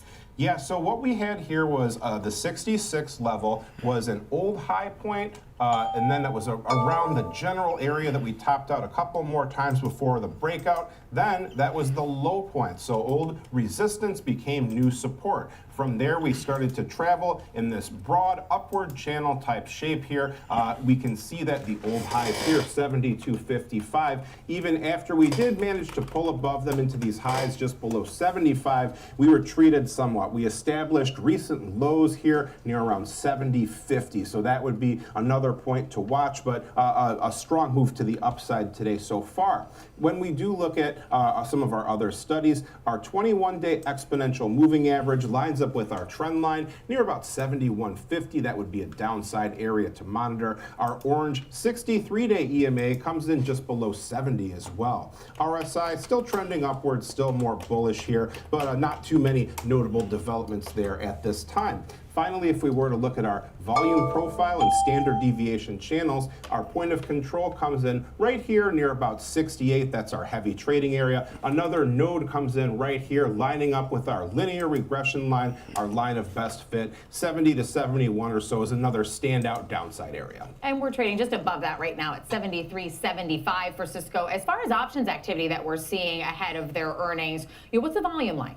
So this one was moving pretty fast as we head into the end of the day. The last time I checked, we were at about 255,000 total options, about 73% calls. The sizzle, 5.2 versus the 5-day moving average. So quite elevated activity here. If we were to look out toward the December 19th expiration here, we've got 37 days out here, about an 8.8 potential move expected here. So that would line up pretty well with the lower edge of our volume area that we saw there. So that would be one area to watch. 66, 67 or so stands out. But to the upside, not really a whole lot of near-term clear areas to slow us down once we start getting past these old highs near 75. All right, so and any other notable trades that you saw?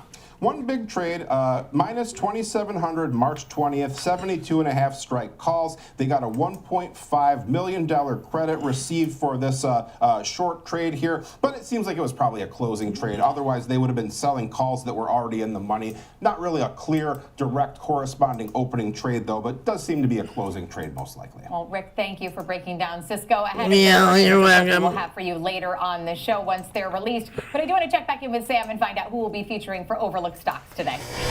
We're looking at Appian today, Marley. Thanks so much for that. So George Silas has his eye on this name heading into the close. Shares have gained over 50% this month. So he'll break down the news on that company and what you need to know about it coming up next on Market on Close.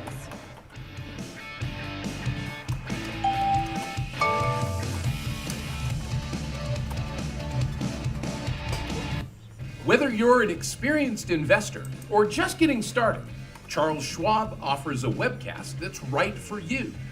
Are you an active trader? Our active trading webcasts are designed to help you develop a deeper understanding of technical analysis, options, futures, and more. Best of all, you can ask questions by chatting directly with an education coach. It's interactive learning at its finest. Tune in live or watch on demand. Head over to schwab.com/coaching and start learning today.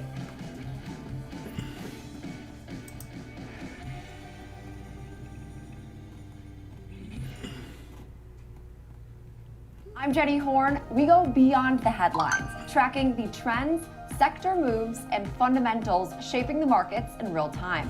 This is Schwab Network. Subscribe at schwabnetwork.com. How's it going? First day, so Sometimes, you know. next. Try it again. You could have done better. Please. Same goes for where you invest. Level up and invest smarter with Schwab. What's up, Carl Nation? It's your #1 broker with the best full-service wealth management skills in the biz. Actually, I'm seeing something from Schwab. Uh-oh.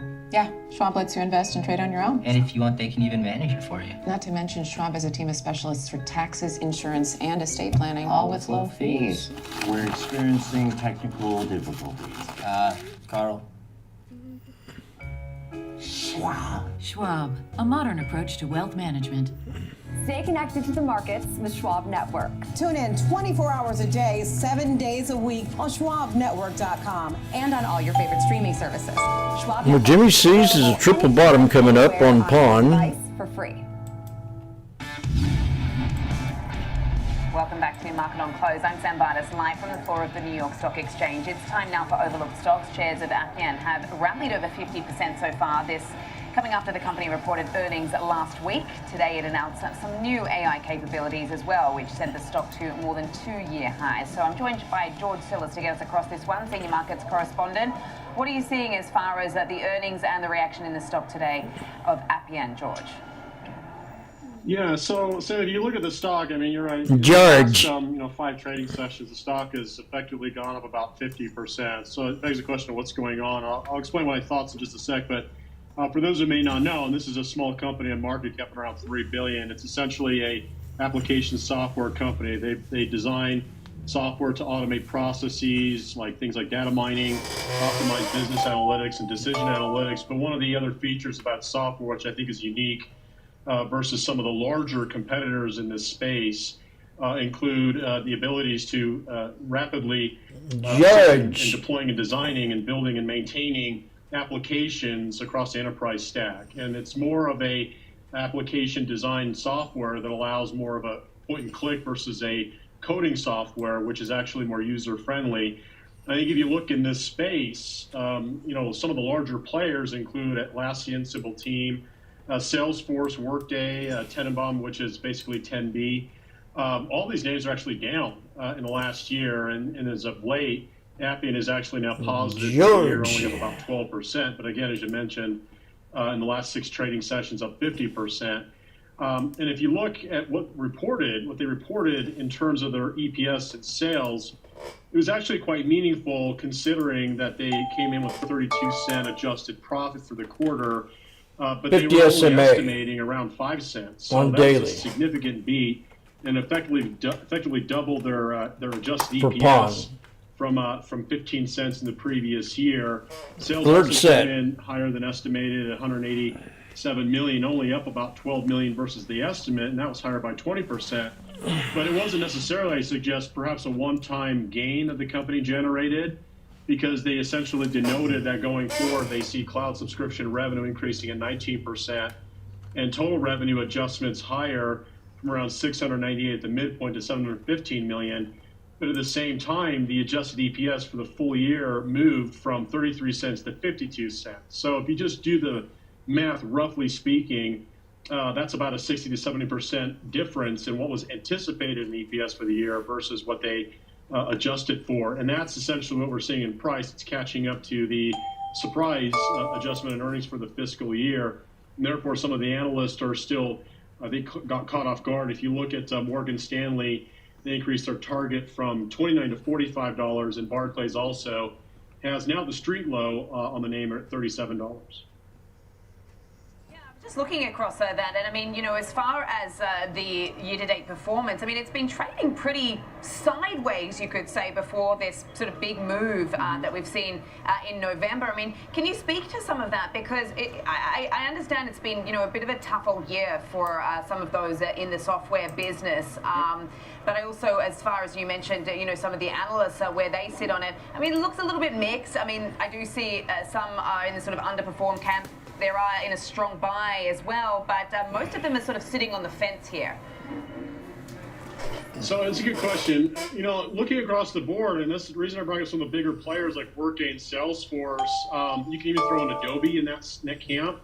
These companies actually have not performed very well at all, and they're major players in the software application space. So I think what's happening in the software space right now is that they're taking a back seat contingent upon what's going on in the hardware investment space for artificial intelligence. So I think the software application space in terms of how they integrate AI, compete with AI is still to be said, and that's why we're seeing the underperformance in that group.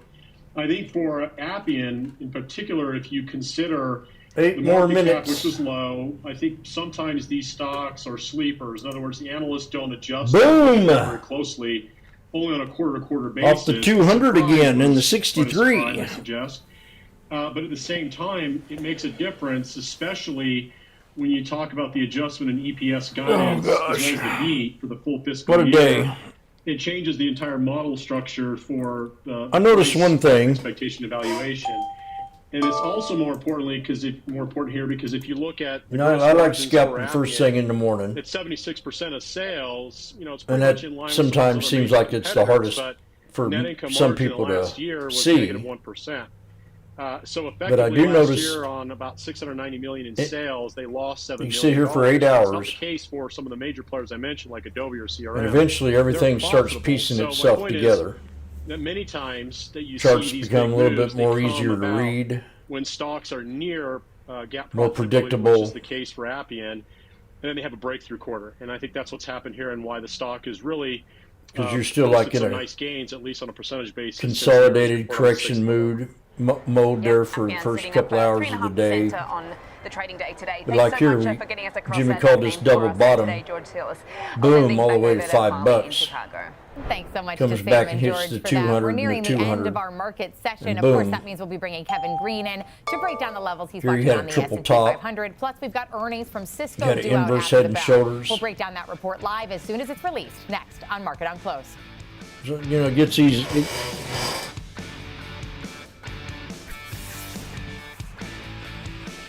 It gets pretty. Real-time access, data-driven It cleans itself up. From U.S. equities to global macro matters. But every day ain't like this. But I mean, most of the time. Live, subscribe free at schwabnetwork.com. Opportunities don't stop when the market day ends. So neither do we. Schwab gives Ain't that you right, round-the-clock George? access to over 1,100 of the most You're popular right, Jimmy. stocks and ETFs, plus a wide variety of futures markets. All with 24-hour support from trading specialists who understand the ins and outs of 24-hour trading. No matter the hour. So it's SPX just dropped a big $4 right there. With Schwab. And we're back down to the 200. We got 5 minutes left in the day. This is Next Gen Investing, where we track the trends shaping tomorrow's market. From tech to energy, crypto to consumer, we focus on what's driving investor sentiment right now. Clear analysis and forward-looking market coverage every trading day. This is a make or break 120, 115. That could certainly be a short to near. But I ain't gonna take the risk. Next Gen Investing, 1 p.m. 5 minutes left. Only on Schwab Network. /ES is about to hit the 200 over here. So this could be a trade. We're at the 200 right now. 105. Same goes for where you invest. Level up and invest smarter with Schwab. 70 cents. Morning Movers brings traders the biggest headlines to start the day, from volatile overnight swings to the earliest analyst calls. Get your watch list ready. 8 a.m. Eastern, Morning Movers, only on Schwab Network.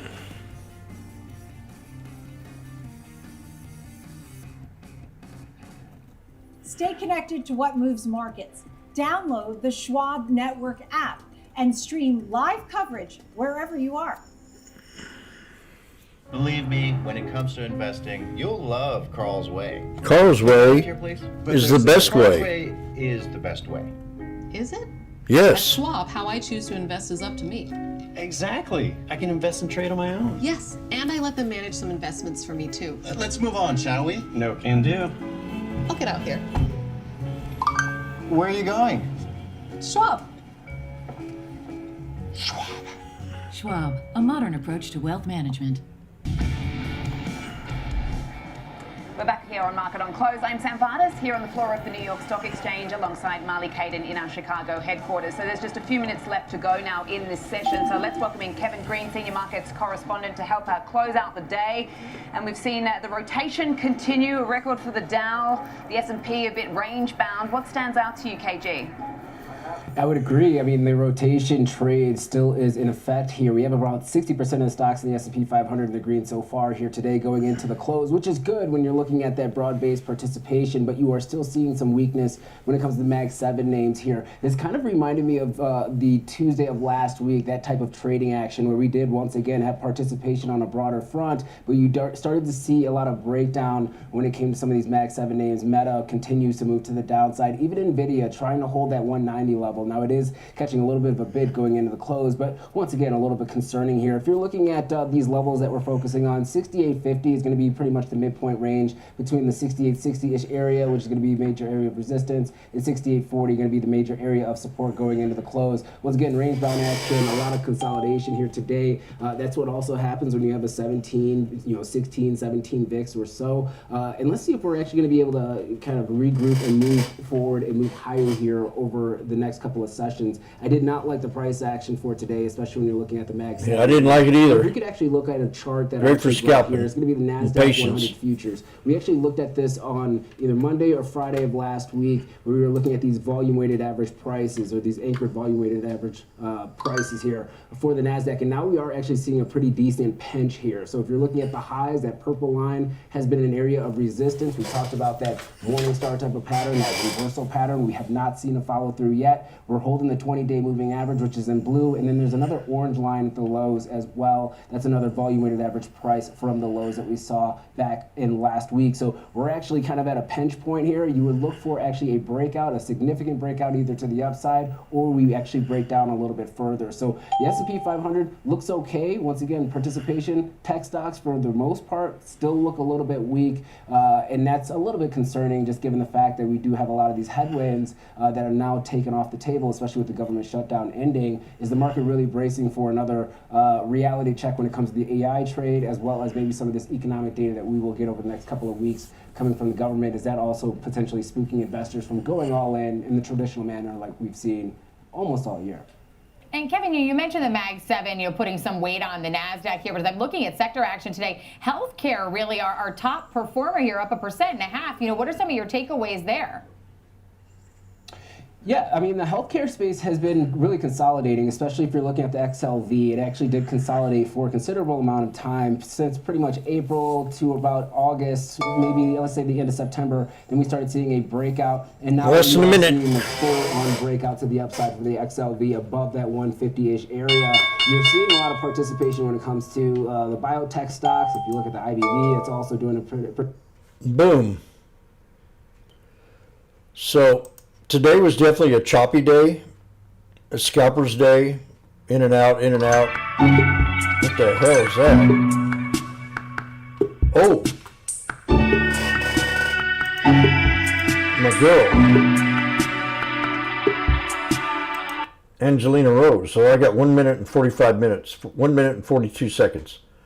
Today was a choppy day, a very choppy day. We have to sit here all day long, and it was a choppy day, in and out, in and out, in and out. You have to be patient. I wish everybody a great day, and we'll see you tomorrow.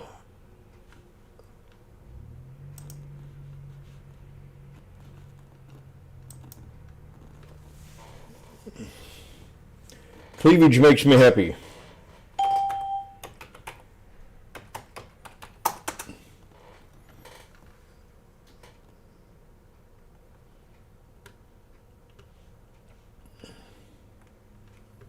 That is correct, Johnny on YouTube. And I'm going to say thanks all, and I'm going to watch Angelina Rose. We'll see you tomorrow.